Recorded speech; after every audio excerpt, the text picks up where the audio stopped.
Okay, go. All right, testing audio, 1, 2, 3, testing. Testing audio, 1, 2, 3. Okay, you can turn it back off.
Testing, 1, 2, 3. Testing YouTube stream. Testing YouTube stream, Scott. Can you hear me?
All right. Good morning, everybody. For those of you joining remotely here, we're about to start. My name is John Paul Heron, so I'm getting us started here. I'm with the Global NOC at Indiana University. We're also here with folks from the ESNet and Internet 2. Our agenda today starts with some topics on SDN, and then later on we'll move on to some Science DMZ topics. The first speaker today is Uwe Dahlmann here from the Global NOC, who is going to be talking about SDN. Thanks for the intro, JP. And as mentioned, we will start off with taking a look at SDN and look what different protocols and technologies we have there and what our motives and use cases are. SDN is a technology that's not brand new anymore. We heard about it for several years now with OpenFlow as the first development in that area coming out of the Clean Slate project. So if you take a look at that well-known hype, curiosity curve, we can say we are far behind the hype point now, and we are in a area where we have a more realistic view of what SDN can do for us, and we are getting into the area where it's at least at certain use cases a well-known tool and a well-known product. So first of all, what is SDN? And that's a very interesting question because a lot of people use SDN, but are talking about quite different things in that respect.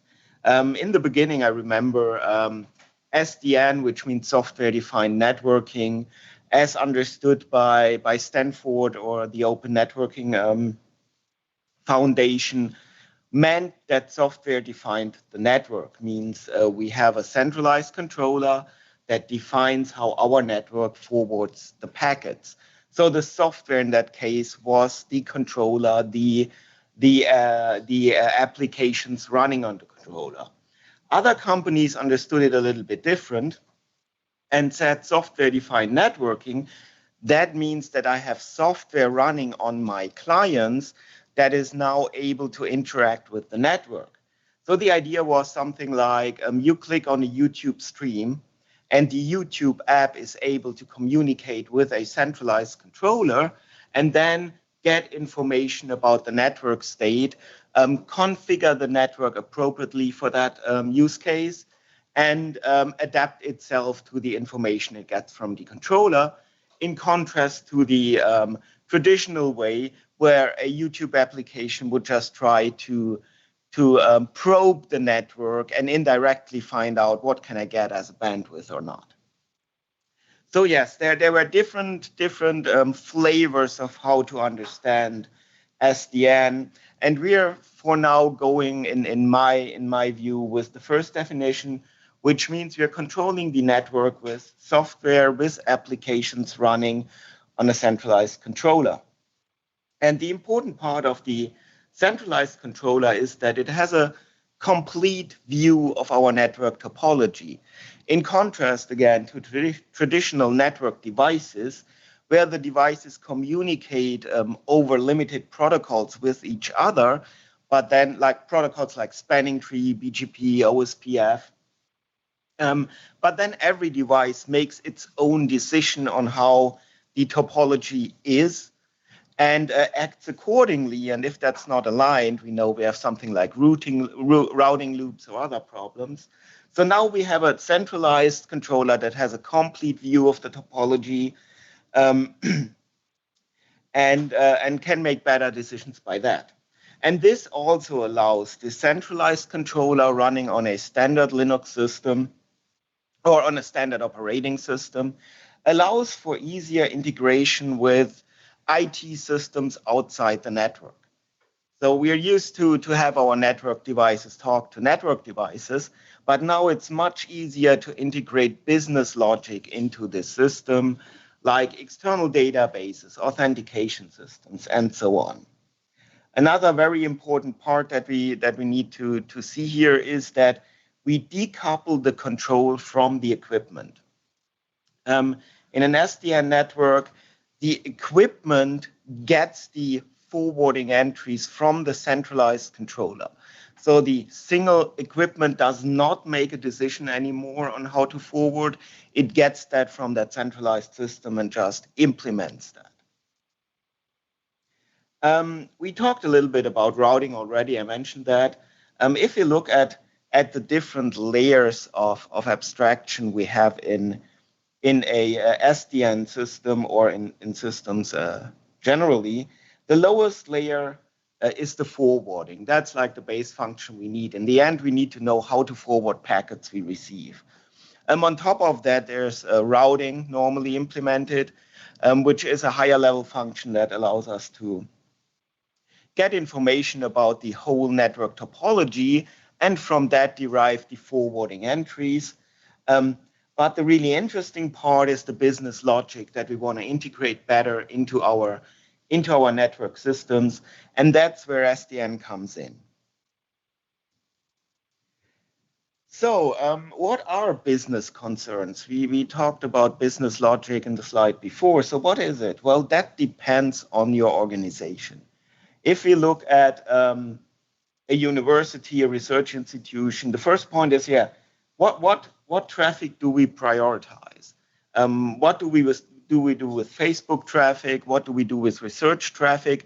And what is if the combined bandwidth needs are higher than what we have available, what do we prioritize? If we are like an ISP, we might have customers that have a constrained contract that only allows them a certain volume, a certain bandwidth at a point in time. So what do we do when they exceed that? How do we communicate with the billing system?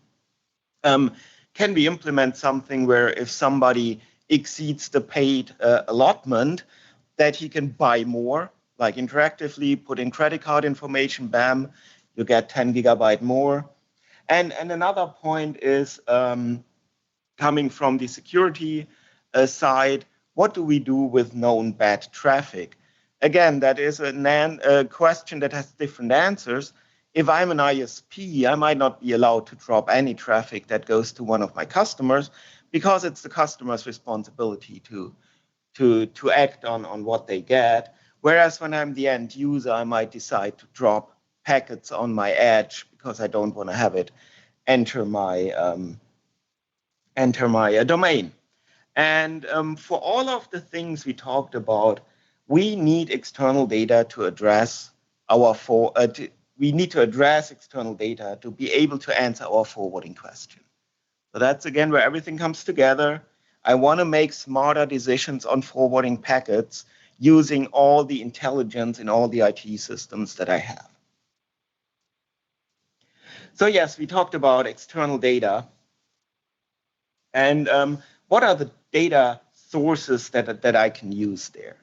Well, there are some traditional ones that we use for a long time now. SNMP is a well-known protocol to get information about the network state. Many people use it to get their interface traffic information.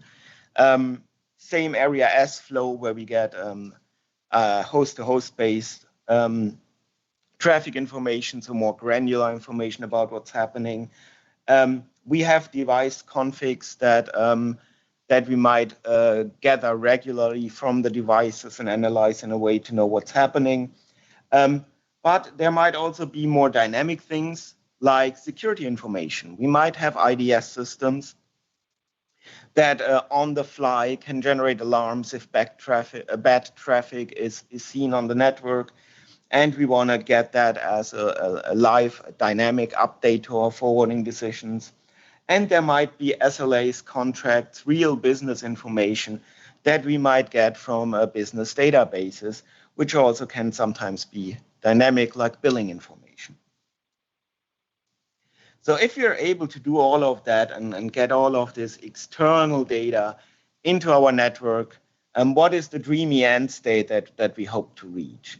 Well, we want to have a coherent approach to align all of our forwarding with the business interests that we have as an organization.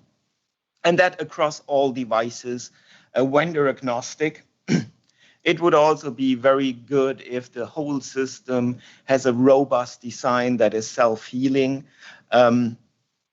which is closer to reality if you have a centralized system that knows about the whole topology.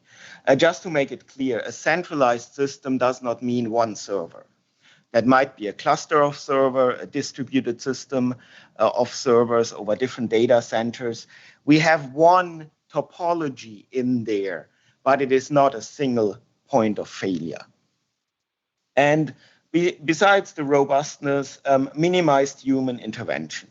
We know that a lot of problems in networks get caused by humans. There might be typos. There might be inconsistencies because different people configure same service a little bit different. So minimized human intervention means on the one side automation, and by that get a more consistent configuration of the network. It also means things like self-service portals, where users can self-provision services instead of having to go through a human to get that set up. So the first SDN uses, the first one was controller-based wireless. Wireless networks with all the APs, where the first use case where we had a centralized controller, all devices talked to that controller and got their configuration information from there. The second big SDN area is here named AWS, OpenStack, Google Cloud, Microsoft Azure. Cloud data centers just ran into scaling problems that broke even the network protocols itself in scale, number of VLAN tags, stuff like that, MAC address table sizes. So there was a big motivation to look beyond that and get a system in place that scales far above what we're used to in traditional networking. Black hole systems feeding into BGP is the whole story of what do I do with traffic that I want to drop, that I know it's bad. So that was another SDN use that was implemented, and accept filter generation based on routing databases. Similar example, I have a routing database somewhere, and I wanna auto create filtering or ACL rules based on that. So the drivers for SDN, and we've like hit on them a little bit already, but let's define them clearly again. It is on the one hand side automation, which is a big driver. We want to reduce labor and time, perhaps even go up to self-service portals, and we want to increase quality.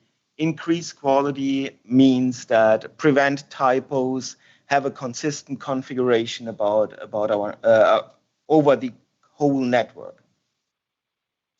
Second part, orchestration. Orchestration means to integrate all the information sources I have in my system, and by that be able to reduce the complexity for customers. And on the other hand side, to be able to combine many data sources, especially the business side of things with the network and forwarding side. And we want to have a very granular control. And even if we try to automate, we know that we will not hit 100% automation. There always will be special snowflakes and actors, and we need to be able to identify them and treat them as needed. Let's look a little bit closer at the different areas that we have as network domains, and see what's needed or what the special requirements are there. And the first thing is what research and education networks are often dealing with. It's the WAN. It's our connection to other institutions in the world. And yes, as in most environments, we have to look at quality, scale, and cost. And we need to maintain that. We want to have support for layer 2 and layer 3.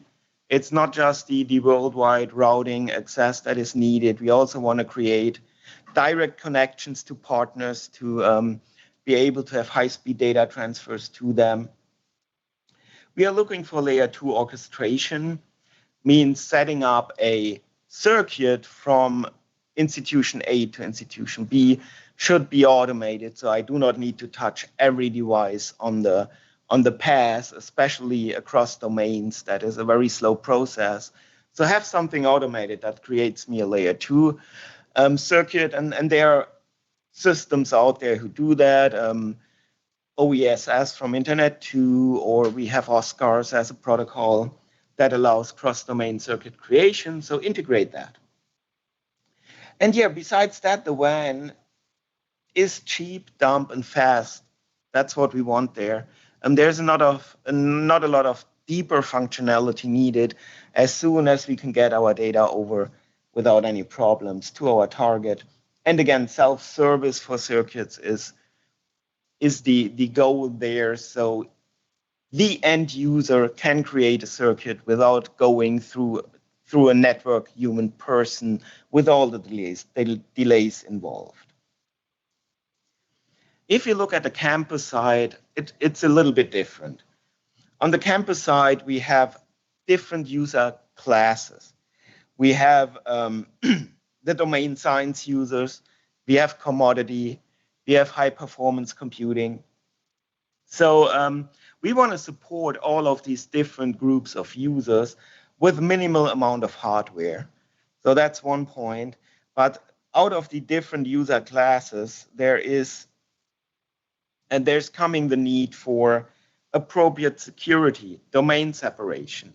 I want to have my business information systems separated from the dorm users in a secure way, just as one example. So domain separation is one thing, and we want a reactive protection. So we can react to security incidents. We can react to flawed software or hardware. Just remember the big problems that were caused by early iPhone implementations that took down wireless networks at campuses just with a large scale of devices there having a problem at the same time. But still, quality, scale, and cost for sure are drivers here too. Like everywhere, we need to deal with more and more devices, especially in the campus networks, and with a lot of divergent devices. If we look at the data center cloud space, it looks a little bit different. This is an environment where we have a big knowledge of what devices are there. But we want to avoid hand configuring things because the scale is just too massive.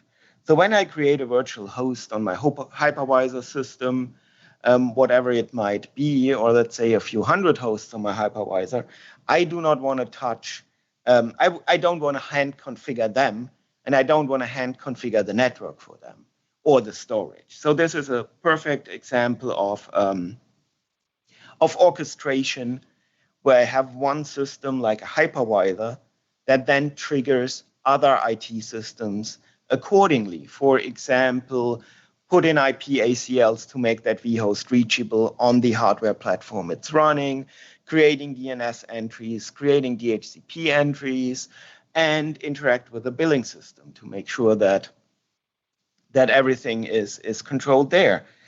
And the other side is to our users, we don't really expose the physical underlying network we have. Users get exposed a virtualized network that just shows their devices and allows them to configure how these devices act on a virtual network, perhaps with switches, virtual switches in between, virtual routers in between, or higher level functionality like firewalls, load balancers, all abstracted and virtualized on the substrate, on the physical substrate we have. Yeah, abstraction for sanity. If we deal at this scale of a network, we need to have higher level abstractions that make it easier to work in that system, especially for the virtualized network. And yeah, as mentioned before, it's mostly about orchestration and mobility. One of the big advantages of data center virtualized networks is that I can move VMs around hardware platforms in one data center, or even move VMs to another data center. And our network needs to be able to pick that up on the fly and configure forwarding accordingly.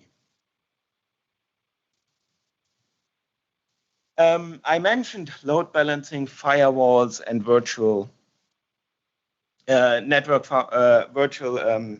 devices.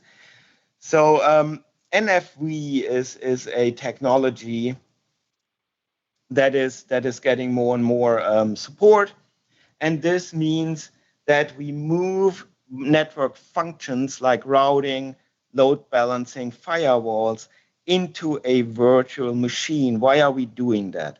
The main proponents of that approach are big ISPs that have a lot of POPs where they connect customers. In the traditional world, if they want to support a new service like a firewall or a load balancer, they need to put that into every POP. It's a proprietary device. They put it in every place they connect customers. When they have it everywhere, they can officially offer that service. When there's an upgrade of the software, they need to schedule that on that platform. When they need an upgrade in hardware after a few years, they need to go out again, put these appliances in, get the old appliances out, which is very cost intensive. The idea now is that we have this great virtualization software. Why can't we just put some standard servers, like 3-4 standard hardware platforms, into a POP, and then we just spin up VMs that has the software to provide the service we need? So there might be a load balancing VM, there might be a firewall VM. And when I need to update that, I can just push out a new image without sending anybody out there.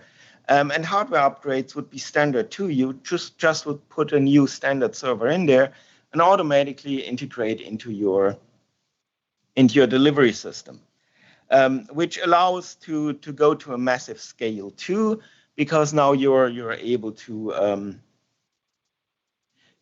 support whatever you want there. You know, if you have a place where nobody needs load balancers, you can use all that space for firewalls that everybody might want to need. So you're much more flexible there.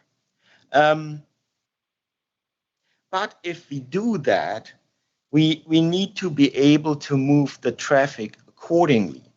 You know, and I'll go to the next slide to explain that a little bit more in detail. Now, if you have this virtualized data center environment, means the platform where we can instantiate and tear down network functions on the fly, I need to be able to connect the client through this set of VMs as needed for the use case, which is like stacking Legos. And here we see an example where a client is connected to a virtual router, which is connected to a virtual firewall, which is connected to a virtual load balancer, which then has 2 virtual servers running that it is load balanced around. And allowing for this on-the-fly creation of network points and their interconnection is a typical example for SDN, where we have the flexibility to define our forwarding in a more flexible way than before. So what are the building blocks that we need to make all of these great things happen that I talked about before? Well, we looked at this picture a few slides ago, and now we are applying this idea more to the SDN architecture. And we see that on the lowest level, we still have the forwarding that is as before. At one point, we need to put entries into the tables, the forwarding tables of a network device to really have packets forwarded at line speed. On top of that, we now have the controller, which has a centralized view of all the devices in my administrative domain, in my network, and knows about the topology and the speeds and the ports and the state, are they up and down. And on top of that, on this topology information, we have applications. These applications get all the information needed to make forwarding decisions for the system on a higher abstraction level. So we have centralized control, and we have distributed actions, means multiple forwarding devices connected through topology. And there are many approaches how to implement this. Many approaches goes from what technologies to use to what algorithms to use, how to decide on all of that. Let's look at the layers a little bit more in detail. And we'll start at the lowest level again, forwarding. Forwarding can be in hardware or software. If you look at a hypervisor, hypervisors have soft switches. So that's a typical example for where software switches are used a lot without us really sometimes realizing it. Hardware forwarding, yes, at one point we need high-speed connections that need specific ASICs that are able to support the speeds we need. So at one point we will hit hardware devices. On the next level, we have the controller or the control plane.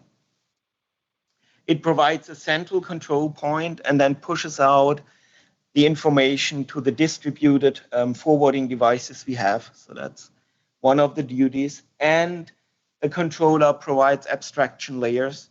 Abstraction layers means instead of knowing, for example, the whole path that is needed on the physical substrate for two devices to connect, I can just tell a controller, connect server A to server B. The controller has all the information to then create a path between the devices. And on top, again, we have the applications, which understands the network and business logic, and then makes control decisions based on that, which are then given to the controller through an API and then pushed out to the devices. So let's take a step back again and look, how are we doing it now? Old school control is the reality today. Most of the devices are running an independent router switch agent like BGP. The controller to hardware interaction in a traditional network, we did that. We mentioned BGP, SNMP, Simple Network Management Protocol, a big player there, and SSH, just connecting to a CLI, which is meant for human mainly, and then do text scraping and sending commands out and hoping that it works and that nobody changed the CLI at one point, and then we have to put in new text filters to get the right interaction going again. As we know, CLIs, large parts of SNMP2, are hardware vendor dependent. The CLI on a Cisco device looks different from a Juniper, looks different from an Extreme. So whatever hardware you will have development effort to get that running with your centralized controller. And forwarding is based on a native feature set. Yes, these traditional devices have their own forwarding paradigms, like switching, like routing, and we can't really change that. We can put in configuration options, we can put in ACLs, we can try to manipulate the routing behavior, the switching behavior, but only in the limits allowed by that device, and we are not really changing the paradigm, we are just parameterizing it. So talking about that, we have evolving needs, especially if you think about the NFV use case again, or the scale of a data center. We need to have better or faster options of controlling the network. So the one point that we see is that we want to be able to generate configurations offline and just push them out as fast as possible or disting means just finding the difference between configurations and only push an update out, not playing a complete new config to the device. And we want 5 tuple forwarding control, which means I really want to work on what we will call flows in the future. Here, I want to know who is talking to whom and on what ports, and be able to make forwarding decisions based on that. So when I see traffic from a trusted partner to a dedicated server in my domain, I might have special treatment for that. Typical example here is the concept of the DTN, data transfer node, where I have a special machine on a specific fast path to the WAN that other research institutions use to exchange data with me. So I know if the target is my DTN server and the traffic comes from the DTN server of a well-known partner institution, bypass the firewall, for example, to have a faster, a higher bandwidth, faster download speeds for this research traffic. And we want to build reactive systems, so it needs to be very dynamic. Perhaps we want to integrate the packet inspection with forwarding, have IDSs on the network that see bad traffic and then immediately react and block offending traffic, or stop a DDoS attack, which needs to be very dynamic, very fast, programmatical approach into the device. So this is the new school control, and we will look at these protocols later more in detail. What we have as a base paradigm is control plane separation from data plane separation. We don't want to have our control plane traffic mixed with the data plane traffic. We want to have a centralized control that makes decision for all the forwarding devices we have. The controller to that forwarding device interaction now uses some different protocols in addition to the old ones, which we normally still have on the device. Just to point that out here, there is the idea of a pure open flow switch, which would only implement that one protocol as an example. But in reality, we find hybrid devices in network environments, which means that these devices normally have the complete traditional network stack available. And in addition, for example, OpenFlow, and we can decide which traffic goes to the OpenFlow side of the switch and which traffic gets forwarded through the traditional methods. Yes, we mentioned OpenFlow, which is like the most deep-going approach where we handle flows or packets as we want. We don't have any constraints there coming from traditional protocols like Ethernet or IP. We can freely define how we forward packets. We can still do something like layer 2 switching or something like routing, which means we can behave like a router or like a switch, but we also can do other crazy things if we need to. Crazy things is not the perfect way to express it. Let's give an example here what might make sense, where we want to break the traditional paradigms. If we look at a data center with tens of thousands of hosts, where I know upfront where every host is situated, where it's connected to a switch, what the IP address is, what the MAC address is. In an environment like that, I might not have I do not want to have ARP to broadcast to 10,000s of machines to get an ARP reply from one of them if I already know everything that I need to answer that ARP request. So one of the things where I might change the behavior of a traditional Ethernet broadcast might be for the ARP protocol, where instead of broadcasting it inside my data center, I send it to a specific ARP handler machine that has access to all the information. I send the ARP broadcast as a unicast in OpenFlow to that machine, and that machine gives the information back that the requester needed without bothering the other machines that are in my data center. Just as one example. The second big protocol that is often used with SDN is netconf.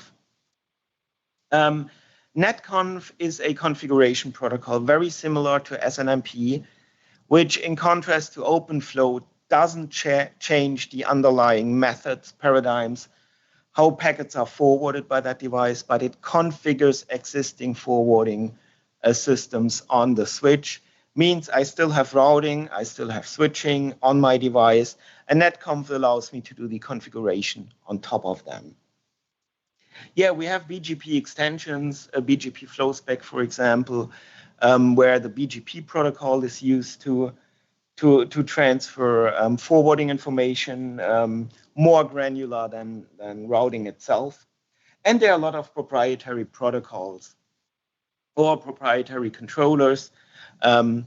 Cisco has some of, for the APIC systems has that. So yes, some are proprietary. There is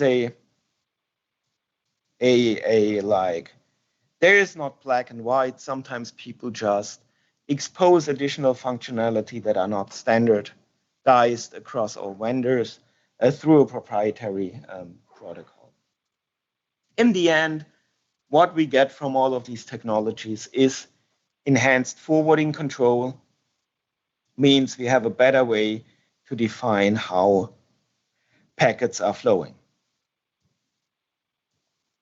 So we will take a little bit a look at the different protocols and technologies that are out there. We will talk about OpenSDN, OpenFlow, which is the most radical approach. We will look at netconf and Yang to understand a little bit what they are providing, what their advantages are. We will talk about SDN via APIs. What does that provide for us? We will discuss a little bit overlay solutions, and white box switching will be its own topic later, and the closed solutions where we will discuss the advantages of that approach. But that's a little further out, so we are separating that from the current technologies we have that are in the beginning of the list here. And let's start with OpenFlow. Just to give you our background here, we've been using OpenFlow extensively for certain use cases. We have been very early on adapting that protocol. For example, Internet 2's advanced layer 2 service is running on OpenFlow, developed by us. The application is OESS. And in that example, all the traffic on that network is running through OpenFlow controlled forwarding, which means the commodity traffic as the research traffic is going through there. And we have several open source projects that are based on OpenFlow, OESS, as I said, a layer 2 circuit creation service. Then we have flow space firewall, a firewall-like system that allows to slice a network into different domains that do not interact or influence each other. The idea is to have a clear separation between production traffic and experimental research traffic, and making sure that they do not, one does not influence the other, does not bring down the other slice of network traffic. And SciPath, which is an implementation of a Science DMC. Science DMC will be a detailed topic in the afternoon.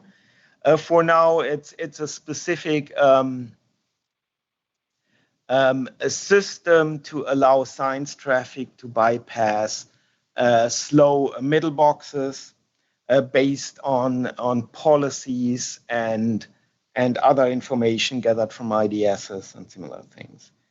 And we are also working on the white box side, where we have a research project to look behind OpenFlow. What are technologies coming up? What can we do in the future to provide the best networks we can? So what is the motivation behind this OpenFlow protocol? The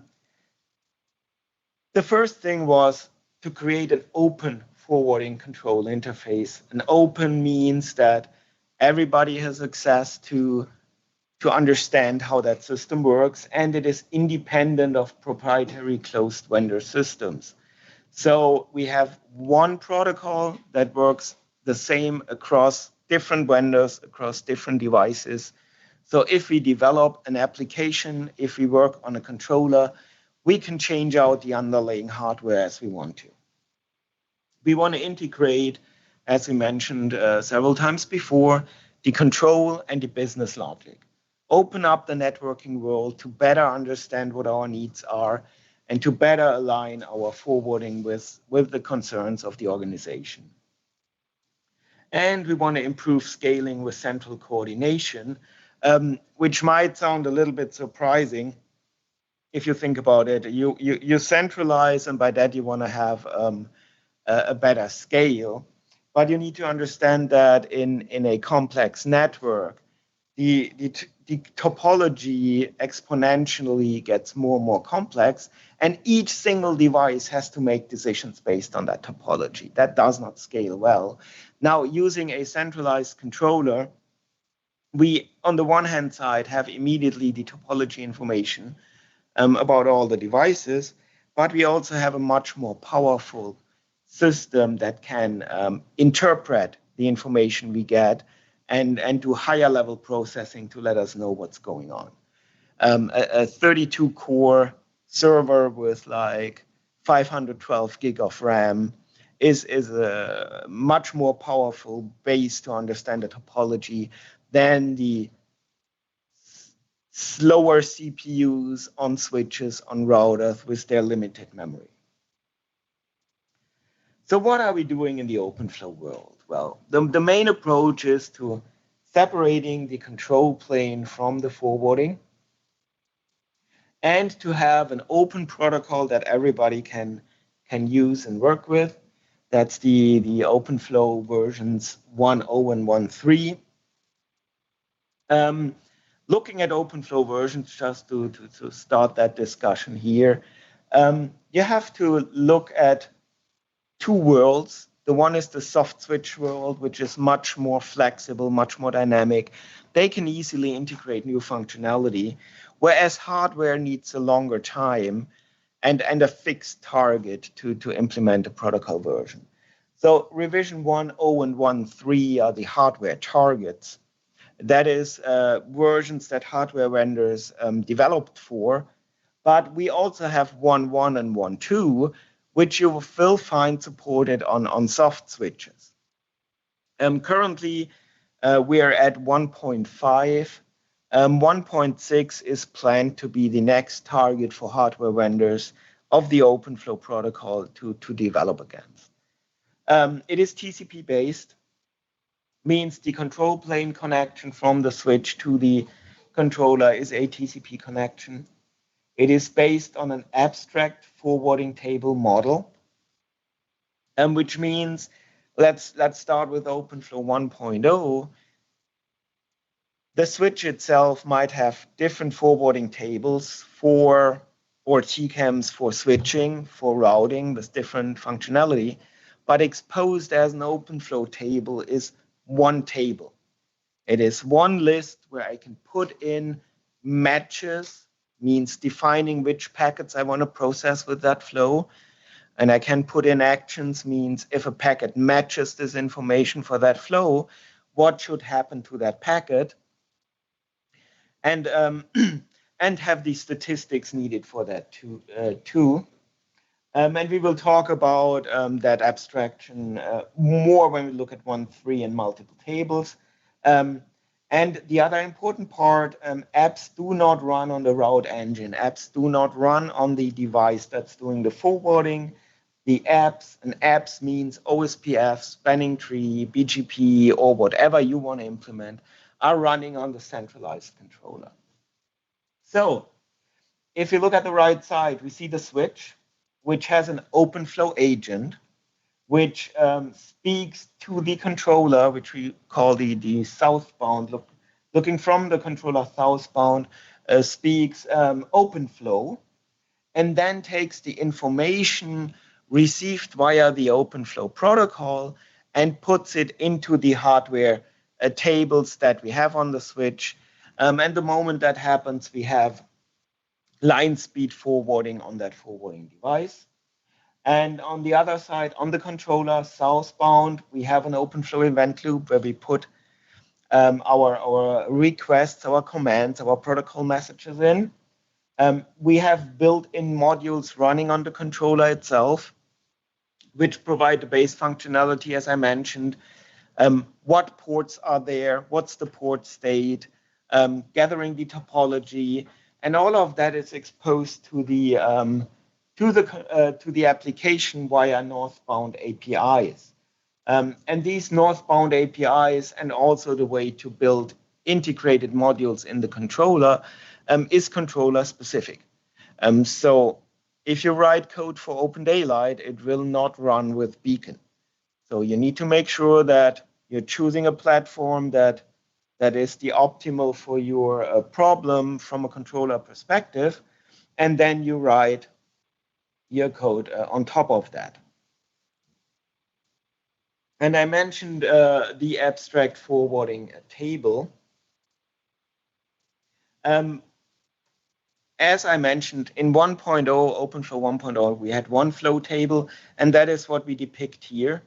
However your flow table looks, it's just a logical model, but your application, your controller, and the switch all need to know how that abstraction looks like. So as I mentioned, in 1.0, we always have one table, and in that table we can put in entries. And these rules of flow table entries are defined by matches. And we see on the lower end of that graph, we see all the 1.0 match fields that we can use for these matches. We see we have the Ethernet protocol values like MAC source, MAC destination, ether type, VLAN ID. Then we have the traditional routing information, IP source, destination, protocol, and we have TCP, UDP, source port, and destination port. Some of them can be masked, which makes a lot of sense, especially for the IP side. And we have some additional information that is not part of the packet header. For example, the switch port we received the packet on. Besides these match definitions, we then have so-called actions that define what we do with a packet. And there are different things we can do. One of the most natural ones is to forward a packet, means to output it to one or more ports, encapsulate it and forward it to the controller. So in certain situations, we might have packets where we want to make a decision on additional information deeper in the packet. So we are able to encapsulate it and send it to the controller. We can drop a packet, which is a basic functionality too. We can rewrite packet headers, which is not mentioned here, but we'll talk about that soon. And we can send it to the normal processing pipeline.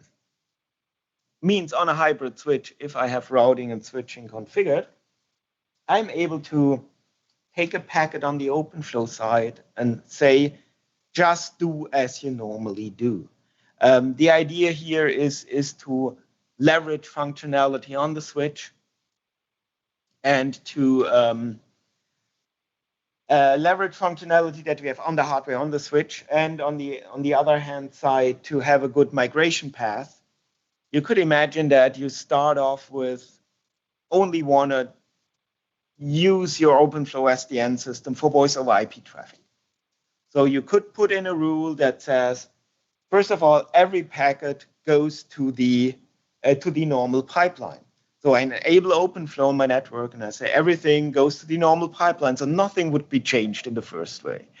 And then I could put in a higher priority match and say, now take the voice over IP traffic and do something specific with it, while the rest still goes to my normal pipeline, is unchanged in behavior to before.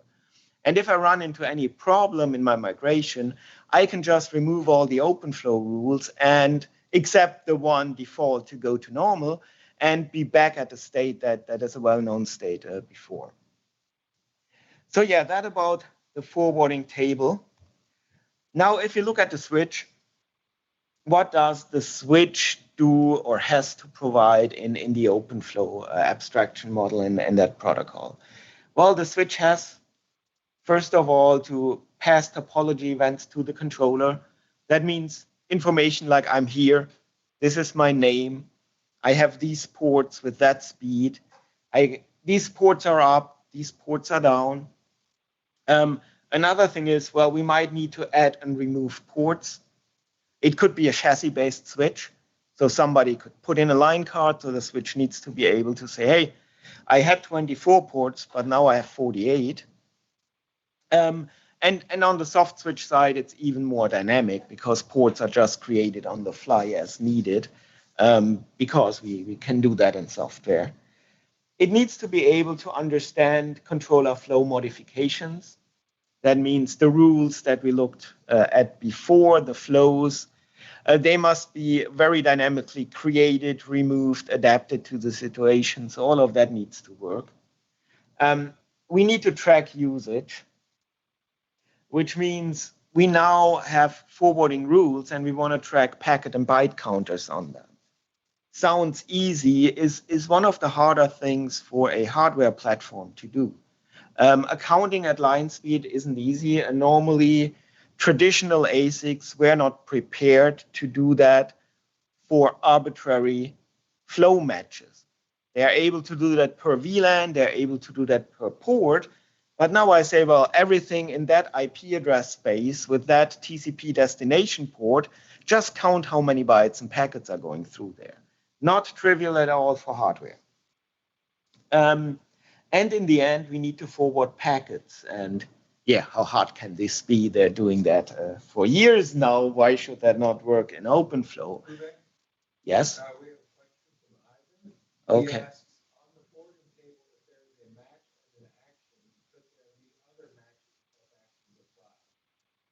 So there was a question. I do not know if you heard that. And the question is, if we have this flow table, let me just go back. Yeah, slide 26, I went back to that. So if you have flow table entries, can there be rules that a packet matches multiple rules? Yes, this can happen, but in that case, there is also a priority field. We will talk about that later. So we can order the rules. So we can decide which rules should be matched against first and which rules later. And using that, we can order that. A packet will not be processed by two rules. The first rule it matches will be executed, the actions attached to that. So there is not a multiple rule hitting by a packet in this model. So yeah, forwarding packets sounds easy, but we've seen in reality that sometimes you run into problems there. And problems in an implementation, in a specific implementation. Just to give you one example, if you arbitrary device, scene behavior, you put in the first 1,000 rules, and they're in there like immediately, everything works fine, forwarding comes up. Now later, you have 10,000 rules in the device, and you add another 1,000 rules, going from 10 to 11,000. And you might see that now putting these packets into the forwarding table takes seconds, even 2-digit seconds. And while that is happening, forwarding stops. What's the root cause? Well, as I said, we have this one flow table. We have even priorities on the rules. So each rule needs to be sorted at the right place into the 10,000 rules that are out there. And if that takes longer, forwarding might be stopped as long as the switch is sorting rules into the flow table. So if you're working with a new technology like OpenFlow was or still in certain ways is, you need to look at really implementation details too, and you can't take things really for granted, just as a heads up here. OpenFlow control on app duties. Well, on the other hand side, we talked about what a switch needs to provide. What do we do on the software side, on the controller side? Well, first of all, we need to create a forwarding table for each device in the network. Means we need to observe the operational topology. We need to consider the business context and talk to all the business systems. And by that, derive the appropriate forwarding rules. And we need to ensure the switch table is programmed, which is a typical problem of distributed state synchronization, which always seems very easy in the beginning, but the deeper you look at it, the more difficult it gets. And we will talk about a few of the things that are related to that later, more in detail. And here, in the end, we need to enforce a sensible forwarding state. Again, as we don't have natively broadcasts in OpenFlow and are really able to define forwarding as we want, we also have the responsibility to not actively create forwarding loops. So at one point, we still need to understand the topology, all of our forwarding definitions, and make sure that no set of flow rules which can match on arbitrary header fields create a loop for a certain crazy type of packet. Yeah, and this is where we are looking into the two main ways how we can organize an OpenFlow application, or what the basic design patterns can be. And the first one is the proactive use case. In the proactive use case, I know upfront, without looking at the data plane, how my forwarding should look like. It means that it is a fairly static forwarding system, and the application programs the forwarding rules upfront. They are pushed to the switch by the controller. The switch then takes these messages and puts it in the hardware. And now we have line speed hardware forwarding, the packets move.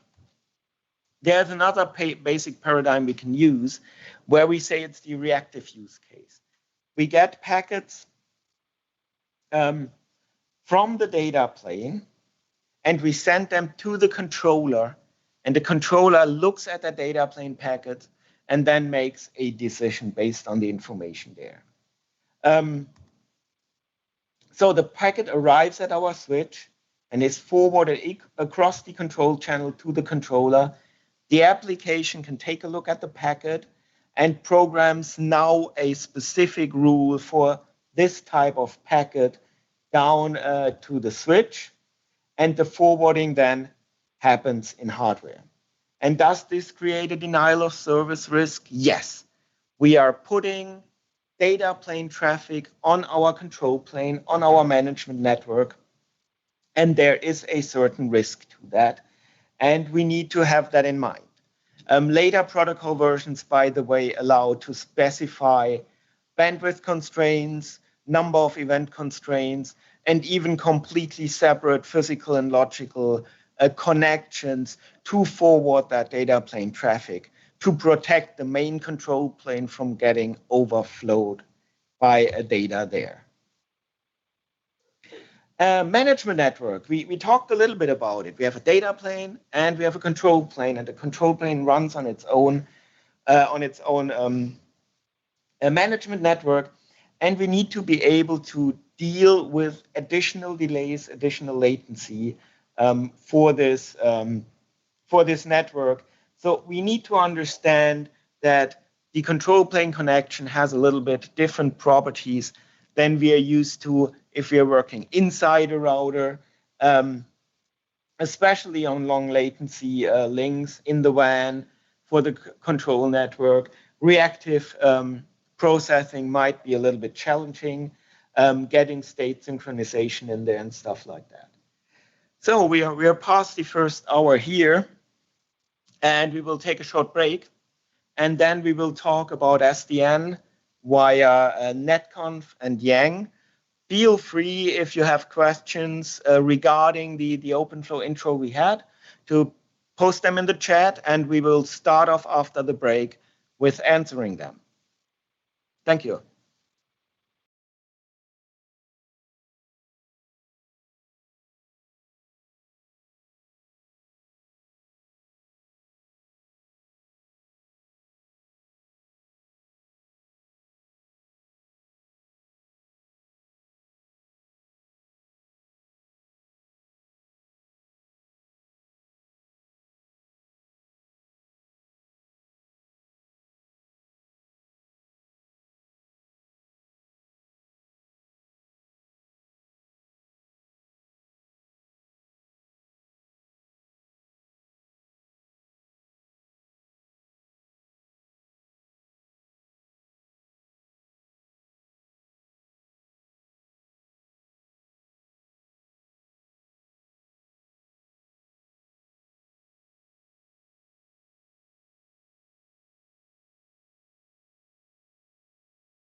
All right, welcome back everybody to the OIN workshop series here, and we're just going to get back to the SDN section here that Uwe's starting.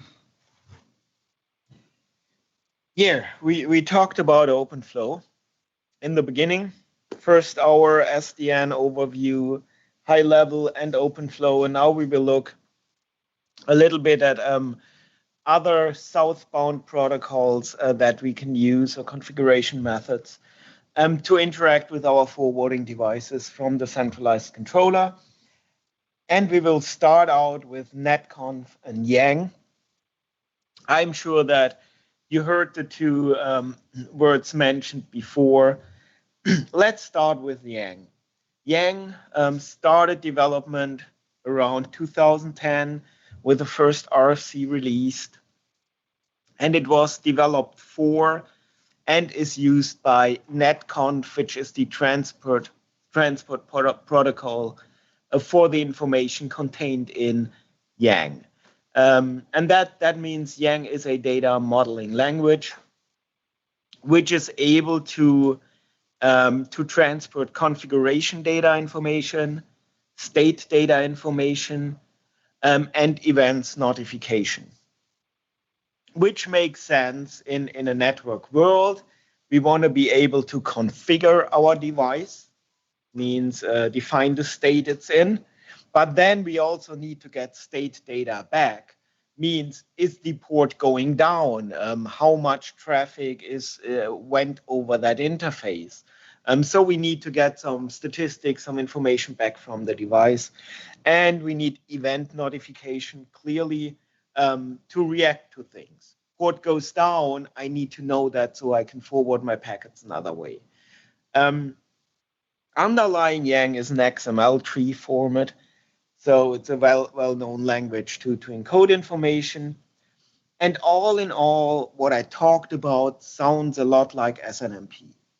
And the information in Yang seems a lot like a MIP for SNMP. And that is true.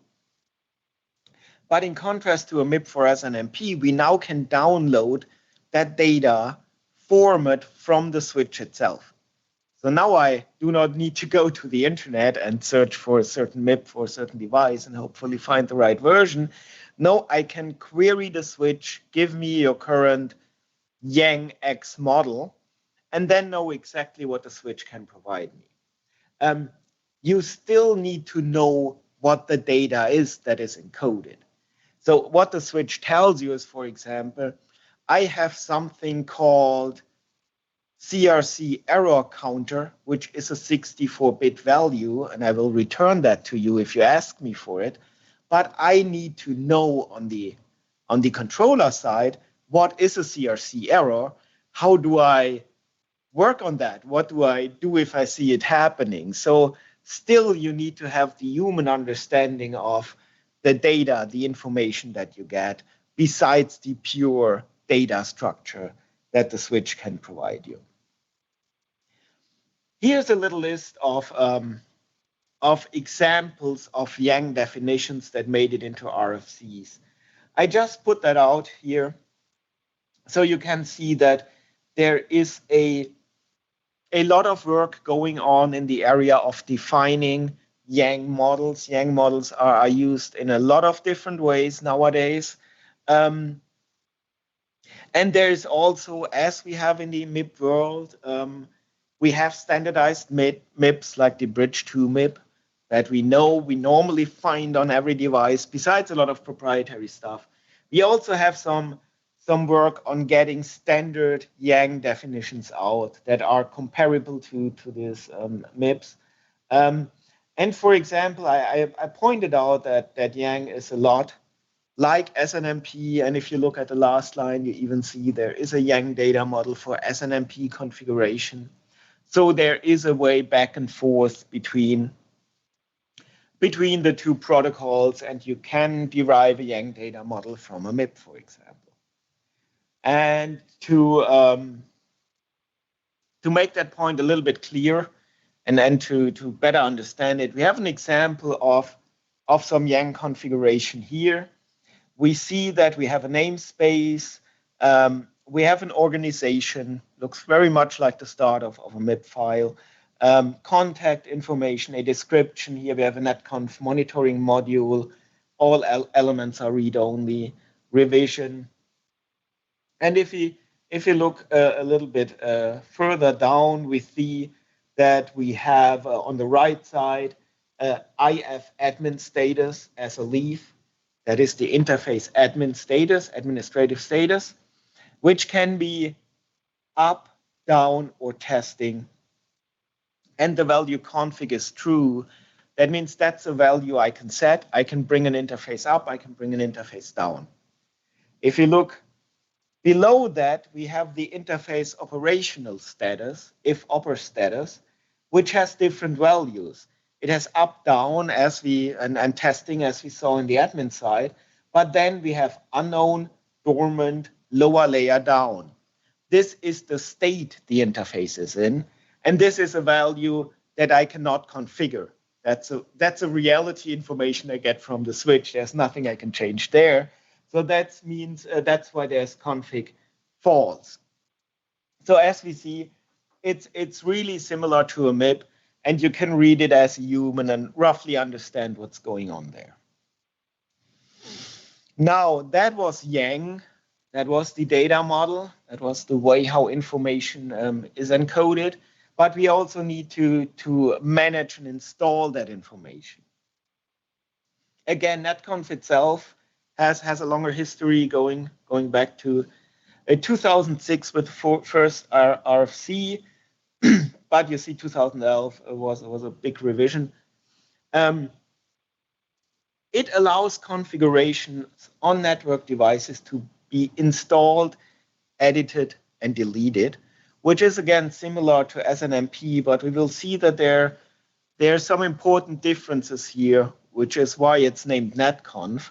And it uses remote procedure calls, which is the model of interaction client server wise here.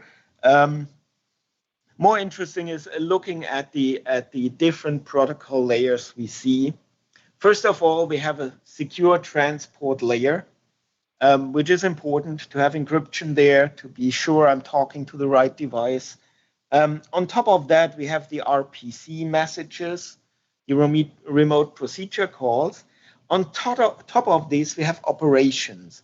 And the operations are like the first level where we really have netconf, where I can say I want to edit a configuration or I want to delete a configuration, something like that. And on top of that, we have the content, which is encoded in Yang that we saw before, where we really have the information that we want to push into the configuration. netconf differentiates between multiple data stores, and that is where this whole story gets interesting.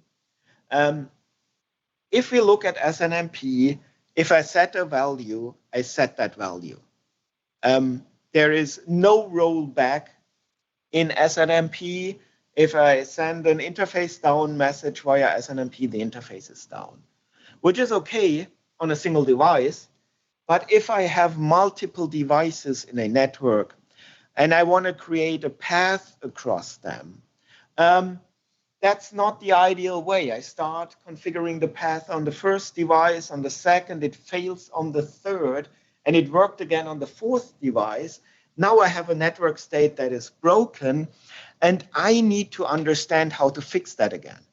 I need to remember in my application, what did I do to each of the devices? Then I need to check what did the device really do, and then I need to push out a completely new state that is non-broken again.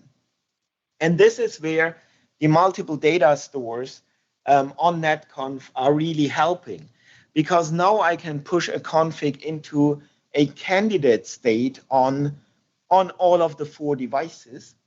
Then I can simultaneously activate it, and I also can roll back a change if something went wrong. So instead of needing to hold all that information and reconfigure the devices in case of one device failing to implement my change, I now can say to the other 3 devices, just go back to the previous version, and I know I'm in a well-known good state again. Additionally, we have validations and we have transactions. So we really can better understand what happens, and we are better protected from erroneous information by validating before we send that out. So all in all, the big difference is that netconf is optimized to work against multiple devices, and we have the option to roll out a configuration to multiple devices, activate it, roll it back, and have validation. And by that, it is meant for configuring a network, not a single device in a certain way. A lot of talk. Let's take a look at an example again to understand how this can look like. And this is an example from a device which enables port 22/0/1. In the first line.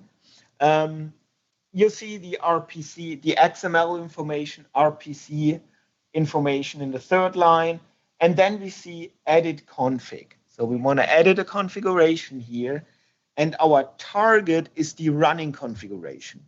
So I really want to change the running configuration of that device. I'm not using a candidate and then activate it. I'm directly going on the running config.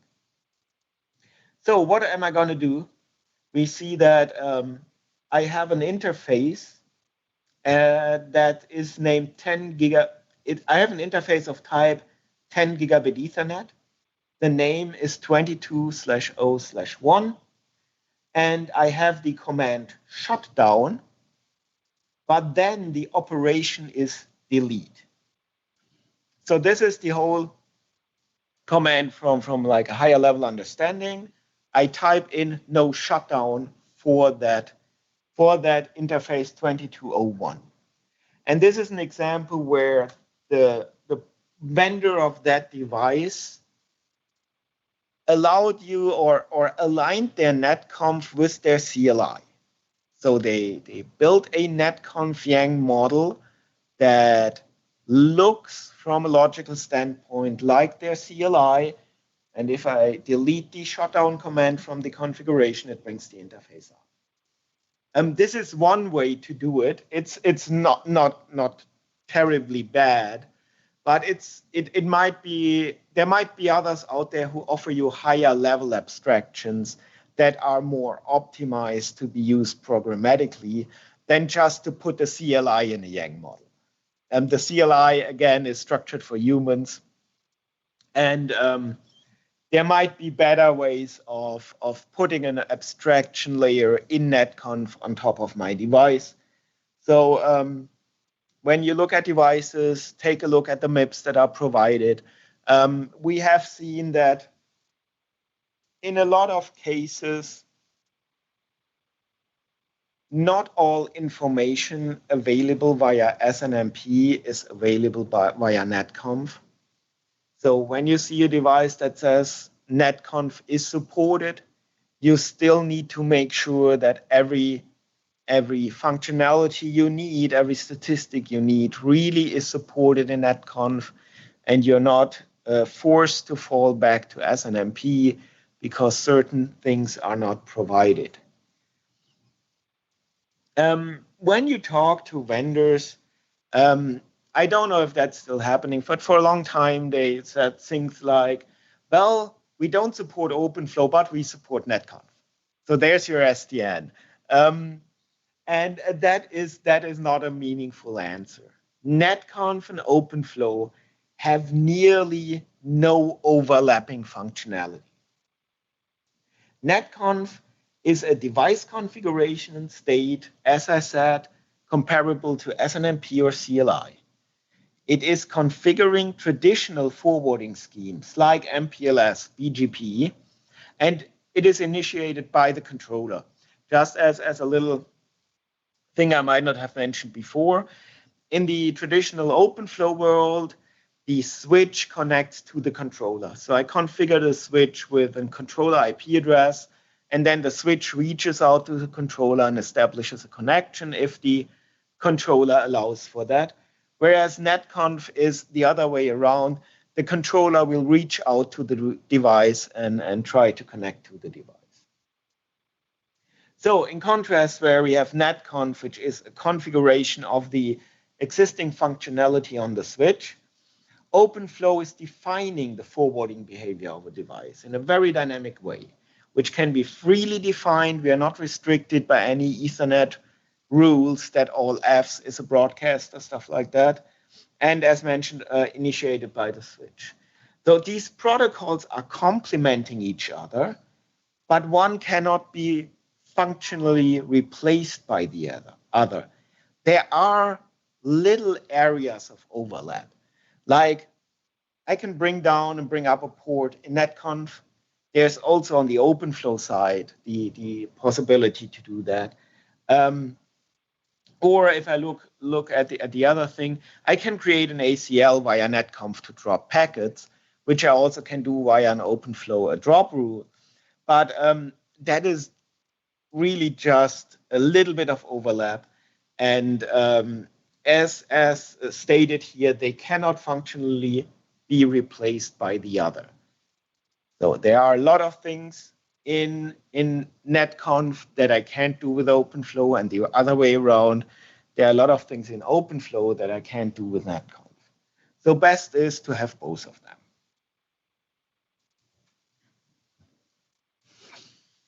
So if there are any questions regarding netconf and Yang, this would be a good moment to ask them. I'll give you like 30 seconds to go to the chat if you want to ask something.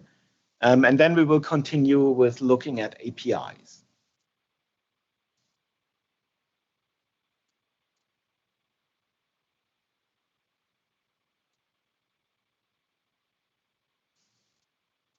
Seems there are not a lot of questions, if I understand my colleagues right.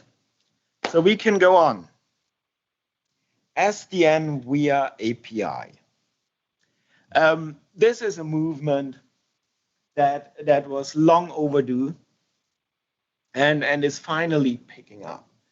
For a long time, we had to do screen scraping, we had to do SNMP, but we didn't have a really good way to programmatically interact with the device.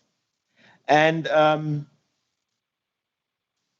nowadays, we see that more and more devices are offering us an API, a clearly defined API that we can interact with the device. Often it's REST-based, means it looks like HTTP calls.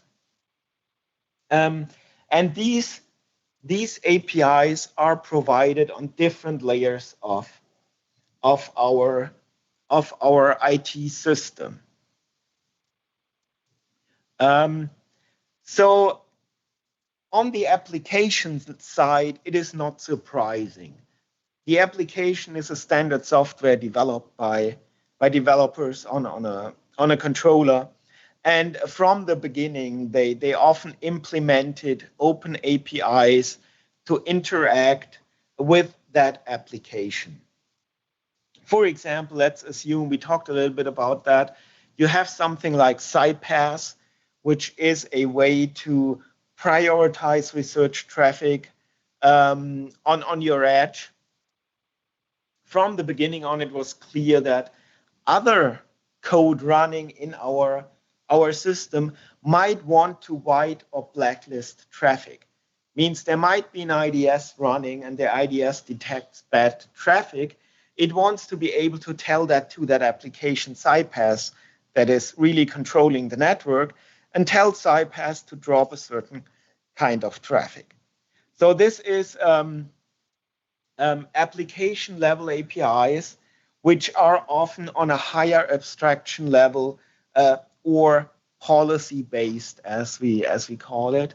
So that's the application side. The next, and they're application specific.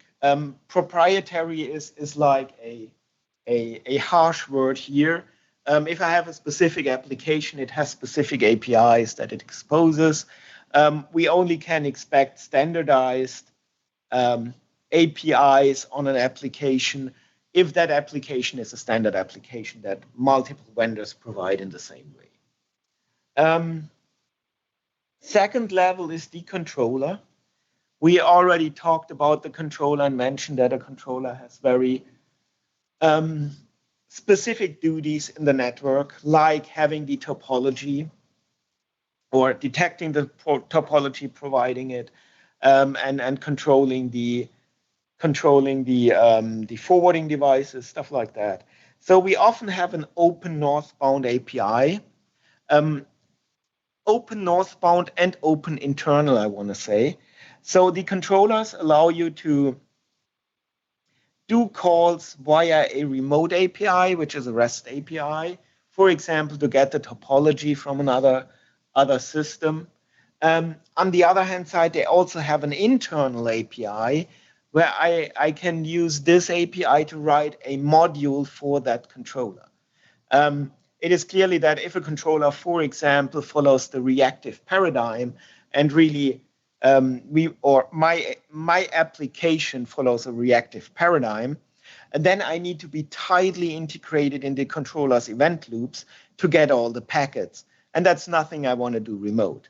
So we have open northbound APIs. We have the internal APIs if I really want to integrate my code directly in the controller.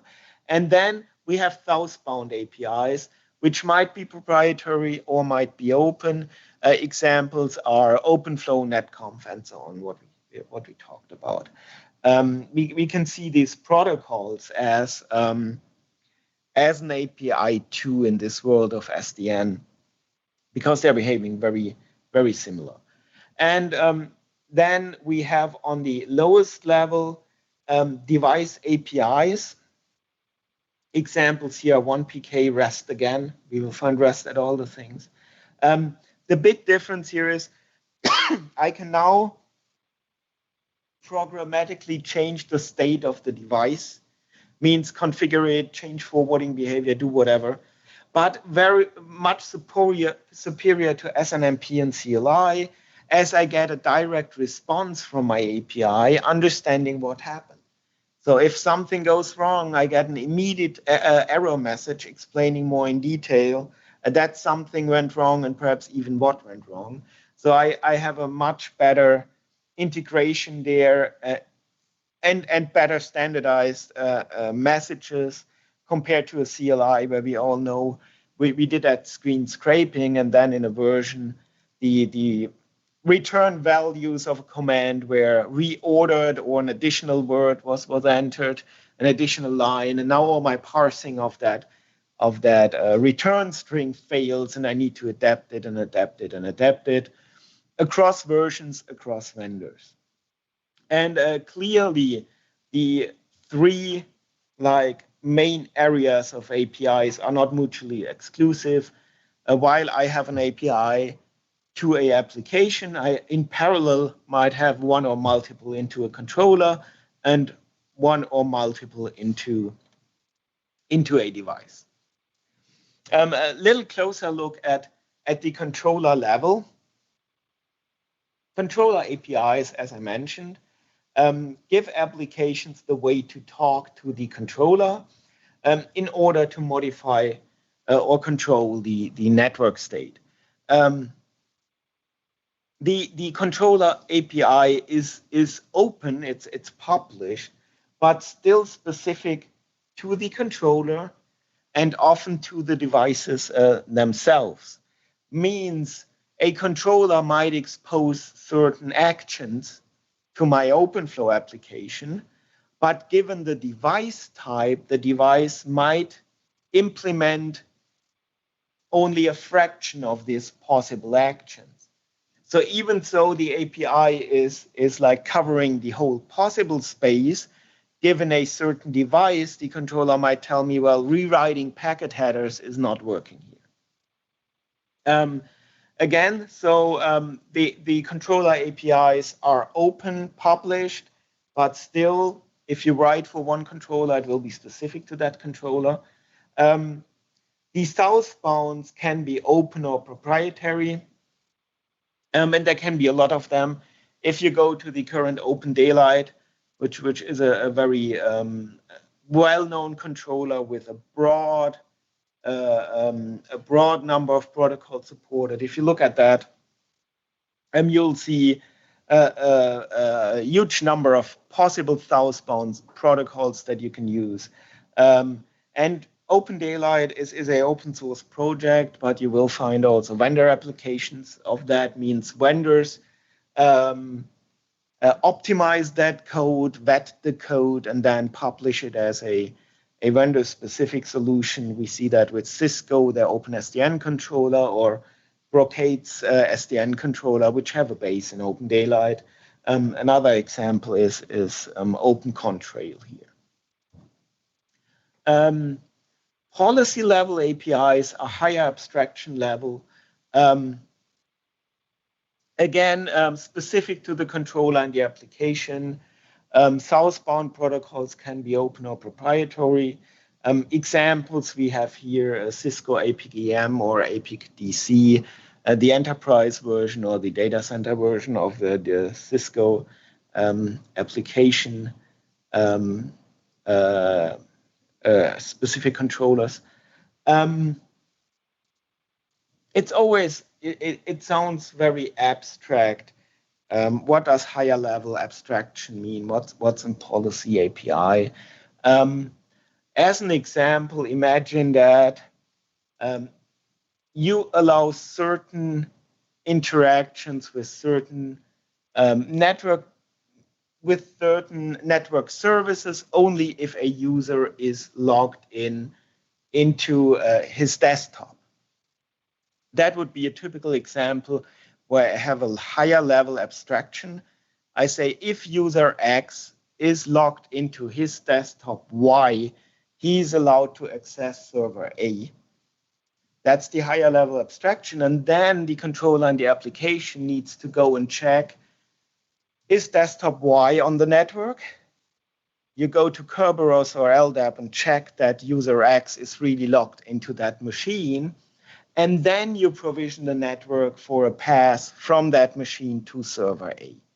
So that's the low level where I put in all the forwarding rules, and the high level abstraction was what I explained in the beginning. So much about our SDN APIs. There's a lot of additional things one could talk about regarding writing software on top of controllers, writing software inside controllers, but that would be far behind the overview we're trying to give here in this at this point in time. I again will give you like a minute so you can think about questions regarding APIs, and then we will talk a little bit about overlay solutions.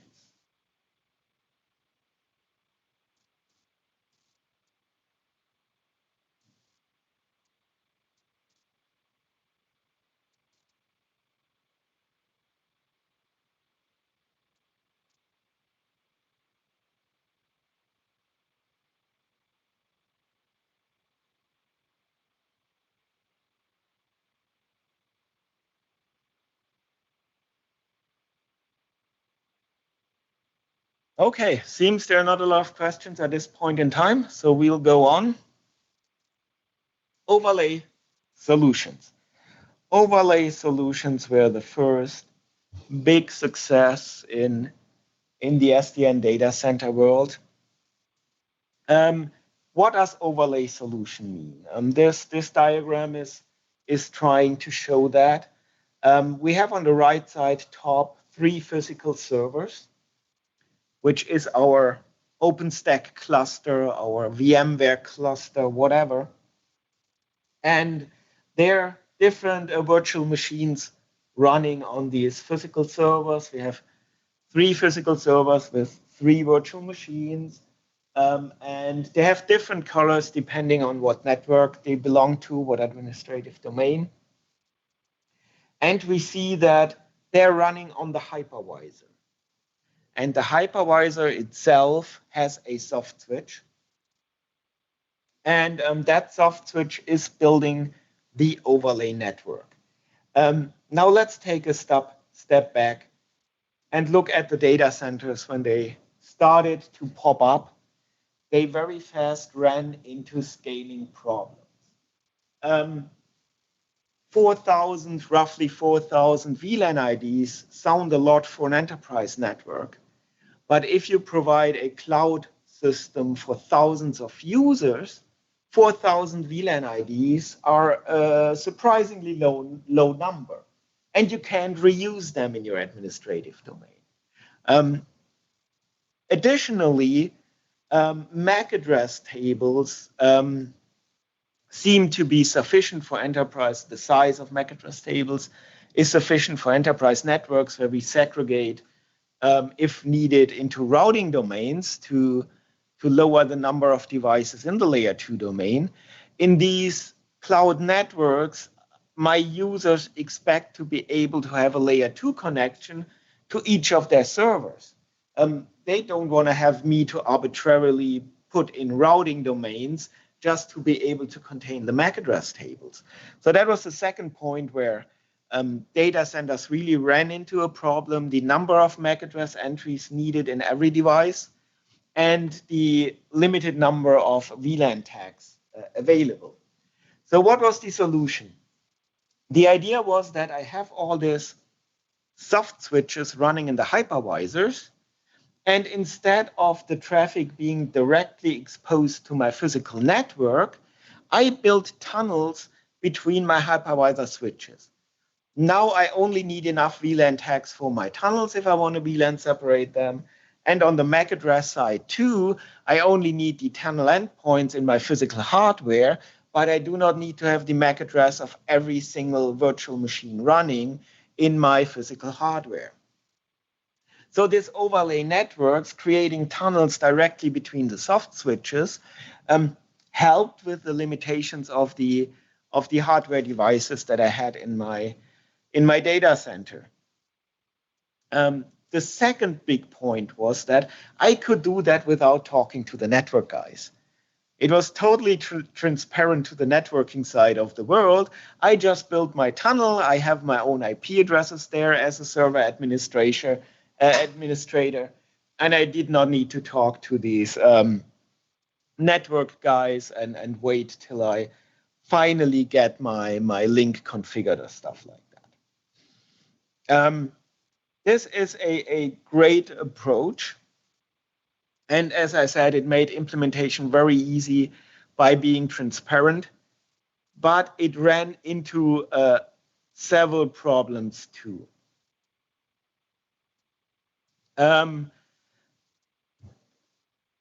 problems are that there is no it is transparent, which is a great advantage. On the other hand side, it's a disadvantage. I have tunnel runnings over a physical network, but the tunnels and the network do not talk to each other. So I can have a situation where my physical network would have bandwidth on another link, but all my tunnels, because the network does not understand what's happening there, are running over one congested link. With a little bit of signaling between both of them, I could optimize my traffic pattern to really get the full bandwidth out of the physical network, and by that optimize my usage there. So that's the one thing, and the other thing is it's just pushing the problem out and not really rethinking how we do things and how we could like find a new innovative approach to solve that problem. I'm just like putting a Band-Aid on. A very successful Band-Aid. I mean, we've seen the same with IPv4, where we had technologies developed like DHCP and NAT to help us use that protocol longer and longer with some Band-Aids. And same here. It's a Band-Aid. It helped with the multi-tenancy issues, MAC address table, and VLAN sizes. And it left the devices alone. So that was very successful. You now find in that area a lot of work and products that tries to overcome these limitations. So on the one hand side, you will find centralized controllers that are able to talk to the hypervisor, means the main hypervisor and the soft switches and the network hardware, and by that do exactly that optimization that I talked about. And yeah, there are products out there from Big Switch, PlumGrid, and so on. I see there's a question.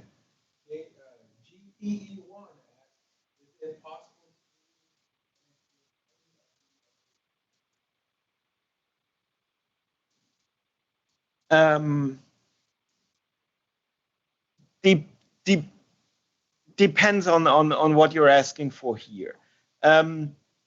You will always need to make sure that the switch you're using supports the southbound protocol your controller uses. That's like the easy answer. It's the difficult answer because that means to really look into detail what you do there. So for example, if you want to use an OpenFlow based controller, you will need to make sure that you have OpenFlow based switches. For playing around, for like, we will later do some hands-on on OpenFlow, for example. And one of the nice things is that you can use soft switches to do some experimentation to start developing. So you don't need to really buy hardware. For the OpenFlow side, there's a tool called Mininet, which allows you to spin up 10, 20 virtual switches, define how they should be interconnected, and then connect them to your controller and write your application. So that's a very easy and convenient way to get a first experience in this OpenFlow side, for example. But then again, you need to remember soft switches are not fast in forwarding, but can do everything. Whereas when you go on a real hardware device, you will see that the device is very fast in forwarding most of the time, but will put constraints on what you can do there. So you really need to take a look at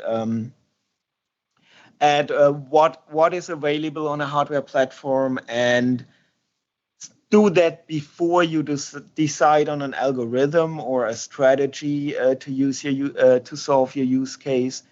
You need to do that in parallel, understand what's your use case, understand what are your performance requirements, and then look what hardware platform does provide what OpenFlow functionality and what aligns best with what I want to do.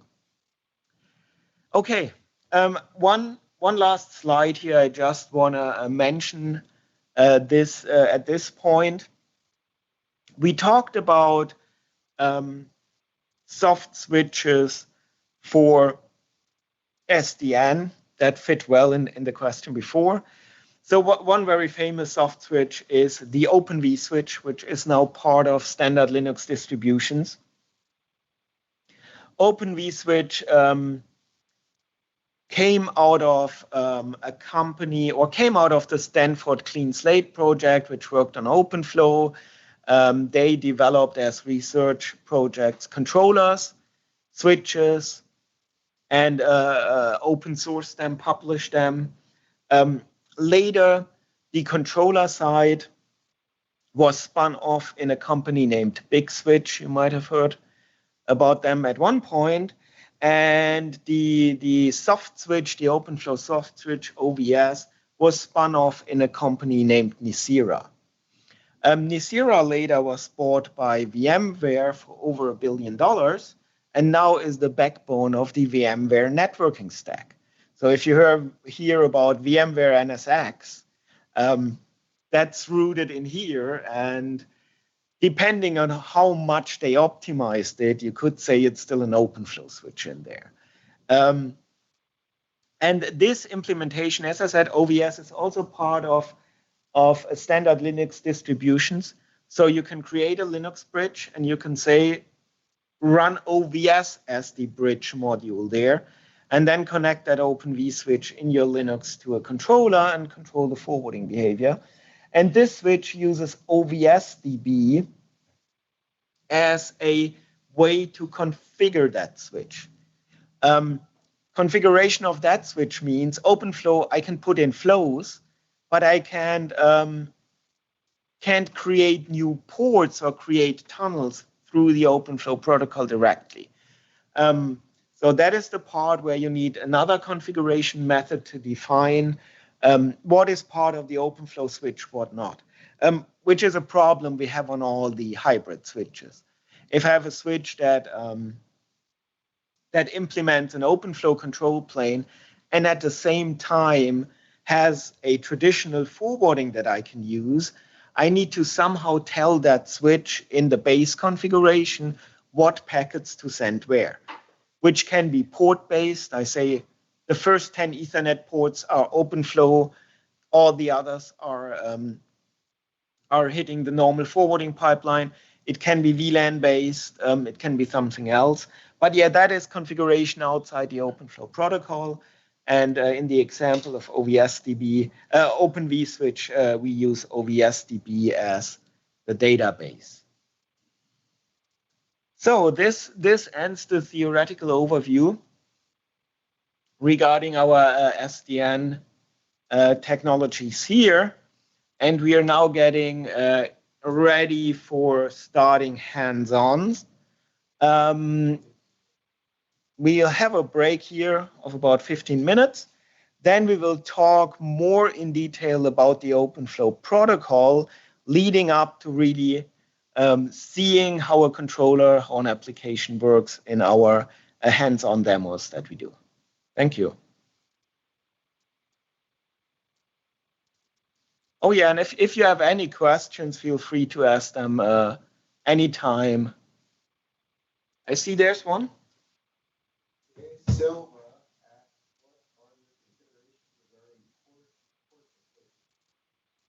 the question we had is what our considerations are regarding Corsa switches. I can't like recommend a specific company or like go into details here.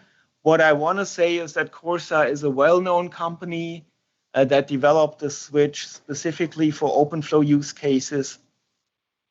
We have some experience with them. You should know that still you have a constrained pipeline there. So you really need to read the documentation about the functionality, about the packet forwarding pipeline that is exposed to you. And another interesting feature here is that they allow you to create separate hardware resource pools inside their device. So you can guarantee that one controller application combination going in a bad state or going rogue is not influencing other controller applications that are running on the same hardware platform. So they give you a superior way of separating hardware resources between use cases, still have a constrained pipeline you need to understand. If there are more detailed questions, feel free to ask them on the mailing list or something like that. Cisco and Nortel, I think Nortel, are they still in business? I don't know. Yes, every major vendor supports SDN in a way or another. This answer will be a little bit longer. If we look at the traditional model of a networking device, a router switch you buy today, you buy a hardware platform which is bundled closely with a certain software stack, million lines of code, which is the main technological differentiation point these vendors have. Is million lines of code implementing their BGP, their OSPF, their spanning tree, whatever. And I say the software now is the main differentiation point because on the ASIC side, more and more merchant silicon is used. Means silicon ASICs produced by third parties like Broadcom, like Cavium, like Barefoot Networks. that the vendors just buy there and put in their devices, which means different vendors have the same ASICs underlying. So that's not the differentiation point anymore. Now OpenFlow comes to the stage and says, well, you don't need that BGP and all of that stuff and your CLI. All you need is a small OpenFlow agent running on your box that translates our OpenFlow message to your ASIC and puts the right entries in there. That's like still a lot of lines of code, but magnitudes less than you normally buy from a vendor. And where do they differentiate in that moment? They can't differentiate on the ASIC anymore. Now they all have the same OpenFlow 1.0 implementation. That was not a business model that really went well with the big vendors. So they did not really full-heartedly support this. There's another problem that hardware pipelines are very constrained. OpenFlow gives you a total free idea of flexibility. You can do whatever you want per packet, but indeed there are constraints in the hardware that you need to follow. And that was another point where it was hard for the vendors to that is hard for the vendors to implement. So yeah, these 2 points, different hardware pipelines bringing in constraints, do not allow for the vendor to have one pipeline defined that suits all use cases. So these were the 2 big problems. The business case wasn't really there, and developing one OpenFlow agent that suits everybody who needs one was also a big problem and led to the least common denominator, which then again led to bad implementations. We have another question here regarding the slicing of hardware.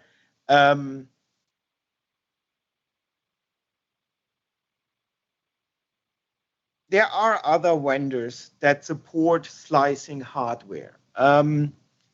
And again, this is something you need to look in detail how deep that separation really is implemented.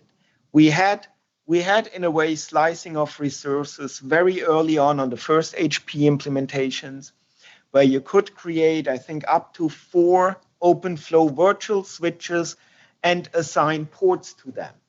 But that, as I remember right, I might be wrong, just take the name HP out of the picture. Somebody designed a switch and said, okay, we provide 4 OpenFlow virtual switches you can create on the CLI, and you can assign ports to them, which already is a part of hardware separation.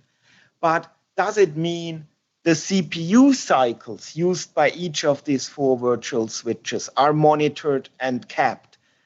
Or can one of these 4 virtual switches overrun the CPU and by that bring down the other 3 switches? What about memory? Is there really a hard memory resource allocation of memory per switch? Or can one of the 4 virtual switches running on the hardware platform fill all memory with its flows and leave no memory for the others? So if you ask, why is vendor A so much more expensive than vendor B when they provide the same functionality of hardware resource, like allocation to different processes? The answer might be, well, the one vendor just wants to buy a yacht or an expensive car, and by that charges you a lot of money.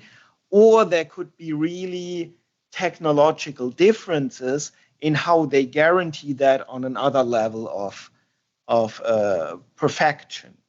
And again, I don't want to go into vendor by vendor comparison here. That's not the right environment to do so, and we're not allowed to do that, by the way.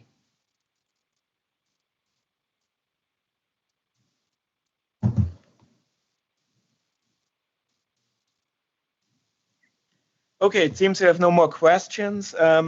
We went a little bit over, so we'll have a break till 8:05, and then continue with looking at the OpenFlow protocol and get into some demo of what's really happening. Thank you.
Hi, welcome back to the virtual OIN workshop we're doing here today.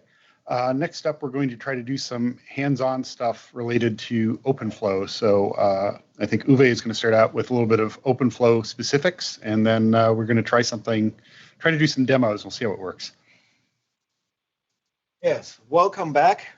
As mentioned, I will start off with talking a little bit about the OpenFlow protocol so we understand better what we are doing later in the demos. As mentioned in our real non-virtual OIN workshops, our students, our partakers get to do that hands-on themselves. We can't do that on the scale of a remote workshop. So instead of that, we will demo it. Two of my colleagues, Hans and Andrew, will simulate two students working through the example so you can see what happens.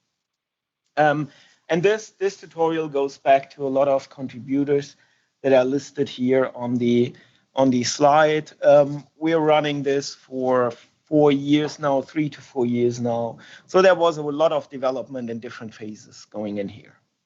Now, let's start with the topic.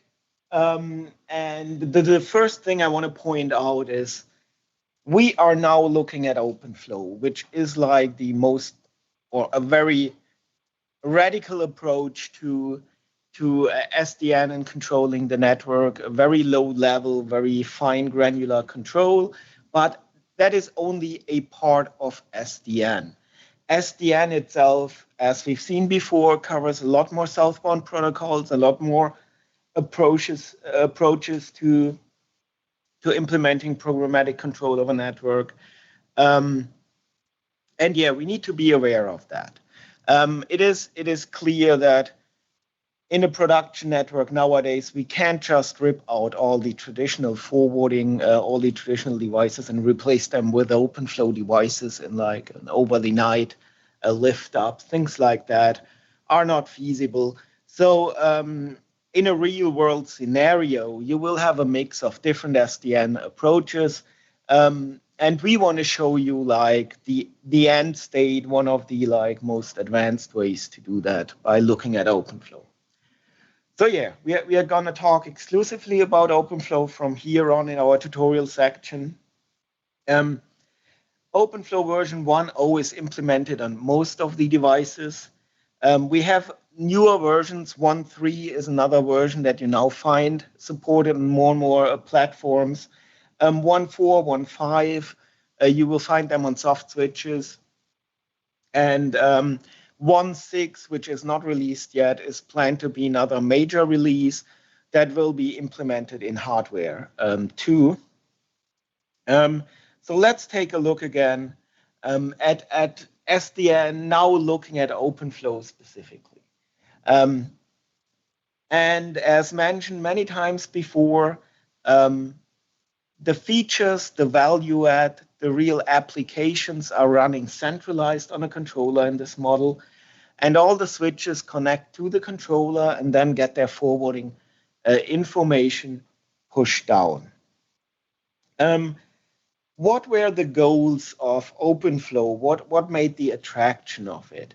Well, OpenFlow was developed as part of the Clean Slate project at Stanford, which was a project that looked at the question, after having the internet 20 to 30 years in production, if at this point in time, with all the things we learned while we used IP, TCP, ICMP, all these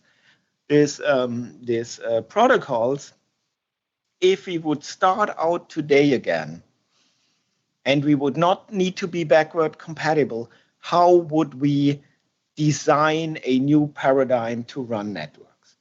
And the attraction of OpenFlow came exactly from that approach. The idea was that it should be vendor agnostic. So we don't want to learn a new CLI, a new API every time we look at another vendor. It should be programmable. We don't want to do everything per hand anymore. We want to be able to program the network. We want to have a common set of primitives to do the same things independent of vendor hardware. So yeah, that's going back to vendor agnostic, clearly defined functionalities, modular if possible to get that. We want to be able to more granularly control network flows to be better able to implement policies. We want to accelerate innovation and development, which sounds very abstract here, but if you have a traditional networking device, you have this full closed stack from the ASIC up to the CLI BGP implementation. You can't just go in there and change parts of that and try something new. And you have no real access to this software environment. And by breaking it up and having the control on a standard server, you can use standard tools to develop new forwarding paradigms, to really develop something new. And that is this acceleration there. If I have a great idea how to develop a new forwarding scheme in the traditional world, what I need to do is I need to go to a standards body like the IETF, IEEE, and I need to form a working group there, and then for a long time discuss with everybody involved how that should look in detail, which will take me 1-2 years at least. And after that, when I have the standard ratified, I need to go to vendors and ask them to implement that, which will also take a long time till it's finally there. So this is where this acceleration should come in, or we hope that it comes in. Again, independent of vendors does not only mean different vendors, but also stable across versions and platforms of that vendor.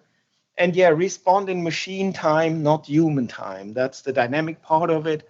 If I control the forwarding behavior directly, I need to be able to do that in a very dynamic and fast way. Is OpenFlow use growing? This is more important to understand right now than it was a few years ago. Developing OpenFlow application is not really something smaller organizations or end users can do. OpenFlow use is growing. It is used in a lot of environments where you don't even know it. Just mentioned VMware as an example. So yes, the use is growing. The exposition to users is not that big anymore. Which is a natural way. It is used by developers, not necessarily exposed to the end users. But if you look in detail at some of the networking developments, new functionalities, new applications, you will find that in the background, OpenFlow or something like OpenFlow is used. The OpenFlow standard is not maintained by any of the big standard organizations. When the Open Networking Foundation, which is in charge of the standard, was funded out of the Stanford efforts, they explicitly didn't want to go to one of the well-known standard bodies, with the argument that these are too slow and OpenFlow is much closer to software than a traditional networking model. So they said it makes sense to have our own body that is adapted to these needs. The ONF certifies implementations. So if you're a vendor, you're producing a switch, you're writing an OpenFlow agent, you can go there and they will certify or test that it is following the specification or not. And then you need to adapt. So you know that there are certified implementations out there. You can ask your vendor for that. The standards are openly published. You see a link here. And the ONF also is working on a lot of project, technical papers, additional information, trying to standardize APIs, and now more and more produce open source software that implements the whole networking environment stuff. Again, There is a lot of changes going on in the ONF right now. They merged with OIN Lab not too long ago. OIN Labs is in charge of projects like ONOS Court, and they're trying to more and more define their standard through software or aligned with software that implements the standards directly, so you can use and test that. Besides the main development of the OpenFlow protocol, there are other projects around it, like OFConfig, like Open Transport API, Testing and Interop, which is a group that does the certifications, layer 4 to 7 services, security. So there's a lot of work around the naked protocol, trying to adapt it to certain use cases and explain more in depth or set standards for additional areas that are specifically of interest. Let's look at the version 1 flow table. We had a short look in the beginning, but now we're looking a little bit more in detail.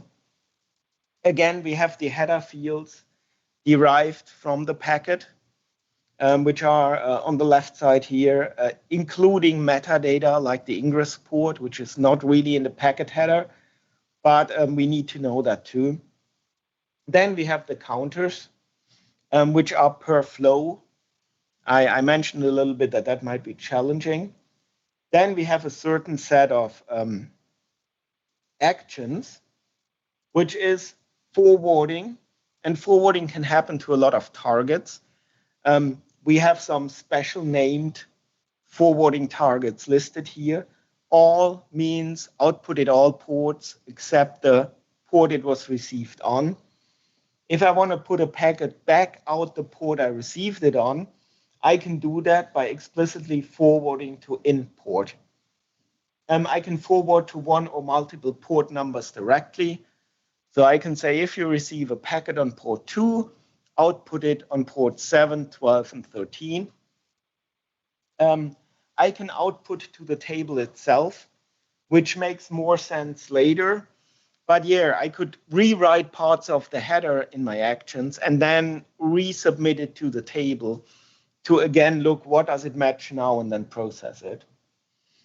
We mentioned the normal, which if available pushes it up to the normal forwarding pipeline. And we have flood, which was a way to implement VLANs on an OpenFlow side. It's not used a lot nowadays because there are better ways to do that. We also have in-queue, where we are able to use quality of service functionality on the switch itself. So we can define on the switch, on the normal side, a different queues, and then submit a packet to these queues. We can drop packets and we can modify fields. I'm using can a lot because a lot of functionality in OpenFlow is optional. And you see that only a few things here are red. All the other things are more or less optional. So you need to look in detail what a hardware platform supports if you want to buy and use it. And we see as a last column here, policy, priority. Priority is giving us the option to order flows, as the question asked before. What happens if a packet matches multiple flow rules? The one with the highest priority is taken in that case. OpenFlow defines the option of rewriting header fields, which for certain fields is a standard functionality in forwarding hardware nowadays. Just imagine a router which needs to be able to do a layer 2 encapsulation on a new link. So in the Ethernet example, I need to be able to rewrite MAC source and destination addresses. we need to be a little bit careful here. Again, OpenFlow allows you to do anything, anytime, but hardware pipelines might limit you to do certain things at a certain point in time and only then. If you look at the example I had of a router with a layer 2 encapsulation, some hardware chipsets only allow you to rewrite these fields as a last step before outputting the packet. And the target MAC addresses need to be in a certain table that has not as many entries as other tables. So again, hardware is always giving you a lot of constraints you need to understand. But now back to theory. Here are some example entries, that we could have in a flow table. We see the first one, if ingress port equals 2, drop the packet, which would mean that every packet coming in port 2 will be dropped. That's a very singular example. We see other examples we can match on IP address, source or destination, Ethernet address, source or destination, and we can combine match fields, which we see in the last example, where we say if the ingress port is 2 and the Ethernet type is ARP, we forward to the normal pipeline. So looking at this whole table here, just want to point out, I said in the beginning, if ingress port 2 dropped the packet, would drop every packet coming in, port 2.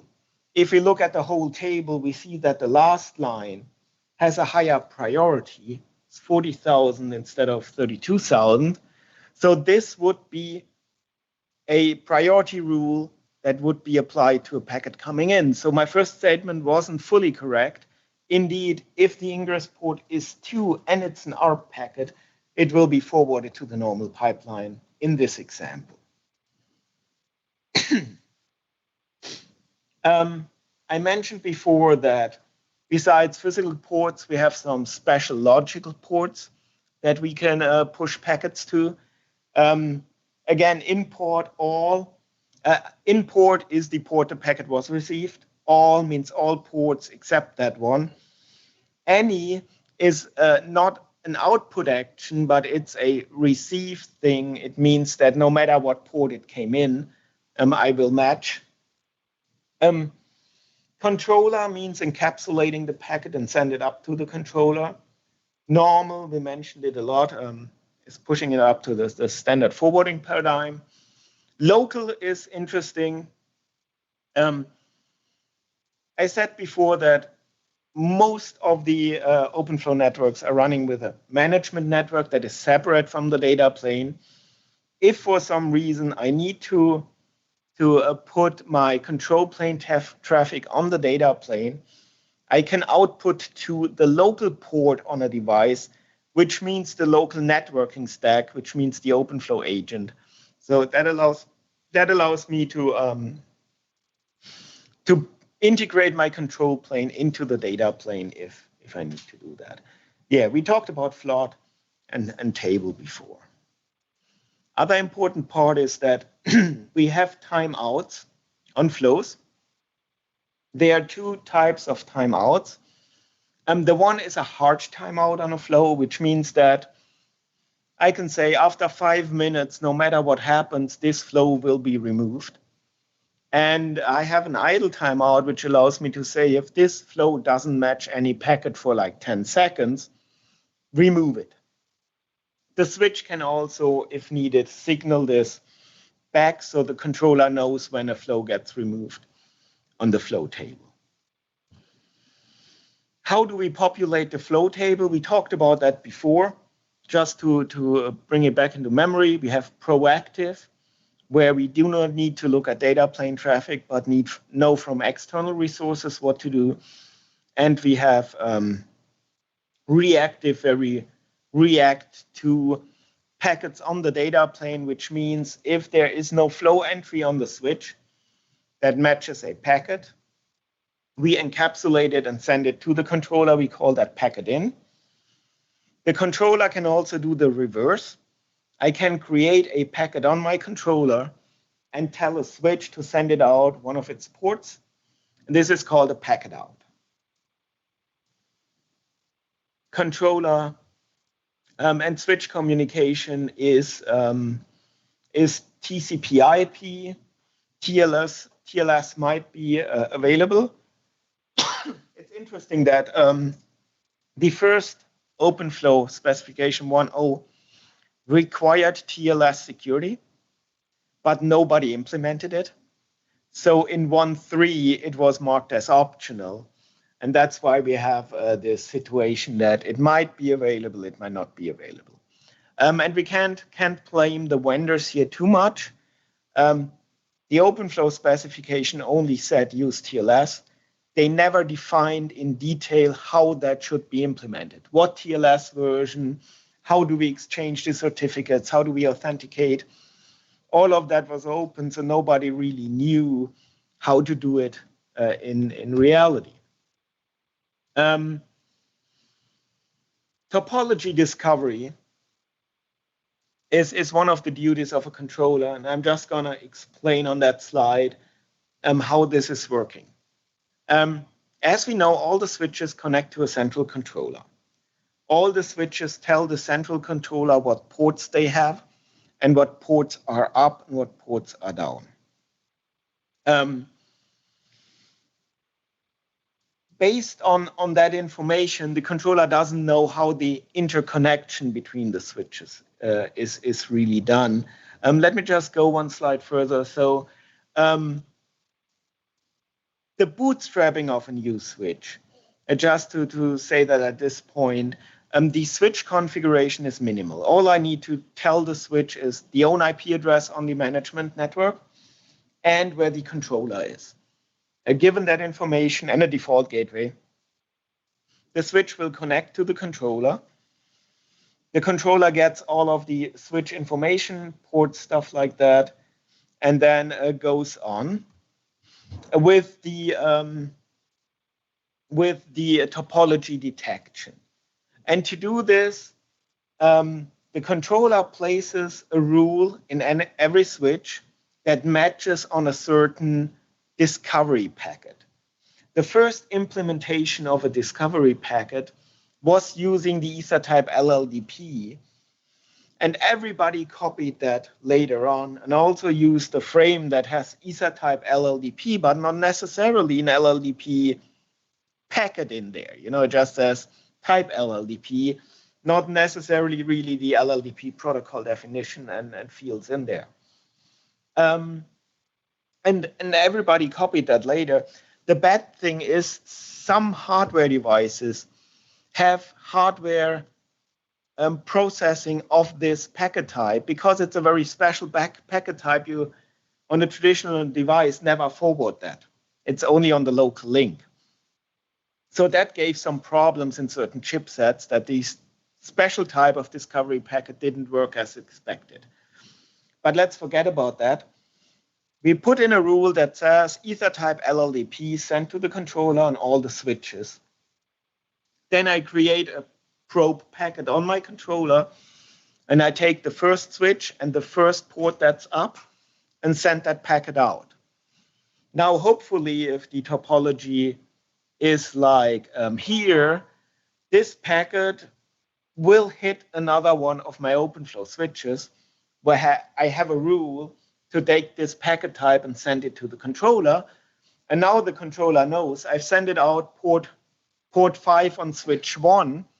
I received it from switch 7, port 12. There is a connection between these ports. And then we just iterate through all the ports. And by that, we discover the topology.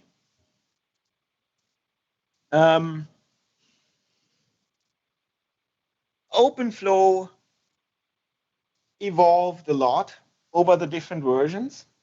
As we said, 1.0 and 1.3 are the current hardware implemented variants we find. What did change? We got support for MPLS tags and their modification.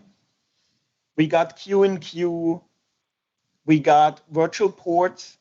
which means I can create a tunnel and assign it a port number and expose it as a standard OpenFlow port in my device, support for IPv6, and experimenter APIs means there were special value ranges in messages that you could use to experiment with your own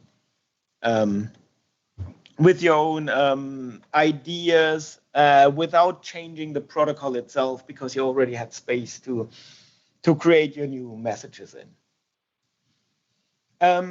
OpenFlow 1.3 was a big change. And we went from having a single table to having multiple tables. Multiple tables means I have a pipeline.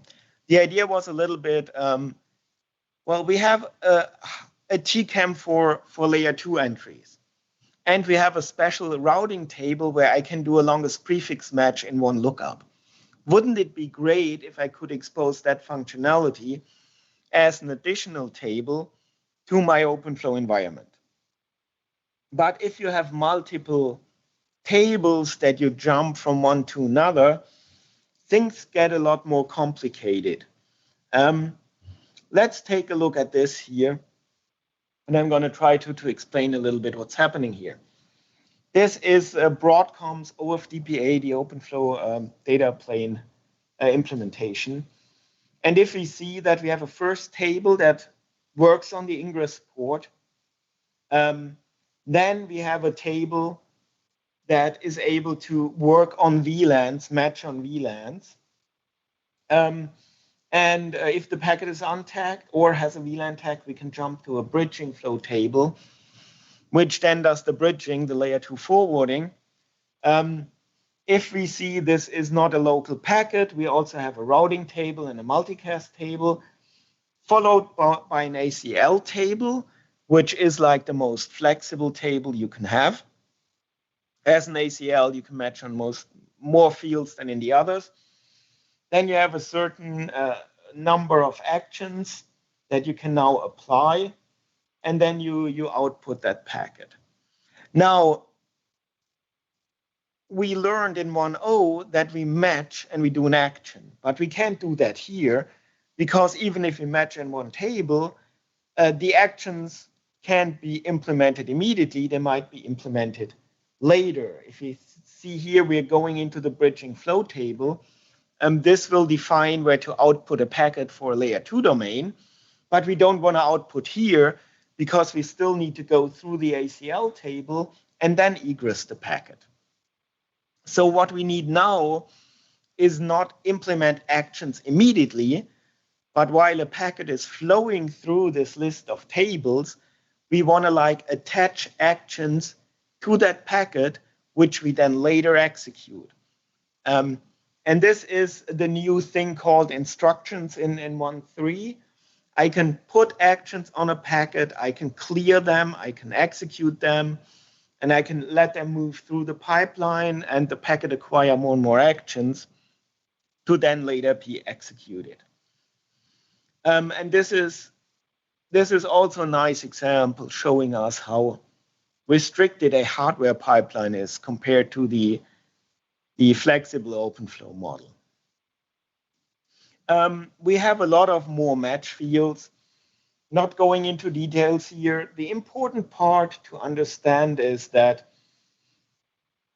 if you ask a vendor, do you support IPv6? And the vendor says yes, that doesn't tell you a lot. That can mean that, as you see on the right side in red, they support matching on IPv6 source and destination addresses. But if you want to have your device really being able to be part of an IPv6 network, means talk to traditional IPv6 devices, you also need to be able to match on like neighbor discovery matches, neighbor discovery packets and stuff like that. So if you look below the IPv6 source and destination, there are a lot of optional control message type matches that you need to be a full member in an IPv6 domain. So there is no yes and no there. In a lot of things here in MPLS, you see the same thing. you need to really understand exactly what you need and then ask for all the details in that respect. So I talked about we had actions, now we also have instructions.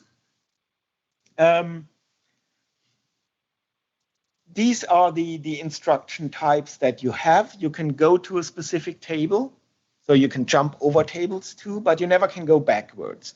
That's the loop protection here. You have to go to a higher table number anytime. You can write metadata. Metadata means you can store arbitrary information you want on a packet while it goes through the pipeline to use it later. We can write actions, apply actions, clear actions, which is exactly what I talked about before. Putting actions on packets while they pass through. And we also have a meter here. That means we can meter certain things like bandwidth and attach that to certain flows to make sure they're not overrunning our capabilities. We have some new action types. And I want to just point out a little thing here. If you think about the version 1 flow table, we had to specify each match field. If I want to implement a router with TTL in OpenFlow 1.0, I would need to define each TTL in a flow, where I would say if the packet is for that IP destination and the TTL is 5, rewrite it to 4. And then I would need another flow entry that says if it's 4, rewrite it to 3. And now here we see a little bit of intelligence coming back in where I can set and decrement a TTL.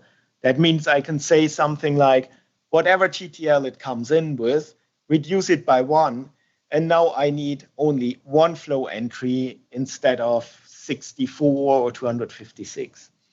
And we can push and pop VLAN tags. Also, you think if VLAN matching is supported, I can arbitrarily write a VLAN tag. Yes, I can, on some older devices, rewrite VLAN tags. But the VLAN tag needed to be there.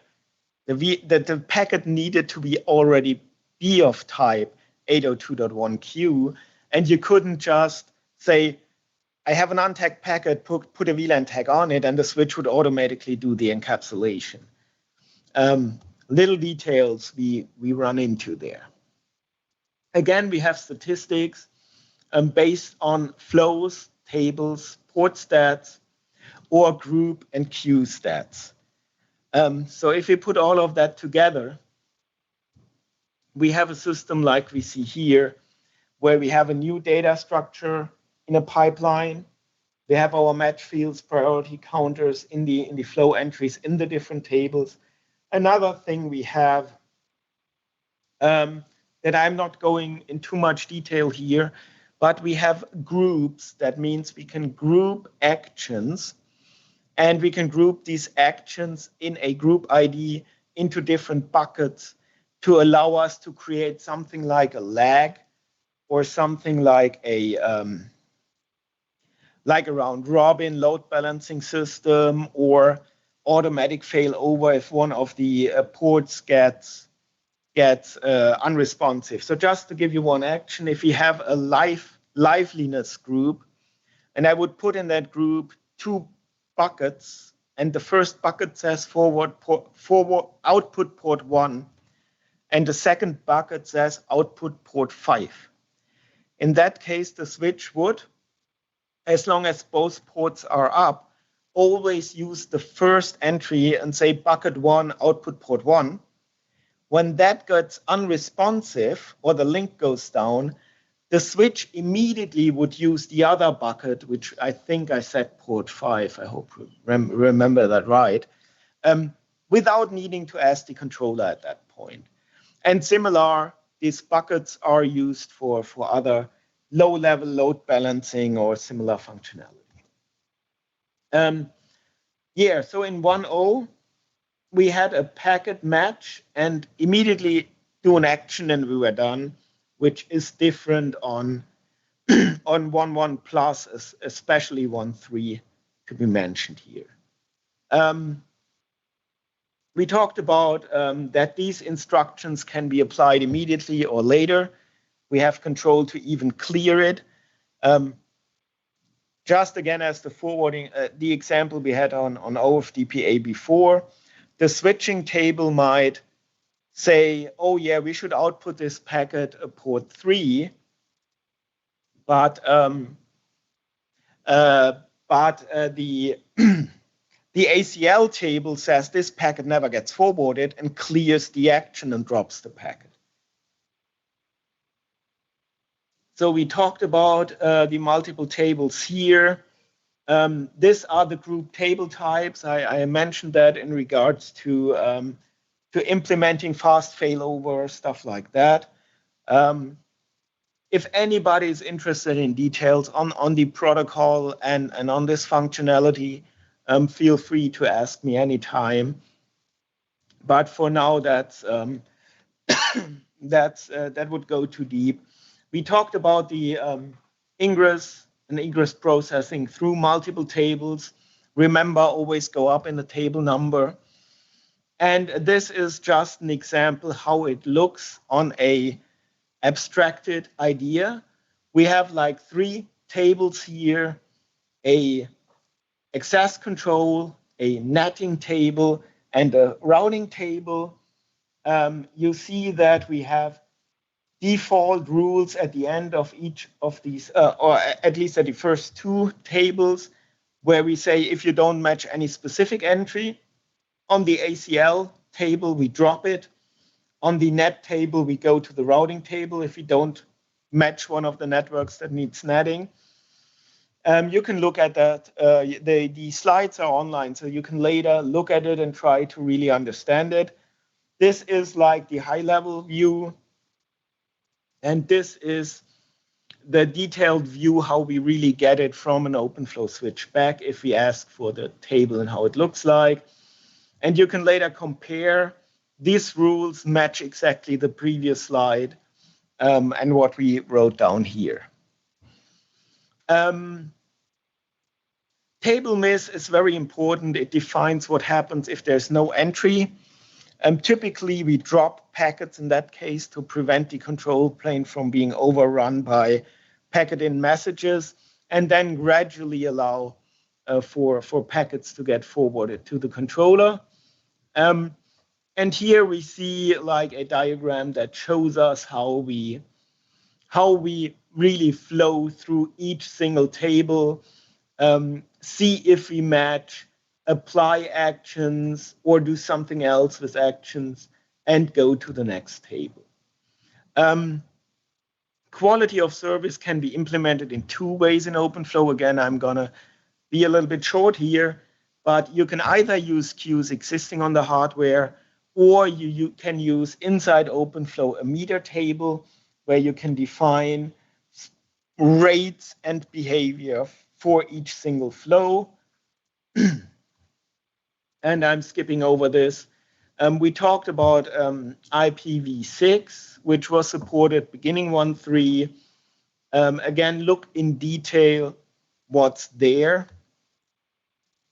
And the last thing I'm going to do in this intro about the protocol is I want to talk about table type patterns. We've seen that complex OFDPA pipeline. And the OpenFlow protocol did not really expect to hit such constrained pipelines. The idea was that the switch can do whatever I want it to do.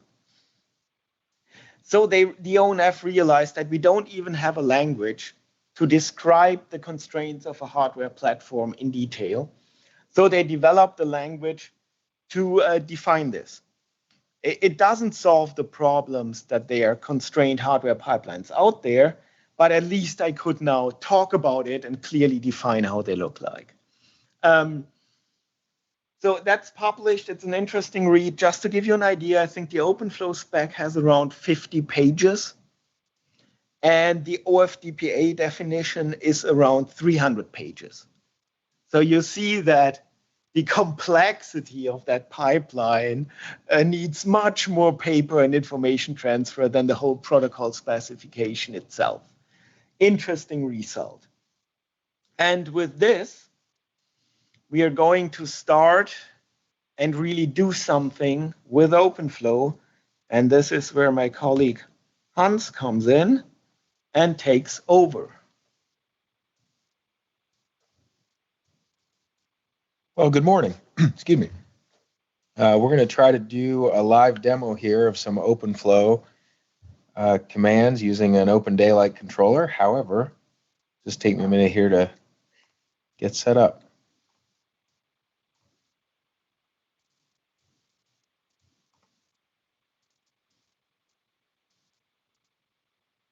And PowerPoint just crashed. Stand by.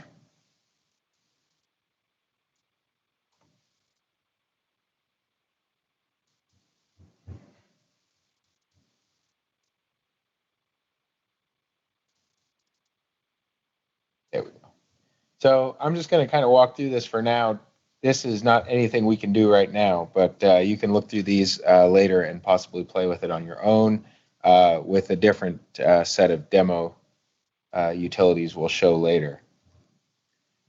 So we've set up a demo on an Amazon instance that actually will contain an Open Daylight controller, an Open vSwitch switch, what we're calling a data transfer node, and a firewall. We'll talk about Science DMZ and that concept in a little bit, but right now we're just going to do some straight OpenFlow demo. Let's see, and then so this is kind of what it looks like back here at this picture, a diagram of the setup. And I'll get into the interesting stuff now. You can look through all these different configurations if you want to do this on your own later. Our first task, though, will be just to get our DTN node talking to the network so the Nagios host can see it. Let me see if I can do this. Okay.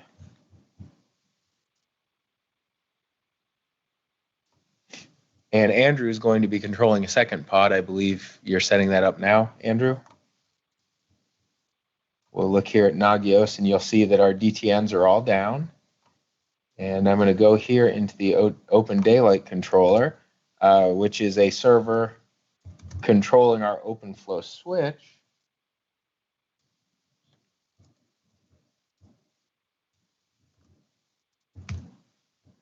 Uh-oh.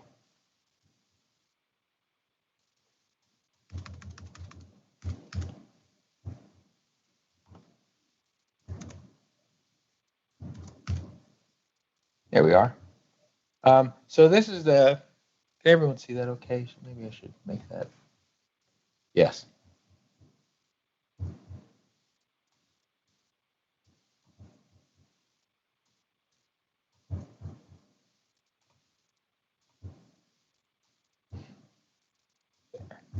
So the first thing we'll do, you can see your switch here. So our Open Daylight controller is controlling this switch. You'll see it has 5 ports reported by the switch, and they are labeled along with our diagram. And we'll go to flows here. And the first thing we're going to do is just get the DTN node, the data transfer node, like I said, talking to the core router. So we need to add 2 flows as OpenFlow rules are unidirectional. So we'll need a flow outbound and a flow inbound. So we'll start by adding a flow entry, something descriptive here, in port 1, out port 2. We'll choose the switch, and we'll say we want that input port. Priority here right now, we'll just leave it 500. OpenFlow will process the rules by priority one at a time, looking for a match. We will take out Ethernet type because we want all packets, ARP and everything to go through, not just IP right now. We're basically creating a packet cannon. We don't have to worry about any matches right now. The last thing we need to do for this rule is to create an action of add output port. So it'll say, and we'll say 2 here, and add action. So what this rule is doing when we install it is sending any packet that comes in port 1 of this switch and just sending that out port 2. So like I said, it's a unidirectional flow, so we need to create the inverse. Out in port 2, out port 1. And basically the same thing, just backwards. Remove the Ethernet type because we want all packets to flow. Go all the way down here. And this is just a nice user interface. You know, the OpenFlow switches can be controlled programmatically or anything. This was just a nice Open Daylight interface showing web interface, so we can show you what's going on a little bit easier. So there are our 2 flow rules. And now, if we look at Nagios, Andrew wins. He got there first. His pod is up first. Nagios will take 90 seconds or so. But let's see here. We'll wait for this to come up. And the other thing you can do here with Open Daylight, and this is, Uwe had talked about the counters and things that it reports. You can go down here and actually look at your flows and see, hey, each flow here, you can see the packet count and the byte count. So we see traffic flowing in both directions. So, hey, that's good. And eventually, Nagios should catch up, and there it is. So that was exercise 1. We've basically just created 2 open flow rules to allow all traffic to flow from the DTN out to the network. Now, you might say that's not too awful secure right now. Your host is just allowing anything to it. So what we're going to do is, as you see on your diagram, there's a firewall. Our security office would like us to send all our traffic through the firewall. So we'll go back here over to Open Daylight, and we will remove the 2 flows we've just created.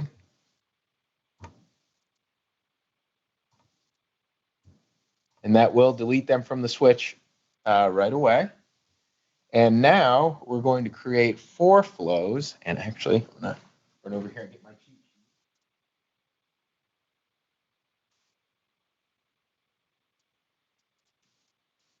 So now what we actually have to tell the switch that we'd like all traffic from port 1. Let's go back and let me see if I can show you the diagram again.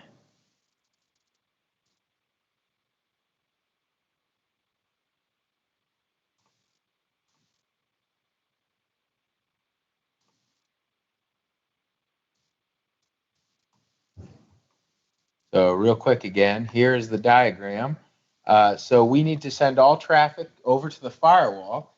The firewall is configured to take all the traffic that comes into it and send it out the other port. So right now we'll need to create 4 open flow rules.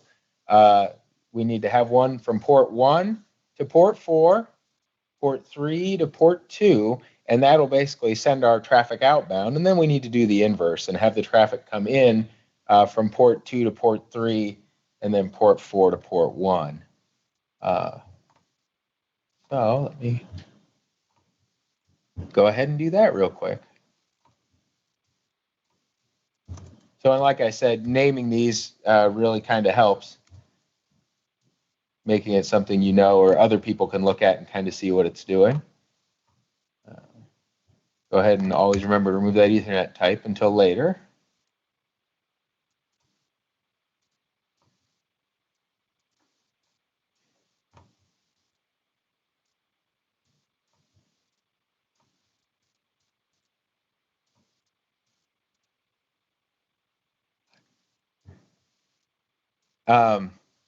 And I will go a little faster here, as I'm being told we only have a few minutes left.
Actually, I wonder if I can just, we'll just go back to the PowerPoint and I will show you what this looks like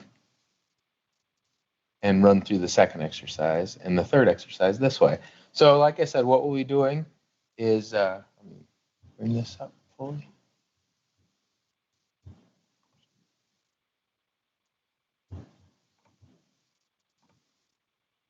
There.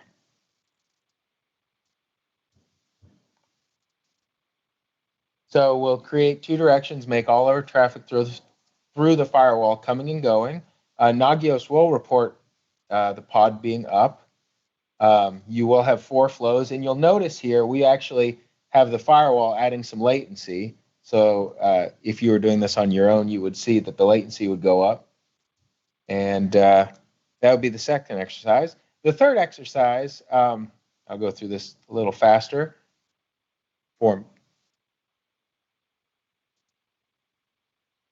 Okay, okay. You know what? We'll take a break and do exercise 3 in a minute, I'm being told. So yeah, go ahead and ask questions if you have any, and we'll be back in maybe 5 to 10 minutes.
Welcome back. We're going to continue on with the OIN with an overview of SciPass, and I'm going to turn that back over to Hans. Hi, welcome back. So we're going to talk about something that was developed here at the Indiana University Global NOC called SciPass. As you can see, it's a secure-ish open flow-based science DMZ. So the problem statement, kind of for a science DMZ, is that campus networks are enterprises, and most, if not all, of the traffic needs to flow or must flow through a firewall or some kind of security appliance. A lot of the networks may not be elephant flow friendly or clean enough for fast data transfers that science or data transfer nodes may need. It's not a good idea to just bypass all security, because then you leave yourself vulnerable. And you have no real method of performance assurance. So this concept of science DMZ was created to allow appropriate security for 100 gigabit, to integrate network test points and reduce loss that impacts any kind of TCP or UDP performance. And go fast, keep it controlled is kind of what Ed liked to think about with a science DMZ. So the objective here is to reconfigure existing components for a better experience, sometimes using SDN, in SciPass's case using SDN. Doing a 100 gig science DMZ with security features baked in, including load balancing to an IDS, using it to forward marked traffic on possibly a fast path or block traffic that you may think is bad. And a controlled bypass of any institutional firewall with working with your security office. So the approach basically is for SciPass is to do this by combining an open flow switch with some kind of IDS sensors. We've used Bro most often, but I know Snort and a few others will work just fine. And putting a perf sonar node there, and we'll learn more about perf sonar later today for monitoring and measurement of the performance. We'll create a reactive system basically where your open flow switch will take a copy of every packet that goes through the firewall, load balance it to your IDS, and your IDS will watch for certain traffic patterns based on a tuple that you have, or multiple tuples that you may program to look for. And then the IDS, once it sees good traffic, it can signal your SciPass controller, and the SciPass controller can install a rule to bypass that firewall and send your science traffic on a fast path, possibly, at 100 gig, not having to go through the firewall. So looking at SciPass, the default behavior is kind of what I just described. All traffic still goes through your firewall, while your open flow switch, controlled by SciPass, is still load balancing all traffic to the IDSs, looking for known good traffic patterns. I just said that. So when the IDS detects some good traffic, it will signal SciPass to set up a fast path. It'll stop sending that fast path traffic to the IDS because you don't want to overload the IDS when that fast path comes online and starts sending traffic at a higher speed. And then it sets up that fast path using open flow, and only that traffic that you've defined and found will take that fast path. And so this is a standalone appliance SDN deployment. So you'll have an open flow switch that'll need to be in the middle with a SciPass open flow controller and X number of IDS machines, whether it be Bro or Snort. And remember, you're fingerprinting only the good traffic. All traffic will flow through the firewall unless the IDS, or until the IDS sees it as good traffic that you have defined. And like I said, you can do this on fine-grained 5-tuple based matching or blocking. Just talking a little bit about the load balancing features. It'll divide the IP space. It'll check the sensor load constantly and move traffic around to make sure the sensors, the Bro sensors or Snort sensors, are not overloaded.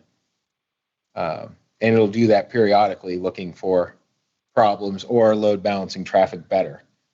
So right now, here at the Global NOC, we're using that. The Indiana University Security Office is using it in a mode to do some packet inspection. And we are currently looking for other participants to use this. We do have a DMZ deployed in the Indianapolis lab using those 3 switches. So SciPass has been developed and will work with those. It should work with any OpenFlow compliant switch, however. And we have worked with ESNet to do some testing of this. And this is just kind of a graph here showing, you know, I'm going to go into the switch myself. John, scientist, calls me and says, hey, I've got this traffic flow from this IP address. Could you go ahead and, bypass the firewall for me? And, you get your buy-in from the security office. I go into the switch and, in about 12 seconds, I can, write the commands to move the traffic over, and you'll see that green line is the firewall bypass. That's manually doing it. Reactive, using SciPass and Bro and this whole system, you can see you can get it up in less than a second almost. The performance is then up and moving, so your traffic is bypassing the firewall. Your good traffic is bypassing the firewall.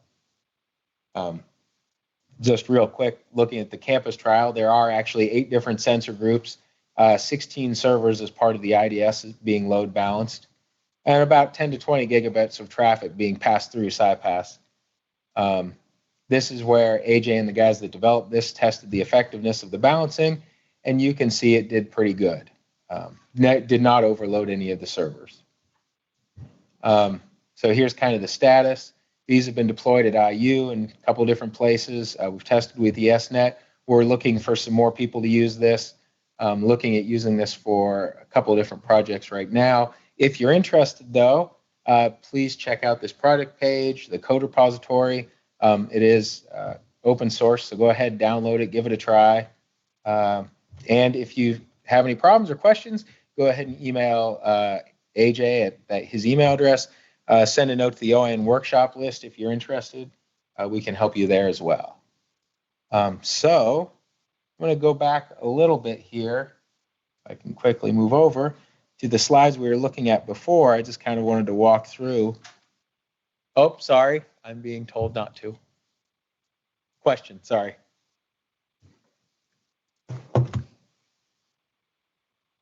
IU is doing both Bro and Snort. Yes, basically the security office is the packets are being sent to both Snort and Bro, just to see which is better. I haven't actually heard from the security office which they like or are using more than the other, but right now, yeah, all the packets are being duplicated to both Bro boxes and Snort boxes. Okay. And so a few minutes ago, we were looking at the OpenFlow tutorial and looking at some exercises, and I just kind of wanted to go back into that and run through a few more things here. Sorry, PowerPoint crashed. It'll be just 1 second.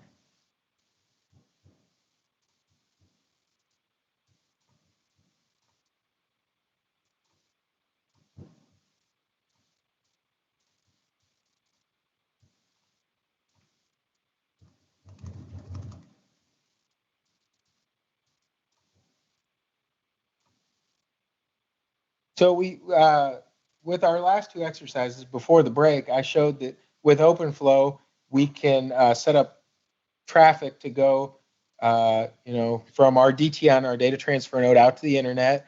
I showed that we can go ahead move that around. We were able to take the traffic, move it through the firewall, and basically, create rules to move that traffic around on the OpenFlow switch.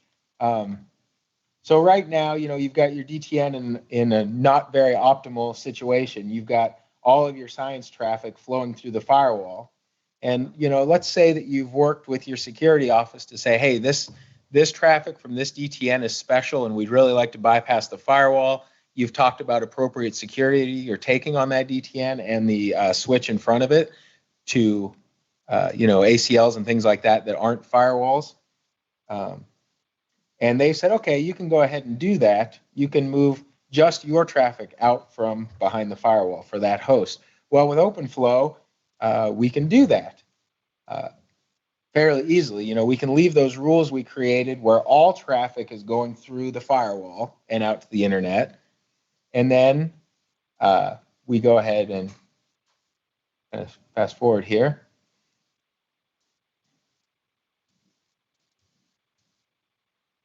So here's kind of what we're going to do, So we basically create rules like we did before, where we say, hey, everything coming in from the DTN just send out to the internet.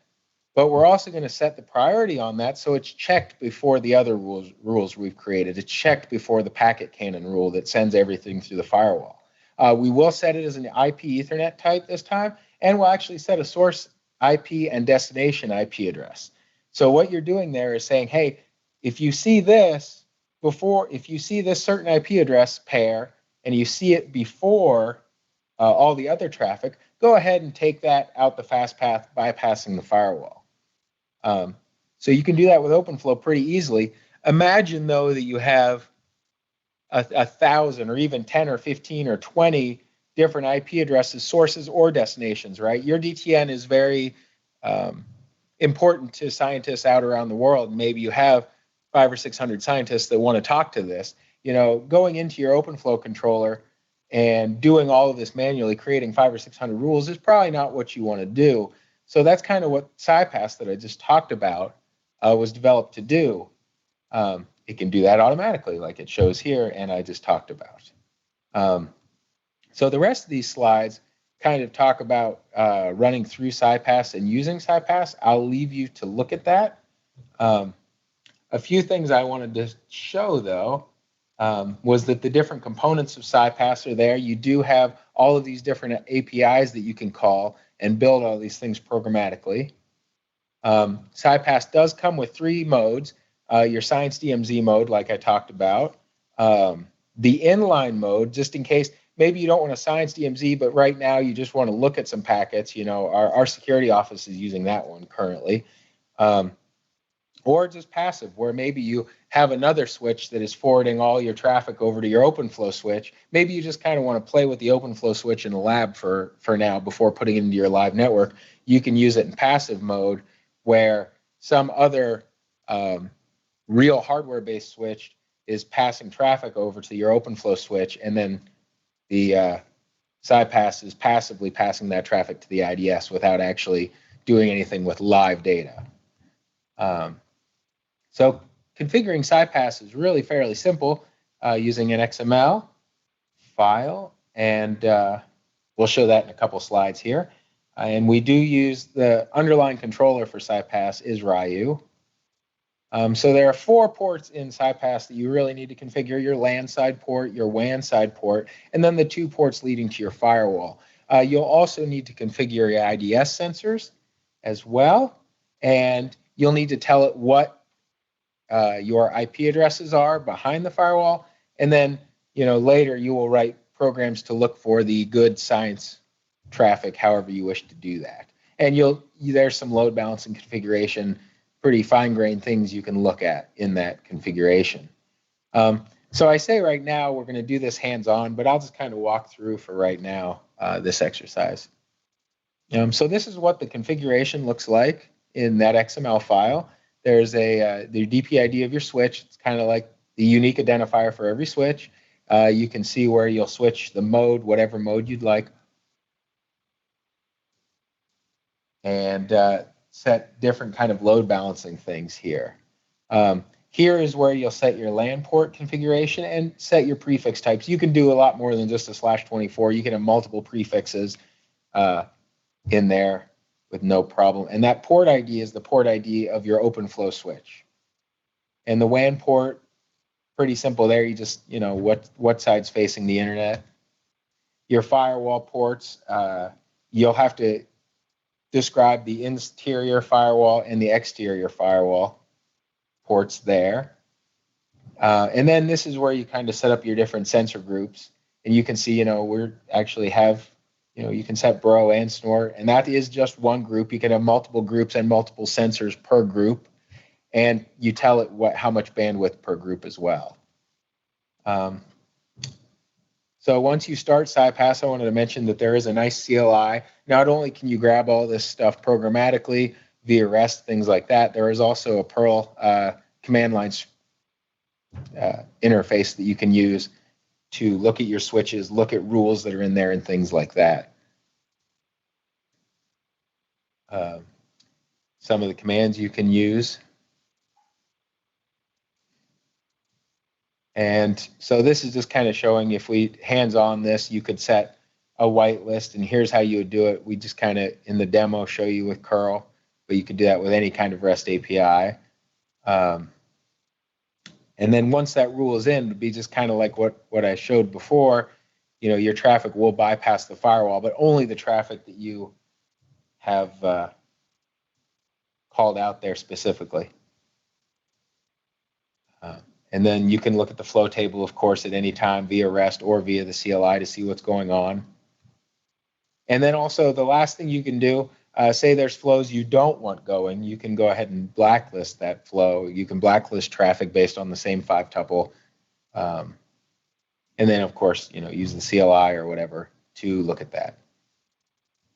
And that is SciPass, and it looks like we got through that pretty early, so we have about half an hour, I'd say, break until the next presenter.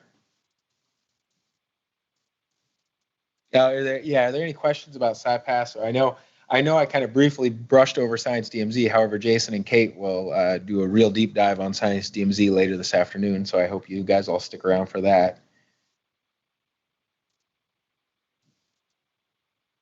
We could also, start walking through the exercises if we wanted to. Okay.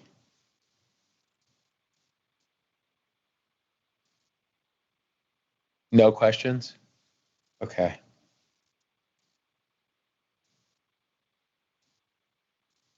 You mute for a second, Jason? We'll be back in just 1 minute. We're going to set up, maybe do an exercise or two.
Welcome back. Sorry about that. I was just setting up.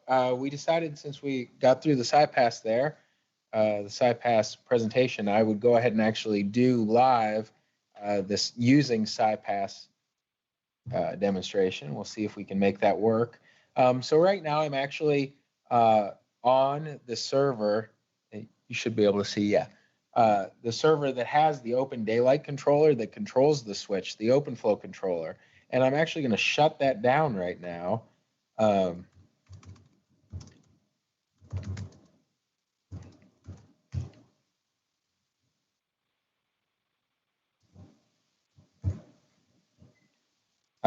then we're going to start up the SciPass controller and see it go.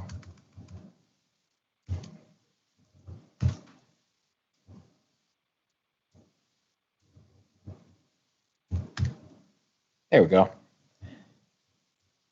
So the next thing we need to do is actually start SciPass.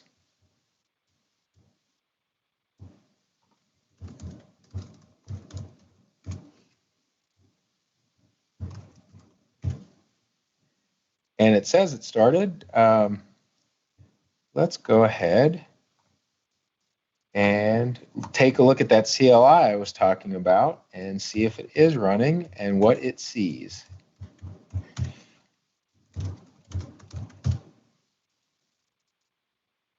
So right now, we see two switches that you can see there. We can see a DPID of one switch. Actually, I want to copy that out for later. And it says unconfigured for SciPass. Well, that's because we haven't actually configured the XML file. We haven't told SciPass to go looking for this switch. And you'll see down there at the bottom, you'll see DPID 00000001. That's actually the dummy switch that's in the configuration, but you can see it can't find that. So you can see that the OpenFlow switch is actually trying to look for a controller, and it's saying, hey, I'm here. I'd like to be controlled. Here's all my information. However, SciPass doesn't know about it. So what we're going to do then is edit the XML to set that up.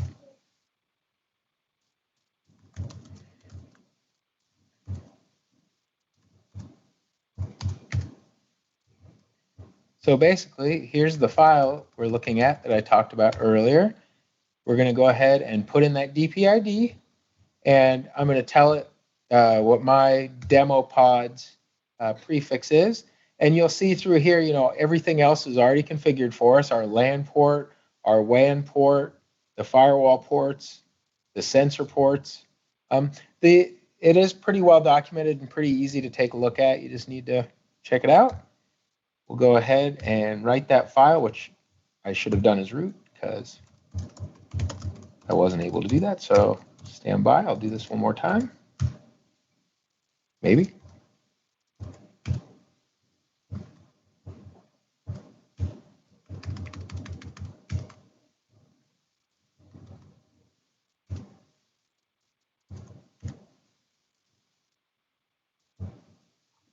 And the one thing I will point out, though, I switched back over here to Nagios, and you'll notice my pod went down. When the switch lost this OpenFlow switch, this OpenV switch, when it lost connection to its controller, it left its rules in place. And that is something that's configurable usually on an OpenFlow switch. If it loses connection with controller, do you want it to stop forwarding packets completely, or do you want it to leave its rules in place? We had the rules in place, but you'll notice it's down. What happened there is that when it reconnected to the SciPass controller, SciPass didn't know what that switch was. It saw it connect, but as a security feature, SciPass actually put in block root. It said, hey, block everything. So you'll see now that pod went down because no traffic is flowing anymore. So back over here, we've written it out. And we will go ahead and restart SciPass and see what we can see.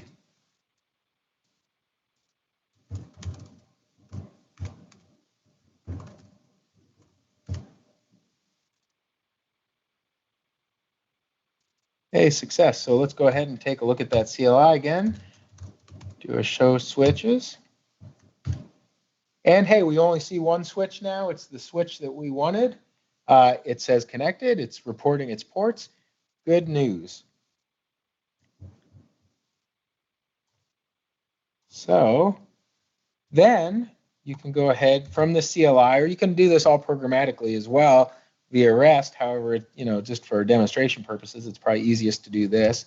I'm going to say show switch the DPID, and then I'm going to ask it to see its flows. And there we have all the flows that we have put into this switch via SciPass. You'll see there are flows that are passing our traffic. There are flows that are passing all the traffic, and flows that are passing our traffic to the IDS load balancers as well. As you scroll down, you can take a look at all of that. You'll notice it's only passing the IP prefixes we've defined to the load balancers. So that might be, if you know that your DTNs or science traffic is only on a couple prefixes, you only have to look at those prefixes if you'd like. Anyways, SciPass seems to be working. It's talking to the switch. The switch has responded. It has flows installed. Now, you will notice, Andrew, is your side set up? Let's find out. We'll see. Nope.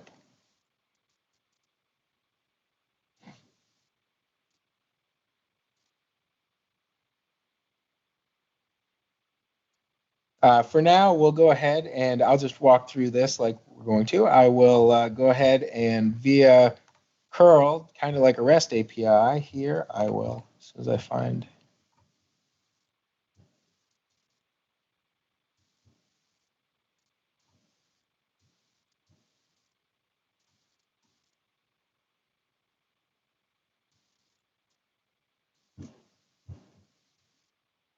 And you'll see the pod has come back up on Nagios. You'll notice, though, that the traffic's still going through the firewall. You can see that because the round trip time is 20 milliseconds. Our firewall is actually adding some latency just for demonstration purposes. If that firewall wasn't in the way, we would see 1 to 2 milliseconds of latency. From here, though, I will, say I want, I know where another DTN is, so I'd like to transfer data between these two DTNs. I've got there the IP address of my DTN and the IP address of the other DTN or the scientist at the other end. I will go ahead and, whoops, helps if I plug in the entire command.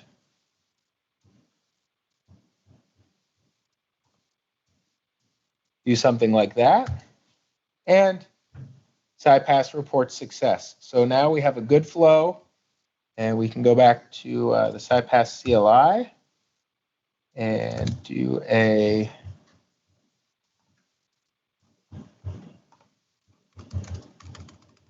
show switch, the DPID of the switch, and flows.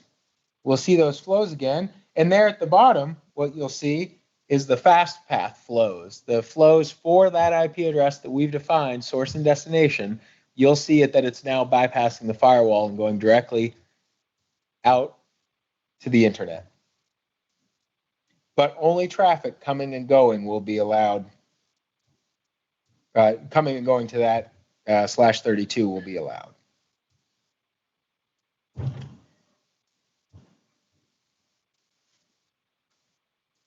And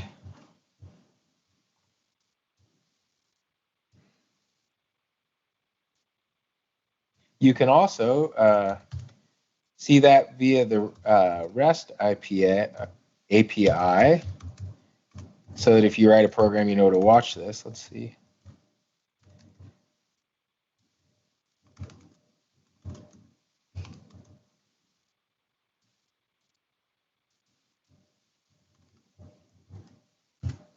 And then, you'll probably want to make that a little more human readable, but you can see that via the REST API, you can get out what flows are installed.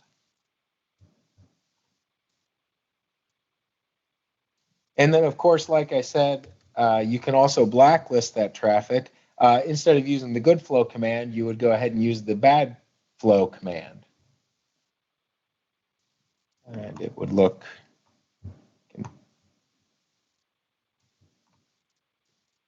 very similar to the above, but with bad flows. I can kind of show that. So Jason, that is actually the end of that hands-on exercise. Are there any questions about SciPass or the OpenFlow tutorial? There is, and we had it in one of these slides, I'll have to make sure it's added. There is sdnhub.org, and we can send that out in an email.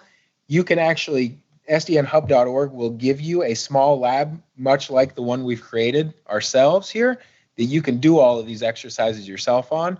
So you can go ahead and look through our slides, go to sdnhub.org, sign up, and have a small lab created, virtual lab for you to play with.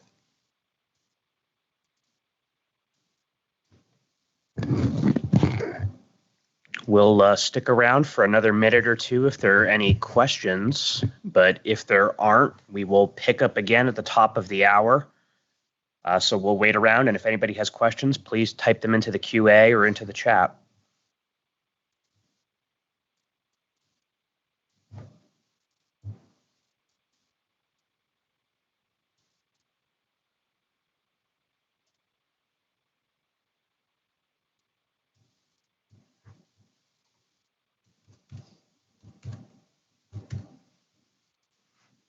Okay.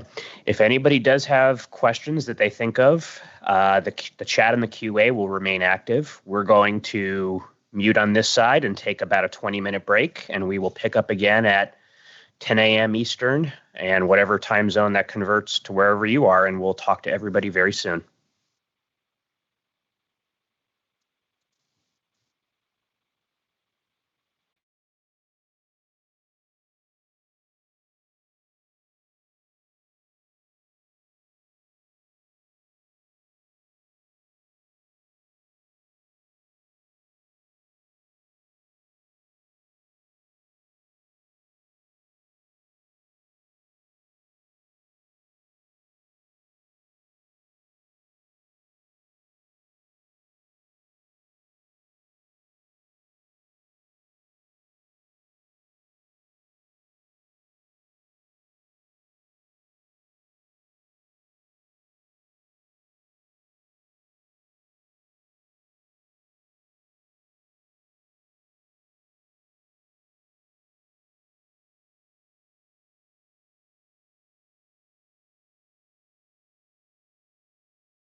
1.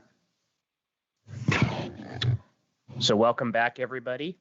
We're going to continue with more SDN topics with Uwe, and he's going to be giving a presentation about other forms of SDN implementation and then segueing into a discussion about white box switching. So we're going to switch it over to Uwe. Thank you. Yes, we've discussed a lot of high-level SDN topics in the beginning of the day. Then we went into some open flow implementations where we could see how we can use that protocol to do science DMC related actions. And now we're looking at some more traditional, more down to earth SDN implementations. And as an example of that, we will look at a tool we use here at the Global NOC. And then in a second part of this hour, I will give an introduction to white box switching as an outlook where the market is going to, what is to be expected in the future. So yeah, other SDN implementations, the Global NOC disk tool. It's an SSH-based tool, CLI-based tool for issuing commands to multiple network devices. It is vendor and platform agnostic and developed in-house by us, and we're using it for far over a year now. So it was developed by us to solve some problems we ran into. And the problem we mainly ran into were scaling issues. If we have a multiple of devices where we need to do the same config change on, it is very, very error prone if we connect to each single device manually as a human and then type in the commands. There will be on 50 devices, surely 1 or 2 where we do a typo. The other point is that if different people do the same service configuration on different devices, there might be slight differences in parameters used or not used. So there is a lack of standardization, consistency, and documentation related to that. So these were the problems that we were running into. So we wanted to develop a tool that helps with this.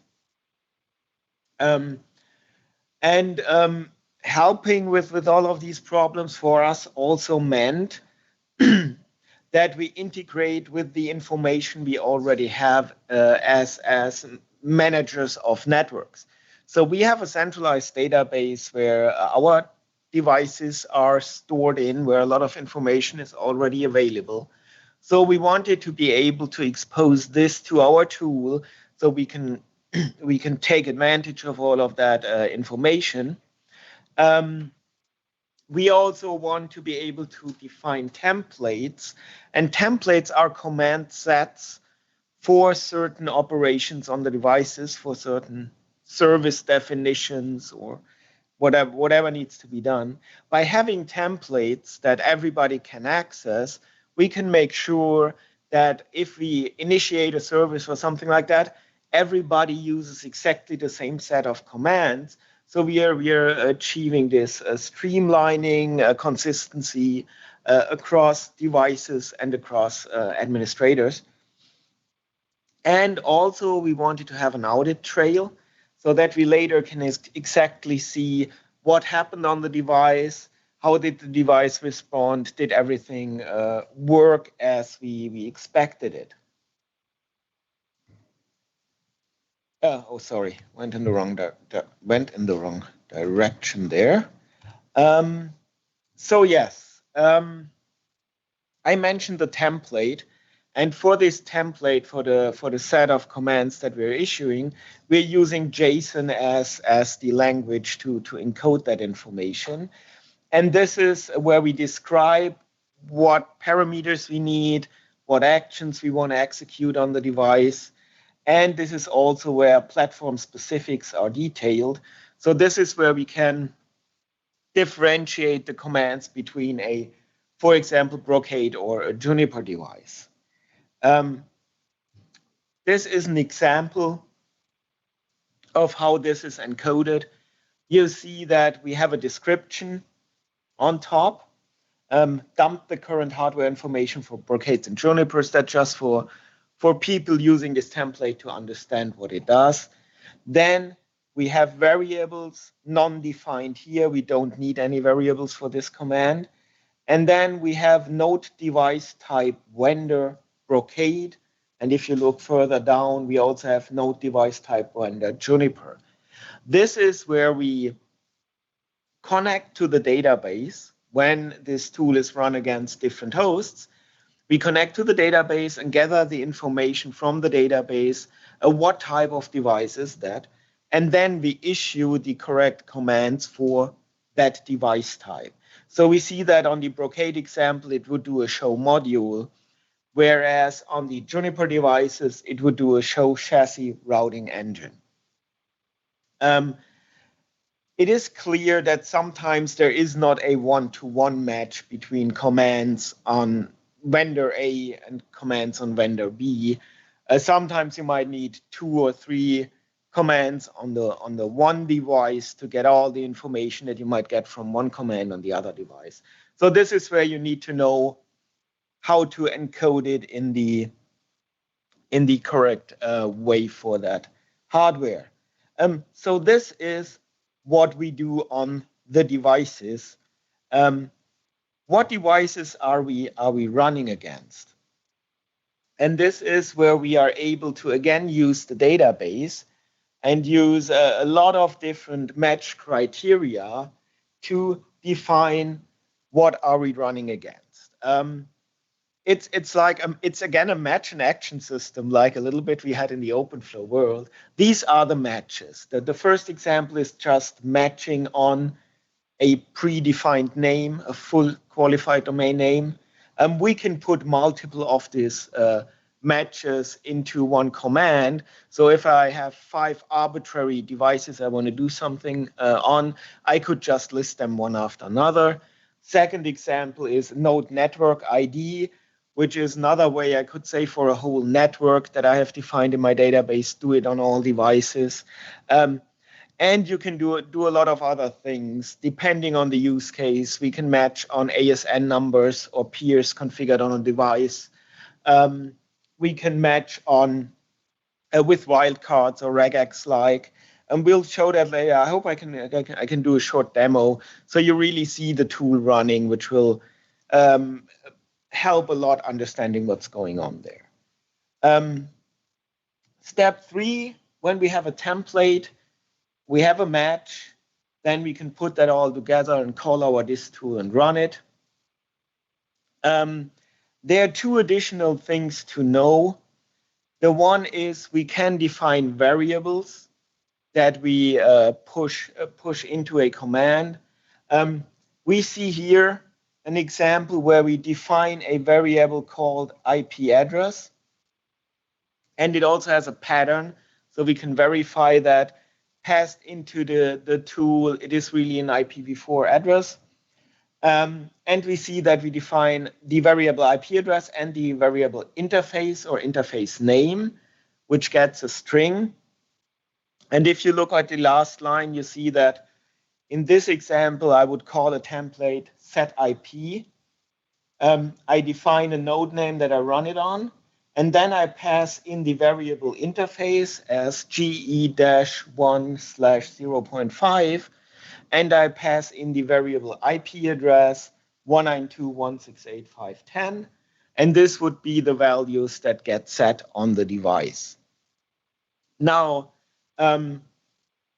this works for a single device, but if I would have multiple devices that I want to set the interface on, that wouldn't work because I can't set the same interface on 10 routers. That would end up with a little bit of a problem. So there's one more thing you can do, and this is just a list to show you what's available.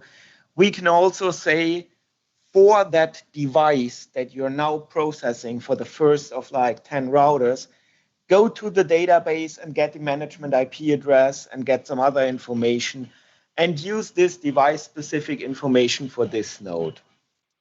And this is like just to show you what the number of options, variables we have on our database that we can use here to make sure that the configuration is device specific and working. So this about the theory. Now I'm going to try and see if I can show you that running so you get a better understanding how that should work. Give me a second here.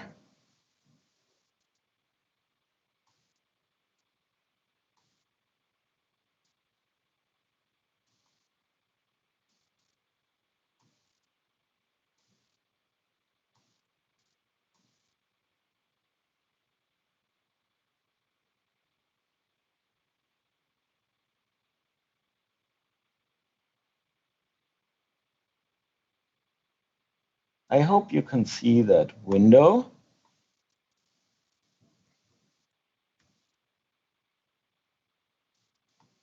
So I'm here on a machine that is connected to our test lab. It's my development machine, so there are a lot of files here that are, yep.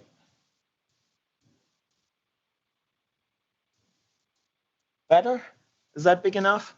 Or do we need to increase some more? More? You can have more.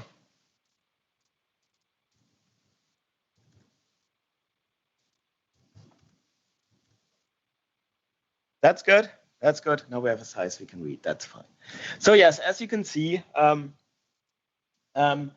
talked about JSON files defining the command we're running. Here I have one example which is called syslog JSON, which is defined for brocades and junipers to get us some syslog information. And I'm now going to run that against some devices in our lab so we can see what happens. So this is the command line I'm going to use. As you can see, I say this tool, and I say template syslog.json. Then I say node name like.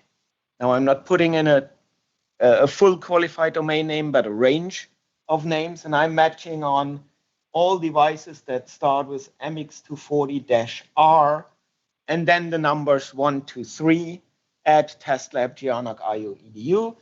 And I'm pushing in a config file specific for my lab. This config file has some information how to connect to the devices, where to reach them. So when I do this, the system requires my password that it's used to connect to the database and to connect to the devices. I'm typing that in, hopefully correct. And it starts running. And you see the first thing I see is a list of nodes that this is going to operate on. So it looked at the database and it found 3 nodes that are matching my description. And it gives me the option to either continue or break here. If I see that list is not what I wanted, I can say stop here and I need to optimize that. But let's assume that looks good. So I say yes. And we see that it is now logging into each of the devices to make sure we are connected and we can act on it. And now it shows me the first node, mx240-r1. It looked what type of device it is. It found it's a Juniper. So it uses the set of Juniper commands that was defined in my template. At this point, I can say either continue, means, yeah, execute it, go to the next one. I can skip this one if I see, well, that's one I don't want to change. I can abort, or I can do all nodes. Let's for now do a continue. Now we're executing that set of commands on the device, and we get all the replies printed to the screen. So now we've processed the first device, and now it is ready to go to the second router. For now, I'm going to abort because we don't really need to do that on all the 3 machines. It's just a demo. So I'm quitting. And if I look now, you can see that we also have log files here. So I can go And if I want to know what happened later, I can just look in the corresponding log file and see all the information.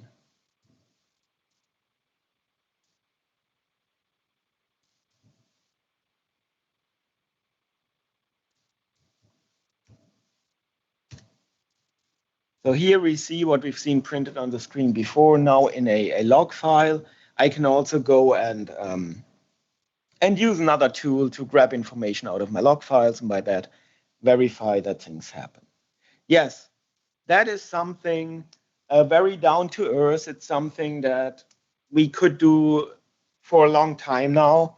It is screen scraping, it is SSH, but it is something that you can use now against traditional devices. And it still has some advantages that are useful. Are there any questions regarding this tool? If not, we would go on to the next topic, white box switching, but I'll give you like 2 minutes to come up with questions if you want to.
Okay, so we got some questions in. The first one is, how do you simplify the crafting of the command JSON? There is no simplifying of that. We do it by hand. The simplification is that if I need to do something, I can look in a library of existing templates and use them. So it's in that way, the more often you use it, the more templates you have, so you don't need to craft them, or you can just adapt one that you already have. Second question is whether that tool is available for download. No, this tool is not available for download because it is adapted to our database. So it's a very specific tool for our environment. Some of our customers can use it if they also use our database, but it is nothing that you could just download and run on your own. But you will find similar tools out in the wild that you might be able to adapt to your needs.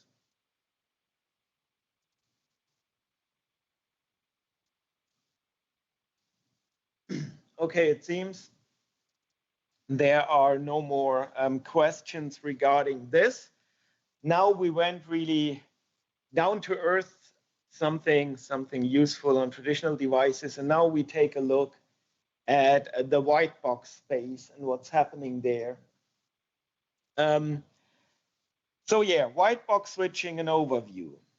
Well, we've worked with OpenFlow for a long time, and we ran into all the challenges we saw in the vendor implementations that came out.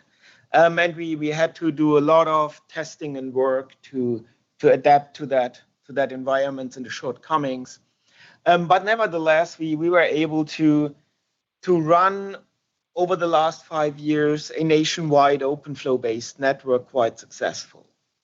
But still, we saw the constraints we're running in. So what else is out there? And there is a big trend coming in mainly from the big data center side, which is called white box switching, network software disaggregation, which means that as we talked about in OpenFlow, where we separate the control plane and the control functionality from the data plane forwarding. Here we want to go even, or this idea goes even further, trying to separate hardware and software and trying to disaggregate software components, called white box switching. If a vendor, white box switching is often if an ODM gives you a non-branded name switch. Bright box switching, another name for it, is used when a well-known vendor gives you the platform and in addition support and services. Another way to phrase it is also bare metal switching, which goes to the point or emphasizes the point that you're buying a hardware platform separate from your software platform, just like in the server world, where you can buy any hardware and then install a Linux or a Windows or FreeBSD or whatever on it. So this is the area we are looking at. And what do we hope for? Well, one is for sure improved vendor economics. We hope that there are no new components coming out that better suit our needs. And in addition, we can tailor resources better to our use cases, and by them leveraging the hardware better. We are hoping for better management, especially convergence of server and OS management with network device management, instead of having that as different worlds, which also makes sense if you look back at the OpenFlow discussions, that we want to integrate our network devices more and more into the other IT systems we have. Another interesting point is that as we separate the software components, we get access to more components, especially more parts of the lower level chipset facing APIs. And this allows to leverage new measurement capabilities, getting better a view into the chipsets, into the queues, how they are used. And by that, for example, be able to detect microbursts, which is a problem on traditional networking hardware right now, to get this really fine-grained information out of there. So if we look at what is a switch, we always think about it, or from a traditional view, as a black box. But if we take a look at an example here, which is the architecture for OpenSwitch, we see that the components are very close to what we see on a server. We have specific hardware support daemons for the power supplies, the temperature and fan control, stuff like that. We have very specific drivers for the hardware accelerated ASICs. But on top of that, we have SDKs. We have higher level software running, which might be layer 2, 3 protocol daemons, system daemons, and so on. And we have some ways to interact with the system, OpenFlow, SFlow as protocols. But we also have applications running like CLI or a REST interface that we can use to interact with that system. So in the end, it's very close to a server, except it has some very specific hardware for forwarding packets at line speed. Just to point that out again, traditional network devices in the beginning were one block of software and dedicated vendor-developed ASICs that provided you a complete fixed solution, completely integrated. But then we had the movement that started opening that up, where third parties developed ASICs that were competitive and were used by the vendors in their own offerings. And if you have the chipset from a third party, you also get a third party SDK and drivers. And now you can build your switch without developing an ASIC, which is called merchant silicon, which leaves a little bit of less differentiation for the vendors, where before a vendor could say, we have the fastest ASIC, or we have the ASIC with the biggest MAC address tables. Now these things are more common across devices from different vendors. So the software stack gets more and more important for selling my product in contrast to another vendor's product. So white box networking, it referred originally to switches built with merchant silicon. It was often custom built by ODMs for the switch vendors. A thing we see in many IT areas, that a design is made, but there are few factories that really produce laptops based on the designs for the different brands that we then can buy. Same here. And over time, large buyers of this equipment said, why not go directly to the ODM, give them a specification using open hardware standards, and by that, get more control, get more choice, and get a better price out of this. And this was coming from the data center area, where they used huge amounts of network devices, servers, and so on. So it came from the data center. Facebook was instrumental in developing the OCP, the Open Compute Project, which in the beginning looked for data center designs based on ODM-produced servers. They produced hardware specs, they produced rack specs, they produced power design definitions, and then we're able to source these directly from ODM vendors and optimize the designs for their data center environment, especially regarding cooling and energy efficiency and stuff like that. Later, they also started a project looking at network devices. So they founded a networking group, and this slide shows their idea where to go there. We are coming, as we discussed before, from the monolithic switch. Then the first step was disaggregating hardware and software. And in further steps, breaking down these stacks into smaller and smaller parts. That's again the idea. The smaller the parts are, the more innovation can happen in a short amount of time, because I can only work on a small module instead of a huge block of software. Interesting here is one part in the hardware side, the group hux microserver, which is the idea that you have a special slot in your switch where you can put in a small form factor but high to decent performance server module, and then use this to run advanced functionality.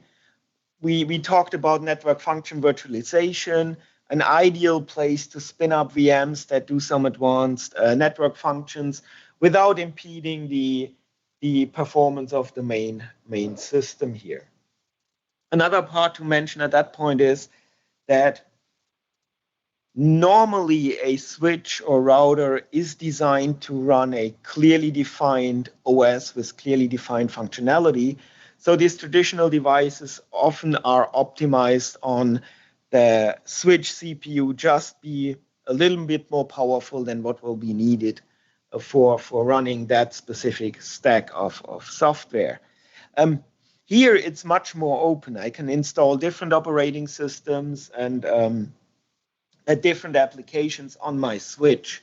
So the switch is most often better powered on the CPU and memory side to be able to cope with these demands. Software disaggregation, mentioned before, again, is modularizing the different functionalities we have, which are chipset drivers, forwarding agents, the operating system itself, and the hardware management, and being able to swap out parts of that and do a mix and match of the best solutions for my problem. And as I mentioned, it allows a parallel innovation. I can work on a little part without being afraid to break the whole system. Well, sounds from that separation of things and stuff a little bit like OpenFlow. And yes, OpenFlow had very similar goals. It was meant as control running on an open source system. Our controllers give us a standard environment where we can work with standard tools to develop our applications. The forwarding agents in the OCP world are the applications in the OpenFlow world. But in the example of OpenFlow, everything else means the whole implementation of the OpenFlow agent and how to put that on the hardware was left to the vendors, which left to sometimes implementations that were lacking a bit. On the other side, OCP also has this narrow waist, and here it's called SI, Switch Abstraction Interface. And this is an API that is openly published for controlling the functionality of the chipsets. There are agents existing that you can use, or you can write your own agents to run on the switch. The important part is you can share your code with others. And that's a big difference to the way it worked before. If you had a vendor switch, the ASICs had proprietary APIs that were under a very strict NDA, non-disclosure agreement. So even if you were given access to the SDK and the API, the code that you write against this proprietary APIs is under NDA. You cannot share it. And that's the big difference here that allows this ecosystem to run in the open source fashion, is that SI is published. And first of all, it is vendor neutral across different devices as long as they support it. And you can share your code, so you can really work together in creating something new. And just to show a little bit how that looks like, this is a graph that shows us the switch ASIC, very low the hardware. Then in kernel space, we have the ASIC driver. And then on top of that, we have the switch ASIC SDK, but with a shim layer, which is the SI interface, which is openly published. So we can write our applications against this switch abstraction interface. I mentioned a lot of time that OpenFlow has a lot of constraints when running on hardware. And we see the same thing here. SI is not really one API. It is a collection of APIs that are aligned with the functionality of the standard forwarding ASICs we find in the wild now. And it has some optional parts too, where some devices support it, other don't. So we're in the similar situation like we've seen in the OpenFlow world. You really need to look whether your device supports what you need for your use case. If you look at the names here, you see that we have VLAN management, we have routing interfaces as API definition. So that's very close to the traditional forwarding. We also see that tunneling, for example, is optional. Not every device supports it. And we even have an OpenFlow API. I mean, OpenFlow and SCI are not mutually exclusive. We saw the OpenFlow agent in a switch, which translates into the chipsets forwarding tables, what needs to be done there. We can write that using SCI, writing our own OpenFlow side, and then using the SCI definitions to put the flow entries into the hardware. One important part is if I separate hard and software, I need a standardized way to install different operating systems on the hardware platform, which in our server world is done by the BIOS, where you can say, I want to install a new OS now and look for the installer on the CD-ROM drive, on the network, or whatever. The similar implementation is for a network operating system is ONI, the Open Network Install Environment, supported by a lot of companies, and the de facto standard to get a operating system on a white box switch. ONI works not with hard drives and stuff like that, but normally you use DHCP, and the switch, when trying to install an OS, will request a DHCP address from a DHCP server. The moment it gets that, it will do an HTTP request to standardized URLs on that DHCP server to get a firmware image downloaded and then install it. So very convenient. You can scale that up. There are ways to control which switch gets which firmware. But yeah, as soon as you have this DHCP and HTTP server set up, it's very easy to auto install a firmware image on a switch. Let's take a little bit more of a look. What are the differences between OpenFlow and SCI? Because they share a similar target, means a vendor-neutral way to control network device forwarding using software. Both wanted to do that. But why do we see a decline in interest in OpenFlow? Why we see an increase in the SAI model? And there might be a few things to say here.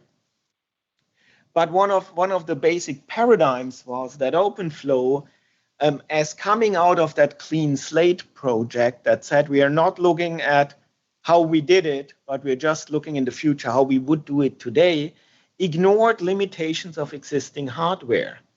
And it was designed top to bottom with that flexible new idea of the flow table, without looking at what can the hardware really do.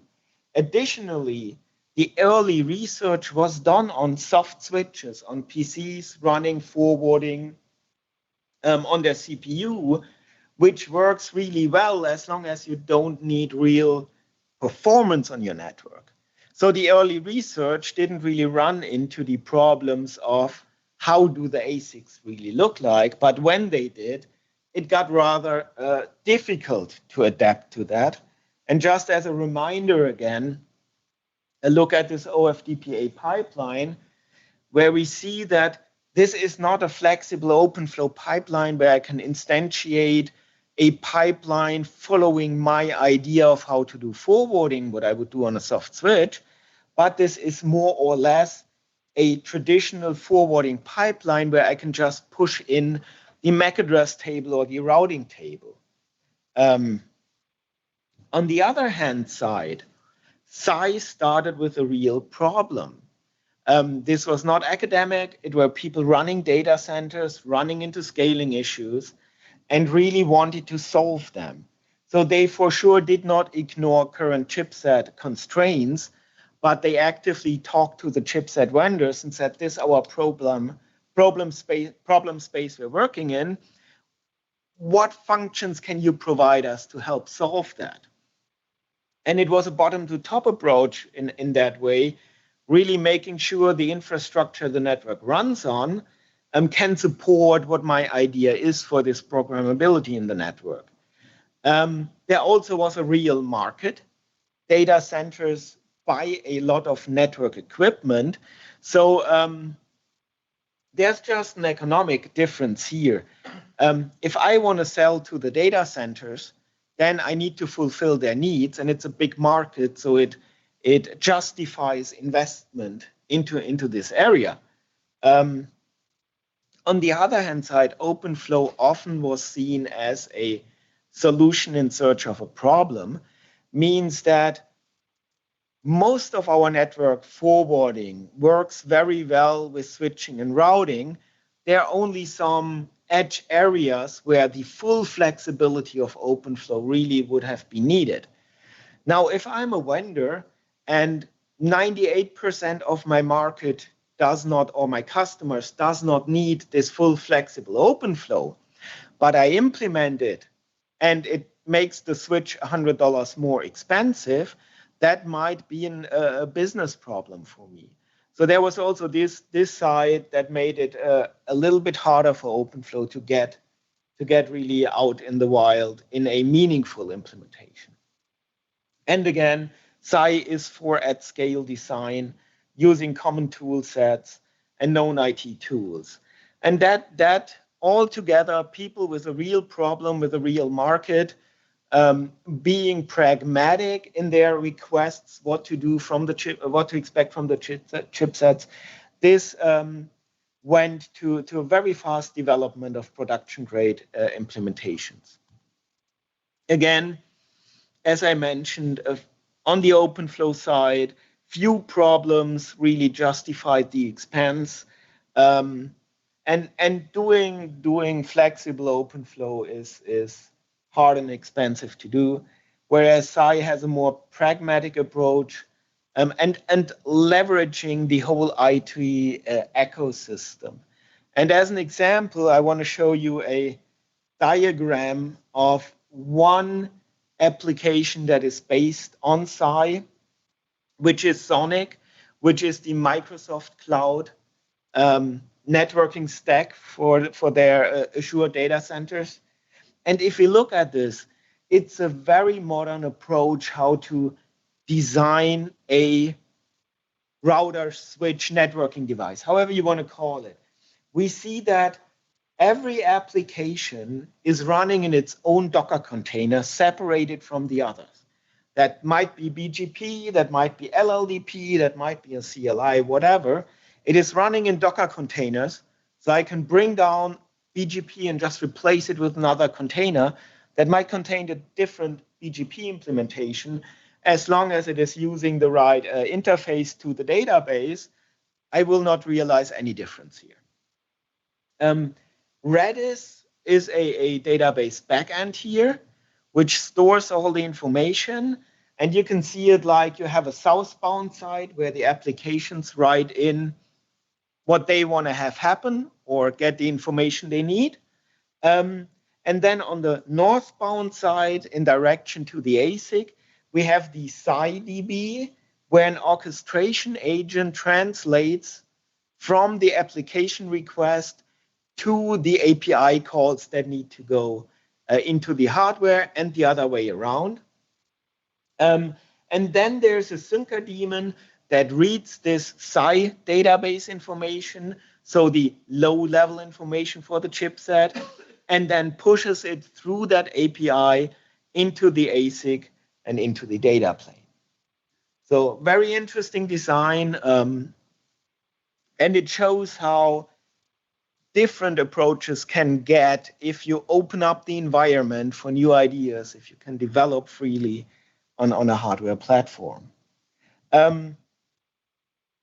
Just mentioning that also a very important part is that we can use standard Linux distributions now as an OS on a switch. There are several approaches there. Some vendors provide you with ISOs that have like a Fedora Linux with the right drivers integrated. There's also a project called Switch Device on the Linux side, which comes from the other direction. Linux is trying to natively support hardware ASICs to get the drivers in there. So a standard Linux server just can detect the ports on the ASIC And in both cases, you can install standard software from a standard Linux repository like Persona directly on the switch hardware. You can just install a iPerf 3 directly on the switch and use the switch to measure performance to another device without using a server plugged into the switch. You can do a TCP dump. You can TCP dump on a network interface and see the packets going over there. So that's really interesting. You need to keep in mind at that point that there might be a bottleneck between the data plane and the CPU on the switch. And when we did some tests on a standard platform, we were able to push out 8 gig of traffic from the CPU to the data plane without many optimizations. We just changed the MTU a bit. And so there are interesting things coming up. And yes, on the switch dev side, if you do an ifconfig, you see 65 interfaces on a server, something like that, which are 64 accelerated data plane ports and 1 management port. And you use the standard Linux tools to configure that, like BRCTL to create a VLAN bridge and stuff like that. So it's really the Linux side of commands there. There are some functions that are not like covered in the standard Linux tool set yet. And then you often find a vendor-specific command or implementation to do things like get in-depth optical information from an SFP or something like that. So just to summarize that a little bit, why are we looking at this approach? There are main goals we see that can be achieved here. One is automation and using IT tools like SaltChef, Puppet, Ansible on our servers and on the switches. So converge this management side. We have the freedom to run Linux software on the device, which gives us access to a lot of applications out there. It also means that we can develop on that switch, if we want to, our own stuff in a standard Linux environment. So not needing to have specific SDKs for real-time operating systems running on the devices. No, it's just like you're used to on your server, which makes that entry barrier much lower. Again, you can run your own client server application on your switch if you want to. And your own forwarding agent. It's not trivial to do that. On the other hand side, if you have a very narrow use case, there might not be that many lines of code needed. So that is a point. Again, I mentioned the monitoring opportunities too that are now exposed to us. And just to mention that too, there are vendors out there on the open source world and on the commercial world that provide you complete network operating systems with the whole stack of standard applications like BGP or CLI, SNMP, where you have, even if you don't develop your own stuff or install just a Linux OS, you can download and choose between Cumulus, PK8, Oknos, or OpenSwitch, and choose the operating system and networking stack of your choice and install it on that box and have more flexibility by that.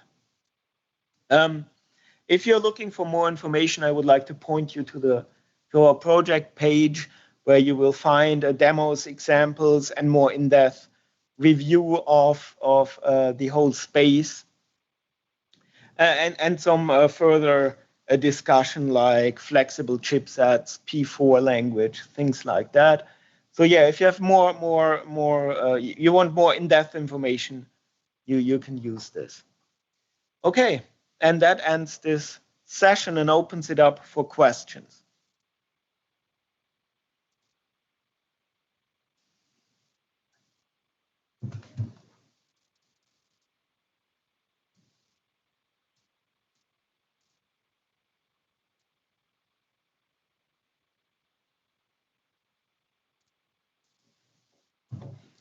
Seems that there are no further questions. We will continue at the top of the hour again.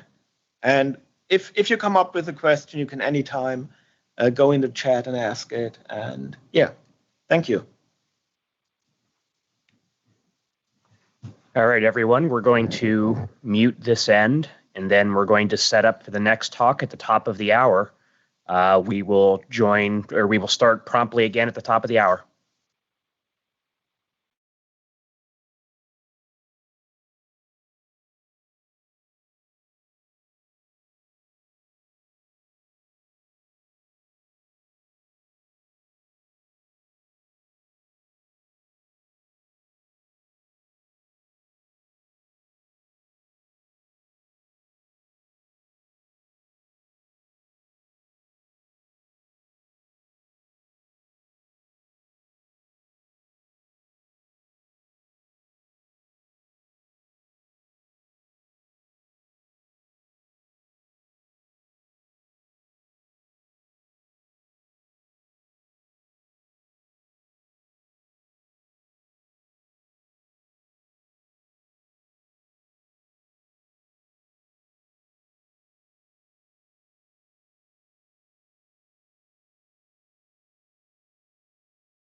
All right, welcome back.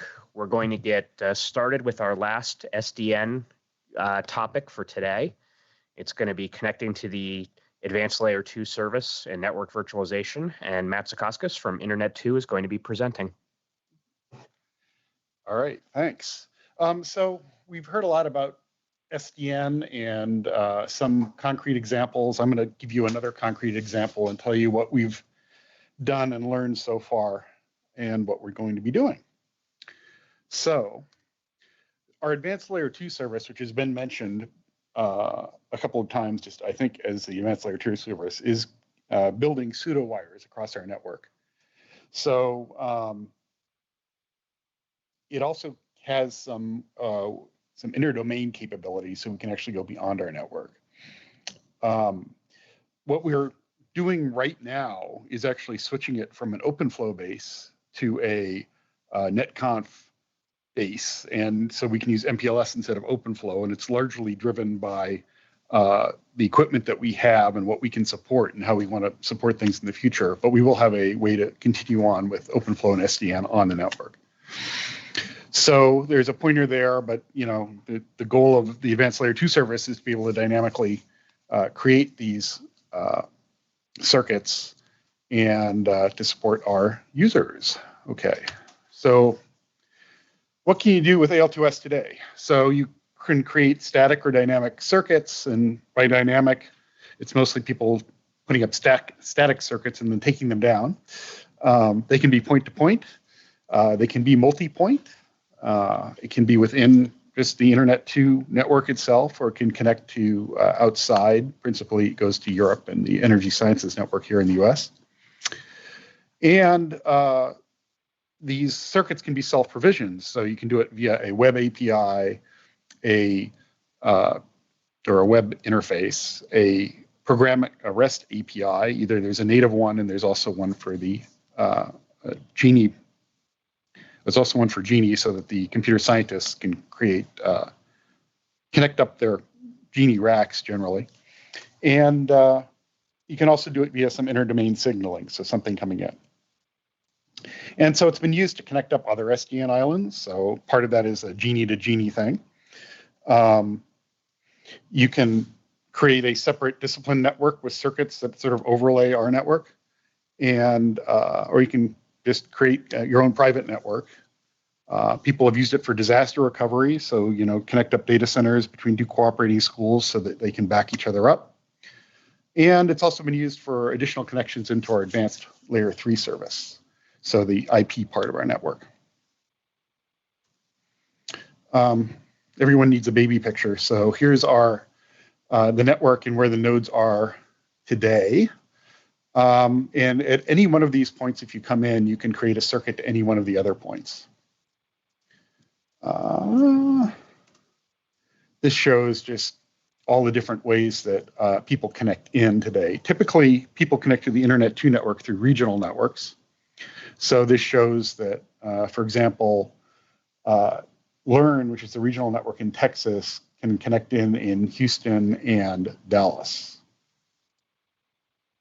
But it's just basically to give you a reach, and all these regional networks are connecting at 100 gig. All the points there that you saw were 100 gig, and it's all actually still running over OpenFlow today, although not for very much longer. So I think also has been mentioned is Indiana University and Internet 2 have the Open Exchange software suite, which is basically the controller for this whole thing. It does the layer 2 circuit provisioning. You can create circuits within a few seconds, and it's, as I mentioned, end user provision. It has an interesting concept. It's called a work group for shared access control. So ports belong to work groups, and then you can share off pieces of your port with other work groups. So you can have a virtual work group like the Genie work group to connect up pieces of your ports that are dedicated to Genie resources at individual regional networks. It also, lets you know when things happen, and it's open source. So it is licensed with an Apache license, and there are pointers on this page to videos and presentations, documentation, and where you can actually get the source. So next, I'm just going to go through and show you a few ways you can actually do provisioning using the web interface. But again, you can do all the same things with the API directly, the OESS, or using a Genie Aggregate Manager for AL2S. So the web AI comes up, and to create a VLAN that goes across, so the circuits are presented to the connectors as VLANs, right? And to create a VLAN that goes across the network, you say, hey, I want to provision a VLAN. You select the node that you're starting from. You then select an interface that's available to you on that node. And once you have that, you say what the VLAN number is. And so this particular screenshot is actually showing you that we've already selected our 2 nodes. We're doing something in Salt Lake City and Chicago. And in the Chicago, it's showing you the different interfaces and the VLANs that are available to you. So then it goes and says, okay, we want to create a primary path and then a backup path. With this interface, you actually can select the individual. Actually, you can do that even with the newer interface with the for MPLS, but you can create a specific forwarding path, or you can just say, please select the shortest path. And I think most people have selected the shortest path. So here, essentially, that's what's been done. And you create the path that you want to use over the network, and then you can create a backup path. And then once that's all done, you say when you want it provisioned, which is typically now, and when you want to remove it, which is typically never, and you go ahead and push go. And then within a few seconds, it actually creates this VLAN for you, and then it lets you know that it's been done. So that's the principal thing that people use in production on the Advanced Layer 2 service. In addition, we've done some virtualization. So we want to be able to support our production and our research on the same network. And it's hard to build completely parallel networks. So what Internet 2 did about 4 years ago, or 5 years ago now, is said, okay, let's try to build the whole network using OpenFlow and see what we can do, harnessing the community and working with vendors. So for researchers, most of them can just use layer 3, right? That's what most of the stuff on our network is. And our layer 3 service provides that. And it can use the layer 2 service to interconnect nodes. For some, the layer 2 VLANs will suffice. And actually, so I'd say 99% of our cases are the first 2. But there are a few advanced applications. Maybe you want to do transcoding in the middle of your network. Or maybe you really want to do research on the actual transport protocols, and you're saying, hey, I've got this new idea, and I don't want it to be IP. I want to do some other forwarding decision. Maybe it's going to be some sort of named data networking thing. Then having something where you can actually put control in the middle and steer the packets makes a lot of sense. And that's why and to sort of enable this kind of experimentation at scale, again, using the network components we have out there, that's why we actually went and did OpenFlow for the whole thing. So we did the first thing we did, and what is running on the current network, is we said, we can virtualize the network via a thing that we call flow space firewall, again, developed by Indiana University Internet 2. And what it did was partition the network into chunks of VLANs, and different controllers own different sets of VLANs. It also did some resource protection, so everything, all the OpenFlow requests to install rules would come through this, and it would be validated and see whether or not it was in the range you could use. And if it was, it would go through and pass it on to the switch and install it. But if it either wasn't in your range, or you were using all the known table capacity within the switch, or you were hitting it too quickly, we could throttle you back. And that helped. So it provided some resource protection for different controllers so that an experiment couldn't affect the production network.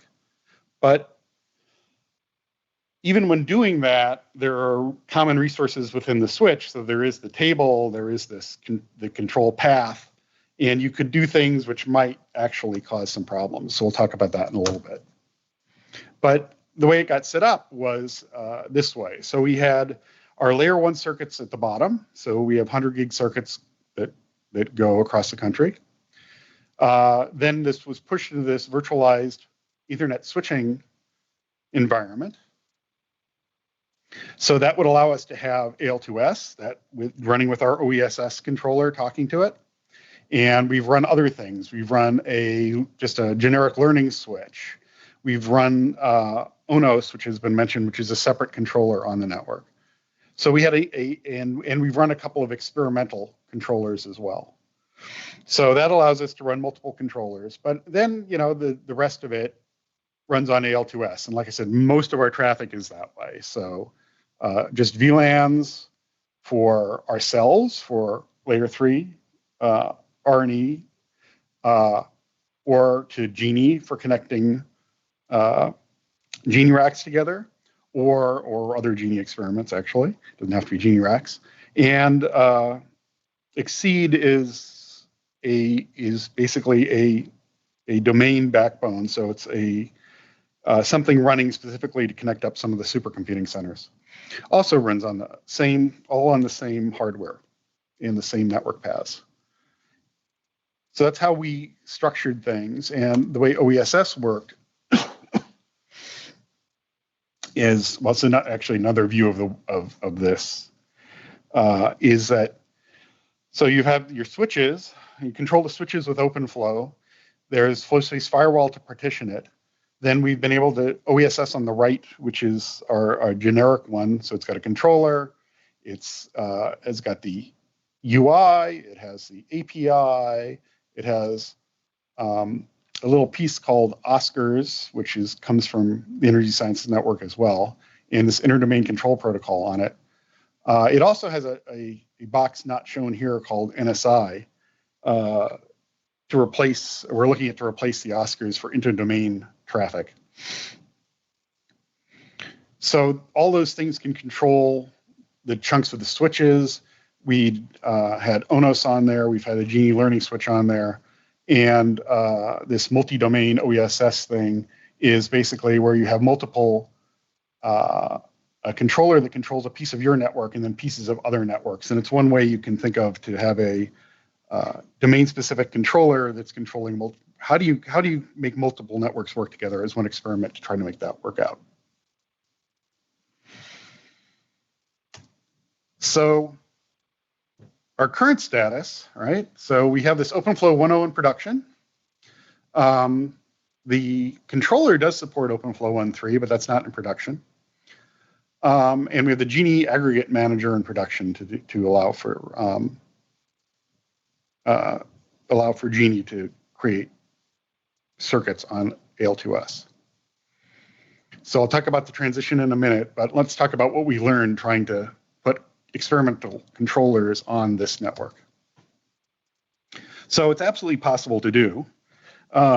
We had a mixture of Brocade and Juniper switches, both running OpenFlow 1.0. We had a centralized controller, but that was running in Chicago, but it used multiple compute nodes, so it was you didn't have one single point of failure. We also had a backup site I think it was here in Bloomington, actually, Indiana. Actually, it was in Indianapolis. So we can do this, and we're able to create a software-defined exchange with multiple controllers, controlling multiple networks. And, we were running experiments where you could put a layer 3 network through software on a routerless network in less than 1 month. So that's ONOS running their SDN IP protocol, which is a way of passing layer 3 frames, but doing it under OpenFlow control rather than having routers. So you install rules to do the forwarding. So yay. But as had been mentioned, you have to watch for subsets of OpenFlow that are supported. We've had with OpenFlow 1.0 a bunch of different bugs that required some things to be put into flow space firewall to avoid them, like don't have too many rule changes coming in all at once. We found that for what we wanted for backbone network capable devices, getting things that would run OpenFlow 1.3 was slow and not appearing quickly. There are many optional features for all these things, so it's hard when you're trying to bring in multiple vendors to get something that will work with your controller, unless your controller really does go for the lowest common denominator. And even with the specs that we had, and because of all the choices, we actually had to write supplemental specs to make sure that we could have multiple vendors work interoperably. And the really big problem is that once you start doing this, you are the network integrator. And so the network software stack requires absolutely rigorous testing when anything changes. So we have a 2-week process where we run the controller over the new code, to check for changes, and then we have another burn-in process once we change things. And so you are the network integrator, and you have to do all this testing. And as noted here, testing for safety is not equal testing for correctness. So for control, where we have external controllers come in, we'd have to do more checks just to make sure they didn't interfere with our production controller. In the end, what this really meant is it required a lot of human time just to verify that things ran. And if you were a researcher and you say, hey, I want to try putting my new controller on the network, it ended up being a process that took months, because we would negotiate to see whether or not we thought we could do it, what the resources were needed to run. And because, although Flow Space Firewall provided some protection, it was still possible that you had a problem, we actually would run the software for them. And so it was something where it required a lot of work to get something where we felt comfortable. And for things where we were running it and then passing it back to the researcher to do debugging, that debug cycle was just very, very long. So we found that just continuing this way just wasn't really tenable. And so we are switching the way we're doing things. So what did we find about trying to operate SDN as we have been doing for, well, operating SDN in the form of OpenFlow anyway, over the last few years? So it's definitely, you can do it. But even with OpenFlow, it's because of the different features that are supported and the different versions, it really wasn't sort of as open as we wanted it to be. It's not that it was fully programmable. It's not that we could easily swap vendors. There are, as Uwe has talked about, a number of different things people can do. There are different controllers just for 1.3. There are different ways of doing software-defined networking. And so, we decided that we had to step back and really see what we were doing. So we are changing things around. So what we've done so far is we've modified the core of the network. We've basically been combining the equipment that was acting as a router and a switch together, because it was actually very capable switches that we had out there. And the idea is to provide a very stable core, and we're going to switch it to be running MPLS and then use netconf as a way of controlling it, because we didn't need that detailed forwarding control. What we really needed is a way to create circuits across the network, and there are ways to do that.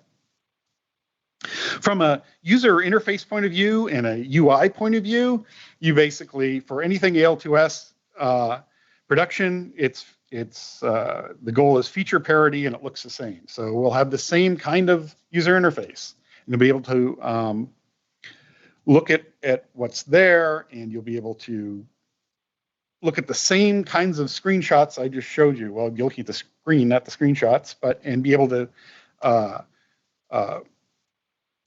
dynamically set up the circuits the way you want to. But we wanted a more agile platform for doing experimentation. So rather than having to do the very expensive and network core switches that we had, what we're doing instead for now is setting up another set of switches as an overlay on top.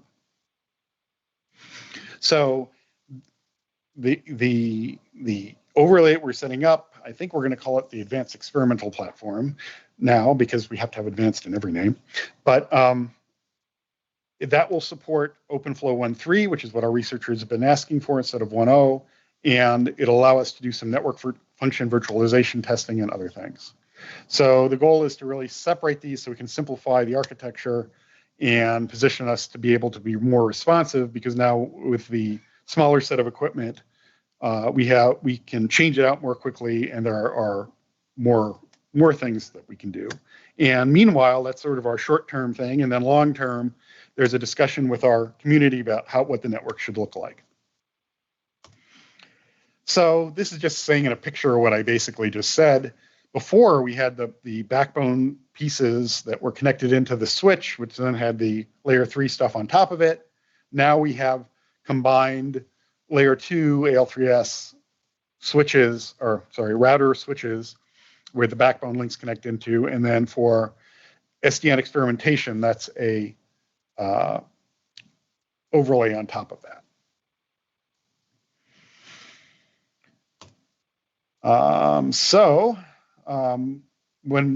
As this is done, and we've got all Juniper MX960s, they are actually all running MPLS today now.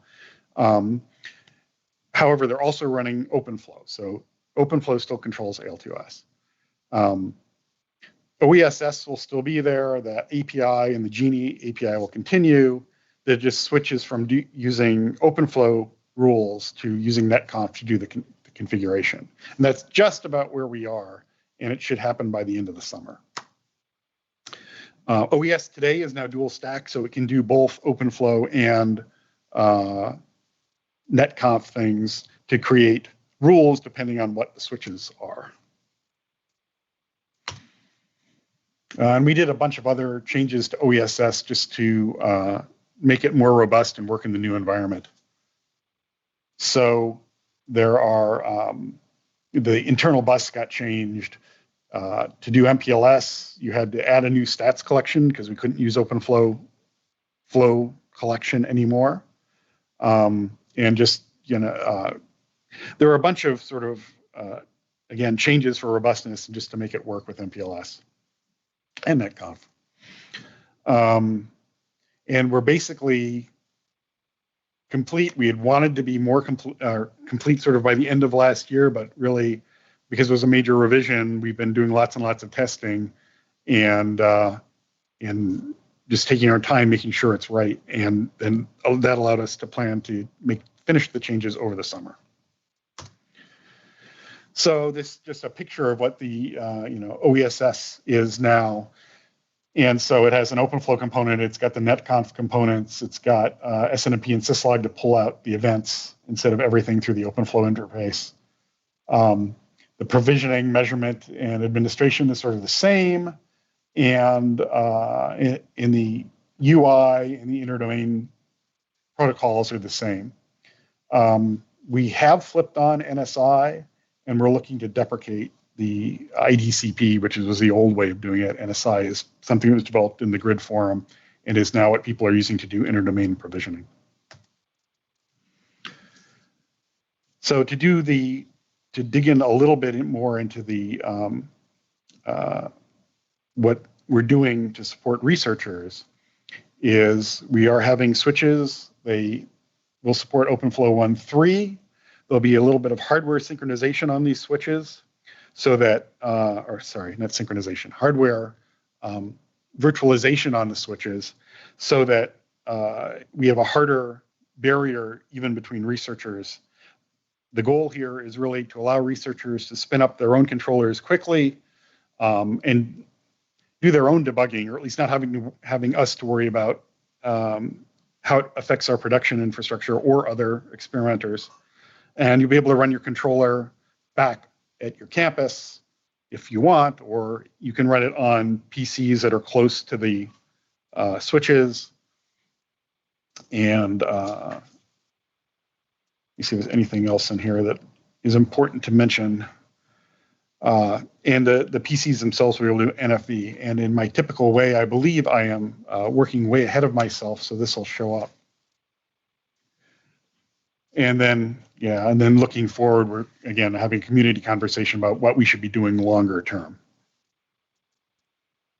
So we've got this hardware, all our hardware moves have been done. We're bringing up the SDN overlay platform right now.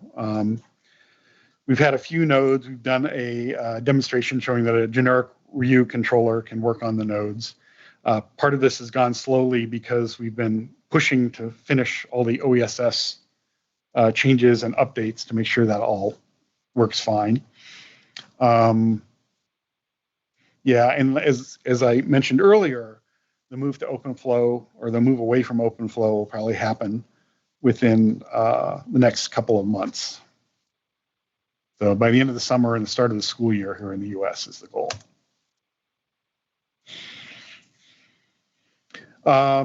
This is just a little bit more on the research on refresh planning. It's been led by John Moore. There's been a couple of, there was a call for papers. There's been some discussion. There are a couple of working groups have been formed. There's going to be an output from that. And then we're going to look for the results of the workshop and really kicking more into conversation starting in the fall. I think the rather than having a grand plan, the current trend is towards doing some seeing what we can do experimentally to see which direction we should be going. So set up some experiments between using the Internet 2 network and with our regionals and some of the universities. Part of this is this, I think it's called the National Research Platform, trying to extend the Pacific Research Platform, which is, we're going to hear about tomorrow, or later, excuse me, about DMZs and DTNs and how this all works together. The Pacific Research Platform is one instantiation of that, where they fix some parameters to hopefully make it easy to deploy. And is there something we can do on a more national scale? And there's a workshop in Bozeman, I think it's in August, but I could be wrong on that. So now I'm actually going to have, now that I've gotten so far ahead of myself, I can actually show you a couple of pictures of the overlay. I don't particularly like this picture, and I should have replaced it, but that's okay. What we're trying to show here is that you do have this core network. The core network is interconnected by 100 gig circuits. We've got the overlay. What we learned from what we've done so far is that the important thing is not to have speed in these. It's more about the control and making sure you can do the transformations you want. So we're starting out with 10 gig connections to devices as part of the SDN overlay. But we have the ability to move some of them to 100 gig if we want. And then this just shows, well, if you've got 2 Genie racks and in fact you want to run them through the overlay, that's certainly something we can support and want to do. This has the servers hung off the SDN devices. It actually also has a leg into the core network as well. So you can imagine some experiments that use NFV as opposed to just using some version of OpenFlow.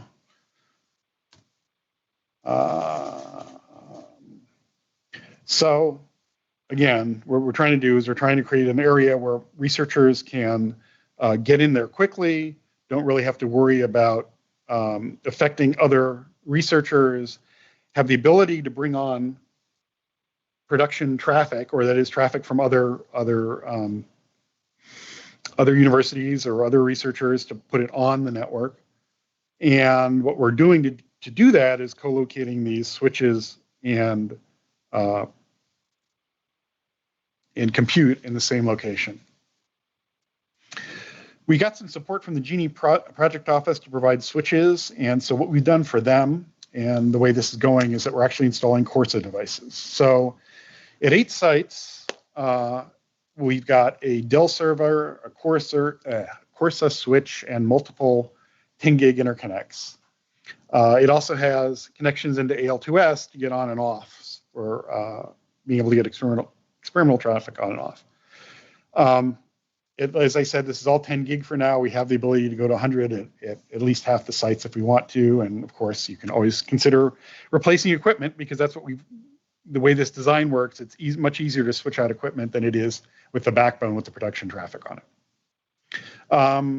This shows the sites. There's Seattle, Los Angeles, Salt Lake City, Kansas City. That one up there that looks like Chicago is actually Cleveland, New York, and Atlanta, and Houston. And so it sort of replicates the original Internet 2 routed network, more or less.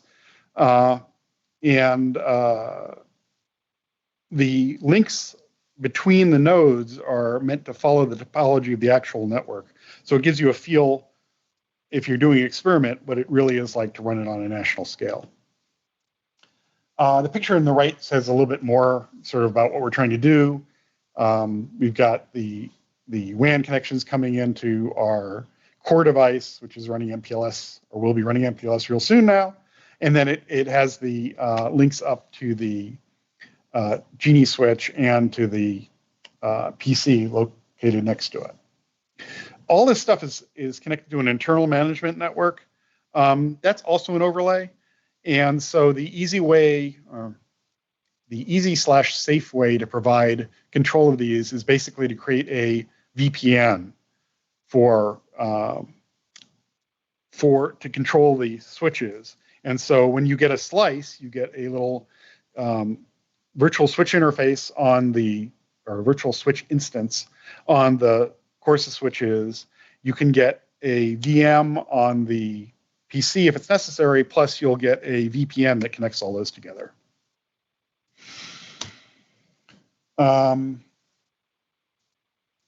I think I've said most of this already. Yeah, so one of the advantages of using the Corsa switches is that it is one of the things that provides hardware virtual forwarding contexts.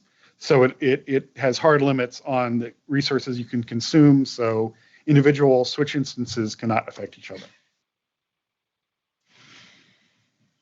So that's another picture of what it looks like from a more logical point of view. And basically, here's what you can do for management network. To do the VPN, there's sort of a virtual bastion server provided, and it allows the external connections to connect to the controllers in a safe way. And you can run the controller and on a PC, on a VM on the PC next to the switch, if that makes the most sense.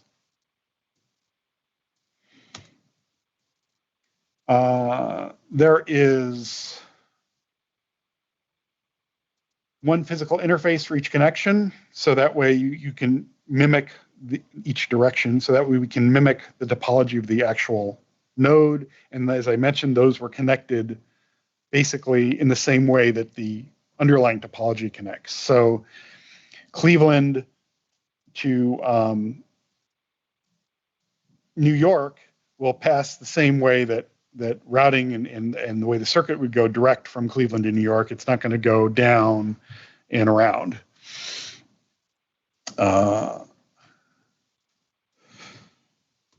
And we have this additional interface for backhaul for, it says customers, for the researchers that can actually connect up.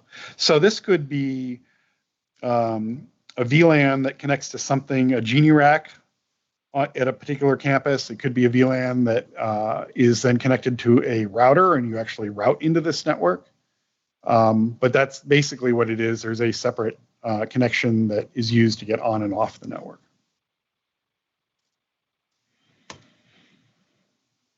So what we've done so far, we've deployed all 8 of the nodes. We've deployed all the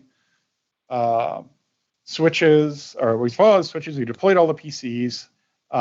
We're actually fixing up some of the interconnects because we didn't have high enough speed interfaces to do the management network properly. We've had 3 of them that are basically up and did a trial at the Genie conference in March, and we've been working on bringing on additional controllers from others. So the demonstration had the controller running here at Indiana. We're doing some stuff where Internet 2 personnel not at Indiana are actually running their own thing, doing some stuff with the GPO, and we're looking at working at some universities that are working with Genie to run their own controllers on the network. Yeah, and the pace vary with MPLS migration demands. Basically, there's this big push to get that done by the end of the school year, and that has slowed us down a bit, but we do intend to finish this off and be able to show the Genie experiment by September, for sure, at the latest. So I basically covered a bunch. I usually get questions, which I don't think I have. If you guys have a Genie experiment or other experiments you think you might want to run, you can feel free to contact me, and we can see about doing that too. Have there been any, let me pause and see if there have been any questions out in the land. No questions.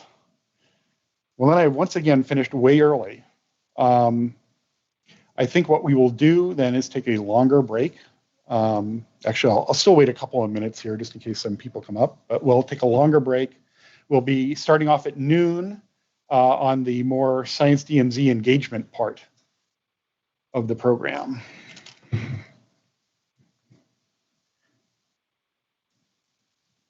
And we're just checking to make sure there aren't any questions.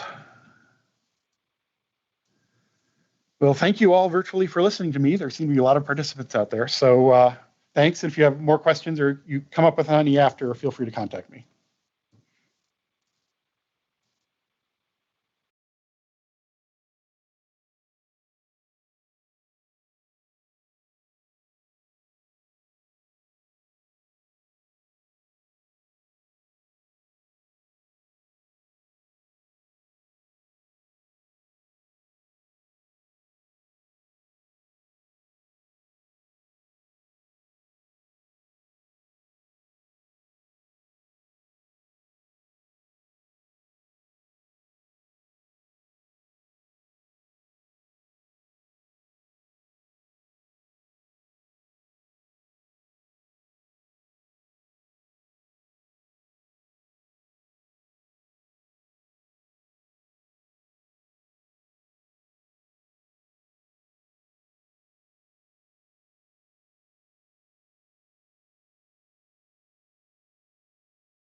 All right, welcome back, everybody, to the afternoon session of the virtual OIN. We're going to start off with the Science DMZ topics this afternoon. And the first talk that we're going to be doing is the importance of science engagement. And Kate Mace is going to be our speaker. So here's Kate. Thank you, Jason. Hello, everyone. I'll be talking a little bit, as Jason said, about the importance of science engagement. This is a topic that's really kind of rising to the top of lots of conversations worldwide as us as network operators and architects are designing things and then also realizing that there's sometimes a gap between what we are building and then also what the scientists or researchers need. So ESNet has had a dedicated science engagement team for now about, I think, 5 or 6 years or so. So I am part of that team as well as Jason and a few of our other colleagues as well. So with that, this is a quick overview slide that you'll be seeing throughout the rest of today, the topics that we'll be going over, Jason and I, starting with science engagement.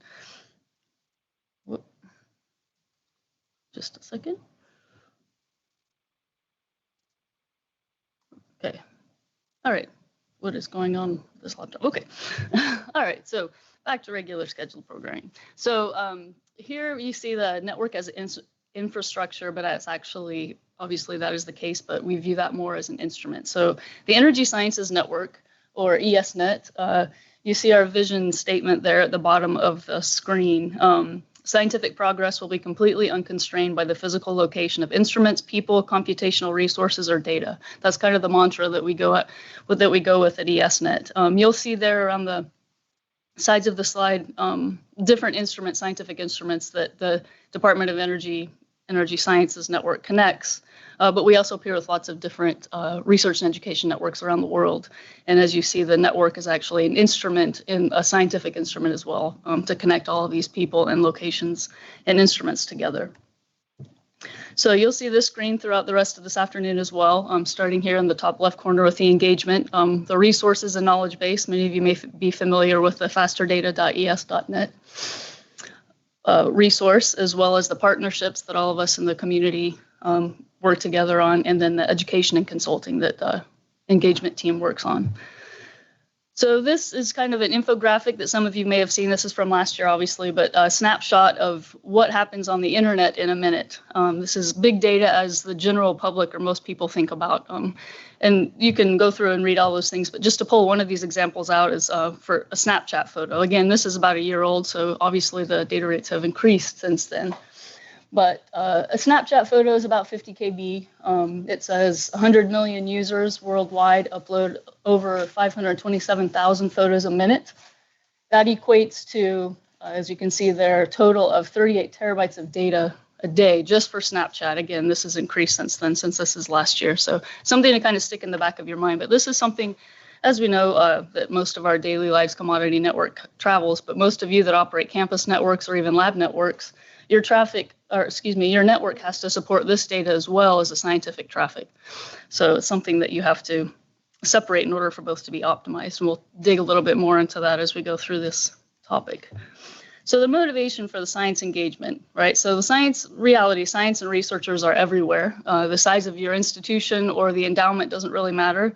The fact of the matter is there's a scientist or researcher on your campus or on your lab doing science or trying to do science on the network that you may or may not know about, but this is guaranteed this is happening.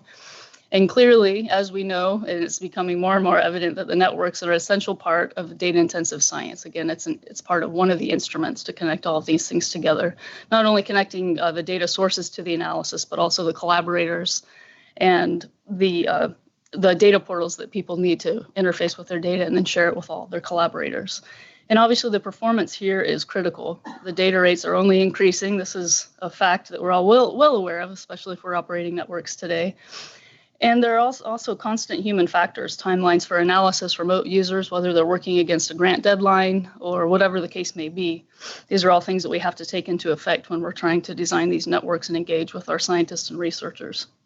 And the data, the movement and analysis has to keep up. So the effective use of the wide area network, or a lot of people call it long haul network has been historically difficult, or sometimes known as the wizard gap, for a lot of scientists or researchers. They just have to, again, if they're working against tight deadlines, adjust their work methods accordingly. So this is a map, obviously, of the U.S. This is a map of all of the different CC Star awards that have been made over the last several years. All the different colors denote a different award.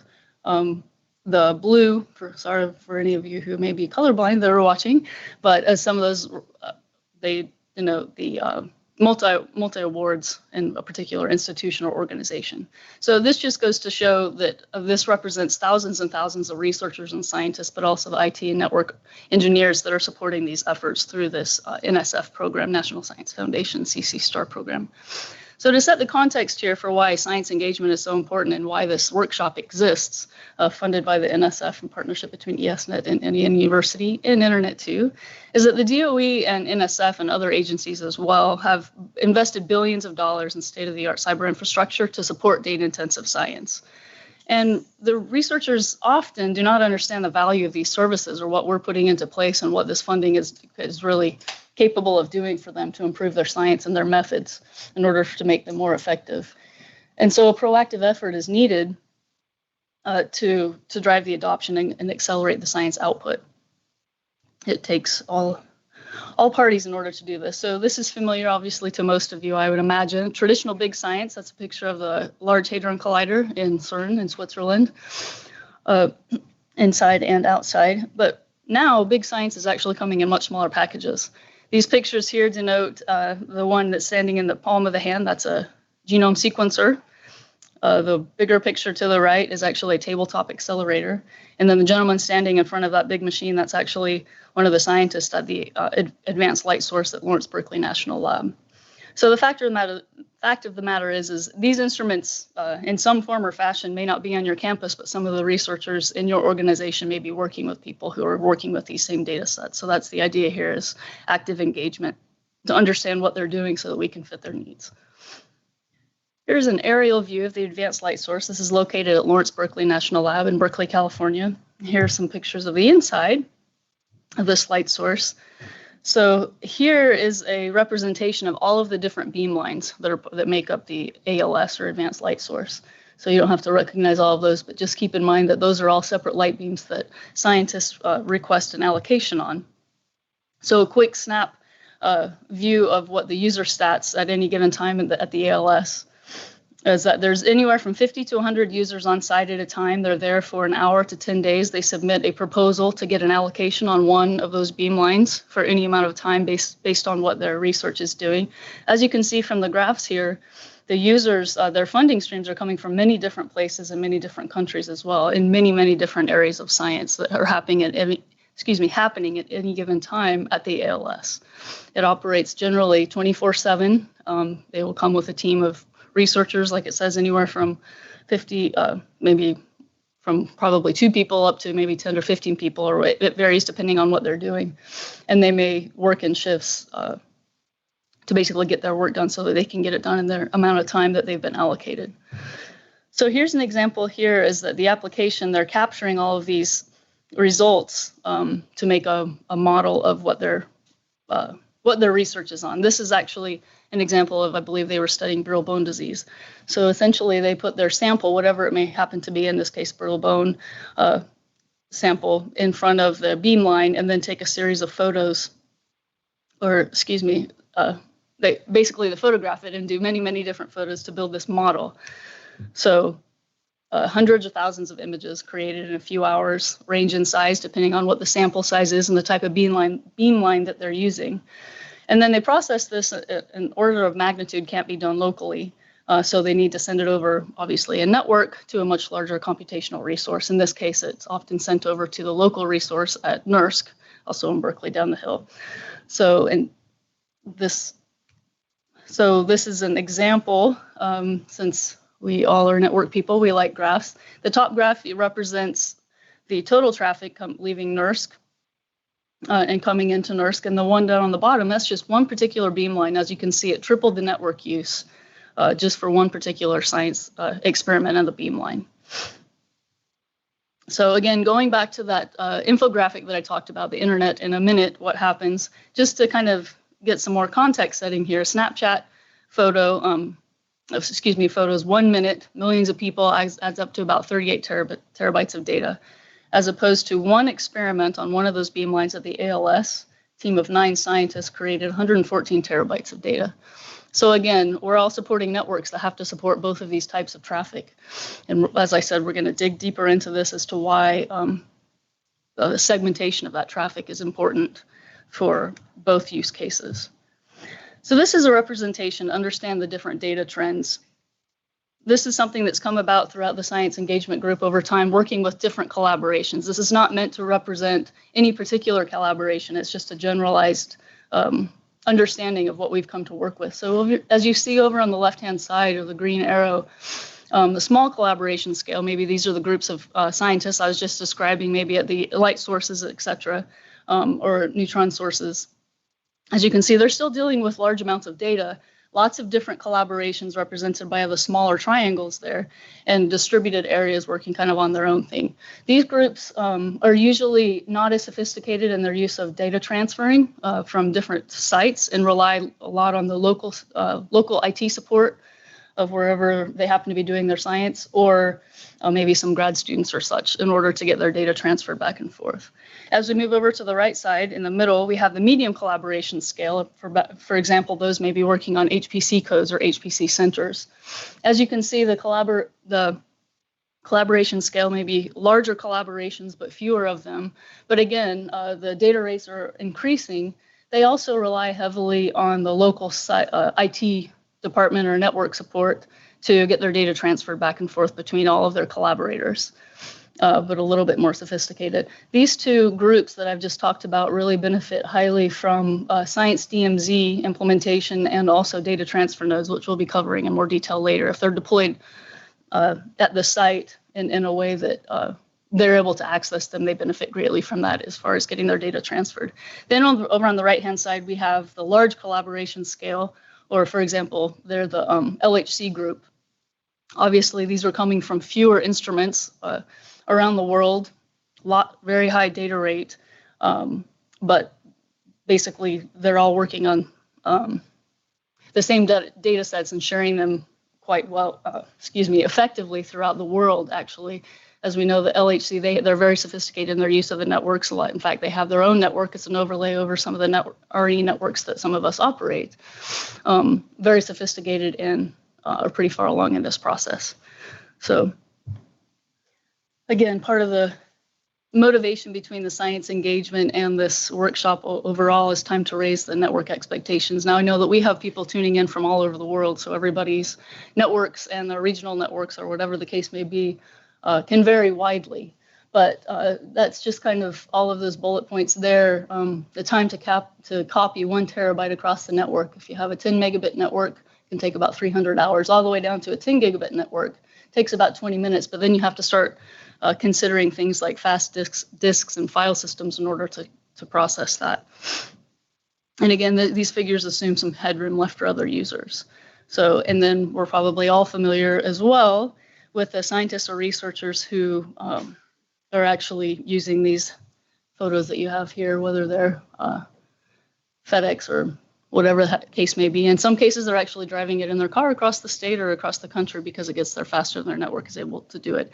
So again, that's part of the reason of these infrastructure investments that our funding agencies have done that we're doing as well to alleviate that problem. Again, we're getting there at different stages throughout the world, but the point is we're all working together to understand what the needs of our scientists and researchers are. And then add to that, this may be familiar to some of you. When I first saw this, I did really think it was a joke, but it's not. So you can look at more information there, but basically the AWS Snowmobile exabyte scale data sets, right? Come and pull up to your site and do what you need to do and then drive it to wherever you need to do it. So again, we're doing networks to try and do the same thing with all these investments we've made. So really expectations and realities, what are we really talking about here? You can see the quote there that in any large system, there's always something broken. The fact of the matter is, as we all know, modern networks, let's face it, they are large, they're complicated, they're very robust. And really most users will encounter unforeseen and challenging situations. We have to upgrade things. Sometimes that breaks things. Synergy between new and the old, since we have to do it while we're all in production. And there's statistical anomalies. Basically, a 7-year interface will stop working eventually. You may not know when. Usually it's the most inopportune moment, right? So mitigating the risk can and should be done in a number of ways. We've come to learn this over time, many of us who've been working on networks and also supporting and engaging directly with our researchers and scientists, is that you address this by analyzing and altering the architecture, careful thought to the security and data policies in the targeted areas. We'll talk a little bit more about that in a little while. And then you integrate the software designed to exercise the network and alert and visualize these things. And then obviously putting capable hosts and tuning them and putting tools in place for the scientific activity so that people can be more effective and utilize the network that we've all worked very hard to put into place. So all of those things I just mentioned leads us to the Science DMZ and how this all came to be. This has happened over a course of several years. This is familiar in a general term nowadays. But we've noticed that every science is different, yes, but there are also significant commonalities in the issues encountered with these collaborations. And in general, they have led to a similar solution set, as I said, the Science DMZ. The causes of poor data transfer really fit into a few categories: untuned or underpowered hosts, packet loss issues, and security devices. Again, we'll dive into this in detail later. So here we are with the Science DMZ. The main thing to remember here is that it is a design pattern for network performance, and not all the implementations will look the same. You have to know your network. You have to understand what the needs are. Again, importance of science engagement, understand what your scientists, researchers, and students are trying to do so that you can architect your network in order to support them. Doesn't do a whole lot of good to create this fancy, awesome network if it's not usable by the people you're designing it for. That's, again, importance of the science engagement and research engagement. So bridging the gap, that's what we're talking about here, right? So we can implement this technology, as I just talked about. It doesn't do a whole lot of good if people can't use it or don't know it's there to use, right? So having people adopt it, that's a little bit different and takes a little bit more of a concentrated effort in order to bridge that gap. So again, we don't want the scientists to have to create their own networks. We have worked very closely with the LHC community in order to build the network that they use and that we all support. But generally, we don't need to understand every little detail of all of what our scientists or researchers are doing, just enough to understand what they're trying to do and how we can help them. And they don't need to, again, understand everything that we're doing. There's part of a translation process that has to happen there, but again, it takes effort. So here's an example that actually some of my colleagues that we've done in the science engagement group at the ALS in Berkeley. This is just kind of an example of a workflow, one of the beam lines. In this case, we'll start there. They get the allocation on one of the beam lines. In this case, it's, I believe, a tree bark sample. So they're working at the in station, and they put their sample in and then operate the control software, basically sitting in their chair and pushing buttons waiting for this to happen. Sometimes they have to go and adjust the sample manually. Sometimes it does it by itself, depending on the beam line that they're working on. So they're collecting the data and collecting all these photos, as I was talking about earlier.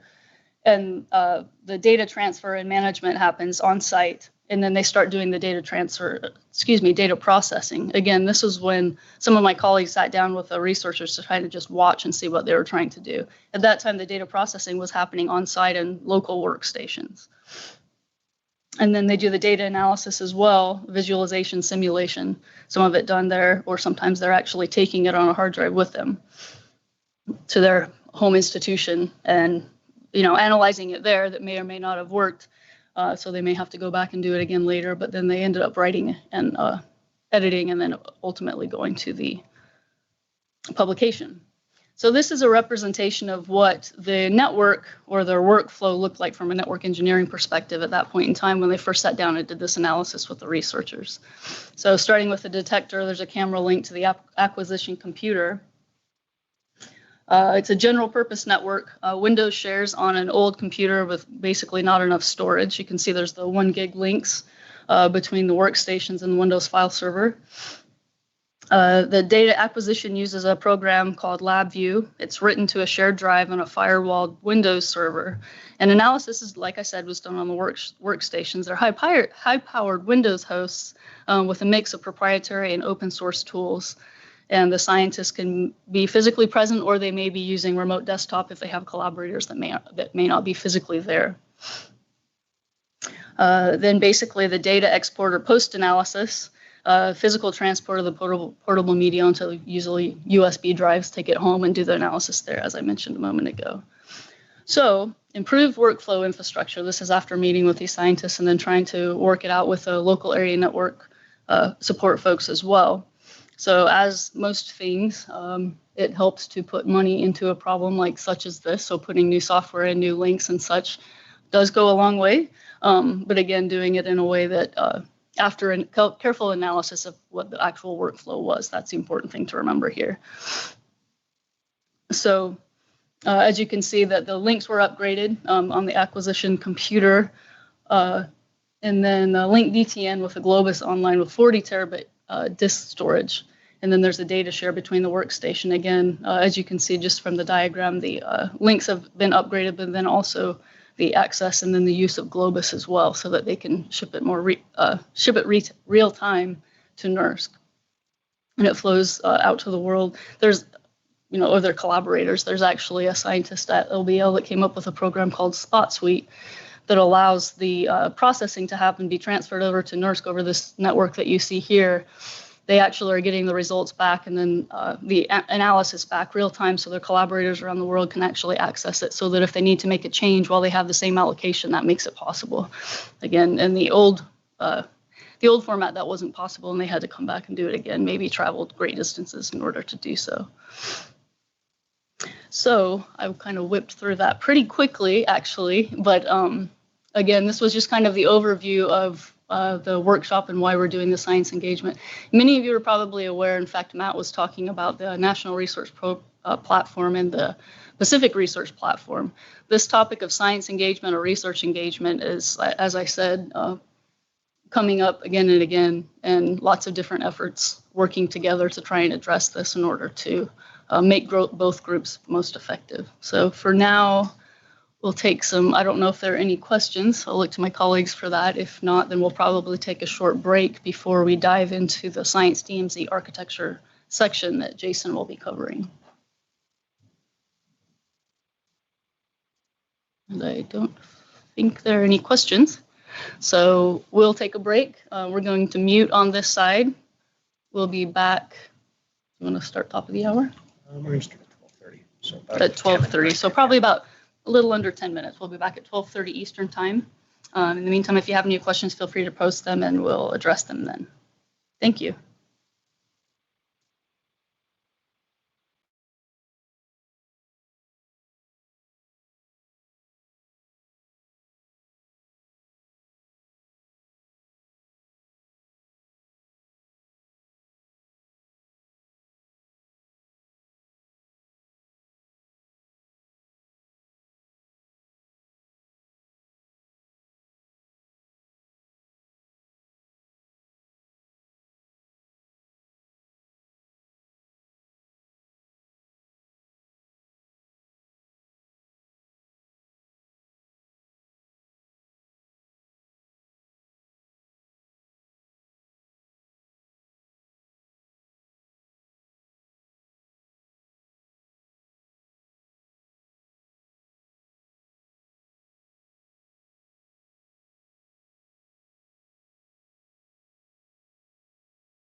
Hello, everyone. Welcome back. I'm going to hand over the next section over to Jason Zarowski from ESNet. He'll be talking about Science DMZ architecture.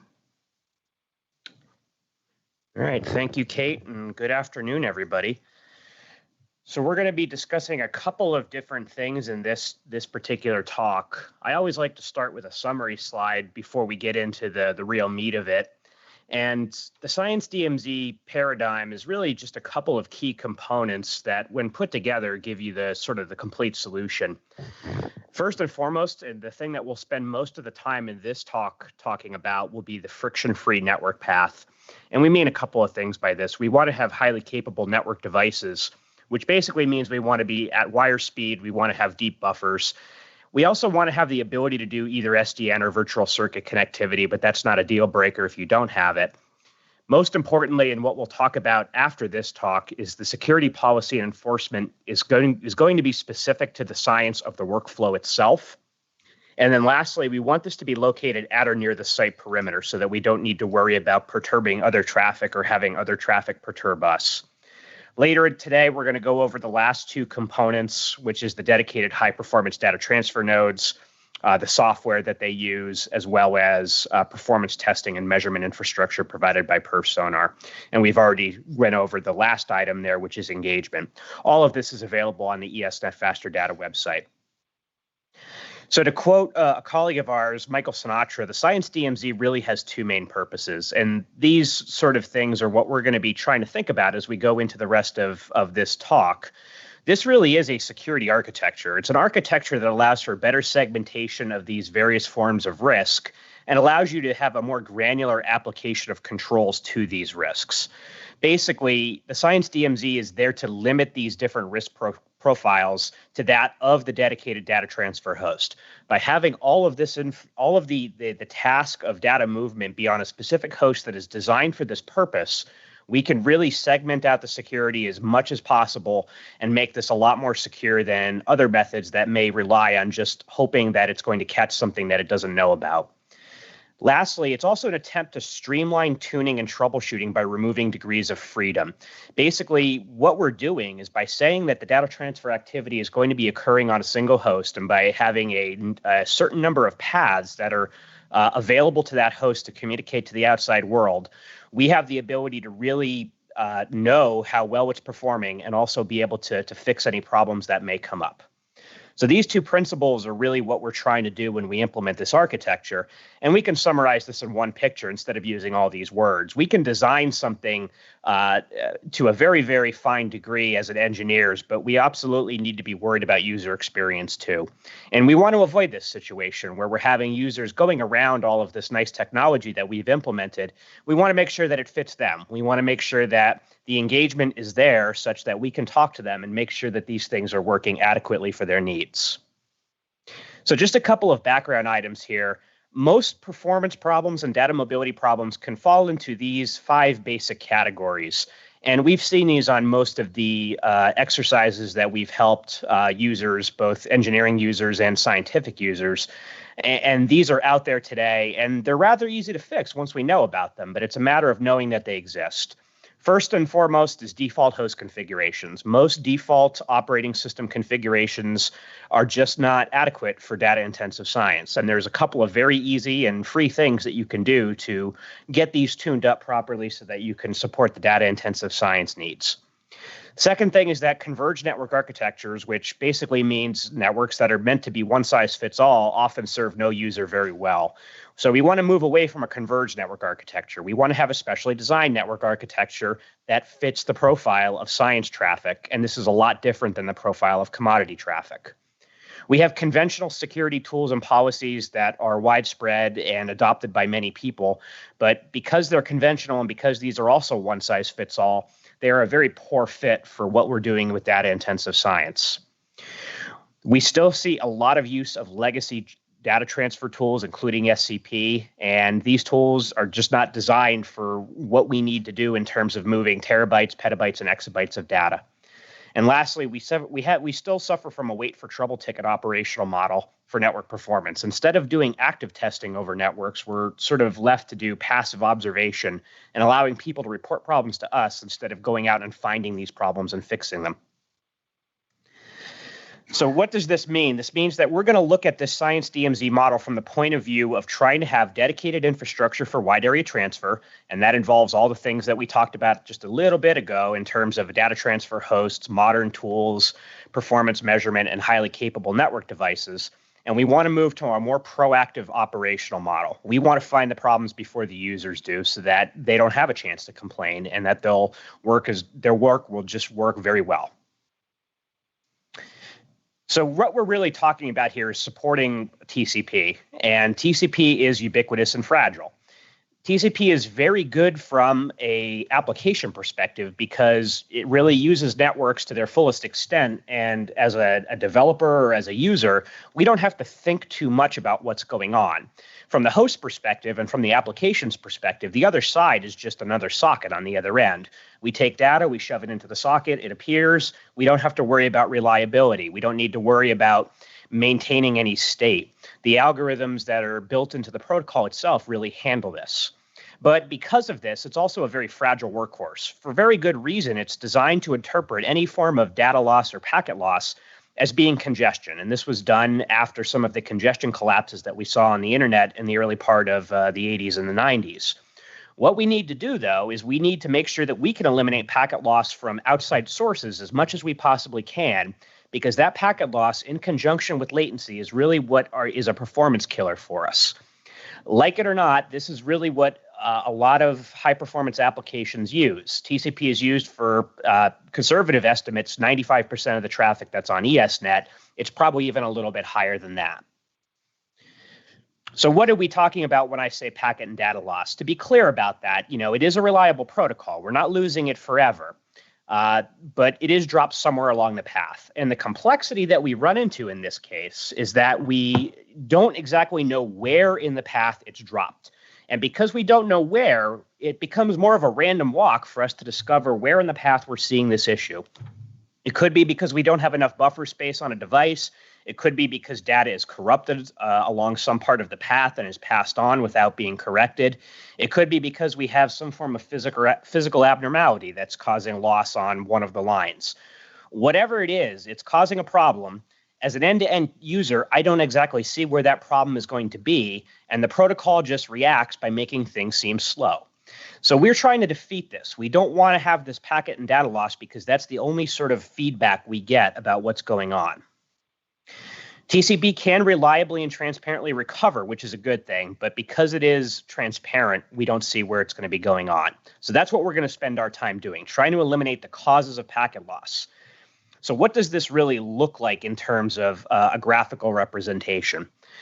If we try to plot this out, and the way that you would interpret this graph is on the left-hand column there, that's our throughput in terms of megabits per second, and the scale goes from about 10 gigabits per second all the way down to 0.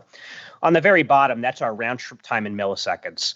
So we're going to be focusing on the first line on the very top there first. That's the purple line, and it's called the measured no loss situation. When everything is configured well and everything is working as it should, we have an expectation that we can get 10 gigabits per second of performance between two hosts with a little bit of degradation as the latency increases with basically no problem. And the reason that we see that little tiny bit of degradation between about 10 and 8 gig per second is all in the way that the TCP protocols work. It is a sliding window protocol, which means we have to make our window larger and larger and throw more data onto the network to get things working up to those levels of speed. And the feedback loop becomes a little bit longer as we get further and further away. So that purple line is our ideal situation. But what happens when we have any form of packet loss on this network? Well, what we end up seeing is that we see the situation that's sort of plotted out in the blue, the red, and the green lines right there.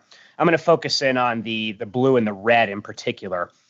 If we were on a local LAN somewhere between 1 millisecond and maybe 5 milliseconds, and we were experiencing a little bit of packet loss, and what we're plotting out here is 0.0046%, and that isn't a typo. That's how much packet loss we're dealing with, which is about 1 out of 22,000 packets passing through an interface. Even with that little bit of packet loss, we start to see a performance degradation. And we get to about 5 gigabits or so a second, even within a LAN setting. Now, most people, especially those that aren't really accustomed to what sort of performance they may get out of a network because their expectations are set a little bit low, they may not really notice that. They may think 5 gig is still pretty good. It's pretty close to 10 gig. But notice as we get a little bit further out, as soon as we get to the round trip time going a little bit above 10 milliseconds, things start to fall apart. This is where all packet loss really starts to impact us in a very serious and noticeable way. And this is also where debugging becomes a lot harder. As you go past the regional level into the national and the continental and international levels, you're adding more and more things into the path. There's more different devices that need to be investigated. We need to look at more different parts to figure out where it's going to be. So this really complicates the act of debugging because we don't necessarily know where we're going to have to start looking to find this problem. Eliminating packet loss within our networks is crucial, and trying to find packet loss within the networks of others, especially when they don't have instrumentation, can be very, very difficult indeed. So what I'm going to do right now is, because this is a graph, and yes, we can all kind of see the graph, I'm going to try to jump out and do a live demonstration because my colleagues from IU did live demonstrations earlier this morning, and they worked out okay, so I'm hoping that that'll work out okay for us. So give me 2 seconds here to set up my demonstration. And what I hope to do is I'm going to try to show what it looks like when we actually do have some packet loss on a network. And to do this, I'm going to be doing this with 2 different hosts that are on the ESNet network. One of them is located in Berkeley, California, and the other is located at Brookhaven National Lab in New York. So I'm going to be sharing a terminal window. Just going to verify that we can see that. Okay, I'm getting the thumbs up from my local team. So I have 2 terminal windows that are opened right here, and I'm going to kind of pop between them. One of them here is located at Brookhaven. You'll see the other is sort of located at Berkeley. Just to prove that I'm working without a net on a live network here, I'm going to ping the other side. So I'm just pinging the Brookhaven node from the Berkeley node. You can see that's about a 70 millisecond latency between those 2 hosts. I'm also going to do a quick little trace path just to kind of give you an idea of what the network looks between these 2. So for those that are familiar with networking in the United States, we're leaving the Bay Area at LBL. We're traveling across to Northern California and Sacramento, then to Denver, Kansas City, Chicago, Washington, and finally out to New York. So we have about maybe 10 hops or so on our path, coast to coast. It is a round trip time of about 70 milliseconds, and we are dealing with a path MTU that's 9,000 byte for the entire length. So what I'm going to do now is I'm going to do a really quick test just to show you what the performance expectation is between these 2 different hosts. And I'm going to be using one of the tools that's a member of the perfs on our suite of tools. It's called BWCTL, and it's running a tool called iPerf3, which many people may be familiar with. And what this tool is trying to do is it's trying to calculate a metric that we call achievable bandwidth. And what that means is how much bandwidth can I get at this given point in time between these 2 different hosts. I'm going to try to flood the network with some data. I'm going to see how much I can get in this 10-second test. And that's going to set my expectation for what I would be able to reasonably expect if I was a scientist sitting at LBL or if I was a scientist sitting at Brookhaven. Oops. And this is what happens when you work without a net, folks. So I need to check one thing before I do this.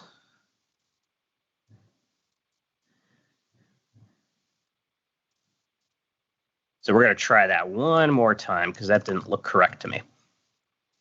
What we're expecting to see between these 2 is we're expecting to see about 10 gig performance. These are 10 gig connected hosts that are set up at the different routers on each end of the various networks. We have a 100 gig network in between them, so we should have no trouble getting up to 10 gigabit per second performance, maybe a little bit less due to the nature of TCP.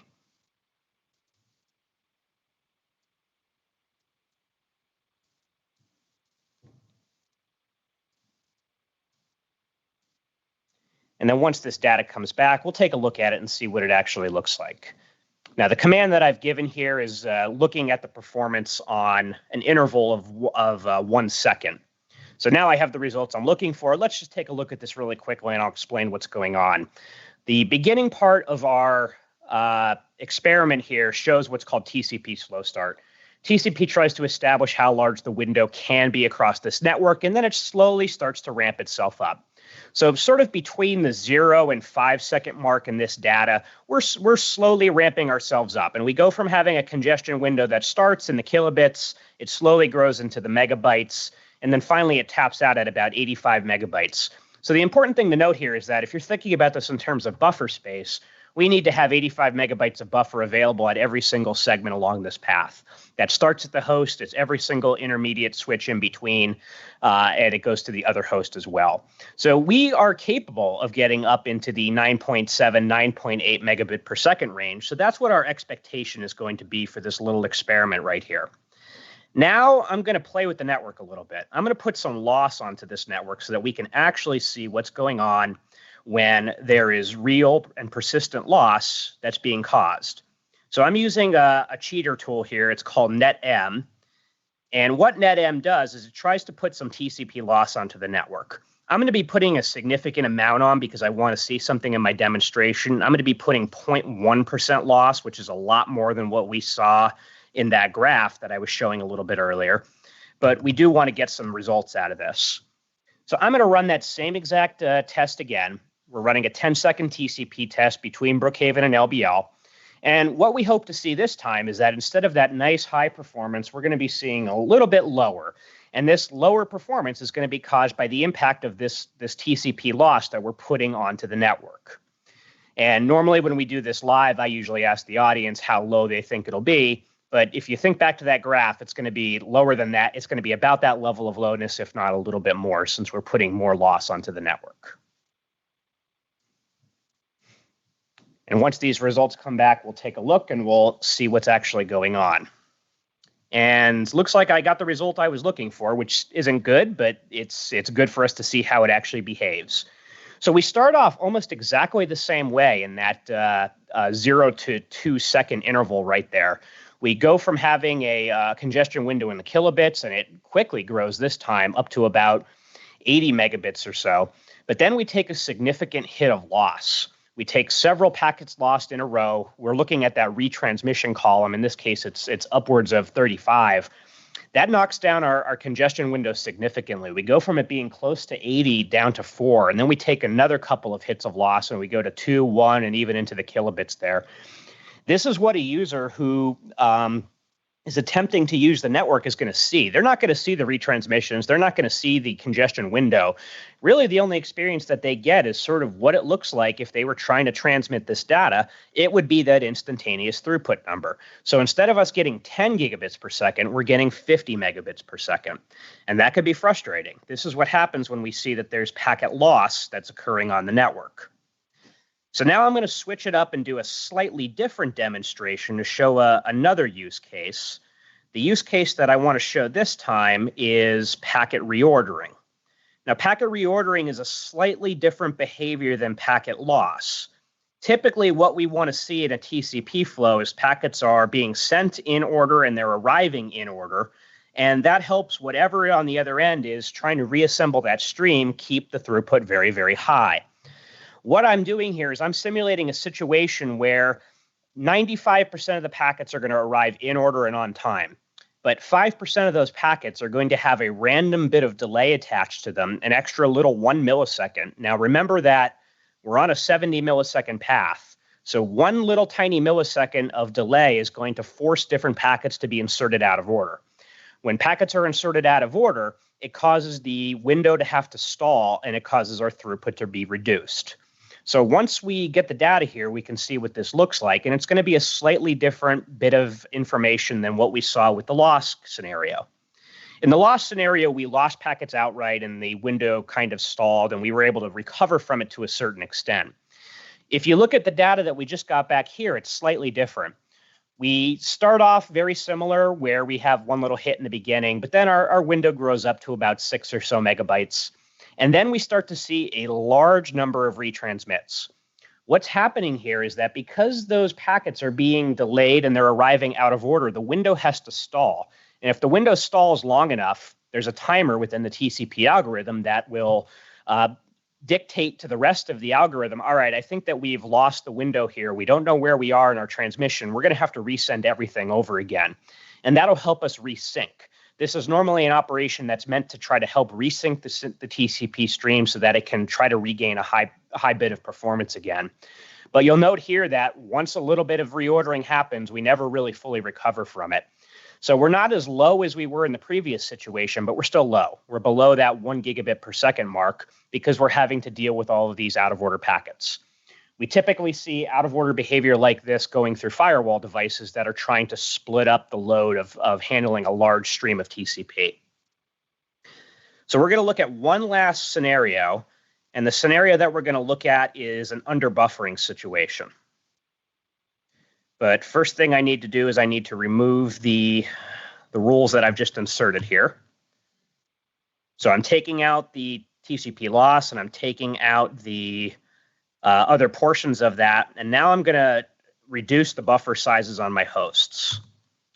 Our hosts were tuned to have very large buffers, 128 megabytes. I'm going to be reducing these to what the system defaults are, which is 4. So anybody who goes and installs Linux by default, you're going to be left with 4 megabyte buffers. And when you have 4 megabyte buffers on a 70 millisecond path, your overall throughput expectation is going to be reduced even more. And in this situation, we have to rely on what's called the bandwidth delay product. The bandwidth delay product is the relationship between how much throughput we expect to be able to get versus how much window we have available to us, in addition to how large the latency is between the two different ends. So in this case, because we're dealing with 4 megabytes, we're not going to see very, very high throughput. Now, I'm putting this on the hosts, but you can also think about what this would look like if we were putting this on the switches that are in the path. So in this case, you notice that we do ramp up like we did before, but we hit that artificial limit. In this case, iPerf isn't being as aggressive as it could be. It probably could grow the window up to about 4 megabytes if it really tried, but it's stopping at about 3.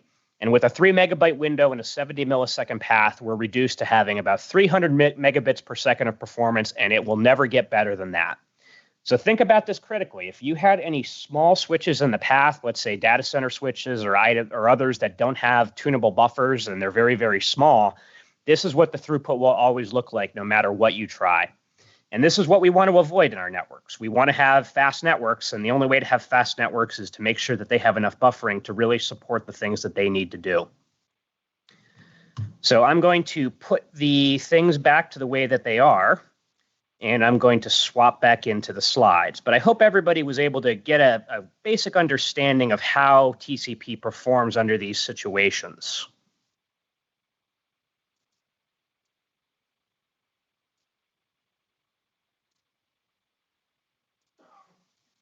Okay, so I believe that should be shared. I'll look to my colleagues to tell me if we are broadcasting okay, and I'm getting the thumbs up. So we've talked about TCP. How do we really accommodate TCP? What we're hoping to do is that we want to get high performance, and the only way to do this is to make sure that we have loss-free service. We need to have sufficient bandwidth to avoid congestion. We need to have deep buffers on the routers and the switches to try to handle microbursts. Equally important is we need to be able to verify that things are working out okay. All those experiments that I was just doing were using one of the perf sonar tools. And using these tools in conjunction with how your network is running right now and how it works in the future is very, very critical. The Science DMZ design itself can take on many different forms. So what we're going to roll into now is sort of a couple of quick examples of what this looks like in terms of a network architecture. So we're going to start first with a bad example, and then we're going to move into a couple of examples on very basic setups, as well as how you can take this sort of to the next level. So this is the first thing that a lot of people try. Let's say that they've attended a workshop, probably like OIN, where they've learned about these high-performance data transfer nodes. They've learned that they can go out and buy a high-performance server, and they can use some intensive software to move data end-to-end. And they take it home and they stick it on their campus network, but they don't tell anybody about it. And they just expect it to work right off the bat. So what could possibly go wrong in these situations? Well, a lot of things can possibly go wrong depending on how that network is set up. Usually the first thing that happens is that they'll try to allocate some form of network connectivity into a building or a wiring closet switch, and it's probably not designed for this use case. It may be several years old. It may be an old 10100 hub. Maybe it's a more capable switch. But whatever it is, that's going to be our first line of where we're going to start to experience issues. The high performance data transfer node may be connected at 10 gig, or maybe in some circumstances it may be connected at 1 gig, but it's been tuned up and it has a lot of very good software on it that is capable of pushing data at high rates of speed. So now there's a lot of data that's bursting out of this device, and it's going to head off to that first hop switch. And that's probably the first location that we're going to start to experience packet drops is going to occur. Maybe it occurs on the input of that. Maybe it occurs on the output of that switch, depending on if we're dealing with a fan in or a fan out situation. But in either case, this is where we're going to start to experience issues. Then we have to cross a potentially congested site or campus local area network. And inside of that network, we're going to have all kinds of other competing requirements. We could have the HVAC systems, we could have the printers, we could have the phones, we could have just a lot of other congestion and things we don't want to be mixing with. That's going to impact our TCP performance, but also equally, our large burst of TCP is going to be impacting the performance of those things. Finally, we get off to the perimeter firewall, and if we're going outbound, this may be the least of our worries, but this is more of a problem when we're dealing with inbound traffic. Perimeter enterprise firewalls typically aren't meant to handle large bursts of DTN traffic like this, and they can end up causing a lot of problems as well. So we want to avoid this situation. The best way to avoid this situation is to think carefully about what the network needs to look like. So we typically say that this is an abstract approach, but we find that a lot of people try to design their first generation science DMZs to look very similar to this. So let's kind of go through each little piece of this, and I'll try to explain why it needs to be there. What we like to say is that this should be at or near your site border. So a lot of people will just take an interface off their border router and allocate that to be sort of the DMZ thing. What this does is it sort of segregates our world into two sides. If you draw an imaginary line sort of between the border router and encompassing the border campus firewall and the rest of the site, that's the enterprise world. That's things that we don't necessarily want to touch. It's probably working out okay. We don't need to worry about trying to optimize a lot of those things because that's not the scientific use case. If we pull out the scientific use case and stick it firmly within the DMZ, which could be everything in the lower quadrant, the lower left quadrant of this diagram, that's the area we're trying to optimize for. So let's say that we allocate this all onto some highly capable switch. It doesn't need to have a kitchen sink worth of services. Really, it just needs to do one thing well. It needs to worry about high performance flows coming off of the persona node or the data transfer node. And those are going to be either coming inbound or going outbound. Now, where do we apply the security policy for this? It can be applied in one of two locations. We could put it on the border router, but we would actually argue that the best spot to stick this service policy would be on the Science DMZ switch itself. Now, what does this look like? It can be in the form of just simple ACLs. Maybe we know the ports that persona and the DTN are going to use. Maybe we know the specific net blocks that we want to communicate with. If we have a user that talks to DOE supercomputing facilities or other user facilities or Exceed, whatever the case may be, we can put in certain net blocks that are allowed to talk to our DTN there and that our DTN is allowed to talk to and block off any other unwanted traffic from things that we're not expecting. This really limits what this thing can talk to, but it also really makes it a more valuable resource as a result of that. What does the high performance data transfer node do? It just moves data. That's the only thing that it does. So it could have a bunch of storage on board. Maybe it has a mounted file system that stretches back into the campus itself. Whatever the case may be, that is what we're going to use as our data capacitor. That's what's going to push information in, and that's what's going to pull information back out. What do we have to worry about here in terms of performance? Well, we have already established our clean high bandwidth path. We know that we've done the best that we can do to make sure that there is big buffers on the border device and on the switch itself. What if we do need to try to get something back through the campus? Well, think back to that graph that we showed a little bit earlier. We're dealing with latencies that are very, very small, somewhere between 1 and 5 milliseconds. Even if we're experiencing a little bit of packet loss due to the firewall or due to the congested site or campus LAN, moving information from inside to outside is not going to be a big deal. So typically, if we are going to try to mount a high-performance file system, we can try to do it through there, and we can be okay with a little bit of packet loss due to that sort of thing. And then lastly, we have some persona nodes that we've sprinkled onto this diagram. We put them in two key locations. The first location is the border device. That'll give us a good indication of what the carrier performance is going to be. We also have stuck one back where the data transfer node lives as well. It's always a good idea to try to stick a performance tester where the people are going to be, where the science is going to be happening. So this is sort of the genesis of this. This is the first diagram, and then we're going to move into a little bit more of a complex one. But before I do, I'm going to take a pause here and see if there's any questions that have cropped up.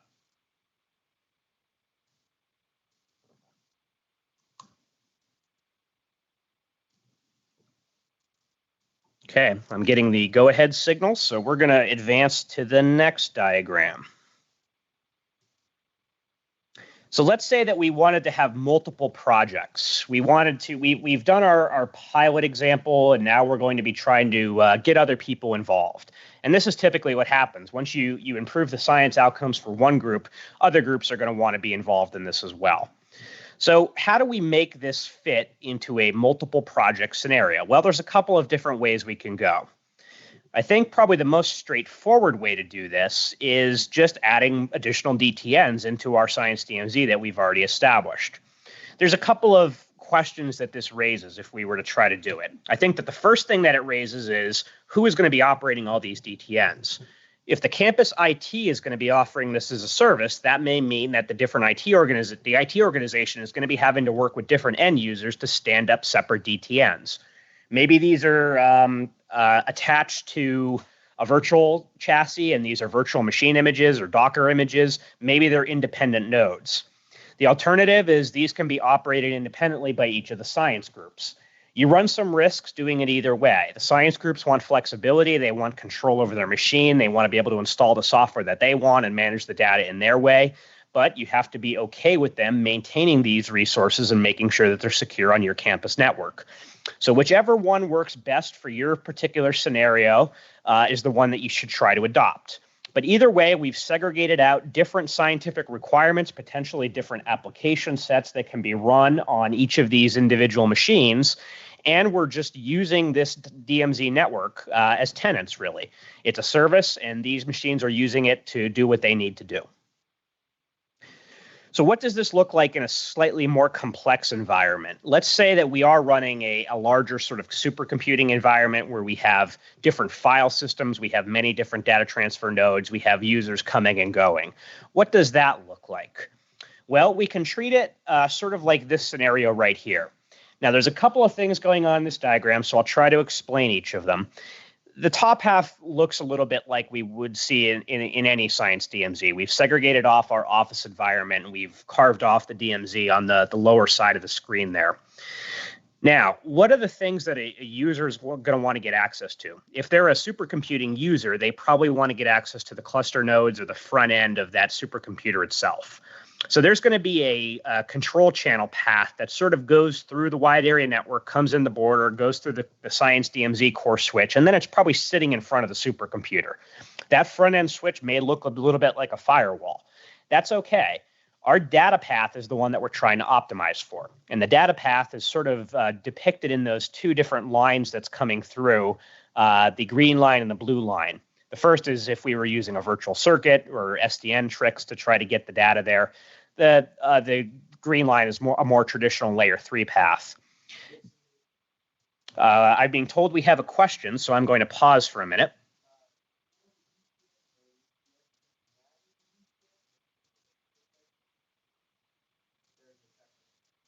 Okay, so I'm going to repeat the question. The question is, would we recommend natting the DTN? This is going to be a situation that's related to the application software itself. A lot of the DTNs need to have a public-facing address because that's how people are going to contact them. They may be able to function well if they are natted and they're only used in a push sort of scenario and the data is being pushed to the outside. But in a situation where you're using, let's say, a protocol like Grid FTP or maybe even Aspera or any of those different pieces of software, they may not be able to work well in that natting. Yes, it can translate the address, but they often need to bind to a specific address for pushing the data in or pulling it out. So I would think carefully about going the natted route. If you do go that route, make sure that the software you intend to use is going to work out okay.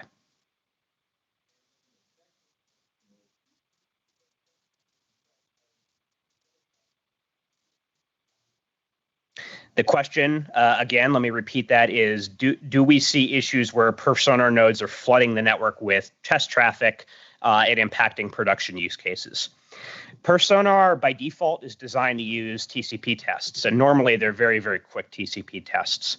So as long as you're being conservative in the regular testing that you're going to be doing, let's say you're doing 10-second or 20-second TCP tests, and you're doing them infrequently, maybe several times per day, it is TCP. It'll back off. If you have production traffic that's already existing on that network and per-sonar tries to kick off, you'll get a lower TCP result as a result of that because it backs itself off and tries to be fair. So it is possible that there can be a little tiny perturbation, but this is not the regular use case. Normally, everything backs off and shares, and you're able to get valuable network data without hurting production traffic.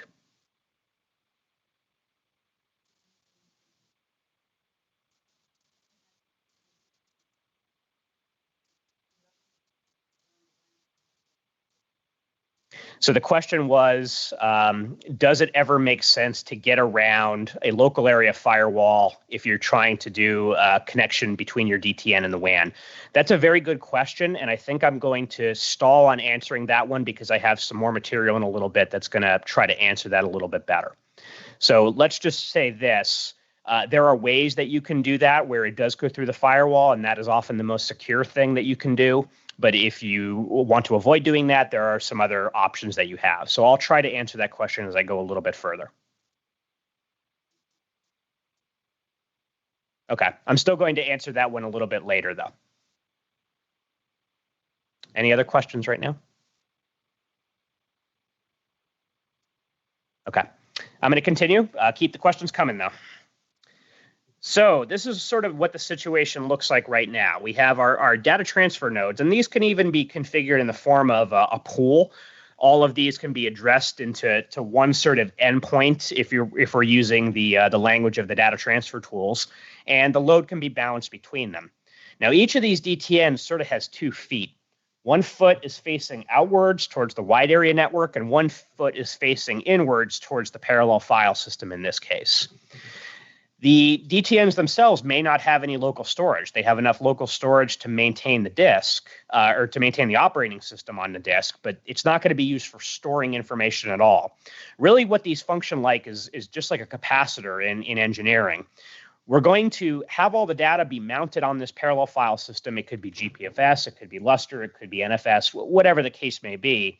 And it's exposed via this application that's going to be moving the information. So let's say that we initiate a transfer on that DTN and we try to push the information to the outside world. It's going to be able to address the data that lives inside the parallel file system. It's going to pull it out. It's going to send it off on its way through the WAN without having to touch any local disks on that machine itself. So the performance of these DTNs is going to be heavily dictated by the performance of the parallel file system, as well as the wide area connection itself, wherever it's attempting to go. It works similarly if we were going to be pulling data in. So this is what a lot of people do because it really simplifies the act of trying to maintain storage. If the users have accounts on the parallel file system, they can have allocations set to them. They can have the same allocations tied into whatever the data movement tool happens to be. And this all works well together. Now, to address the question that somebody asked on YouTube a couple of minutes ago, what does the security sort of look like in this scenario? We would be able to apply security at 2 different points here. We would have sort of the security facing the WAN side. We don't want to have anything coming in and doing anything bad to our servers, so we're only exposing things on a port basis. We also have security facing the parallel file system. And we can apply these different security policies in a different basis. The parallel file system probably isn't going to be a routed file system. It could be very, very heavily protected such that only the DTNs and the supercomputer have access to it. Now, let's say that parallel file system was moved. Let's say it isn't in the Science DMZ at all. It's back there through the firewall. It's on the office side. What does that do to the performance if we were attempting to try to pull information from back there and then push it out onto the WAN? Depending on how well the firewall can perform, it can actually do pretty good. We're only dealing with LAN latencies here. If we have a file system mount that's going through the firewall, we may see minor bits of inconvenience if the firewall happens to drop the TCP connection as we're doing a transfer, but it can probably quickly recover. Is it going to work as well as in the situation we've documented here? Probably not. But if you have to do it that way, it could work out just fine. So this is what a lot of the larger facilities have sort of set up. I'm going to move into one last example here of what it looks like as we try to distribute the Science DMZ out to a greater area. And in this scenario, having dark fiber or connections to other buildings can greatly help us. Let's say that we have the availability of fiber that goes out to remote buildings or remote campuses. We could just plug DTNs in at the other ends and have them backhauled into a main Science DMZ switcher router. Or if we wanted to get a little bit more sophisticated, we can try to have satellite DMZs set up in each of these facilities here. Each of these comes with certain trade-offs that we need to make. In our first scenario here, we're basically trusting that somebody is going to plug in a DTN at the other end. We may want to be doing some form of MAC address filtering to make sure that that is the case. In a situation like this, where we've just plunked a switch in somebody's building, we want to make sure they're not going and plugging in bad things into that switch, laptops and Wi-Fi access points and other sort of bad things. So this is where tuning your per-service security policy is going to become more and more important. And we certainly want to be running monitoring on these things to make sure that they're all working out okay. But this illustrates how we can try to extend this idea out to other instances around the campus. So in all of these sort of diagrams, the common thread here is that we are attempting to accommodate TCP, and we certainly want to make sure that the wide area portion of data transfers is going across this purpose-built path. We want to make sure that our high-performance devices are working at tip-top shape and they're not dropping the packets. And of course, we want to be able to test and verify this with Perf Sonar as best as we possibly can. So before I move into the equipment part of this discussion, I'm going to pause briefly and see if we have any questions.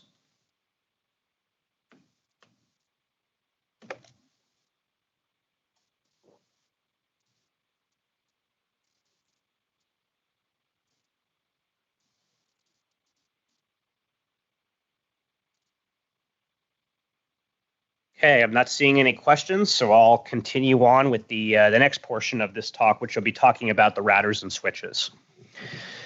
The requirements for the Science DMZ are a lot different. This isn't the same as if we're doing something on a commodity network. We need to be able to do things at a high bit of performance. We don't need a kitchen sink list worth of services. We don't need to be able to do a lot of sophisticated things that we would typically see in a commodity environment because we're just really trying to do one thing. We're trying to move data as best as we possibly can. The Science DMZ box only needs to have a couple of things, but it needs to be able to do these things well. And the clean architecture is extremely important to us. So all of this said, there is a temptation to perhaps go cheap on this because it only needs to do a couple of things. Just remember that you always get what you pay for, and we want to make sure that we are doing the one thing that we want to do best, and that's moving data at a high rate of speed. So these are a couple of things that you should be considering as you're speccing out your boxes. First and foremost, you have to carefully think about what the traffic patterns are going to look like through these devices. The way that a DTN works is that it is a 10 gig or a 1 gig or a 40 gig connected host that whenever it has data that's being passed down from the kernel, it's going to burst at that line rate. The way that a NIC works is that it doesn't pace data out neatly at some middle of the road flow amount. It's going to send as much information as it possibly can at a very high rate of speed. So if it's 10 gig, it's going to be coming out at 10 gig. If it is 40 gig, it's going to be coming out at 40 gig. I'm going to pause for 1 second because I'm being asked a question. Okay. The question is, can't moving data, in quotes, be a very hard to define task? There isn't just one way to move data, referring to the complexity of managing the policy on the DMZ. It's a good question, but from our standpoint, there's really two forms of data movement.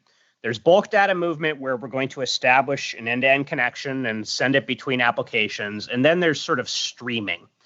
We're trying to simplify things into those two because that's typically what we see with the software that's available. If we're going to be doing remote analysis, for example, we need to move all of the data sets off to the other end. We need to have those available to a supercomputing resource. It's going to churn on the data for a little bit, and it's going to produce an outcome, whether it be a model or some other form of redundant data set. And then we're going to need to have it come back. So we're trying to optimize for those things. So that's what I mean by saying moving data. I don't mean to trivialize it, but that's sort of what we're attempting to do. So we typically see this data show up, and we need to use any number of tools, whether it be a streaming tool or a bulk data movement tool, to move it end to end. And I'm being asked another question.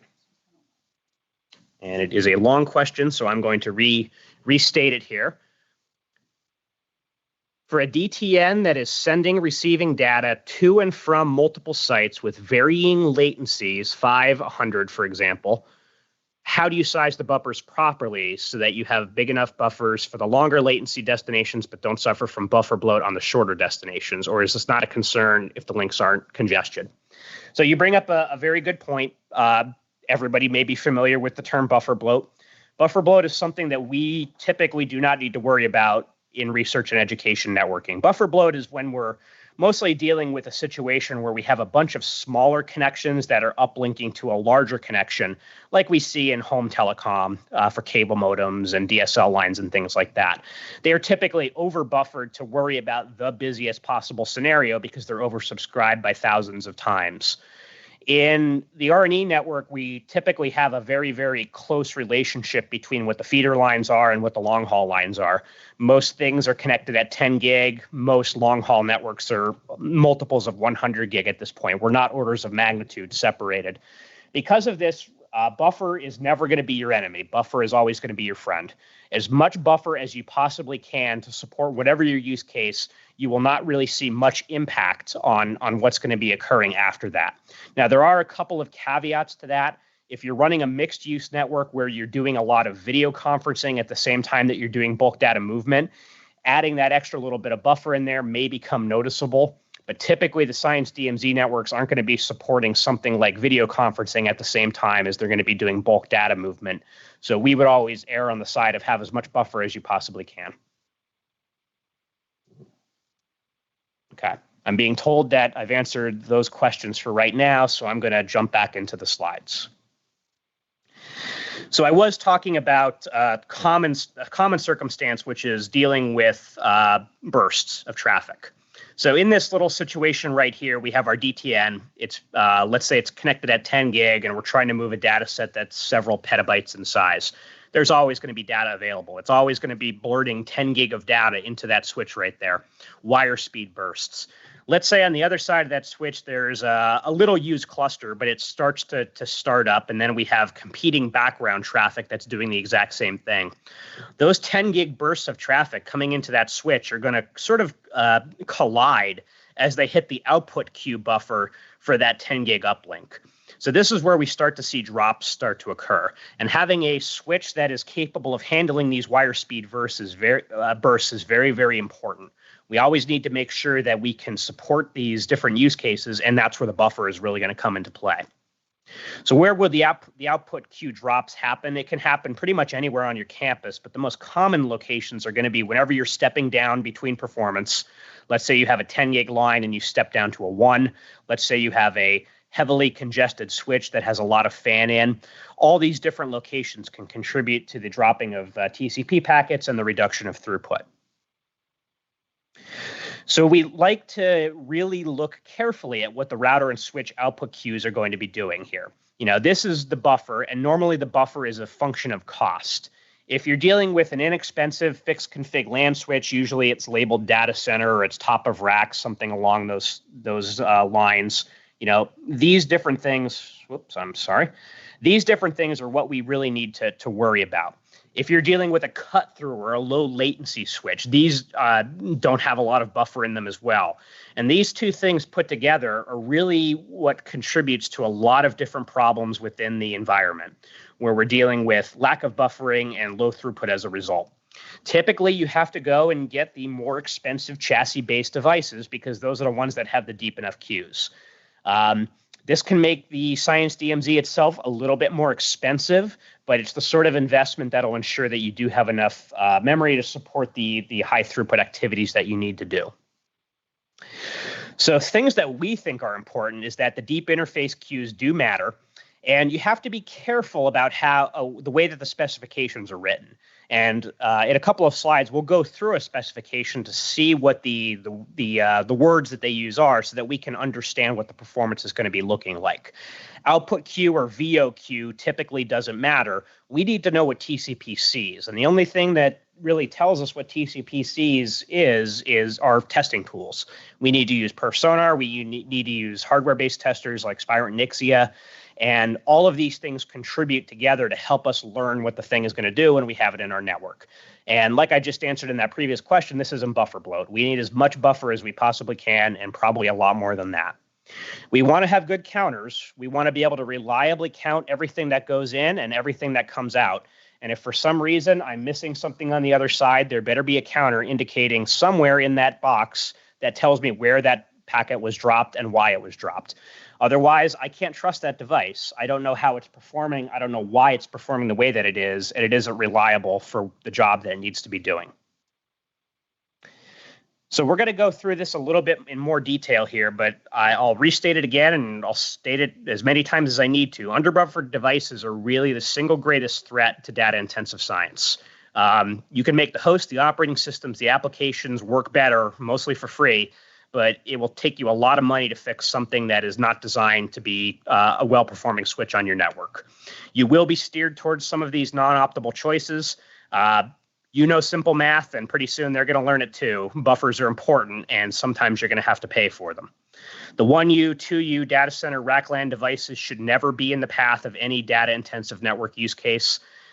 In particular, people may use these as a port expander because they think that, okay, I need to stick a couple of DTNs on this. Let me just use this 2U switch to try to give me some more density so that I can have more things connected.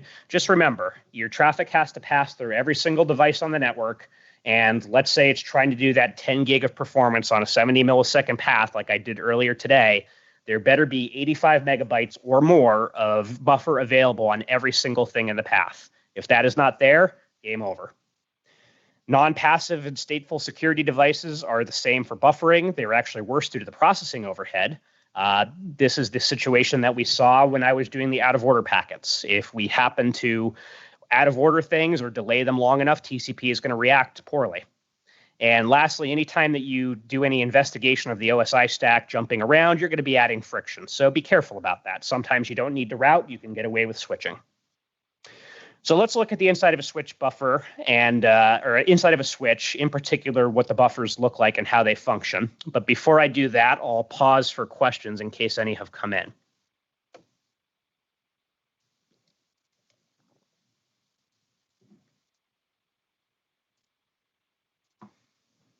Okay, hearing no questions, I'm going to launch into how a switch works. Let's look at the inside of a typical switch. It's basically comprised of input, output, and something in the middle that decides where the packets need to go. We have a series of input buffers. These could be shared between multiple interfaces. They could be dedicated to specific interfaces. They could be just one giant shared pool of memory where everybody has to share all of them.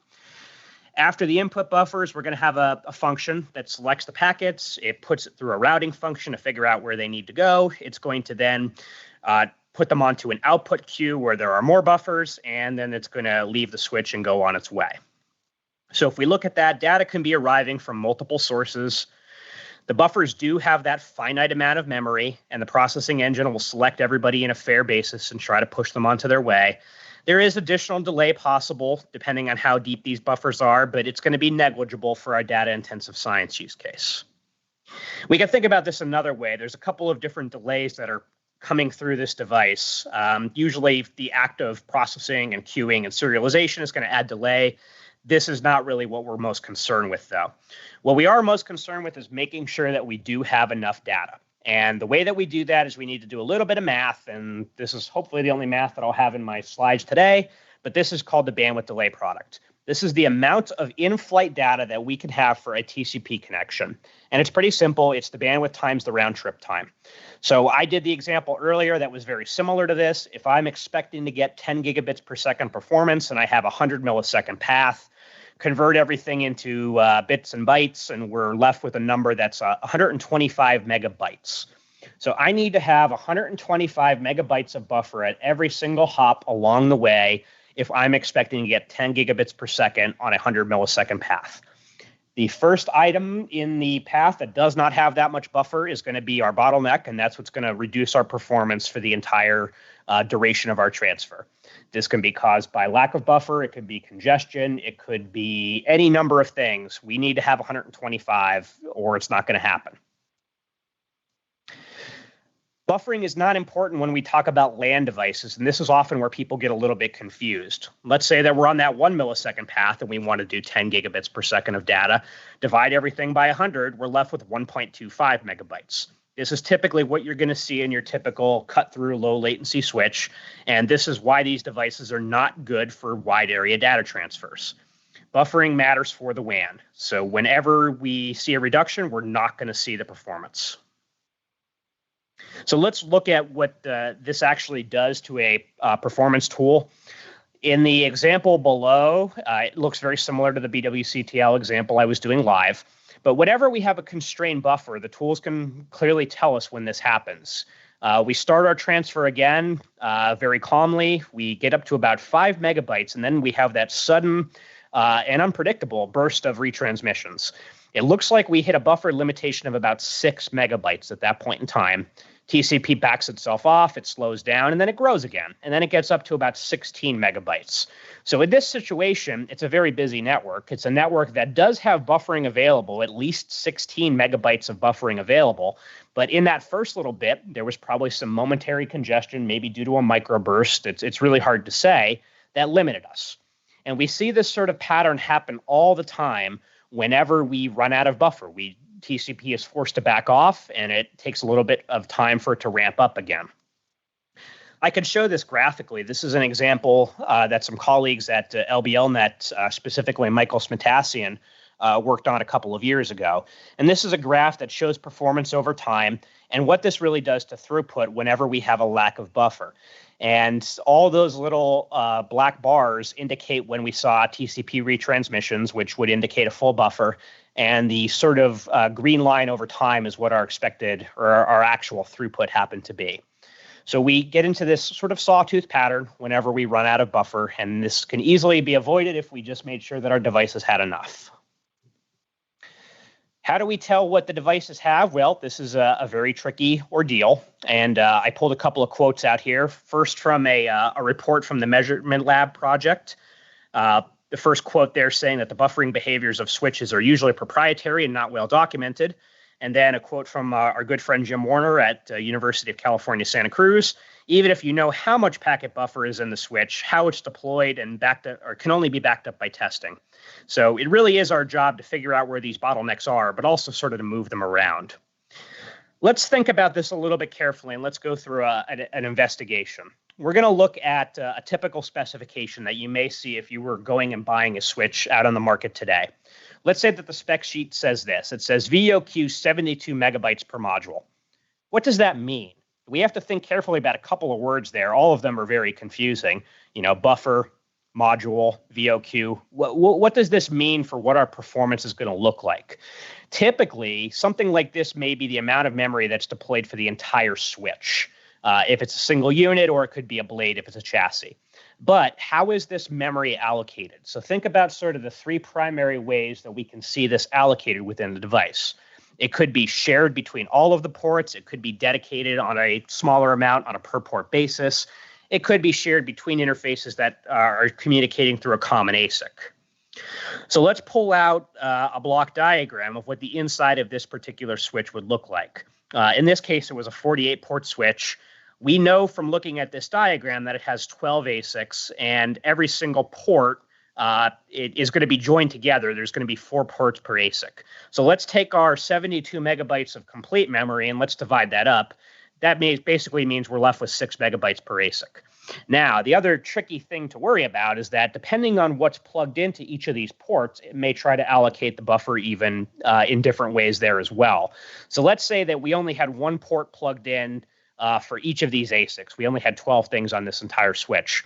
If each of them was using that ASIC and that was the only thing using it, we'd probably have access to that complete 6 megabytes of buffer. But let's say that we plug in 2 or 3 or even 4 devices into a single ASIC. Even if it's not talking, just the act of turning on link could mean that the memory is then automatically split within the software of the ASIC itself. So that could mean that each one is dealing with 1.5 megabyte. Now, there may be additional memory available in the burst buffer in the back of the switch, but that's often not going to be enough for what we need to do. So let's look back to what our expectation of performance is going to be here. And there's a very good link there. It takes you to the switch network in Switzerland. There's an automatic TCP throughput calculator that's available. It does the BDP math for you if you don't want to do it yourself. So what does 6 megabytes of buffer get you? Well, if we were dealing with 1 gigabit per second speeds, it's actually pretty good. We can still get 1 gigabit per second on about 50 milliseconds, which is most of the way across the US and to most parts of Europe if you were just inside of Europe. If we were doing with 10 gigabits per second, we can only get 5 milliseconds away. So we can only expect to get 10 milliseconds within the metro area.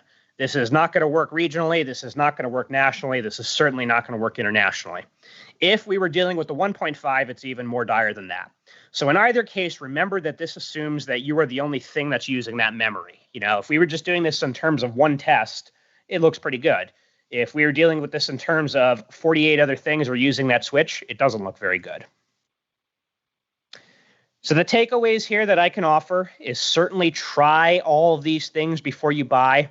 Always request a demo unit. Try to request 2 demo units. If you're going to be buying a very expensive piece of machinery, the vendor can give you a test unit or 2 to try to do this. Develop a worst case scenario, which is try to plug in all the ports, try to create some traffic using a hardware tester or a persona resource. Make sure that you have cross traffic. You need to learn how this is going to work under load as well as how it's going to work when it's the only thing talking. And most of the specifications and performance numbers that you're going to read are a best case scenario. So you need to create your own worst case scenario. If you can get a single stream of TCP to work, that's good. But as you start to get more and more stuff in there, you want to make sure it works the same way. It is worth spending the extra money on the buffer. So I'm going to throw up a quick little summary here, and then we'll open the floor up for additional questions. There is no single correct way to build the Science DMZ. There's lots of different design patterns, and these are patterns. They're not necessarily rules. It depends on things like your site requirements, your existing resources, your budget, your availability of dark fiber. And most importantly, it's about talking. It's talking to your users. It's about talking to your CISO. It's about talking to all the different people who are going to be using this, because the Science DMZ is going to be a strategic resource. It's going to be something that's put in place to assist the scientists, but it's also a hallmark of what you're going to be using on your campus. It's going to be something that's there to lure people to use it and to do the things that they need to do. We want to eliminate and reduce packet loss as much as we possibly can. We want to be able to find it if it exists. So with that, I've exhausted this material. I'm going to pause here for a couple minutes and see if any questions have come in. And if no questions come in while I'm pausing, we will take a short break and we will start again at the top of the hour. But I will keep the mic open and hopefully questions will come in.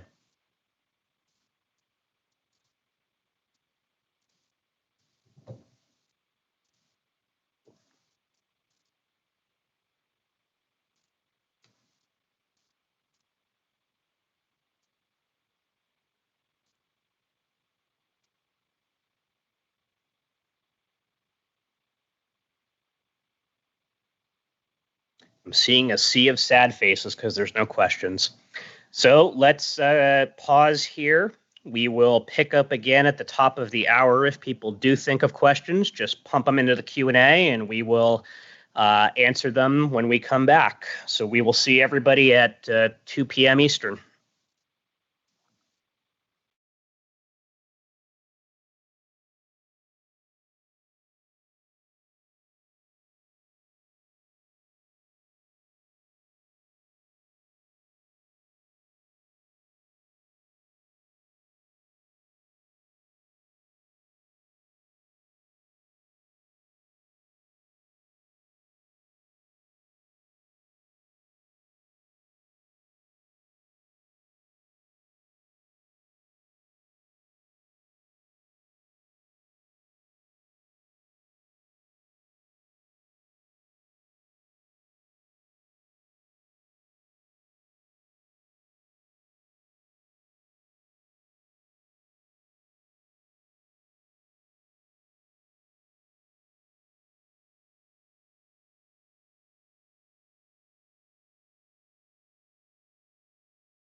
All right, good afternoon, everyone. We are going to start again.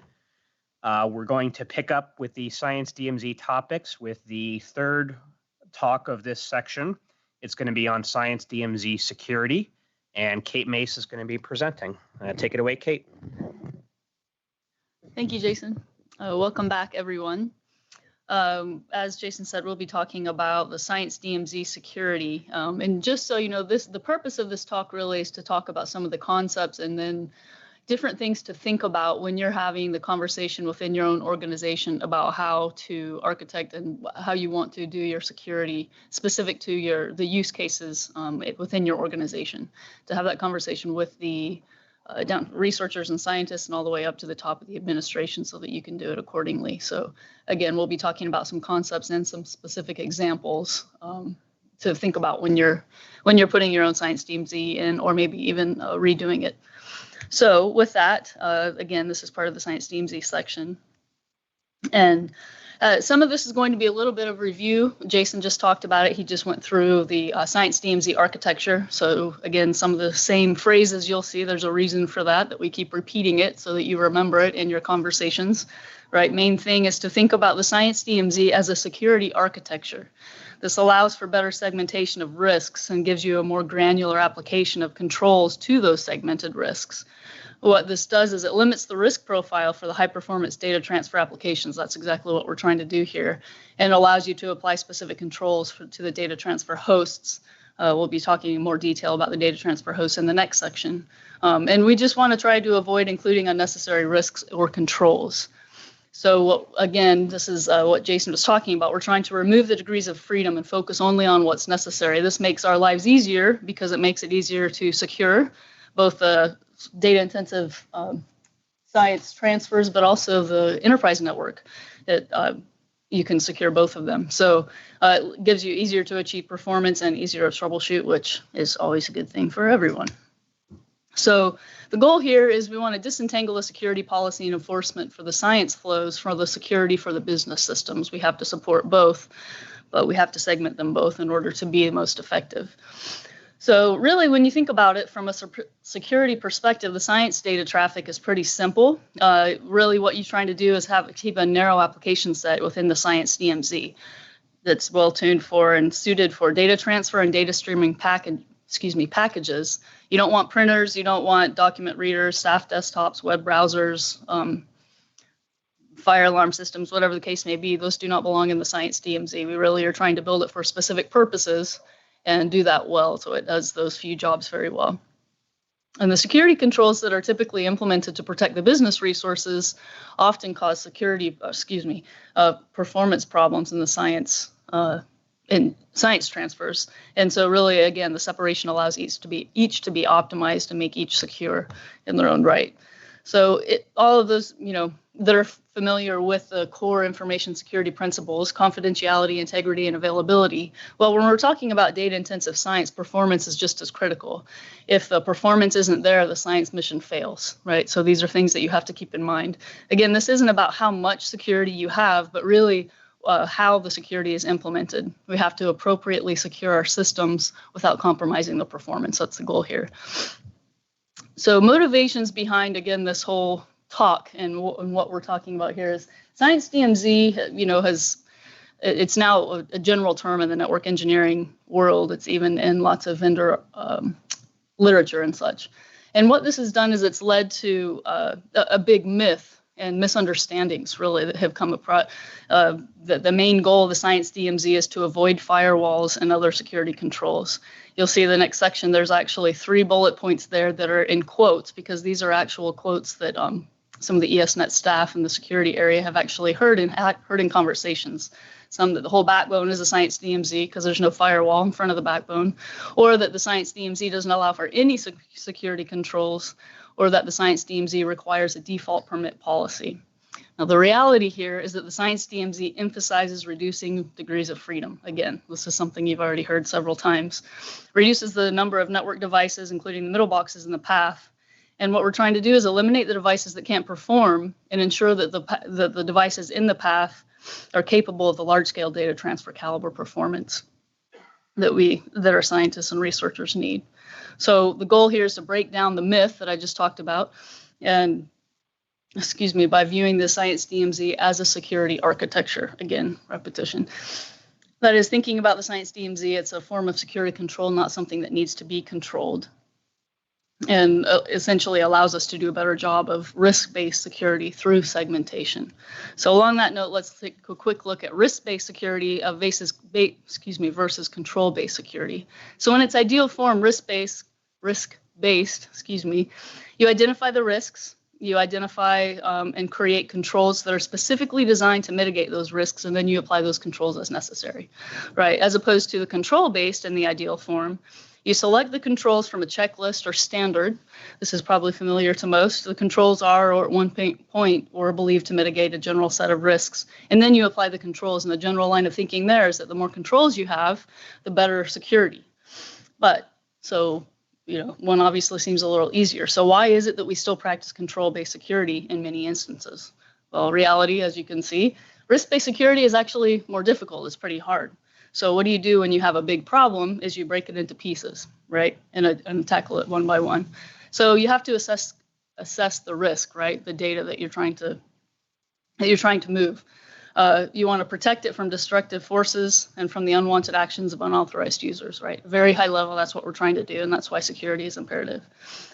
But the goal here is you have to know what it is you're trying to protect. Are you dealing with PII or personally identifiable information? Or are you dealing with things like personal health information and such? Again, all data should not be treated in the same manner, especially when we're talking about science or research data, right? But in order to find that out, you have to talk to the scientists, you have to talk to the researchers to figure out what it is they're doing, what they need to be doing, what they could be doing if they weren't limited. Again, you can't treat it all the same way. It takes conversation to figure that out.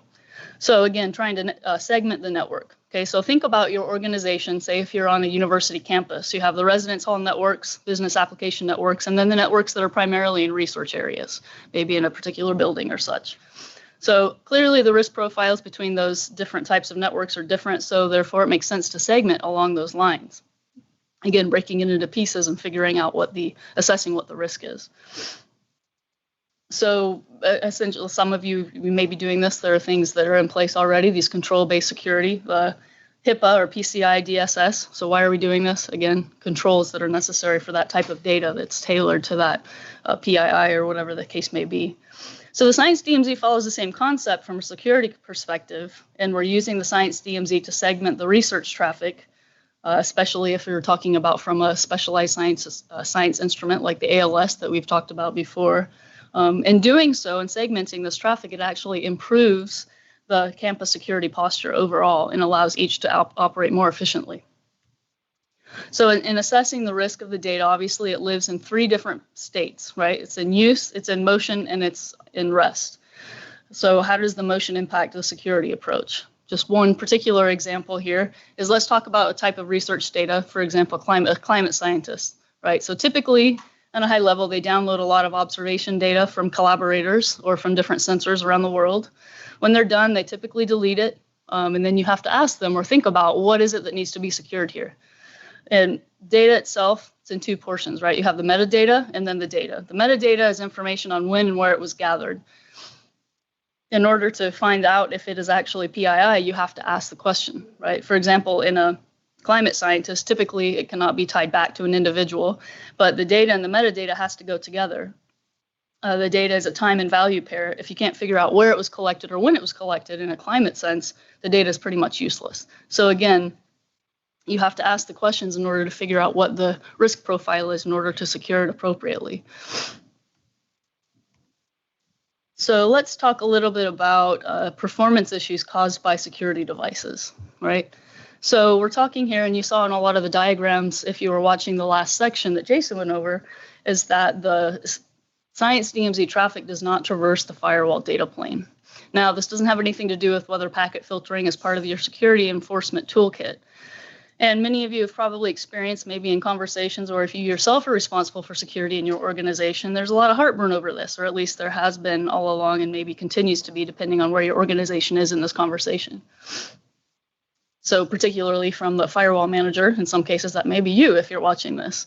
Sometimes the organizational policy mandates firewalls. But when you think about it, firewalls are designed for a specific purpose to protect the converged enterprise networks. So essentially, a lot of people may ask, why in the world would you put critical assets outside of the firewall? Well, as we'll examine, and we have a little bit, Jason went over some examples live last section, is that the firewalls typically are a poor fit for the high performance science applications. So diving a little bit deeper into that. So let's look at a typical firewall internal, right? It's composed of a set of processors which inspect the traffic in parallel, right? So it comes in and it's distributed among the processors so that all the traffic for a particular connection goes to the same processor, so that speeds that up. And then, this allows for simplifying the state management and then parallelizing in order to, for deep analysis into the packets. So there's a reason that this exists. It's an excellent fit for the enterprise traffic or the business traffic that we were talking about a minute ago. This allows for a high connection count, but really a low connection data rate, and it also allows for complex protocols to investigate and look for embedded threats. So, but the reality is that each processor is a fraction of the firewall link speed. This is a limitation for the data intensive science flows that we've been talking about prior to all of this. So now I will say there's one disclaimer here is that, as we all know, a lot of the vendors, some of these firewalls are becoming more and more robust. The link speed is getting higher and higher. However, they're still not caught up exactly with WAN speeds that we have coming into our organizations. So again, some of this is changing, and again, some organizations are mandated to put a firewall in place. The whole point here is just to think clearly about what it is you're trying to protect and the best way to architect that so that you can actually have the most secure network. So let's do a thought experiment to kind of look into that a little bit deeper. So let's look at this diagram here. So we have a notional 10 gig network between buildings. So we have building A, that's not a whole lot goes on there. That's the border router connection to the WAN or wide area network, which is connected at 10 gig to building B. Now that's where most of the work happens, right? So the work comes in on a 10 gig connection, and there's so much work going on that it's actually spread apart onto different workstations, all connected at 1 gig, and then it aggregates it again before it goes on to a 10 gig connection out to building C, right? And then it goes out to other buildings. So again, that's where all the work happens, spreads it out to make it more cost effective and speed it up a bit, and then aggregates it again. So from a network engineering perspective, again, the links between the buildings are 10 gig. Is this a 10 gig network? Well, those of us who are in network engineering know it's obviously not. Basically because you're limited by those 1 gig connections between all the processors in building B, right? Sorry, we're having a little bit of a problem with the slides, but anyway, so I just said it's not a 10 gig network. Now, if you convert all of those buildings to the network elements, you have a border router, the firewall, and internal routers. Kind of gives you an idea of how the enterprise firewall actually functions. And that's if you're not able to see inside. This looks familiar to most of us as a very basic network engineering diagram. So the firewall capabilities, again, this is not just to trash the enterprise firewalls, okay? They have a lot of sophistication in an enterprise setting, and they're designed for specific needs. They allow for application layer protocol analysis. They have built-in VPN servers, and they are user aware, right? They know who's connected, keep that connection open as long as they're active, and then tear it down when it's not needed, right? There's a reason that these exist. But as we've seen in the prior sections, that this is not a good match for data intensive science flows, right? In a common case of what we're trying to do, which is why you have a science DMZ with a data transfer node, the data transfer tool verifies the credentials over an encrypted channel, right? You're trying to get data from point A to Z. Then the data transfer tool opens up a socket or sets a socket and sends the data until it's done. This can range in size, right? So one workflow important to think about here is can use 10 to 15% or more of a 10 gig network link. So the question then, do we have to use a firewall?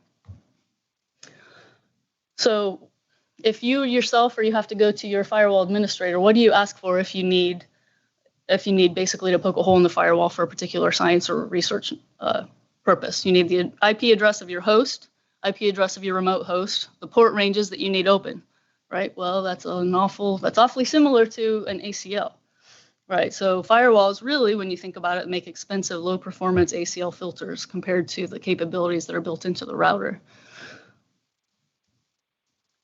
So let's talk a little bit about the security without the enterprise firewalls. So we've pretty much established just now and then also in the prior sections that data-intensive science traffic interacts poorly with the firewalls. But again, this is absolutely not saying that we ignore security, okay? The idea here is you're trying to segment the risks and you have to protect your systems, but do it in a way that doesn't prevent us from getting the science done. Again, not compromising the performance. So taking a systems view of the science infrastructure, the security is a component, not a gatekeeper. Again, you have to think about the workflows, what it is you're trying to protect, what it is they're trying to accomplish on all sections of your network and segment it accordingly. You also have to think about the interfaces to the data, the tools and applications. How do the collaborators access the data, or how would they access the data, if they weren't limited, or how would they like to? How much more effective could they be? Then you have to take into effect the cost and benefit. This goes into what I was referring to earlier as the conversation you have to have with all of those and the strategic thinkers in your organization, right? For example, say you spend $30K for a few data transfer nodes or DTNs. What is that in context, right? What is a cancer breakthrough worth? Again, having this type of resource that we had mentioned, the Science DMZ and the DTNs behind it, and giving this capability to your users really serves many different purposes. It's actually an incredible recruiting tool, whether you have a very, robust high performance computing node or whatever the case may be. Again, you want to attract the rock stars to your organization and keep them there, and you have to give them the tools in order to do it. We all work very hard to put these things into place, and it's to our benefit to make them utilized to the best of everyone's ability. So again, risks. What risks do the specific technologies mitigate? And what are the opportunity costs of these poor performance? You don't want your rockstar researchers to leave your organization because they bring in the grant money, right? So these are just things to think about. There are other security mechanisms, ACLs. Again, you can maintain very aggressive access lists. This is more useful when you have very project-specific DTNs. I think someone actually spoke to that point in the chat a few sections ago. So if you're exchanging data with a small set of remote collaborators, you're working with a particular project, then the ACL is pretty easy to manage. And once they start scaling out to large-scale data distribution servers, it's a little bit more difficult and time-consuming. However, it's probably not that different than having to maintain the firewall rule set for a similar type thing. Again, you want to limit the application set within the DMZ.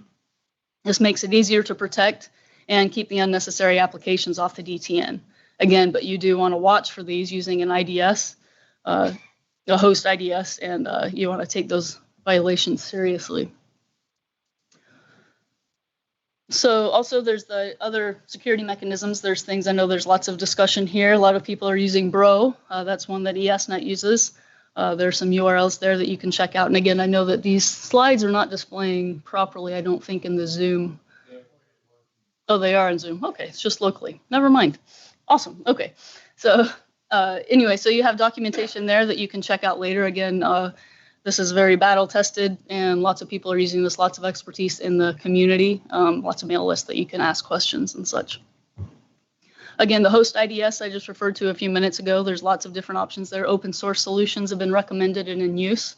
Again, we're part of a very knowledgeable and a community with lots of expertise, and so encourage you to ask questions on different mail lists and such, and those that are here.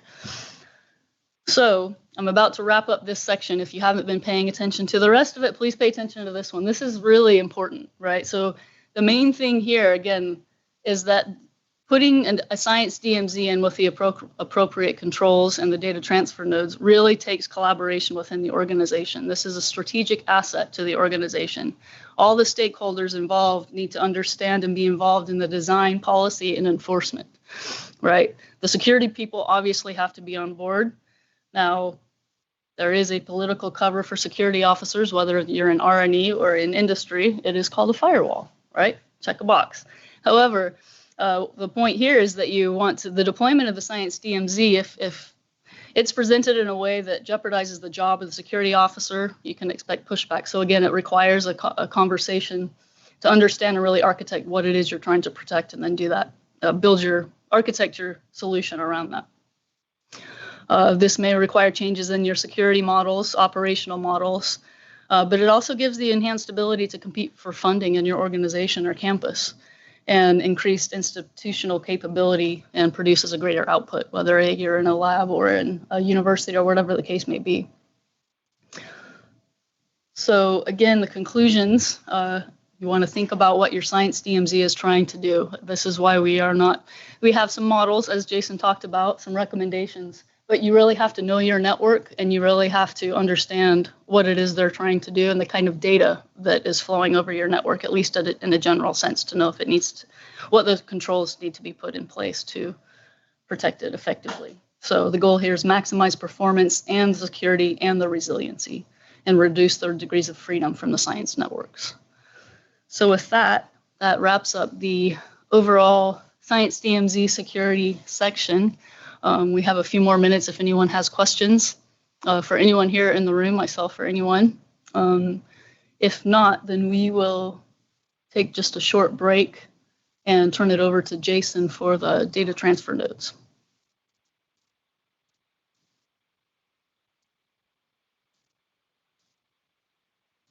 All right, I think that's it.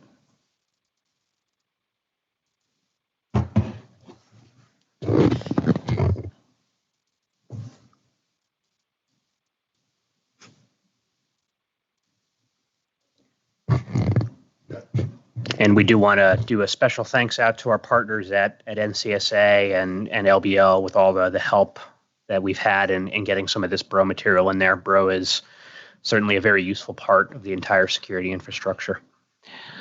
So if there's no more questions, or if people still have them, remember to type them into the chat window and we'll answer them. We're going to mute this end, and we're going to take a little bit longer of a break because some of us haven't really had a break all day.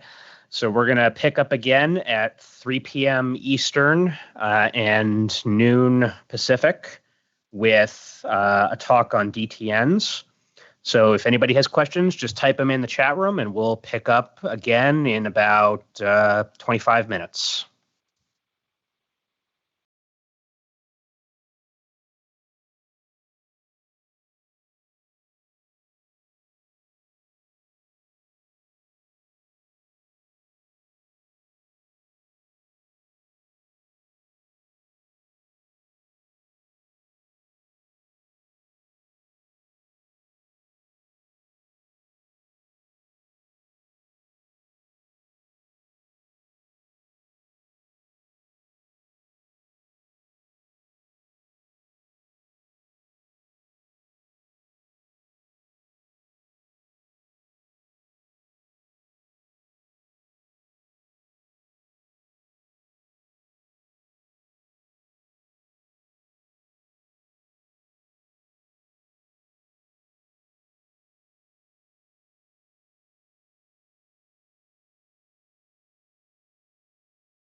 Welcome back.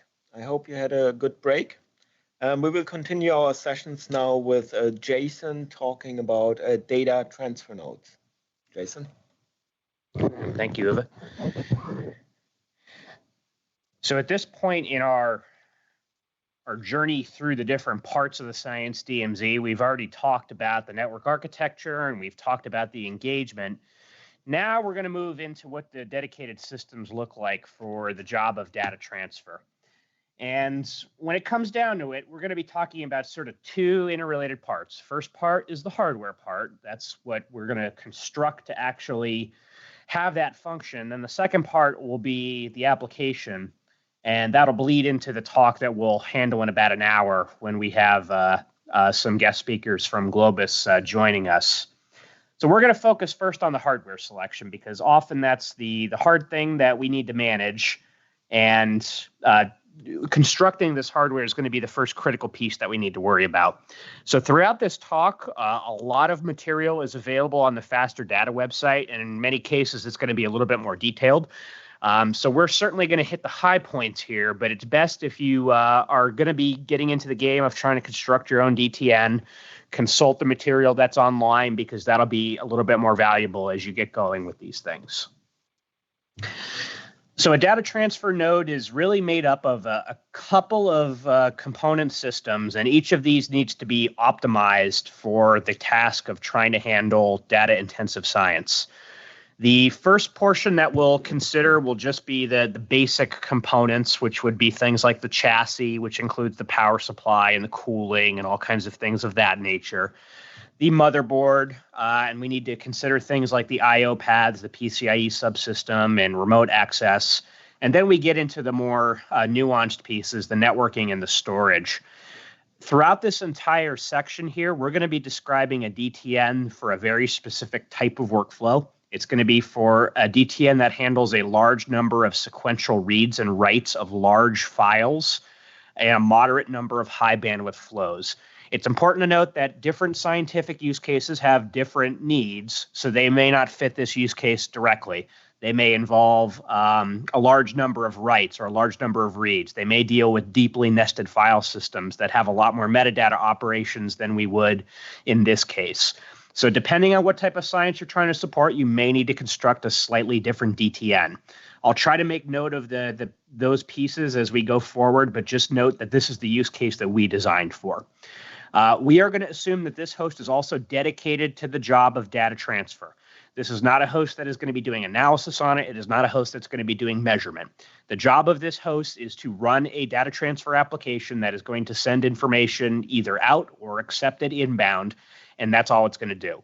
If you're doing something slightly different with your data transfer node, for example, if you're trying to create one out of a virtualized environment or containers, that's all going to go into the performance, which may cause things to work a little bit slowly. The best way to figure out how to construct one of these things is just to jump in and start to do it and tuning all the different pieces and figuring out what works well and what doesn't work well. So let's get into some of the specification pieces of this. First thing that we'll sort of go over is what the motherboard and chassis needs to look like. And these are the basic things that you need to do as you're speccing out a host. We always say you should build for the machine that you want, not the machine that you're going to get initially. That'll help give some room for growth if you intend to add this or make it a little bit larger than what your original spec is going to be. Always make sure it has enough cooling or even extra cooling for future expansion. Make sure it has enough power in the form of either an extra power supply or a power supply that's larger than what the machine is going to need. The second piece of this is what the motherboard and CPU is going to look like.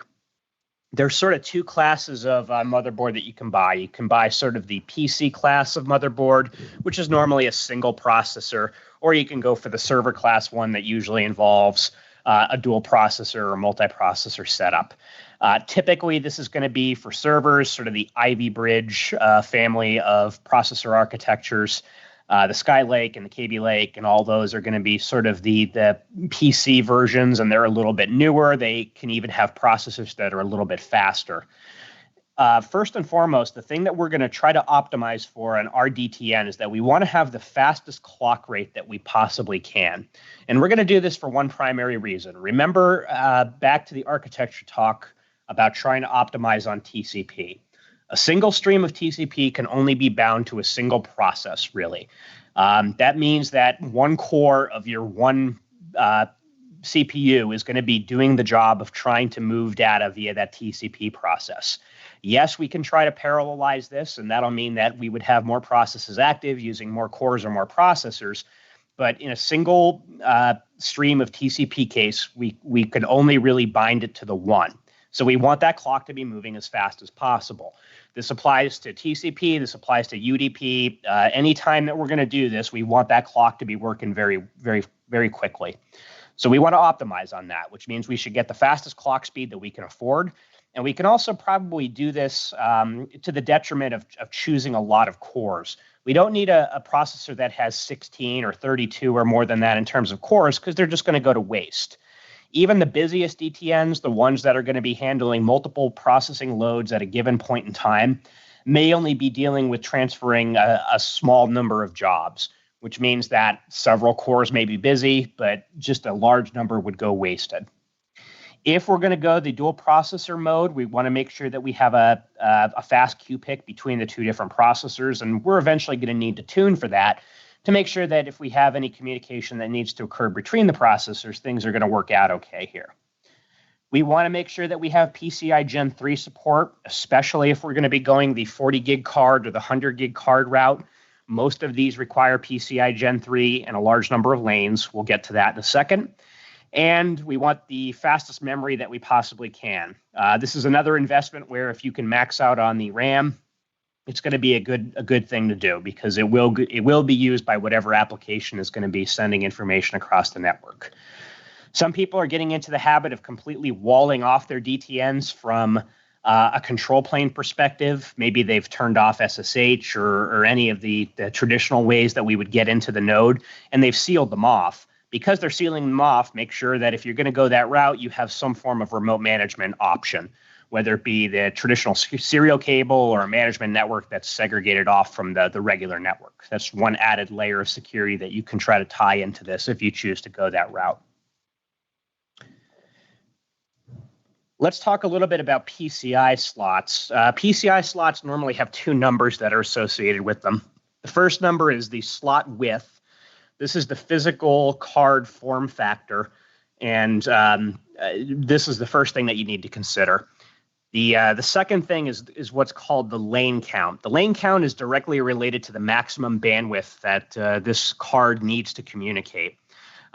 So, for example, if we had a 10 gig networking card, traditionally they are usually a physical width of 8, and they may have 8 lanes that need to be communicating with the motherboard. If we're dealing with a 40 gig card or a 100 gig card, it may be a lot wider. It may be as much as a 16 in physical form factor, and it could have anywhere between 8 and 16 lanes that need to be lit. The only reason that we point this out is that if you try to plug in a card into a slot that it doesn't fit, or that it doesn't have enough physical lanes that are able to handle it, you may be dealing with a lower bandwidth situation. So always make sure you're reading the documentation for both the card and for the motherboard as you plug these things in, and that way you'll ensure that these things are going to be working out properly. So I'm going to just pause momentarily here. If anybody has any questions, I can entertain them, but I'll pause for a minute and then I'll continue on.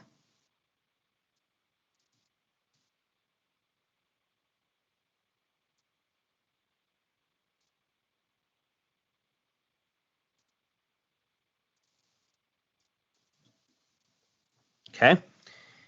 Hearing no questions, here's a couple of examples of PCI bus considerations. First example is just a 10 gig NIC. Usually this is an 8-lane PCIe, and it could be a generation 2. It doesn't need to be the newest generation. If you get into the more high bandwidth intensive ones, you're going to need a little bit wider slot, usually an 8 or a 16 lane, and it should be PCI 3. RAID controllers also require a little bit wider of a slot depending on what they're being used for. So I'm being prompted that there is a question. Ryan Quinn is asking, how do onboard NICs fare? It's a very good question. You have to think carefully about the architecture of the motherboard. So I can't just answer that they're always bad or that they're always good. You have to know how the NIC infrastructure is kind of attached to the motherboard. So in a lot of cases, I think it's usually a 1 gigabit NIC connection that's on a motherboard. It may be contending with a lot of other stuff. It may be on the same exact part of the microarchitecture that's dealing with daughter boards. It may be on the part of the architecture that's dealing with memory or something like that. So later on in the presentation, we're going to have a block diagram. When I get to that block diagram, I'll try to call out where the onboard NIC would be attached. Traditionally, because it is on board and it has to deal with other things that may be going on, they've always done a little bit more poorly than if it was a daughter board card. The other benefit that you get is if you're dealing with a daughter board, it probably has its own processor on the board itself. That helps with things like TCP offload and whatnot. So you could end up getting a little bit better performance if it's something that's not physically attached. So when we get to that portion of the talk, I'll be sure to call that out. Are there any other questions right now? I'm being told no. So here's a couple of other examples of motherboard possibilities, and these are a little bit dated based on some tests we've done a couple of years ago. The big part of this is that you just need to make sure that whatever card you're going to be attaching to it, the motherboard supports it, and then whatever processor you're going to be attaching, the motherboard will support that as well. So now we're going to pivot a little bit into storage architectures. We're going to talk about two main ways that these can be configured. The first way is sort of what we would call an island of a DTN. We have all our storage on board. It has sort of a single foot into the world via one Ethernet card. Maybe it has two if it has two paths. But for the most part, it's self-contained. It has a RAID controller. It has a lot of onboard disk. We have a similar CPU and RAM as a DTN that may have external storage. But for the most part, all the stuff is on board here. This DTN works well in a couple of different scenarios. Let's say that we need to deploy this within an enclosed environment.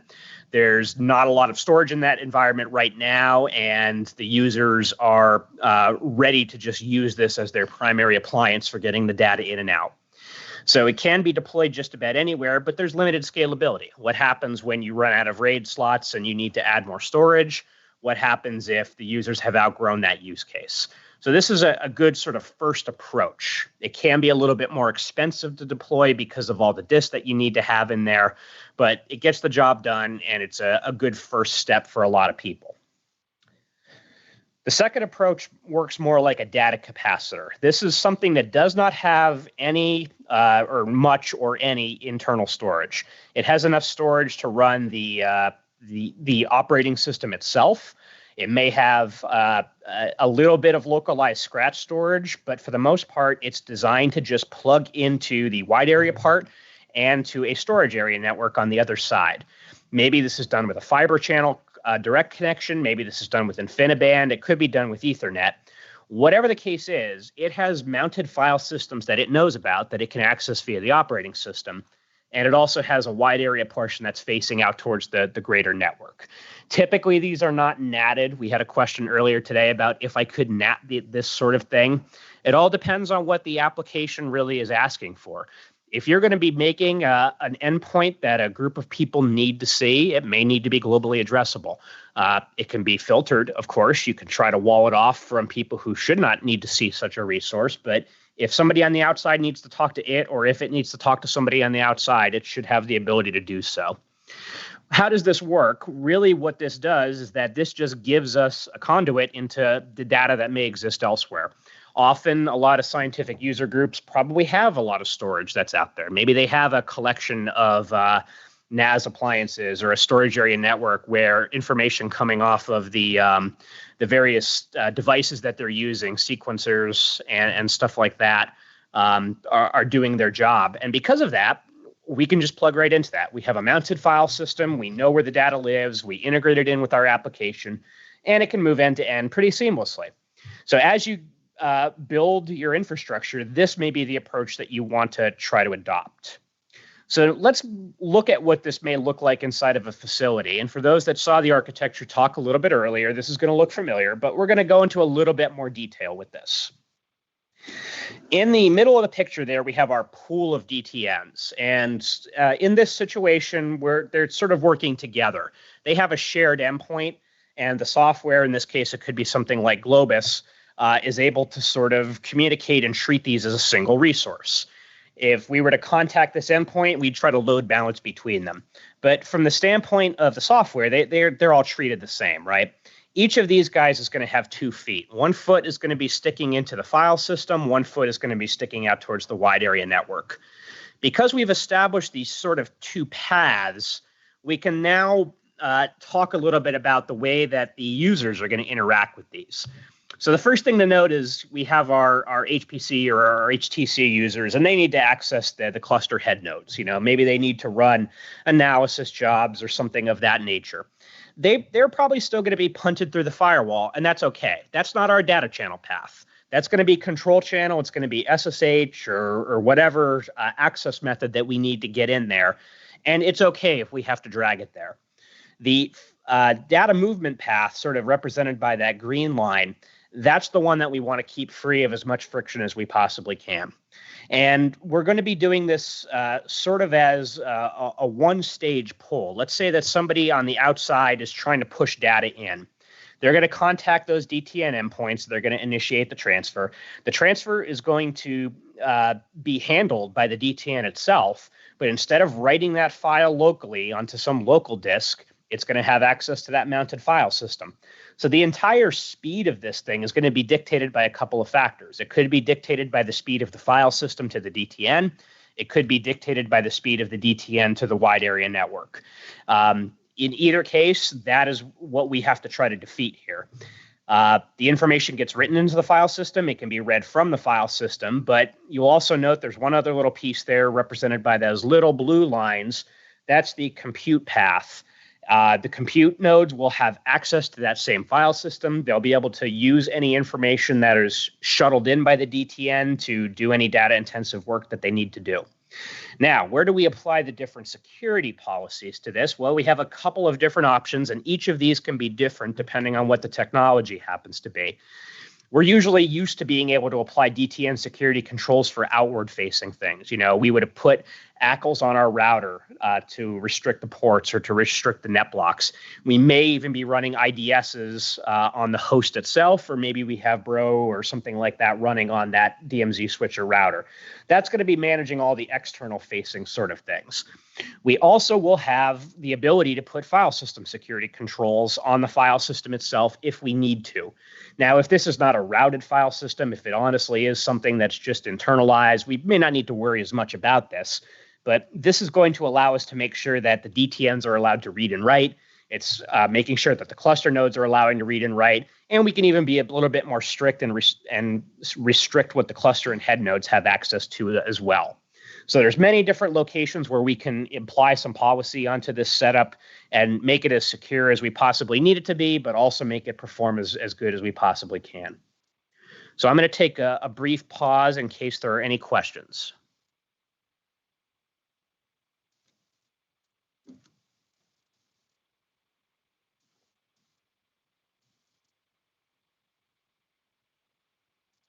Okay, hearing no questions, I'll advance. Let's talk a little bit about the storage subsystems. What we normally like to say with this, I'm being told that we have a question, so I will pause.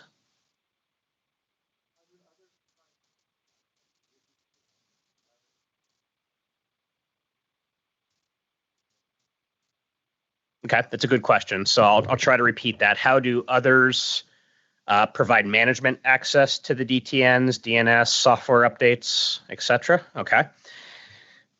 This is another situation where you need to do what's best for your environment. A lot of people don't try to restrict any of the more management functions whatsoever, because that can really screw with the machine, right? It needs to have a clean path to get software updates. It needs to be able to resolve DNS addresses. So trying to wall off the DTNs from essential services probably isn't the best idea. So these may still have access to the same RNE and commodity routes that other things do. The restrictions that people will attempt to put in and are usually a good idea. It's how they interact with the application software that's doing the data movement. So if we were looking at this picture again, where we have our Science DMZ router, we may put some policy controls on that such that the only thing that can communicate with those DTNs may be other DTNs. And we would know the ports beforehand. We would know what the control and data channel ports for those need to look like. And we can even go one step further and use the heavy hammer of BGP and basically say this shall only communicate with other things in the RNE network. Or maybe it will only communicate with things that are on Exceed. Or maybe it will only communicate with other DOE sites that we can access via a known connection to Internet 2 or to ESNet. There's a lot of different ways that we can put in a lot of additional control here. But as you put in more control, you lose a little bit of your flexibility. If you want this to be a general purpose tool that any researcher can use with little fuss, you'll want to have them be a little bit more open. If you want these to be very tightly controlled such that if anybody needs to communicate with the outside world, they need to go through your CISO office first to get approval, you can do that too. You'll be trading off sort of the manpower versus the automated and use power as you do each of these things. So I'd be careful with that. I'd certainly not want to wall it off such that it cannot do software updates or get NTP from a time source. But with a grain of salt, you can make it as secure as it needs to be. And I'll pause if there are any other questions. Okay.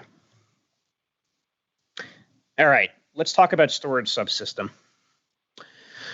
Basically, what you're going to do here is you're going to want to optimize for whatever you value the most, either performance or reliability or capacity or cost. You really can't go wrong in this area.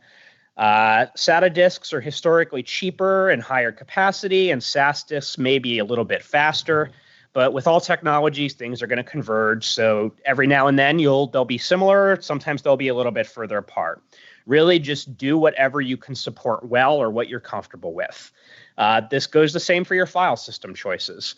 ZFS has been making a lot of strides, and a lot of people are very excited that this is now a part of mainline Linux. We haven't had a chance to really test drive it too much yet, but our next generation DTNs probably will be using this.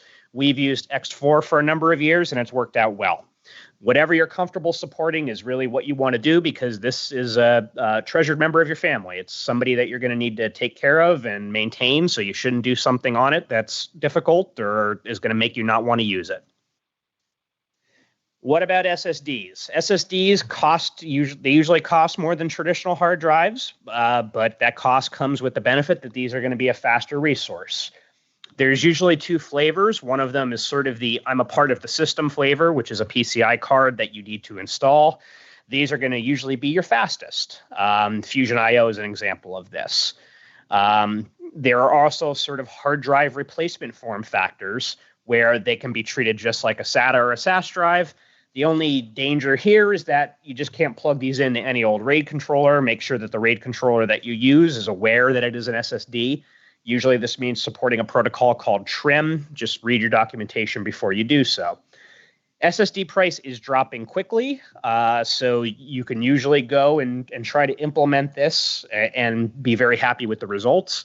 But remember that the bottlenecks are always being shifted around. Just because you're using SSDs doesn't mean you're going to have orders of magnitude better performance than what you would get with hard drives. So again, do what you're comfortable with. And here's just a quick little picture of what these look like. In the upper left, that's sort of your hard drive that you would find in a laptop. The bottom is sort of a replacement for a SAS or a SATA disk. And the right-hand side is what a Fusion IO card would look like. Let's talk a little bit about RAID controllers. RAID controllers are typically optimized for a specific job or given workload. They're really not meant to perform very well. Because of this, you may end up having to test drive a couple of different RAID controllers if you're going to go the route of using a RAID inside of your DTN. Also, do a little homework on the different RAID levels. For those that remember this, RAID 0 is usually the fastest, but it's the least reliable. As you go up the stack and try the different implementations, you're sacrificing performance in the way of reliability. There are many compromises that are out there with regards to RAID cards and RAID configurations. The performance is typically a factor of the number of devices that are going to be on there, as well as how beefy the RAID card itself is. Most of them come with dual on chip processors. Some of them have a lot of cache that's on board. Typically, if you're going to spend the money on the RAID card, you're going to want it to do all the work that it needs to do. So make sure as you're configuring your system, you're letting the RAID card do the thing that it needs to do, and that's stripe the information across the disks and handle all the communication. These can work really, really well, but equally, if you don't spend the time to tune them, they can work pretty poorly. With regards to the network subsystem, there is a huge performance difference between some of the cheaper and the more expensive NICs. So even though a NIC may be something that you're not that concerned with, make sure you're buying a good one. There are a lot of features that are out there, and if these matter to you, make sure that your NIC can support them. In particular, interrupt coalescing, MSIX, TCP offload. If you're going to be doing zero copy, which is sort of the realm of InfiniBand and stuff like that, make sure that it can do RDMA or Rocky or something of that nature.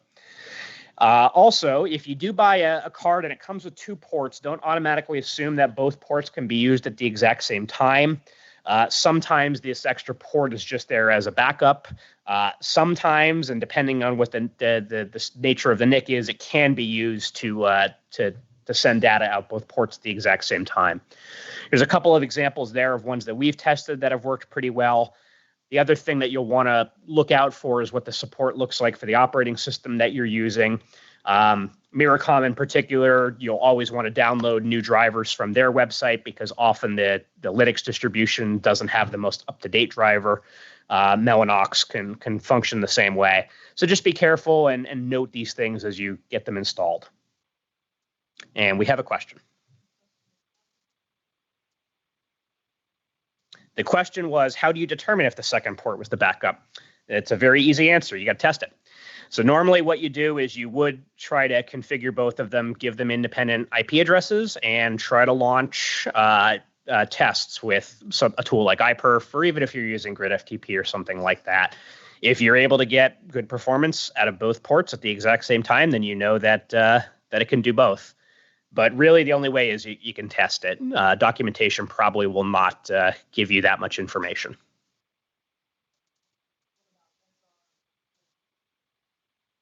The question was, what about SR/IOV? I actually am not familiar with what that is, so I think I'll answer that question offline. I've never heard of that. I apologize. All right, so let's get into just an example of what our reference implementation looks like. And this is a little bit older. This is built in fall of 2014. We're set to rebuild our DTNs in the next year or so. So just take this with a grain of salt. There's been a little bit of advancement, but for the most part, the lessons learned here are pretty good. We went with that particular variety of motherboard. We use a dual processor setup, and we went with 3.5 gigahertz Xeon processors. Each of these only have 6 cores.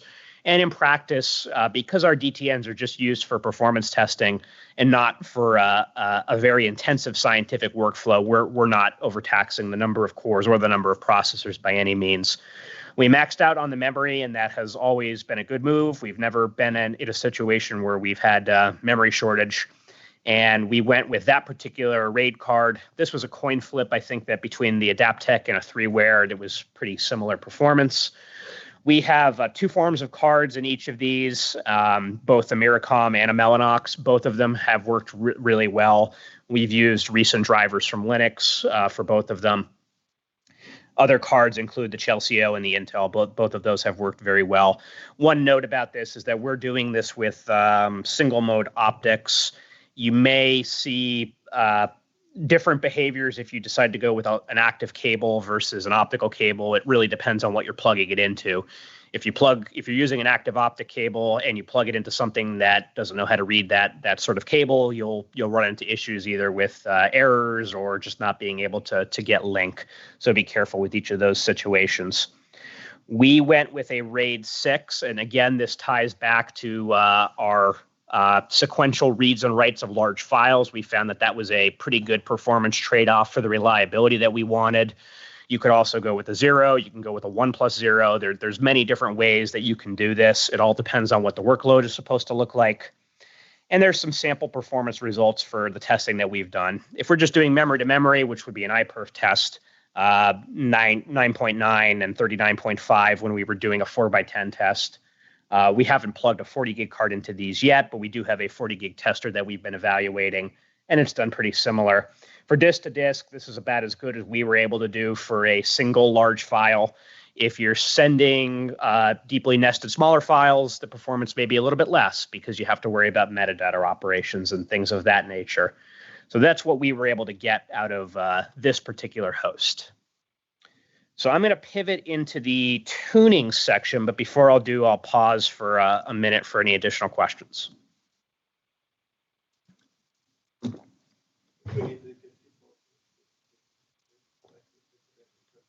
I'm being told to pause a little bit longer because typing may take longer, so I will pause longer.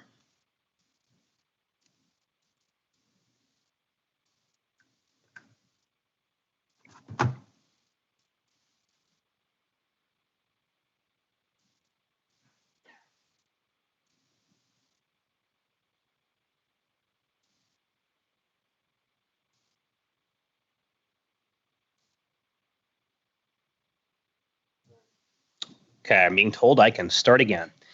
Keep the questions coming, though. We'll pause whenever questions come in. So let's talk a little bit about performance. I don't find performance to be very interesting, but we're going to go over sort of the high points. All of the deep performance tuning information is available on the website. We're also going to caveat this a little bit with a lot of our performance testing information and tuning information that we're providing was done with older versions of the Linux systems that are out there, usually CentOS and Red Hat 6 varieties, and the equivalent on the Debian side, anything that was using a 2.6 kernel. As we get into sort of the newer kernel releases on the 3 side, and we go into CentOS and Red Hat 7 and the newer Debians, the information for tuning is going to be a slightly different. In fact, it's a lot better. You don't need to spend as much time with tuning the operating system components. So as I get into this, we will be looking at this from the older variety of Linux standpoint. I'm being told that there's a question, though.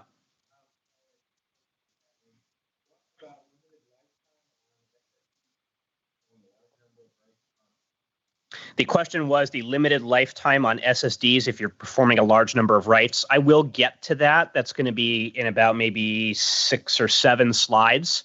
So when we get to that point, hopefully the person asking that question will get the answer. Okay. Tuning your DTN is probably the second most important step after you spec out the hardware correctly. You can get great bounds and performance improvement just by tweaking a couple of settings, in particular looking at the networking system, the file system, and some things of that nature. Because tuning is more of an art than a science, we're going to give some sort of guidelines versus concrete things.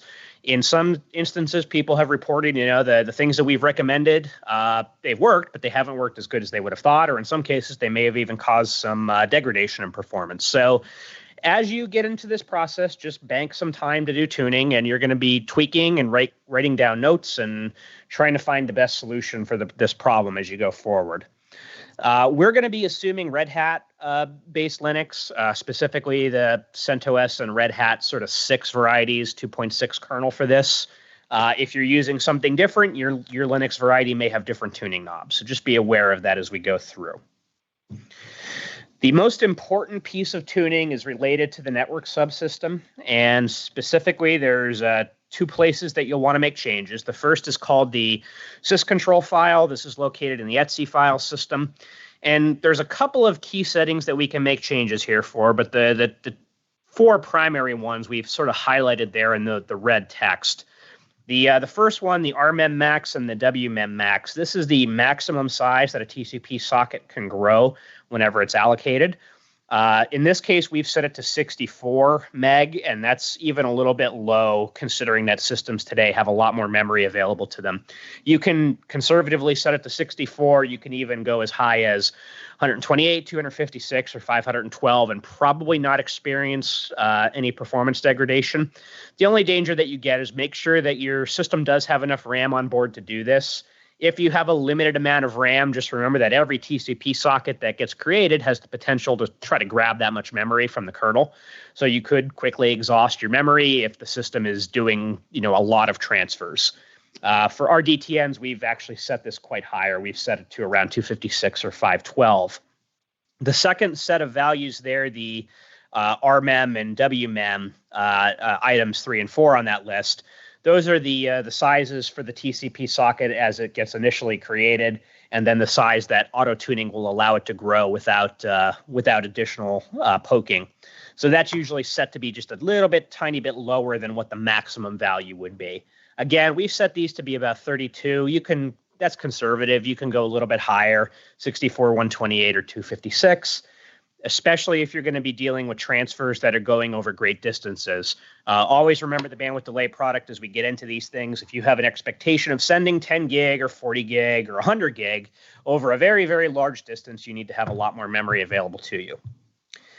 The second little set of settings in there are related to the TX queue length. This is the length of a buffer that's going to be on the transmit queue of your NIC. Making this a little bit larger is normally a good thing. You can do this by setting a value in RC local so that it's created at boot time. A couple of other changes that you can do. You can try to tweak your TCP congestion control algorithm.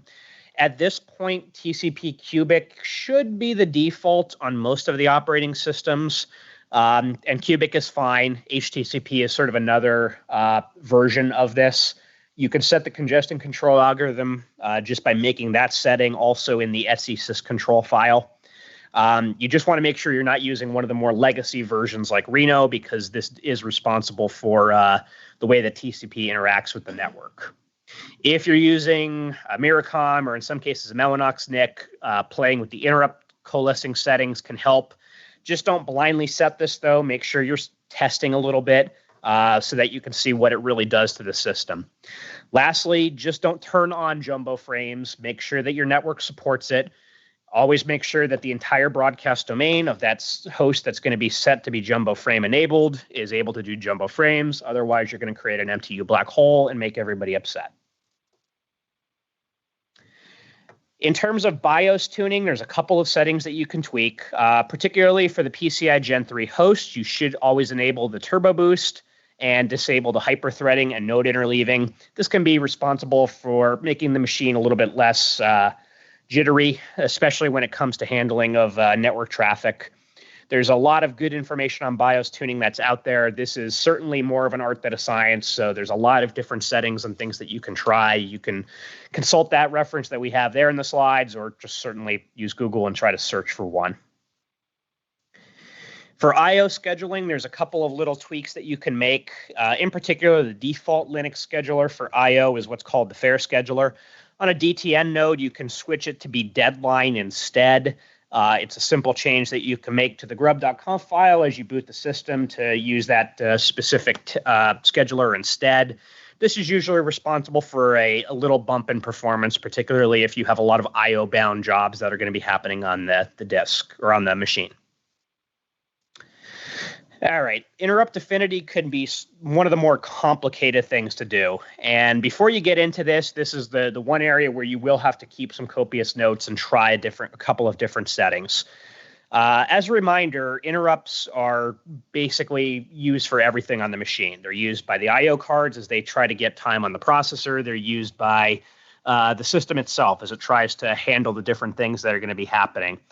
The interrupt handler is just code, and because it's just code, it needs to be paged in, and it's handled on one of the cores of the system. It could be handled on the same core always, which would mean that it may become a bottleneck. It could be round robin, which means that it needs to be swapped into the different processors and cores. Whatever the case is, you're going to want to find which one works best for this system. It all depends on how things are laid out And typically, you're going to need one of these, which is just a sort of block diagram of what the host looks like. So earlier, somebody had asked a question about, can I use an onboard NIC? Well, I answered at the time that it depends, because you need to know where that NIC is going to be situated in this great mix of things here. So let's say, for example, that we did have an onboard NIC and it was sort of positioned off the PCH there in the middle. If we had a very intensive USB job or something like that was coming across the same area where the NIC was living, it can be contending with internal traffic inside of the box. So that would be one area of bottleneck that we may never be able to avoid, especially if the box is busy doing sorts of things that would need that. If we were using daughter cards, let's say we had one plugged into one side of the cores, and then we had an InfiniBand card or something plugged in on the other side, we'd have to make sure that the QPIC and all this stuff between those two processors, as well as the path from the PCI cards itself, is clean and not being perturbed by any internalized traffic. So this is a lot of testing. This is going to be a lot of tweaking, figuring out how things are laid out, what the performance implications happen to be, and then setting the interrupts accordingly so that you can handle these different things. We don't really have a great answer for this. There's not a silver bullet that we can say, you must do it this way and it will work well. It is very system specific and it will take a little bit of time. So just make sure that you're always banking a little bit of time as you do this. So this is a complicated slide. I'll leave it up for a second or two, and I'll wait and see if we have any questions that come in.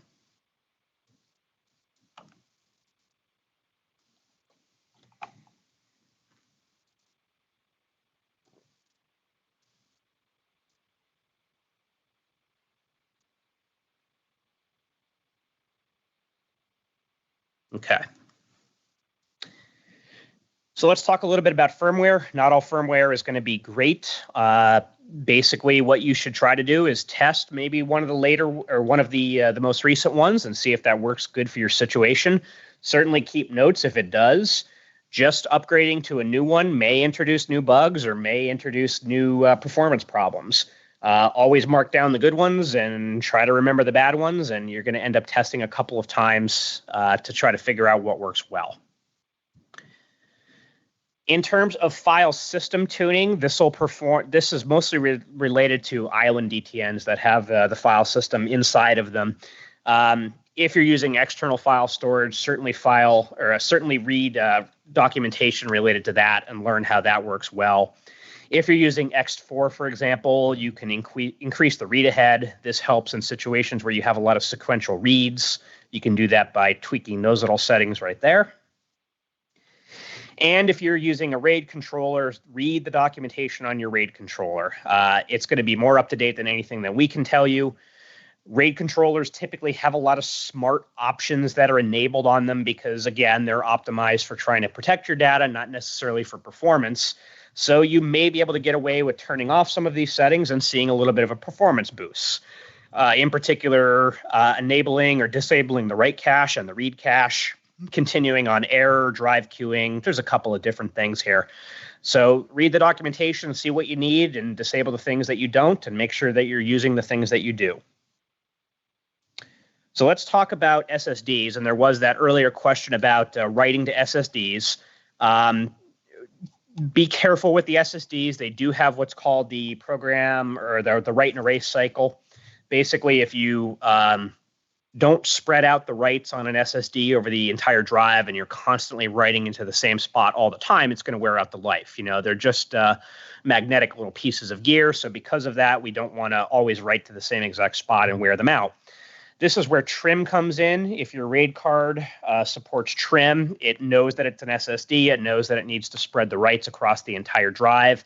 That'll help prolong its life a little bit more so that we're not constantly writing into the same spot and turning it into a brick earlier than it needs to be. It is very possible, if you don't do this correctly, that you will overwrite your SSD and you'll end up having to replace it pretty quick. So if you're designing a DTN that's going to have a lot of writes and not necessarily a lot of reads, using an SSD may not be the right choice for this. A traditional disk may be better. So just bear that in mind as you're designing these things. We would also recommend not swapping to the SSD. That can shorten the lifespan a little bit as well. Here's a couple of quick little commands that you can run to do benchmarking. For example, if you wanted to do a single-threaded benchmark, you can just sort of do a read off of 0 and output to a block somewhere on your drive. You can also do it the same way. If you wanted to add more, just parallelize them and run a couple of commands at once. Don't do this on your SSD, of course, because that'll hurt it. So I'm going to now transition into the software portion of this. But before I do, I'll pause again for a minute or two and see if we have any questions that have cropped up.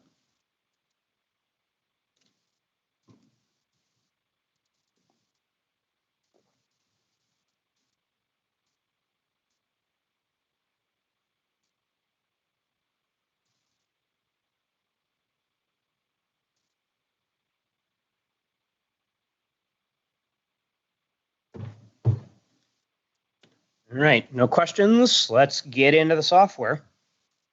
We ran this test in 2005, and at the time, we did a little bit of a test between Argonne and Berkeley. It's about a 50 millisecond path. The network capacity was limited to about 10 gig at the time. Older machines, so these were not our newest DTNs, but they were pretty fast. And we tested out a couple of different pieces of data movement software. The first was sort of SCP, which people may recall is a part of the SSH protocol suite. It's a secure copy. It's basically just meant to move information between the two different hosts using your SSH keys or whatever. So it is secure, but it's not meant for data movement. As you can see, the throughput is about 140 megabits per second. If we were to use an HPN patch that was prepared by Pittsburgh Supercomputer Center, it removes some of the internal buffers of SCP and makes it perform a little bit better. We're still going to be limited to about 1.2 gigabits per second and not able to move really much above that. FTP, another old standard, also has some similar internal buffer limitations. It goes at about 1.4. Grid FTP and related tools that really use parallel streams are the way to go. In this case, we were able to get about 5.4 and 6.6 respectively gigabits per second. At the time, we bumped into a limitation on the machine itself, is that the performance of the disk was starting to become the issue.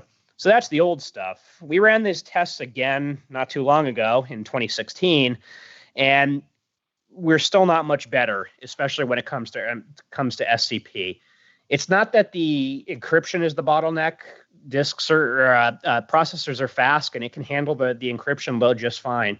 It is the limitations that are inside of the tool itself. This is not a data movement tool. It's a copy tool. It's meant to move files. It's not meant to move bulk data that we would use for scientific applications. We can say the same thing for wget and things like that, but we are able to get faster performance out of some of these. If you're really serious about moving data, though, you need to move into a tool that allows you to do very fast transfers using something like Grid FTP or FTT that has 4 streams. Parallelism is really the key to all of these things. It's easier to perform at a higher level when you have parallel connections because you're able to sort of game the system. You're able to take advantage of the fact that the network does have additional capacity, but there is sort of a point of diminishing returns. You can't throw 1,000 streams at the problem. You can throw a small number, usually a number between about 4 and 8, and get pretty good performance. It really comes down to the latency interaction. Wide area transfers have higher latency than LAN, as we've talked about several times. And a lot of these tools assume a LAN latency, and that's why they perform as poorly as they do. If you're stuck using SCP or SFTP, there is a way that you can get a little bit better performance. It's that patch I mentioned that's available from Pittsburgh Supercomputing Center. For those that must use these tools, this patch is essential. If you're willing to plunk down some money on a data transfer tool, there's many options out there, in particular Aspera and TickStream and Data Expedition. All of these use different protocols for the most part. They're not just TCP. They're sort of UDP with a TCP control channel, which means they're able to perform at a higher rate of speed. They do have pricing models that are competitive, and they will do what they're meant to do if that's what you are willing to pay for. And they will overcome a lot of TCP loss on a lossy path. What we want to do with the Science DMZ design, of course, is remove that loss so that we can get things to perform pretty well. And one of these sort of good open source tools that's available is Grid FTP. This is the underpinning for the Globus product. It does do parallel streams, it does allow buffer tuning, and it allows a lot of authentication options as well. What does this look like in terms of a security profile? We have a sort of a little map here that shows what it would be like if you were using the Globus product between different DTNs.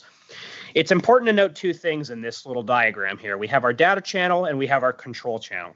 The control channel would need to orchestrate itself into well-known addresses and well-known ports into the Globus cloud, but no data ever transmits into the Globus cloud. Data will only ever transfer between two DTNs, which means that all of your security and policy filters for the data channel can be applied on that side. Any other security things that you want for the control channel, which all of those control ports are going to be encrypted, can be applied there as well. So at this point, I've gotten to the end of the data transfer. There's going to be more on Globus in about 10 minutes, but until then, we can entertain any questions on DTNs or data transfer.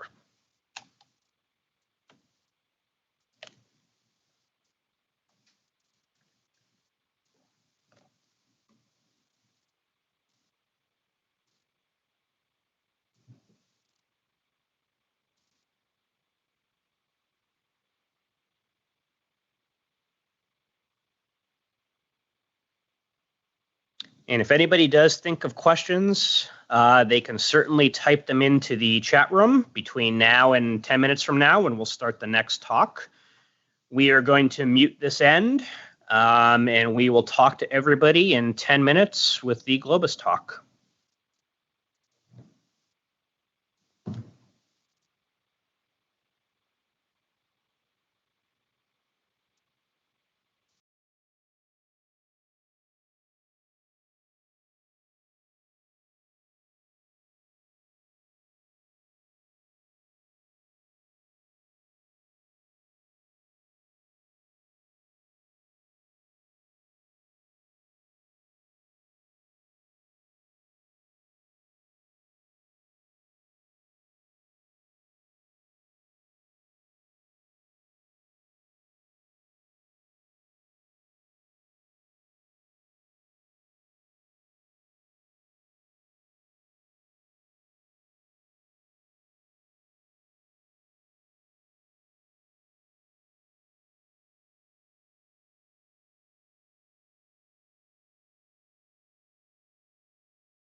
All right, Vass, I see that you've connected. Can you hear us?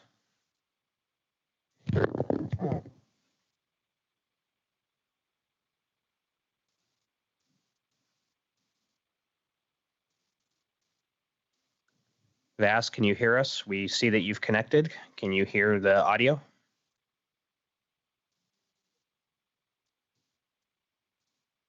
Hold on. Okay, Vass, I've unmuted you. Can you try to talk? Hey, Jason, can you hear me now? Can you hear me, Jason? Yes, we can hear you now, Vass. Okay, good. Okay, thanks. I'll pick up whenever you guys start again. Go ahead and share your slides.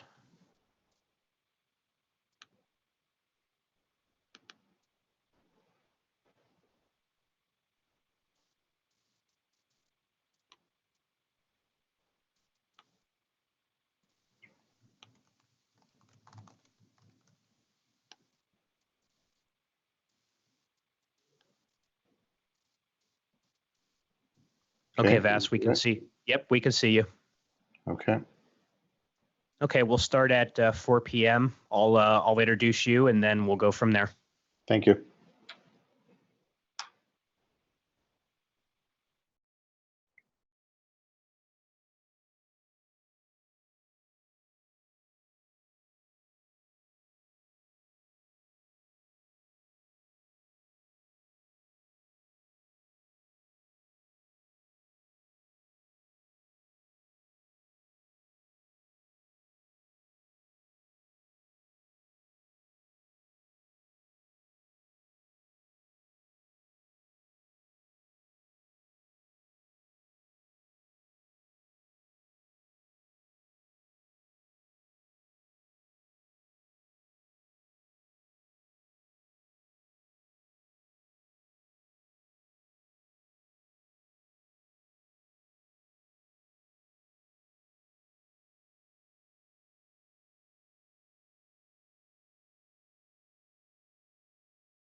All right, good afternoon, everybody. It's 4 p.m. Eastern, and we are going to get going with the next talk. And we have Vass from the University of Chicago and Globus, and he's going to be giving an overview of Globus use within research data movement. And Vass, you are now unmuted, and we can see your slides, so you can take it away whenever you're ready. Thank you, Jason. Good afternoon, everybody. Good evening for those overseas, or good morning if you're down in Australia somewhere, perhaps, and a really early riser.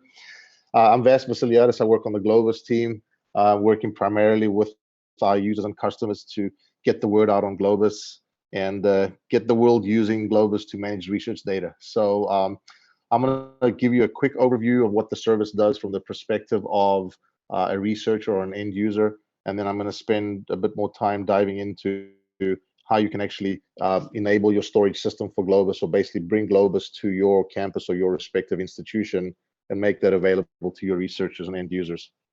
So before I jump into this, I just want to do a shout out to our sponsors. The work on Globus has been funded generously over the years by the various funding agencies, as well as some private foundations and companies. And just a couple of words on what motivated Globus. This may be a picture that's familiar to some of you on your respective campuses. This is pictures from a couple of labs here at the University of Chicago campus, and it's sort of indicative of how folks manage research data in some cases today still. And I've always been sort of intrigued by how someone manages an index that consists of a few dozen external drives. And it sort of begs the question of how do we at scale move, share, discover, and reproduce data, right? These are all fundamental issues to making science and sort of data-intensive science more efficient. And so that's what drove us to build out the Globus service. And today, what the Globus service does is it allows you to transfer data, share data, publish data, and discover data. Very importantly, it allows you to do all these things from your own existing storage systems. So Globus does not provide storage. It's not a storage company. We're just a value-added service on top of your own storage systems. And we do all this as software as a service, so it really minimizes what you as system administrators have to do to enable your systems to use Globus. And another way to sort of think of Globus is as a bridging solution, right? So the Exceed folks coined this term called campus bridging, which I think is very appropriate. But we think of Globus as bridging you beyond the campus, so within the campus, but beyond campus boundaries as well. So some common use cases that we've encountered, probably the most common is this here, where you have researchers that want to move some data from their lab to perhaps the campus computing center or some HPC cluster where they want to do some sort of larger scale analysis. And then an extension of that is actually moving that data or making it available to larger capability systems like supercomputers out at one of the national supercomputing facilities like NCSA or TAC or any of the Exceed resources. And increasingly, we're seeing instruments as being the driver for having to build out some kind of research data management solution, right? So we have next-gen sequencers generating, terabytes of data. We also have a lot of sort of the advanced light sources or high-resolution imaging type instruments, like very high-resolution microscopes or the ALS or the APS beamlines, and all of these are generating, again, terabytes and sort of starting to approach petascale data sets collectively, right? And so it begs the question: how do you move this data and analyze it in a sort of manageable way? And also, very importantly, how do you archive these very large data sets? Because sometimes an experiment might run for only a few days on some of these limited resources, these shared resources, but then the analysis might continue for many months or years after that, right? So you want to have that raw data available and potentially available to a large community that's geographically distributed. And that's sort of the next point, which is how do we bridge to collaborators, right? So how do you as a researcher, or how do your researchers on your campus easily make their data available to other researchers that they're working with on a specific project, or as part of a larger community, perhaps as something like ESG or Earth-Water Nexus or things like that, where data may be distributed across multiple institutions, and it may reside on many different types of storage systems. It may be on campus storage, it may be on cloud storage, and so this is a pretty diverse and complex environment for one researcher to navigate, and it's even more complex when you bring researchers from multiple institutions who don't necessarily have access to all of these other systems. And then, as is fairly typical at the end of most research life cycles, there's usually a need to publish data. In fact, this is obviously now being mandated by many of the agencies as part of data management plans, where the data have to be available for public consumption in many cases. So making it easy or easier to publish that data and have it be discoverable by others is another driver for us. So with that as the context, I'm going to walk through the key features in the Globus service and how they support each of these steps in the life cycle. So we started out about 7 years ago with what we thought was a trivial task at the time, which was to help people move data around, move big data typically, but increasingly, one person's big data is another person's small data and vice versa, right? So we just think of Globus as a reliable, secure, high-performance file transfer solution at its core, right? And so the way this works is a researcher comes along, let's say they have some data on an instrument or any system, really. I'm just showing an instrument here for illustrative purposes. And they want to move data to a supercomputer or back to their campus cluster or their laptop, what have you. So all they need to do is ask Globus, move this data. So they put in the request, and then Globus takes over at that point and works to move the data. It tries to do so reliably. So what that means is the service will work through a large number of transient failures. So, little network glitches or temporary, storage system outages or things like that. Globus will just work through those automatically. So from the perspective of the researcher, it's sort of a fire and forget approach, right? They don't have to sit there and babysit the transfer. And if you're talking, in many cases, hundreds of thousands of files or, many terabytes of data, right? This could take a while. So you obviously don't want to be worrying about, what's being transferred and what hasn't and so on. So Globus will take care of all of this behind the scenes, and on occasion where it needs some input or intervention by the user, the service will notify the user via email. The user can click the link. Perhaps it's something like credentials having expired on one of these systems, so the user has to log in again, right? So they'll click on the link, log in again, and things will pick up from where they left off. So that's sort of in a nutshell the file transfer capability. Arguably the more important or more interesting, at least from my perspective, is this ability to share data very easily with collaborators. So if you're a research computing administrator, I'm sure you've had instances where a PI will come to you and say, hey, I'd like to share these 10 terabytes of stuff with my fellow researcher at NYU or Cornell or a bunch of other places.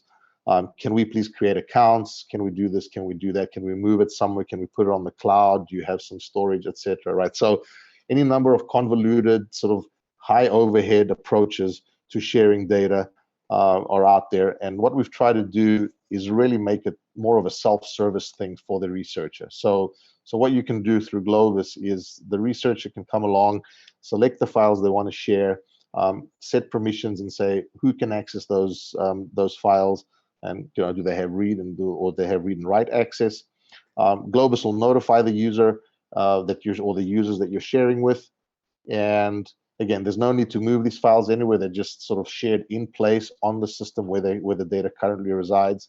The users are notified that something has been shared with them. It's very akin to the Dropbox or any of these other cloud file sharing services, except again, it's off your own storage systems, right? And then the collaborator can just click on that email and access that data, and then from there they can just they can transfer it to their own system or do whatever else they want to do with it. And then the third piece, which I mentioned, this ability to publish data more broadly. You can think of publication as a more formal way of sharing, in the sense that you can assemble a set of data from multiple places, put it into a repository, and then attach some metadata to it, such that the data can be well described and is easier to search and find by others. You can optionally have it go through some kind of curation workflow, right? And in many cases, for things going into institutional repositories, this is a requirement that someone is reviewing what's being published out there. So we have the ability to support those kinds of workflows. And then once the data are out there, anybody who has access to it can come along and search and discover it, and then use Globus again to move it to their own systems and do what they will with it. So that, in a nutshell, is what the Globus service does today. We're obviously adding to it. We're working fairly extensively right now to build out the sharing capability. So all the bits down here on the right side, such that search is a much more comprehensive thing and spans a lot more aspects. And all of this is available via a web browser. So as an end user, you don't need to do anything other than go to the Globus website and log in and start using it. Again, as I said, this lives on your own storage systems. We support a wide variety of storage systems, including all the POSIX compliance systems, as well as many high performance file systems like Lustre and GPFS, as well as a lot of the object stores, Amazon S3, Ceph, etc. And very importantly, Globus allows most people to use an existing identity to access the system, so they don't have to create yet another username and password. They can just show up with their campus credentials, or even their Google, the Gmail ID, the Google ID, and access Globus directly. So, sort of why use Globus?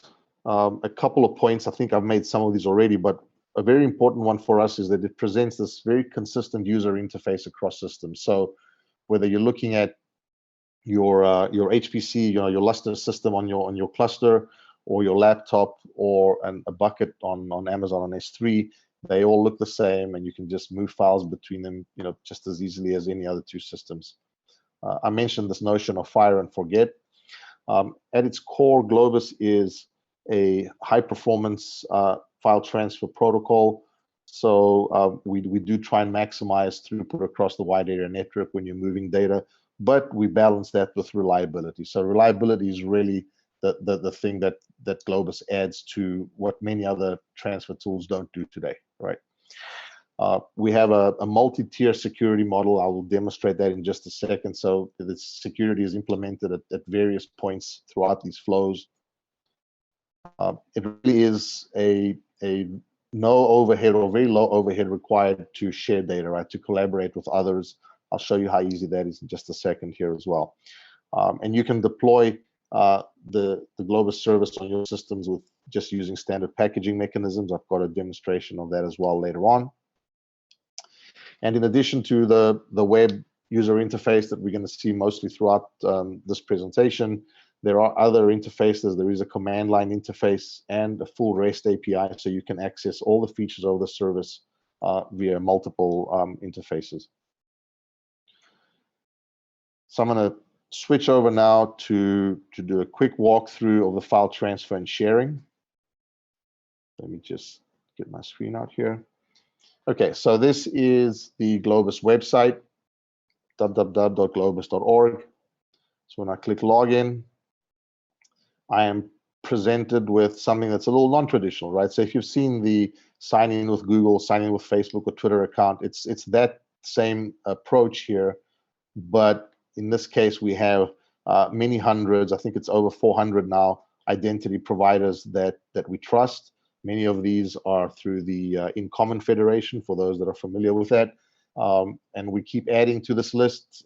If you're not a member of In-Common, or if you're not part of a federation that we currently affiliate with, you can still get your identity provider included in this list, essentially trusted by Globus. That's, there's a couple things that you can do and you get that set up. So I'm going to actually log in with my University of Chicago credentials here. So University of Chicago is an In-Common member. So I select my IDP and I get transferred to the University of Chicago login page. You can see up here, this is the UChicago Shibboleth server. So for those that are familiar with OAuth 2, this is essentially all OAuth 2 flows behind the scenes. So we do the three-legged OAuth, we redirect out, get credentials, and then come back. And so once I've authenticated with my University of Chicago ID, I get dropped into the Globus interface. And this is, hopefully familiar to most folks that have used any kind of file transfer tool. So we have this notion of an endpoint. So data transfers between two endpoints, and an endpoint is any storage system that has the Globus client software installed. Globus client software is called Globus Connect. I'm going to talk about that a little bit later on. But for now, let's say I'll pick on one of those scenarios that I showed earlier in the slides, which is I have some data on my campus HPC cluster. I want to do some analysis on a larger scale, so I want to move that data from my campus to a supercomputer, say one of the systems that's managed by Exceed. So first thing I'll do is I'll go to my campus cluster. So we have over 50,000 endpoints registered on the Globus service. At any point in time, there's more than 10,000 of those are active in a given sort of year, 12-month period. So we do have a full search capability here, so you can find the endpoints you care about. And then once you use them, we track them on this recently used list so that they're easily available. So there's my Midway cluster. I use that all the time, so it's top of the list. Right, and you'll see when I click on that, it drops me directly into my home folder on that system. And that's because at every turn, Globus will attempt to do single sign-on. So it will attempt to use existing credentials that it has. So in this case, I logged in with my University of Chicago ID to Globus. So it has that credential in hand right now. And it uses that to log me into Midway, because on our campus, we have single sign-on enabled for all of these systems. Right, so I didn't have to log in again. And so let's say the other thing, the other place I want to transfer data to is on Exceed. So I'm going to look up some of the Exceed endpoints, and let's say I want to go to Gordon, which is the supercomputer out at the San Diego Supercomputing Center.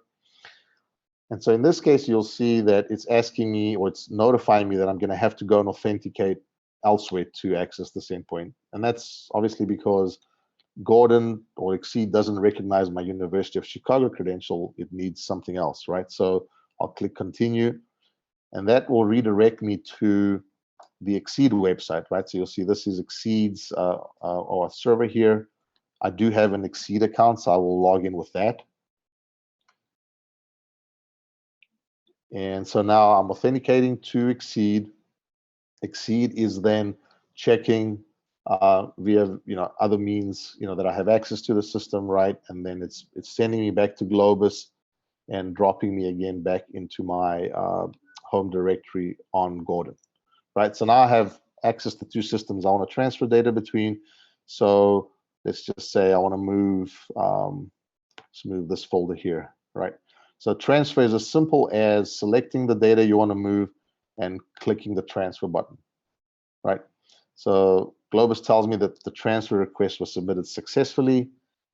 So this doesn't mean the data is done, the transfer is done, right? It's just Globus has the request and it's actually working. So up here you'll see there's one active task. I can click on that and look at the progress of that. The little progress bar will start going in just a second. But at this point, I can now step away. I can, shut my laptop down, go away, and the transfer will continue. And at some point when it completes, Globus will send you a notification saying the transfer is done. Or as I said earlier, if it runs into an error that it can't work through automatically, I'll get notified, and I may have to take some action. The other things I could do on a transfer is I could specify whether down here, whether I want to sync. So only transfer new or change files, or do a -- delete for those familiar with rsync, right? And I can also choose to encrypt the transfer. By default, these two endpoints, these two systems don't require encryption, but I can, on a per transfer basis, I can request that be encrypted. There is also an option as a system administrator. If you set up Globus on your system, you can actually require encryption which means that any transfers to or from that endpoint will have to be encrypted. And then the Globus client, the GridFTP server, will actually do that automatically using whatever encryption mechanism, OpenSSL stack you have installed on those systems. And that's obviously useful if you have protected data perhaps, and you want to make sure that all of that stuff is encrypted on the wire. So that in a nutshell is what file transfer looks like.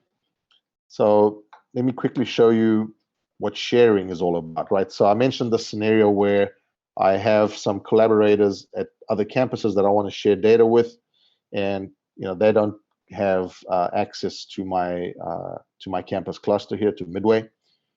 So without going through all the rigmarole of temporary accounts or staging data elsewhere, the easy way through Globus is I'll just say, okay, I'm going to select the data I want to share. Let's say I just want to share this folder. I'm going to click the share link. And what this is going to do is it's going to create what we call a shared endpoint. So this is, think of it as a virtual endpoint, sort of an overlay on this endpoint, where Globus is going to track a set of permissions about who can access what data, right? So I'm going to call this OIN share, create, and now I'm going to add the people or the group of people that I want to add, that I want to share this data with. So by default, I can select share with a user. I can also share with a group of users. So Globus has a full-fledged group management service built into it. So you could define groups with certain policies and so on, and use that as a way to share with a larger audience. In this case, I'm just going to pick a user that I've set up for this purpose. So there's a demo user. And if I don't know the user's identity in Globus or how they would normally connect with Globus, if I just have an email, I can just put their email in here and they will get a notification on the email. So it's very akin to sharing with Dropbox or other systems, right? They'll get a notification. They can just click on the link and they'll come into Globus and access that data. So in this case, I'm going to just give this user read permissions, right? So there they are on the list. And so now an email has gone out to the user. Let me actually switch over to another browser and let's see if that email shows up here. So this is my demo doc user. It may take a second or two for this email to come through. Let's see. Okay, maybe the intertubes are a little clogged up. So what would happen is, let's just try one more time. There it is. Okay. So Globus notification, VAS has shared folder root on OIN with you. So let's see. I click on the link, and now this user has to log in. In this case, let's say they don't belong to an institution whose system is trusted by Globus. They can always just use a Globus username and password. And if they didn't have one, it would prompt them to create one, and then it would create an account sort of in the background, and they would sign in. So here I am signing in as this demo doc user, and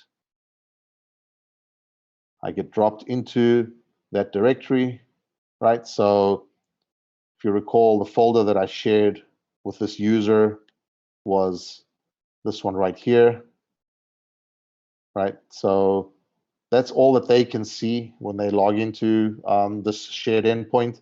They can't navigate up or go elsewhere in the file system. So Globus, again, this is an overlay on the permissions that already exist on that system. Globus will respect whatever underlying security controls you have in place, whatever access controls are there by virtue of the operating system or other mechanisms, and we'll just overlay on that. So at this point, then this user can, transfer that data elsewhere to their own systems, do what they want with it. So hopefully that illustrates that it's, pretty straightforward to share, again, any size data with anybody out there, as long as they have an email address, basically.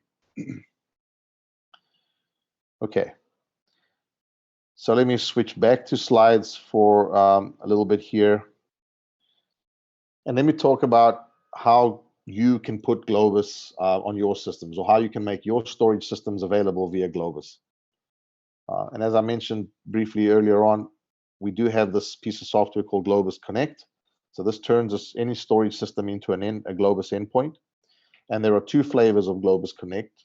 There's Globus Connect Personal which is for, as the name implies, your personal machine, your laptop, your personal desktop, what have you. This uses the standard, so the native installers on the desktop operating systems on Mac OS and Windows and so on.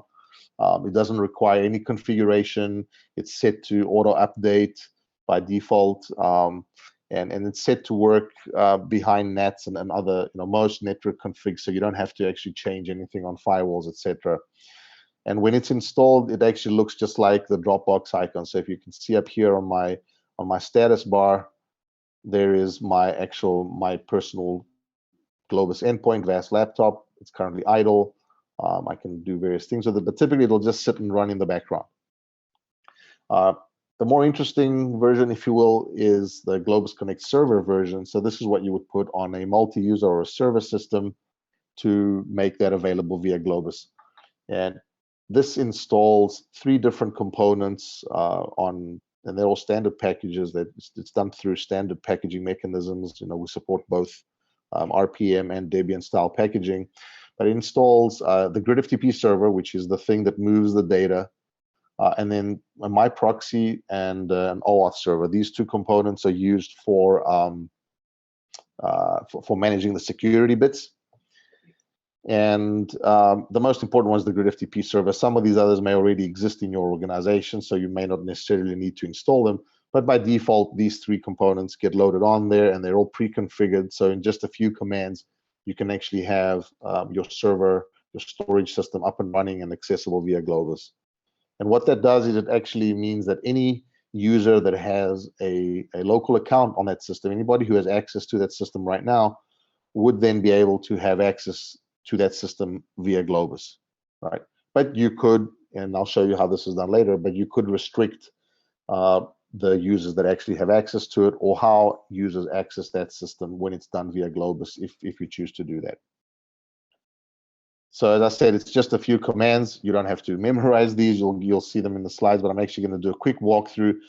So what I'm actually going to do is I'm going to pretend I have a new storage system. In this case, it just happens to be an instance on Amazon on EC2.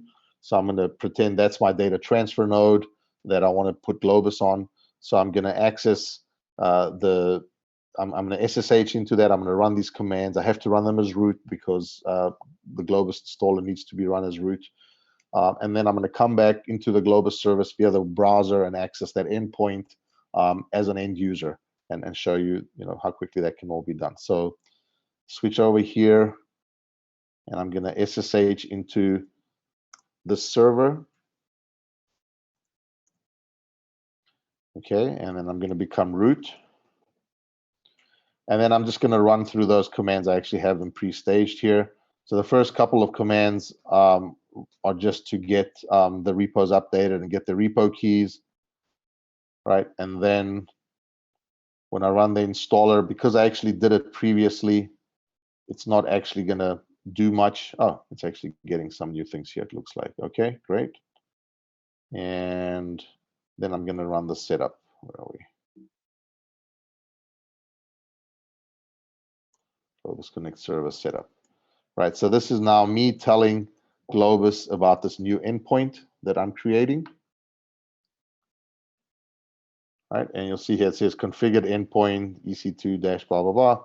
This by default is the name given to the endpoint because that's the name of this host. That's the public DNS name on the server.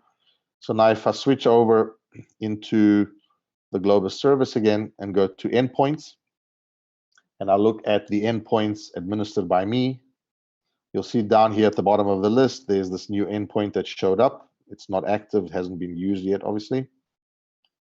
Right? And so now I could access this endpoint and transfer data to it, right? So I could go back to transfer files and say, okay, go to this endpoint I just created and log in. And now you'll see a different login flow, right? In this case, I'm actually prompted for my username and password right here in the Globus interface. And I'm going to talk through the 2 different security or the activation models in just a little bit here. But for now, I'm going to log in. Pretend now that I'm an end user, a researcher that just has an account on this storage system. and I'm going to log in and access that, and I get dropped into my home directory. So that's the default behavior when you set up Globus Connect server. As I said, any user that has an account on that system can just go into Globus and access it using their existing credentials, right? And at this point, I could go ahead and transfer a file, what have you. Okay, so that is sort of the plain vanilla, if you will, installation for Globus Connect server.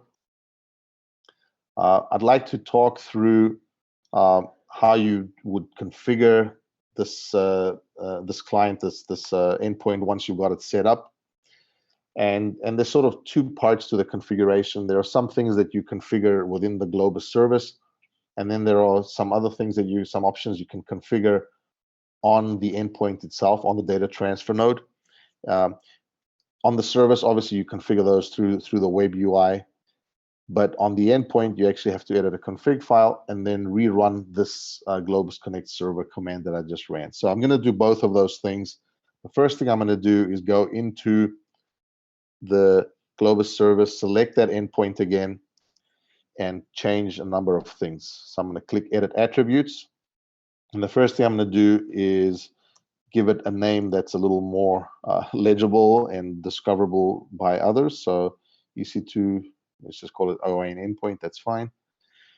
The next thing I'm going to do is I'm going to make this endpoint public, right? So by default, when you install Globus Connect, it creates a private endpoint. What that means is it's visible only to the person who created it. By switching it to public, it means that the endpoint is visible to anybody who's logged into the Globus service. But very importantly, it doesn't mean that they can access the endpoint, right? They can just see it in the list. They would have to have the appropriate credentials that allows them to log in and authenticate on that endpoint and access the data if they have that access. And by the way, this is where I talked about encryption briefly earlier. If you wanted to enforce encryption on the endpoint, this is where you could set it to yes. In that case, any transfers to or from the endpoint would be encrypted and the user could not override that. But for now, I'm just going to change these two options. We also have a number of other attributes that you can set on the endpoint, and we would encourage you, if you are doing this, that you define as many of these as possible. This really helps turn better search results out of Globus. So when a prospective user is looking for the endpoint, they can search on, name of the organization or perhaps a contact or other things, and that'll put that at the top of the search list. So I save those changes. I can go back to the transfer files page. You'll see that now the endpoint name has changed up here. And I can't really show you. Actually, I can show you that it's now visible to everyone. If I just go to the other browser as this other user that I was logged in as, and I go to OIN endpoint, right? You'll see it's visible, so this user can access it, right? They would have to have credentials, obviously, to log into it, right? So that's the one set of configuration options. The other, as I mentioned, is done on the server itself. And the way you do that is by editing this Globus Connect server config file in etc. So just show you what that looks like. It's a standard .ini format file. So you've got sections and then options within that. Some of the common things that you might want to do here would be, for instance, to restrict paths. So we do have some scenarios where you may not want your users to access the same parts of the file system as they do directly via Globus. So you might want to restrict what they can see in the Globus UI. So that's where you would do that here. You would specify a pattern that restricts or controls the access they have to that file system via Globus.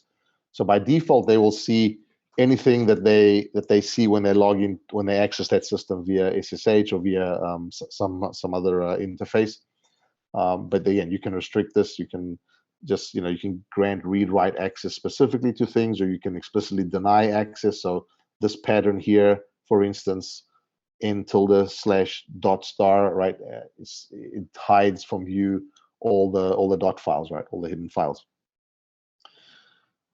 Another thing you can do is going back to the sharing capability. you can actually restrict where users can share from. So it's fairly common actually at some institutions to say that data can only be shared from ~public or ~share, or in some cases you can explicitly deny where certain places that you don't want data shared from, right? So you may not want to share from Scratch directly or something like that. So you can specify the same patterns here as I was showing you above. You can also further allow or restrict various users from sharing and or various groups. So you may say that only users in the outward facing or collaborators group can share, right? Something like that. So those are some of the common options that people use to further control access. And by the way, if you wanted to enable sharing is not enabled by default. You would have to set uncomment this option here. So that sets sharing to true, and then your users can create those shared endpoints just like I did earlier. Let's see. So I've walked through those. Okay, so now let me talk through from a deployment standpoint what this looks like, what you need to do on the network, and how you can actually configure some of these security bits at a slightly more lower level of detail. So here is a little bit of a stylized view of the world, but it shows essentially 2 data transfer nodes with Globus on them. And I want to use this to point out a couple of things. One is that the Globus protocol, the GridFTP protocol that sort of lives underneath the Globus service, has 2 channels that it uses to communicate. So there's a control channel, which is the thing that the Globus service uses to talk to the 2 DTNs, to the Globus Connect software on the 2 DTNs. That requires that these DTNs have publicly routable IP addresses, and that you allow traffic on these ports here, 2811 and 7512. 2811 is the Globus control channel. So you need to allow inbound traffic on that port from the 2 IP addresses where the Globus service is hosted. And then 7512 is this thing called the MyProxy server, which I'll talk about in the next couple slides. That needs to be listening or have traffic, inbound traffic allowed from 1 IP address. The other channel is the data channel. So Globus talks to the servers through the control channel, but the data actually, as you can see here, flows directly between the 2 systems, between the 2 endpoints. So the data, the Globus service never sees the data. It's not relayed through the service in any way. It flows directly between these 2 systems, and it uses ports in this ephemeral range of 50 to 51,000. So your firewall needs to be able to allow connections to be opened on those ports, but these ports are not, there's not 1,000 ports actively listening here. These ports are closed, but they're only opened by the GridFTP server when a transfer is initiated, right? And then you can see here, sort of showing, again, this graph is actually courtesy of the ESNet team, where you have this nice clean data path. So the physical data path out here, the logical data path are sort of outside of the Globus service. The Globus service is just in this sort of third-party control mode, touching these endpoints to tell them what to do and to monitor progress and so on.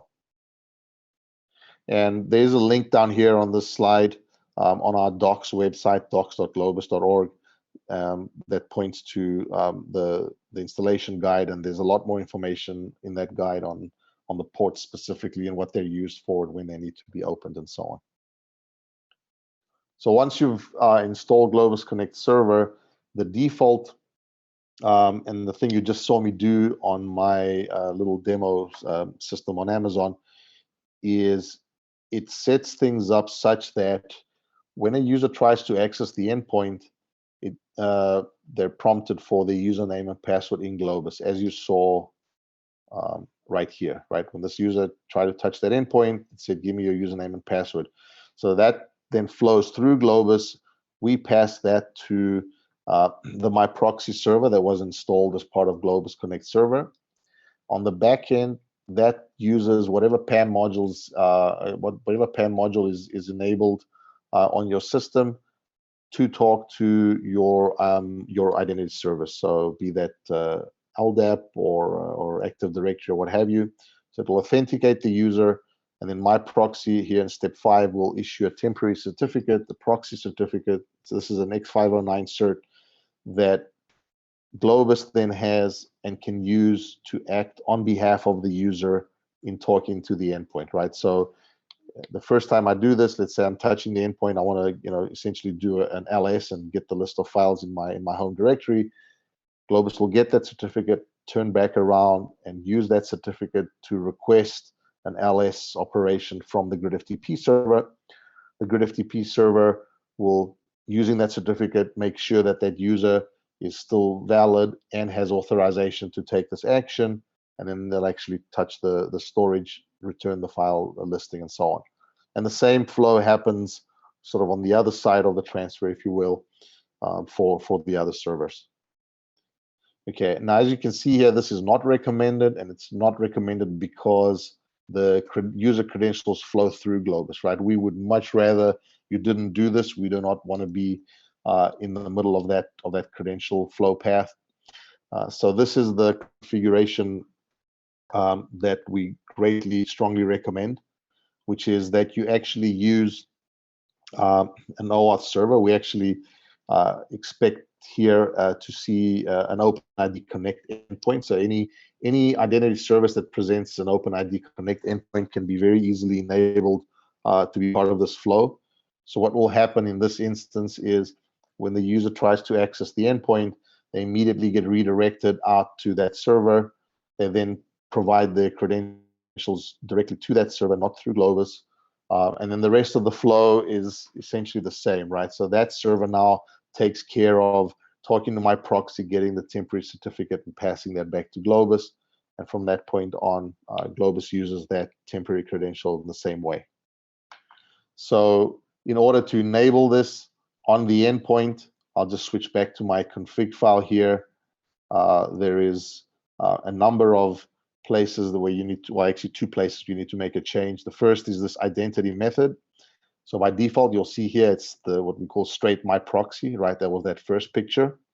So what you would typically set this to is either OAuth or CI logon. CI logon is the service we use to get to in-common identity providers. So if you are an in-common member and your identity system releases the required attributes, the research and scholarship attributes, then you can just set this to CI logon and then provide the name of your identity system as it's listed in the CI logon directory, and then it'll automatically use that as the way to log into the service. Okay, so let's see. So that's right. So that's all summarized on the slide here. If you guys want to go back and look at that.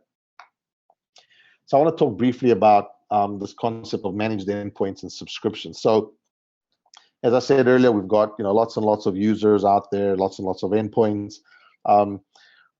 but we've been working very hard at making the Globus service self-sustaining. So about 3 years ago, we launched this this sort of freemium business model, if you will, where the file transfer service is free for anyone to use in nonprofit research. But if you wanted access to some of these other capabilities that I've been demonstrating, like the sharing and so on, those require a paid subscription. And this is a way for us to ensure we can have enough funding to continue to provide a production grade service and fund our operating costs, because those costs are not covered by the grants that I mentioned earlier. The grants are typically just for new development and research. So we do have a number of subscribers. Just it's not a very big number relative to the broad user base, but this is something that we're working very hard to change. So if you're not seeing your name on this list and you are a Globus user, I would urge you to talk to us about hopefully supporting us through a subscription. So again, what you get to the subscriptions are access to things like the file sharing, management console, and sort of administrative features like usage reporting and so on. And I'm going to quickly pop over back to the service and show you a couple of these things. So as a system administrator, if you have a Globus subscription, what you can do is you can get a real-time view into what users are doing on your endpoints, right? So this is my view here. These are endpoints that I have access, that I have monitoring access on. So I can look at any one of these and see what is currently happening. In this case, I can look at one of the nurse DTN, and you'll see here when I mouse over the transfer, it gives me some information. So this is a pretty big one, actually 6.5 million files it looks like, and this is all progressing nicely.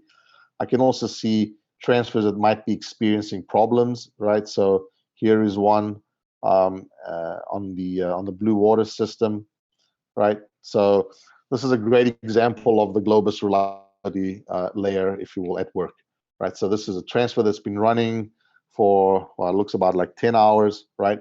And it's retrying 49 files because credentials expired, right? So this is a case where Globus would have tried to get this recognized it was a credential problem. There's nothing the service can do automatically.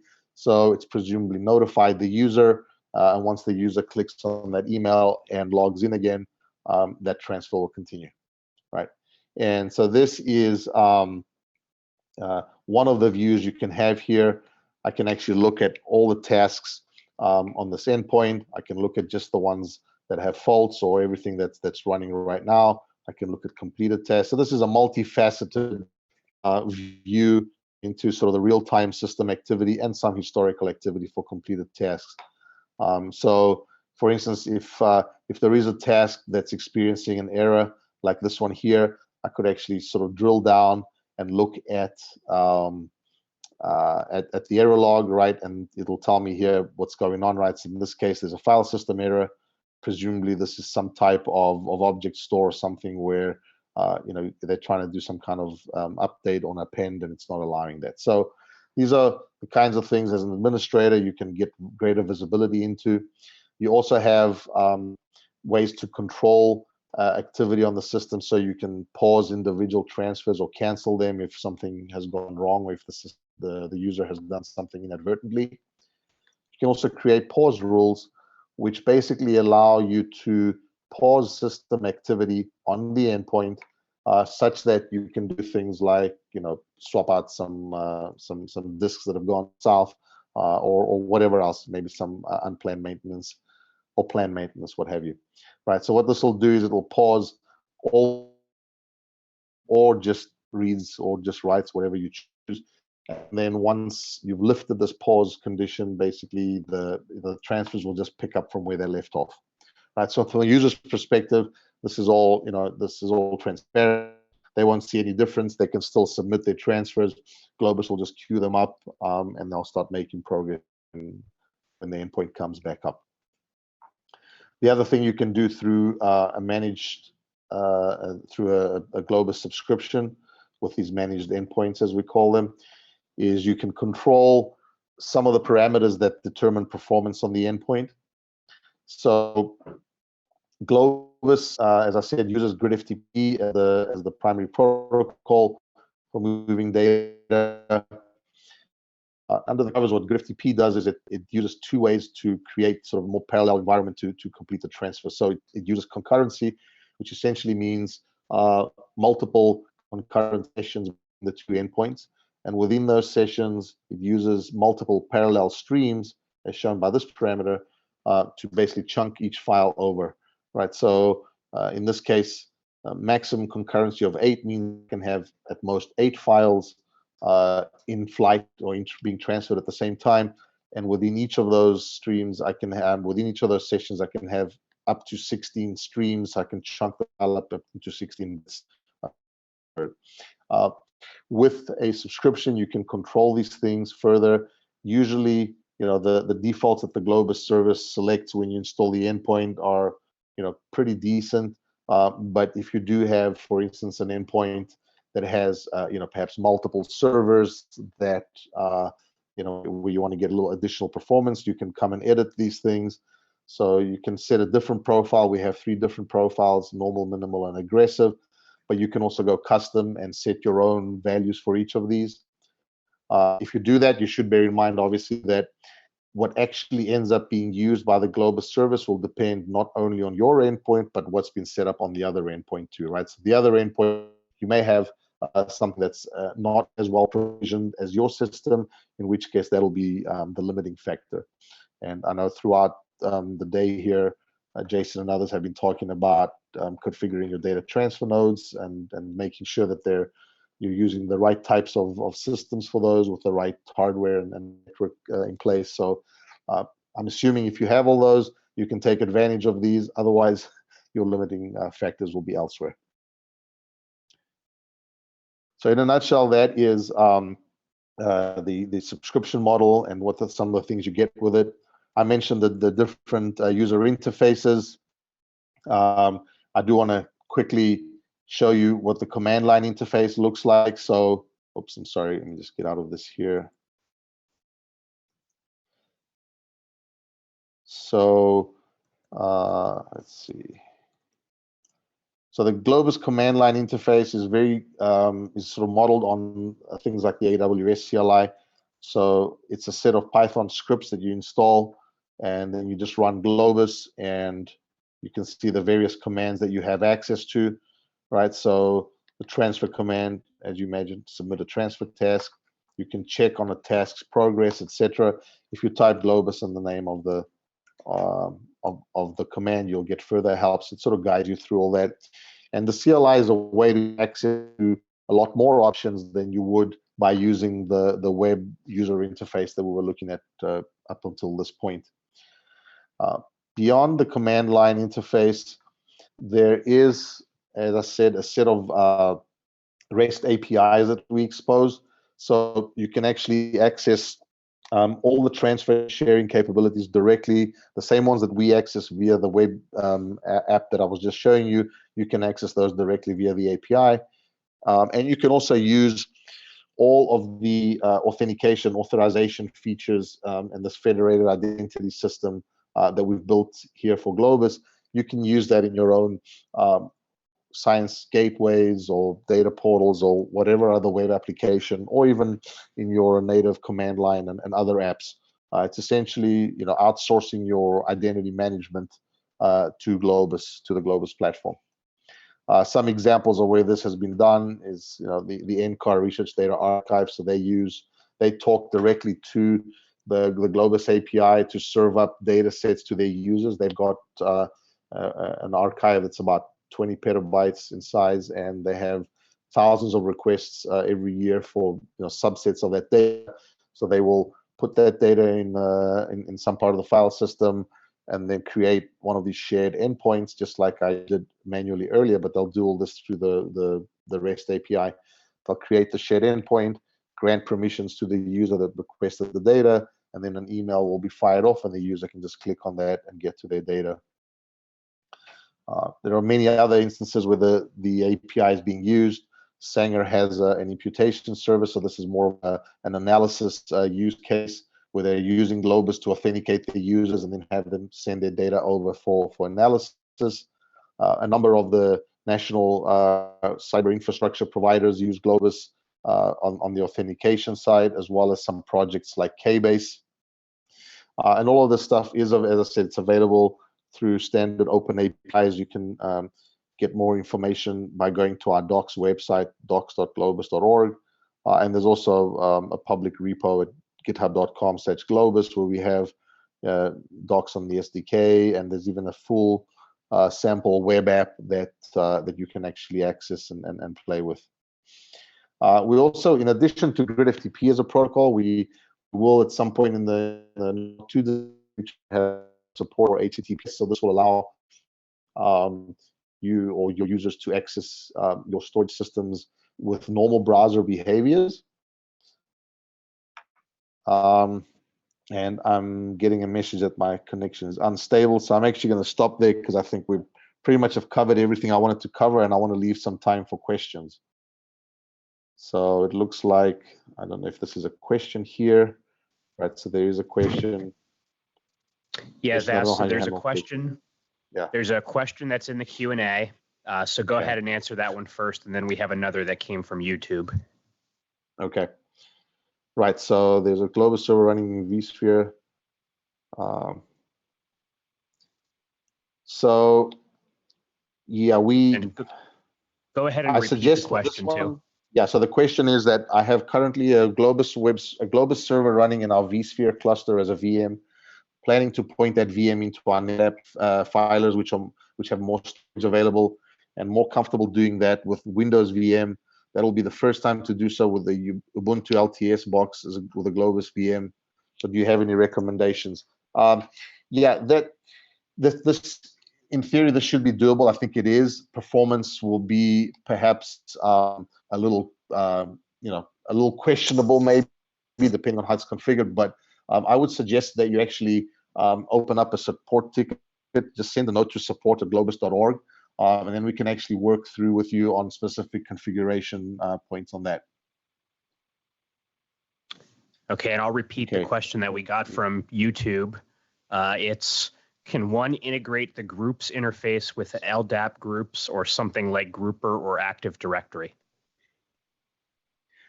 Not at this point. Right now, it's a standalone service. We are at some point in the future going to refactor our groups service and the API so that is actually something you can do. But right now, it's a standalone thing. So you would have to reflect those same structures within Globus if you wanted to do that.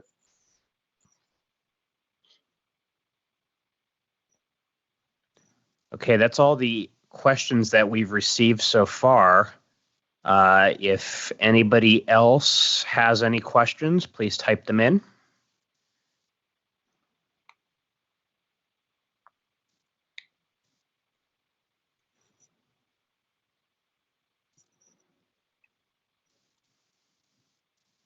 All right, we're not seeing any additional activity, Vass. So thank you so much. And then please send your slides to us and we'll make sure they get in the box folder.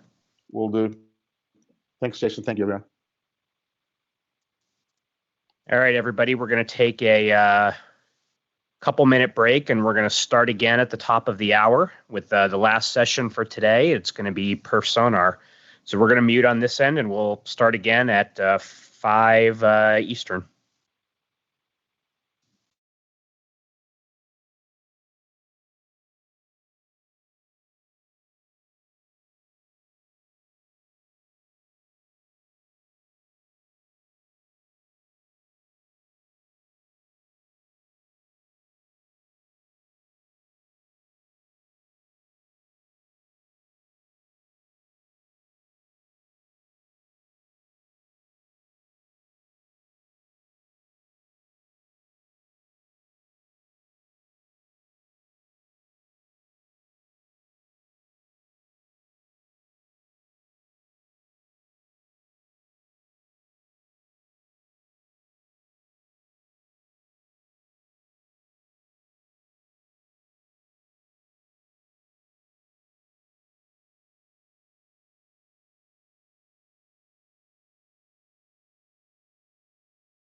All right, welcome back, everybody. This is our last session of the afternoon, going to be titled For Perf Sonar, and this is back with Jason as the presenter.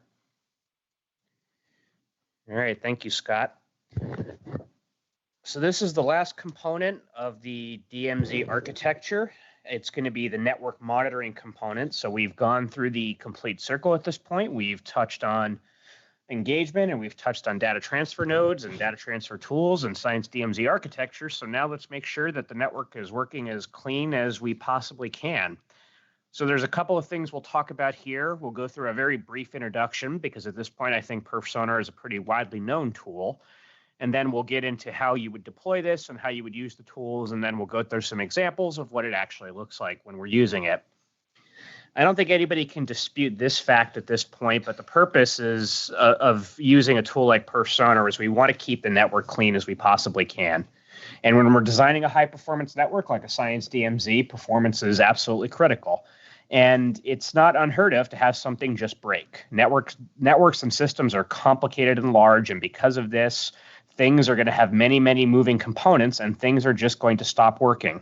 Perhaps a configuration file is not saved correctly during a power outage, or a piece of optical equipment fails, or somebody's rolling a chair over the top of a network cable. Things just break, and we need a way to try to figure those things out. And this is all because we're using TCP, as we've motivated several times during the discussions today. So if we think about this critically, where are the problems in any large system? They can be just about anywhere. Let's say that we have a source campus that's trying to send some things to a destination campus, and we have to cross several different networks to get there. We have internal networks within the campus itself. We have links that take us to our regional connection or our RON. We have backbone links provided by a national provider. Sometimes we may have additional regional links in the mix, and then we finally get to our destination campus. There's lots of moving parts. There's lots of devices. There's lots of paths. And any of these problems can be causing an issue for our data transfer. We could have congested intercampus links or faulty links between domains, or a latency-dependent problem with a small RTT within our destination. We end up getting into a false diagnostic behavior, though, when we try just to rely on traditional tools. Think back to the architecture talk that was earlier today, where most problems are only manifest themselves once we get into an RTT that's bigger than about 10 milliseconds. And this is because of the way that TCP interacts with latency. So if we're testing to something local and performance is okay, that may be masking an issue that we don't necessarily see, because throughput will always be high. We could have that switch with small buffers in the path. And because the buffers are small and we're testing to something less than 10 milliseconds away, we don't need a very large window. Without that large window, we're tempted to think the problem must be very, very far away as we test to something that is far away and it doesn't work out. We need to get away from this habit. And the best way to do this is to have visibility. And the best way to have visibility is to have performance testers located elsewhere within the network. And this is all because of the way that TCP is designed. We like to call these soft failures. Soft failures are something where we don't lose connectivity, but because we don't lose connectivity, we may have crappy performance. And when we have crappy performance, the only person who's really going to notice this is the end user. This is not something we'd be able to pick up through traditional network monitoring. If we look through the actual RFC of TCP and read, there's some text that alludes to this. As long as TCP continues to function properly and the internet system does not become partitioned, we're not going to propagate the transmission errors back to the users. Simply put, if TCP is dropping packets, it's not going to tell you about it. The only way that you're going to learn about it is through the actual application performance itself, or by trying to put some monitoring in place that can tell you. Soft failures normally only affect high bandwidth long RTT flows. This usually makes it somebody else's problem besides ours. And we need to involve these other networks into the mix as we're trying to debug these things. Otherwise, they can lay hidden for years and we'll never be able to fix them. So that's putting it into text. I can put it into a single picture, though. This is how we use Perf Sonar. If Perf Sonar doesn't show good performance between you and some other destination, you're not going to get it with your other tools. Think of Perf Sonar just like you would your video conferencing tool, or think of it just like you would use your data movement tool. It's meant to emulate these use cases so that you can run these tests before your users do and figure out there's a problem before they do, so that they're not calling you and complaining. all of the little science DMZ diagrams everywhere that we've shown over the course of the day today, they always have little perf sonar boxes, and they're normally put in different locations. And the reason for this is because we want to have consistent behavior. And to get consistent behavior, we need correct behavior. And to do this, we need to have this visibility. Perf sonar gives us this visibility by giving us different vantage points for the network testing that we're going to be doing, and letting us figure out if there's a problem across certain spans or going to certain locations that are far away. Normally, what this means is that if there's a problem with your infrastructure, you're going to fix it. If the problem is not with your infrastructure, you need to be able to prove that. And to be able to do that, you need to test the things that are farther away and basically show that things are working correct or not correct. So what is perf sonar? We've mentioned it a couple times, but what this is this is a tool that allows us to set performance expectations. It tells us what the performance characteristics should be between some point and some other point. It helps us fix problems if they happen to exist, all these soft failures that we've already talked about. And it lets us fix these problems all in a multi-domain environment. Perf sonar tools can work in a single domain. In fact, they're designed to work either in one or multiple domains. But the real power in these is that you can discover these via some sort of programmatic or visualization method, find nodes that are out there in the world, set up tests of them without having to have a whole lot of layers of policy on top that don't allow you to communicate with people to get these things done. It's also a standard way to sort of push and publish these measurements so that you can view them. All of the software is available on the main website, perfsonar.net. The components are available as RPMs or as a bundled ISO image. All of this is designed to work in CentOS 6 and 7, as well as a couple of Debian releases. Right now, the current release version is 4.0, and it should take you about 30 minutes to install and configure this. We like to recommend that this live on a dedicated host. The tools can be installed on things like the DTN, but the measurement activity should be done on a dedicated host so that you can use it throughout the infrastructure always, and not just have it be some temporary sort of deployment. There are some documentation items online that talk about the hardware considerations that you should be using for perf sonar. The takeaway here is that it doesn't need a lot, but the things that it needs to do, it should do very, very well. Using this on dedicated server class hardware is normally best. We need to have a fast CPU so that we can emulate what TCP is going to be doing. It doesn't need to be as fast or as serious as something like a DTN because it's not a production host, but it needs to be fast enough to keep up with the demands of the network.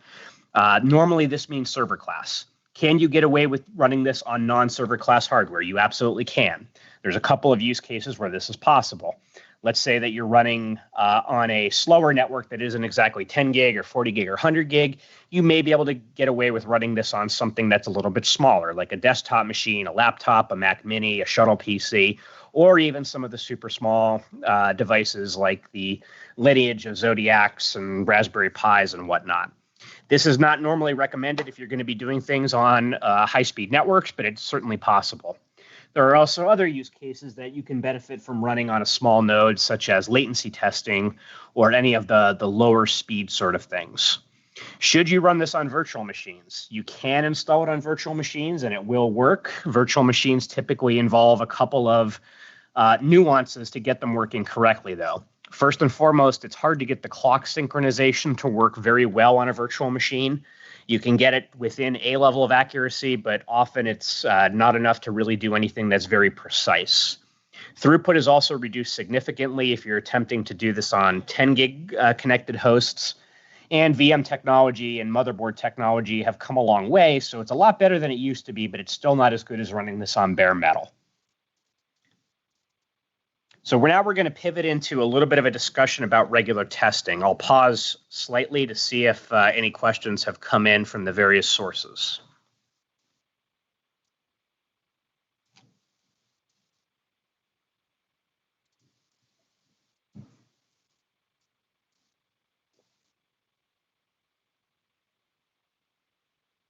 All right, seeing no questions, we'll talk about deployment and regular testing.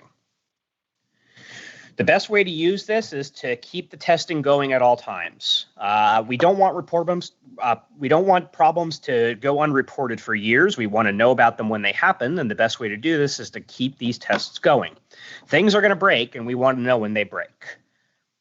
There's a couple of ways that you can think about testing. The first way, and this is a way that network providers may be approaching the problem, is that they're not doing regular testing by themselves, but they're making a perf sonar node available just as a beacon. The beacon is able to register into the various lookup services that exist. Other people can find where it's going to be located, give it a well-known name, or place it on a well-known network. People can then bounce tests off of this. This way, the machine is not storing any localized measurements, but it is useful for people who are attempting to debug. Sort of the second method is setting up a testing island. The host itself can be used to configure tests, and the data is stored locally. From there, we can then use the onboard software to generate graphs and view visualization over time. This is useful if you're just deploying a single perf sonar node and you want to test to a bunch of other beacons and you're not necessarily looking to try to coordinate with anybody else for your testing activities.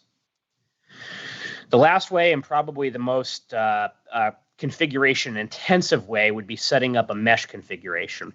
What this would entail is setting up a configuration file that has multiple nodes programmed in.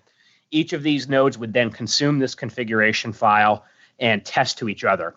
You then plug this into a tool called MadDash, and you're able to sort of visualize the results between the different hosts that are involved. Everybody would need to consume the same mesh configuration file, and somebody would need to run the mesh software. But that's how we would be able to get a good picture of performance between all the different nodes that are coordinating. What sort of test plan do we need to set up to get the most out of this infrastructure? There's two main types of tests that we can do. The first is sort of an achievable bandwidth test, and this uses the tool iPerf and NewTCP. And the best thing that you can do with this is that you want to try to deploy a test strategy that gives you the most information. You don't want to design a testing strategy that gives you all green boxes, because that's not very helpful. We want to try to get the boxes as red as possible, because that's going to tell us when there's an issue. For example, testing to a regional destination does not mean that we can get a lot out of our deployment because of the way that TCP works with latency. We want to test the things that are further away, because those are the places that we would start to see TCP become an issue.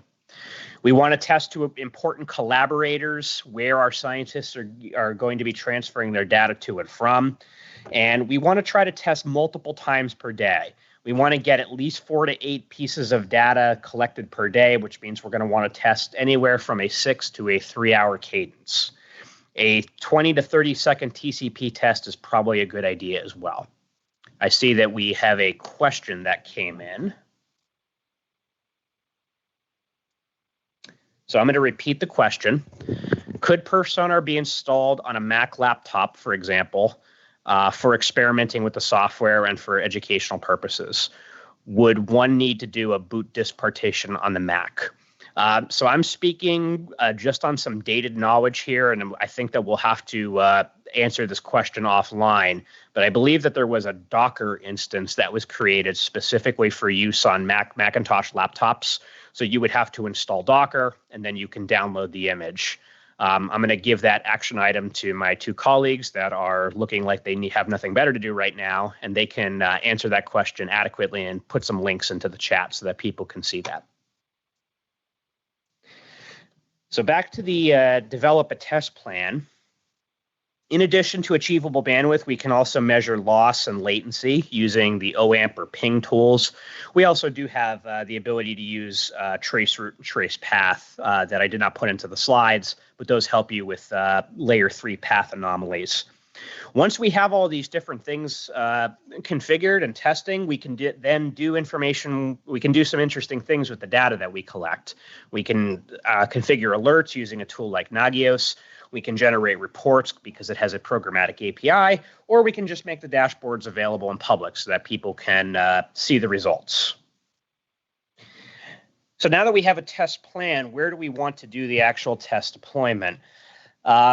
Again, we want to try to get the most out of this, and designing the test to always succeed is not helpful. We want to make sure that we're taking full advantage of TCP as much as we possibly can.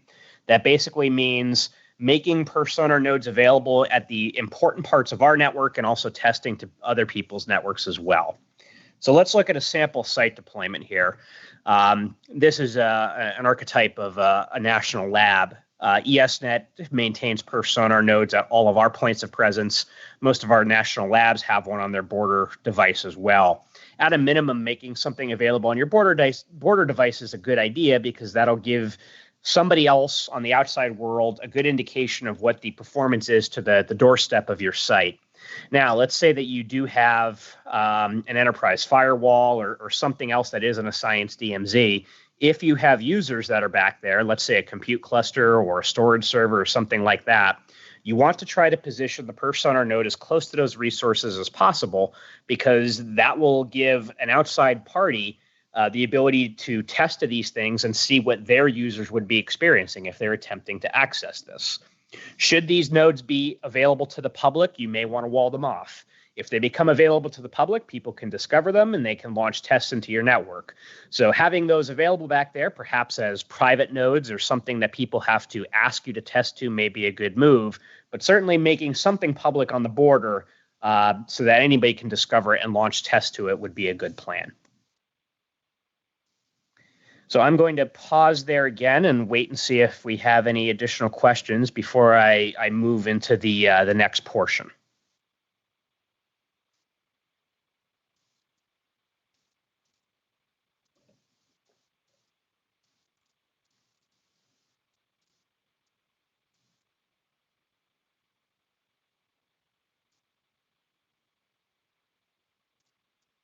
Okay, seeing no questions, we're going to launch into the tool use section. We motivated this earlier in the architecture discussion, but it's worth restating. Buffers matter significantly for bulk data movement. And this is no different for a measurement tool, especially some of the measurement tools like iPerf and NewTCP, because they rely on the bandwidth delay product as well, because they're attempting to measure achievable bandwidth. What is bandwidth delay product? It is the amount of in-flight data that is allowed for a TCP connection. It is the bandwidth times the round trip time. And as an example, if we were trying to do 1 gigabit per second and we're trying to cross the country about 100 milliseconds latency, we would need to have 12 megabytes of buffer available. If you want to move the math out on that and we wanted to do 10 gigabits per second, we would need to have over 120 megabytes available. If we were looking to do 100 gigabits, you have to times it by 10 again. So we really need to have a lot of buffering, and this buffering needs to be available at every single path along the way. We need to have it on the hosts. We need to have it on the intermediate switches. We need to have it on all the routers. If we don't ever have that buffer available, that creates a bottleneck, and that's what reduces our throughput. So let's ignore the math aspects and just sort of look at an example of what this would mean. Let's say that we were trying to test BWCTL between a source and a destination. We have to consider all the different pieces in the path, and there's a lot of different terms. So we're going to try to decode each of these terms to figure out what we're actually measuring and what we're doing. If you ever hear the term capacity, that can be translated into link speed. And we have to consider that a path is going to have many different individual components, and each of these may be different. So between any source and any destination, we may have different link speeds. In the example here, we have two 45 megabit per second capacities, as well as 100 megabit and a 10 megabit. If we were to define the narrowest link in this path, we would be looking at the one that's the smallest, which would be, in this case, the 10 megabit per second link.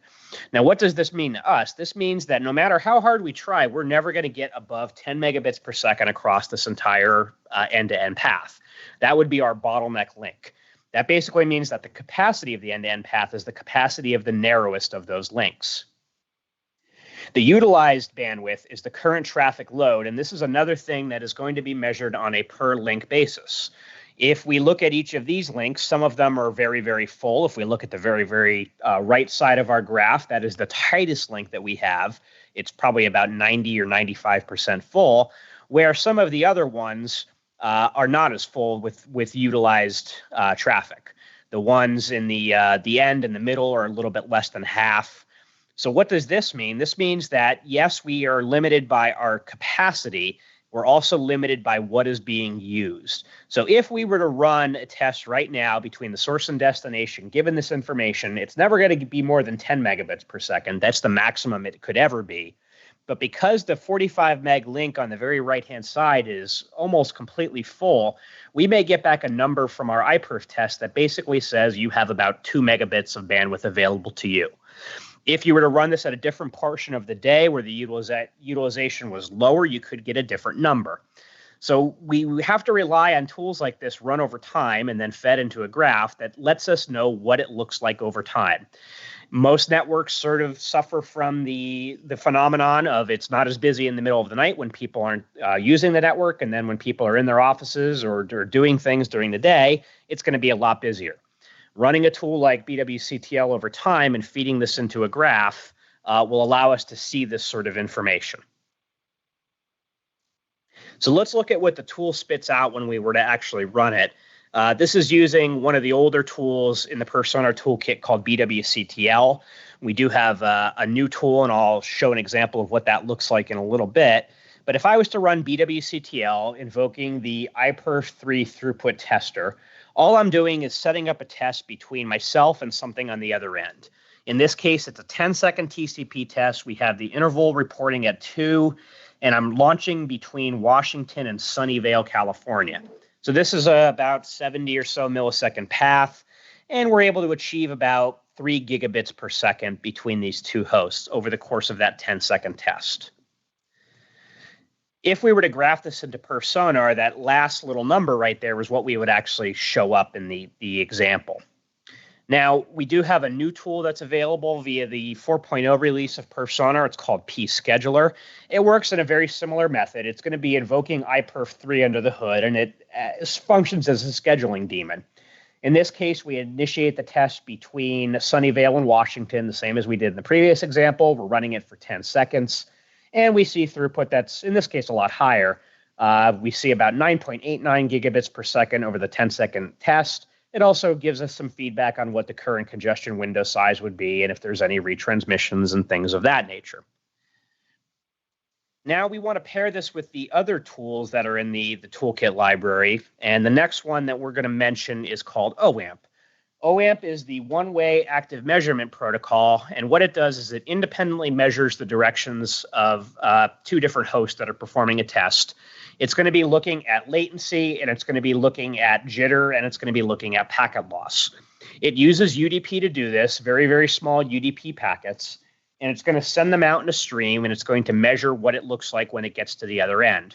So we're going to look at different metrics like the inner arrival time of packets. We're going to look if we've dropped any or if we've out of ordered any, and then we're going to give some reports back to the user based on that. So here's an example of what a quick little OAMP test would look like between Washington and Sunnyvale. We're measuring each direction independently. And what we end up doing when we're measuring each direction independently is we are going to try to see what's going on in each of those directions. So we're sending about 100 packets.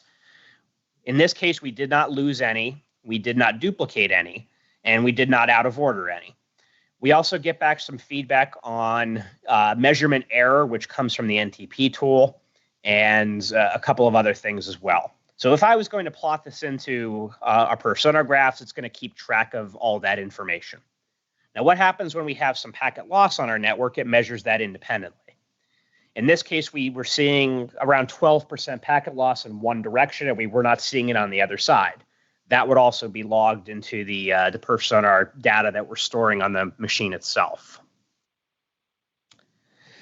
So how do we use this data together? Well, we can look at them independently, but they're more powerful when we look at them together. In this case, I'm showing 2 different sets of graphs. The first is a throughput graph over time, or I'm sorry, the first is an OAMP plot over time. It's measuring both latency and packet loss. And the one on the bottom is throughput over time.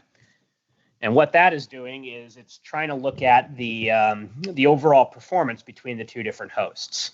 So these are between the same set of hosts, and we noticed that throughput was very, very low on the left-hand side of our graph. And it's because if we tie that back to our OAMP measurements, we were seeing a lot of packet loss, at times as much as 3%, but normally around 1%, that was occurring. And the pattern looks very diurnal. It looks related to the use of the campus network when people were there and using it to do real work. Once that packet loss was eliminated, that's when things start to go back up. So I'm going to pause briefly before I get into the next section to see if there are any questions that have cropped up.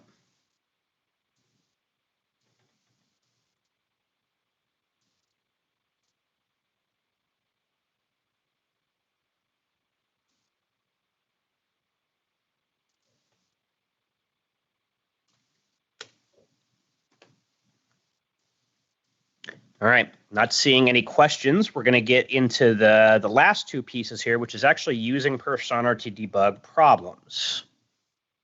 If we are debugging problems on a wide area network, we always have to remember that we're using TCP. And whenever we're using TCP, latency is something that we need to consider. Segment-to-segment testing is unlikely to be helpful because of this fact. We need to worry about the latencies on individual segments, and because one segment may be shorter than others, we may be able to compensate for this and have high throughput numbers, even though we may have high loss counts due to some other problem on the link. Problem links can test clean over the short distance because of this, and we need to take advantage of this sort of behavior. So what we want to do is we want to run long distance tests, and what we'd like to do is run the longest, cleanest test that we can, and then we want to try to isolate the shortest, dirtiest test that we can inside of that path. That helps us figure out where the problems are and where the problems aren't. So this is going to make more sense if we go through an example, so that's what we're going to try to do here. Let's say we have a performance problem reported between two sites. One of them is a national lab, the other is a university campus. We have performance observations between two PerfSonar nodes. We have poor performance when the university campus is downloading from the national lab. We don't have a similar performance observation in the other direction. It was okay in the other direction. So it's only when we're downloading that we see this issue. So with any of these exercises, we always start with a blank slate. We don't know what the network looks in between, but we can easily figure it out. So let's say we use a traceroute tool to start to figure out what the layer 3 path looks like between these. We know that there is a connection between the national lab and the ESNet, and we know that there's a connection between ESNet and Internet 2, and we know that there's a connection between Internet 2 and the regional network. From there, the regional network connects to the campus. So we can use a tool like traceroute to get all of this information. We then figure out what the relative latencies are. We know that it's about 1 millisecond within the campus and within the lab. We know that it's about 30 milliseconds across ESNet and 15 across Internet 2, and about 2 across the regional network. In this case, because we have these short little bursts of latency between the campus and the regional and the Internet 2 ingress, we're not going to want to do segment by segment debugging. We do have our one observation that still holds true. We know that it's poor performance across the entire path, and we need to try to figure out where this problem exists. So let's say that we move one hop in and we're able to prove with certainty that we have a clean and fast path between one edge of Internet 2 and one edge of the regional network. And then we can also even extend it into ESNet. So we slowly make our path longer and longer. We get a clean and fast test between those two different points there at this point, which comprises about 47 milliseconds of our path, almost the entire way. So at this point, because we've ruled this out, we've said that it's clean and it's fast between all of these different things, we can start to look and put our investigation into looking into the campus or into the university network or the national lab network to try to figure out where the problem happens to be. So how do we do all this? Well, we can use the BWCTL or the P-scheduler tool to invoke what's called third-party testing. In this case, I can be on a completely different node. Let's say that I was sitting on an ESNet node and I wanted to invoke a test between the campus and between the national lab. I can supply the addresses via the -C and the -S flag, and it would be a similar setup for P-scheduler. Just read the man pages to figure out what the exact flag happens to be. And we can invoke a test between those two without having to be physically on them. We then get the results back. So what we end up getting is a good indication of where the performance problems may be. So let's extend this example a little bit more. Let's say that we're able to show that it is still dirty and slow in the one direction to both of the perf sonar nodes that are on that campus, but it's still clean and fast between the edge of ESNet and the edge of the regional network. That basically means we've narrowed the problem down to two possible locations. It could be the demarcation between the regional network and the campus, or it can be the demarcation between the campus border node and the campus science DMZ node. So let's extend it out a little bit more. When we finally do some testing, we realize that the buffers on the campus node right there are small, and because they are small, they are impacting TCP performance in that one direction. That was impacting the downstream switch, but it was also impacting the two perf sonar nodes that showed the same dirty and slow results in that one direction. So this sort of debugging process can cut this down from being a multi-month operation to a couple of hour operation. And at this stage, as long as everybody has a perf sonar node installed, we don't need to do any coordination of testing. It's a public resource that people have access to, and they can debug their problems and hopefully fix them on their own without having to involve a lot of complicated debugging and extra steps to gain permissions. So before I launch into the final little bit about this, talking about use cases, I'll pause and see if anybody has any questions.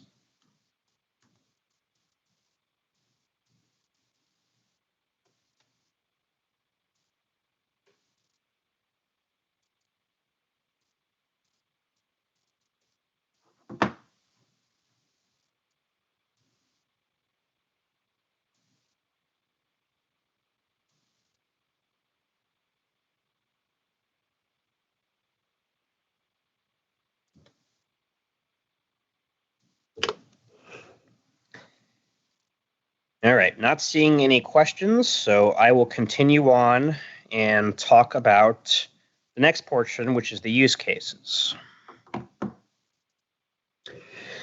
So we're going to go over a couple of examples and looking at the signatures that perf sonar reports on and what the actual problems were.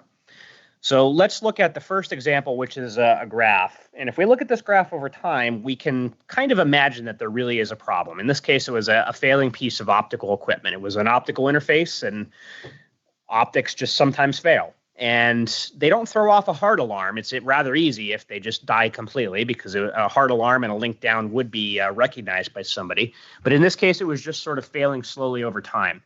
So if we were to look at this graph just on a daily basis, or maybe even a couple of days, we may not notice that there's a problem. It may just look like the network is being used. But if we look at it over the course of the entire month, there's clearly is a problem there. And it was finally repaired when it was throwing off enough errors that somebody noticed it and they needed to be repaired. Using perf sonar over time like this gives you the trends. And if you notice that something looks a little funny, it probably is, and it would need to be addressed. We're going to step through a little bit of a complicated example right now, and this is the performance through a firewall. We have two examples that are related to firewall performance, so we'll go over this one first. In this situation, there were users that were reporting an issue, and the users are located on the far left-hand side of that picture.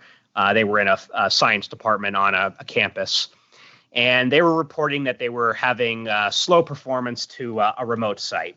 So the best way to try to figure out when you have a performance problem is to have two vantage points. The first is where the users are physically going to be located, and the second would be where your demarcation point is to whatever network you connect to.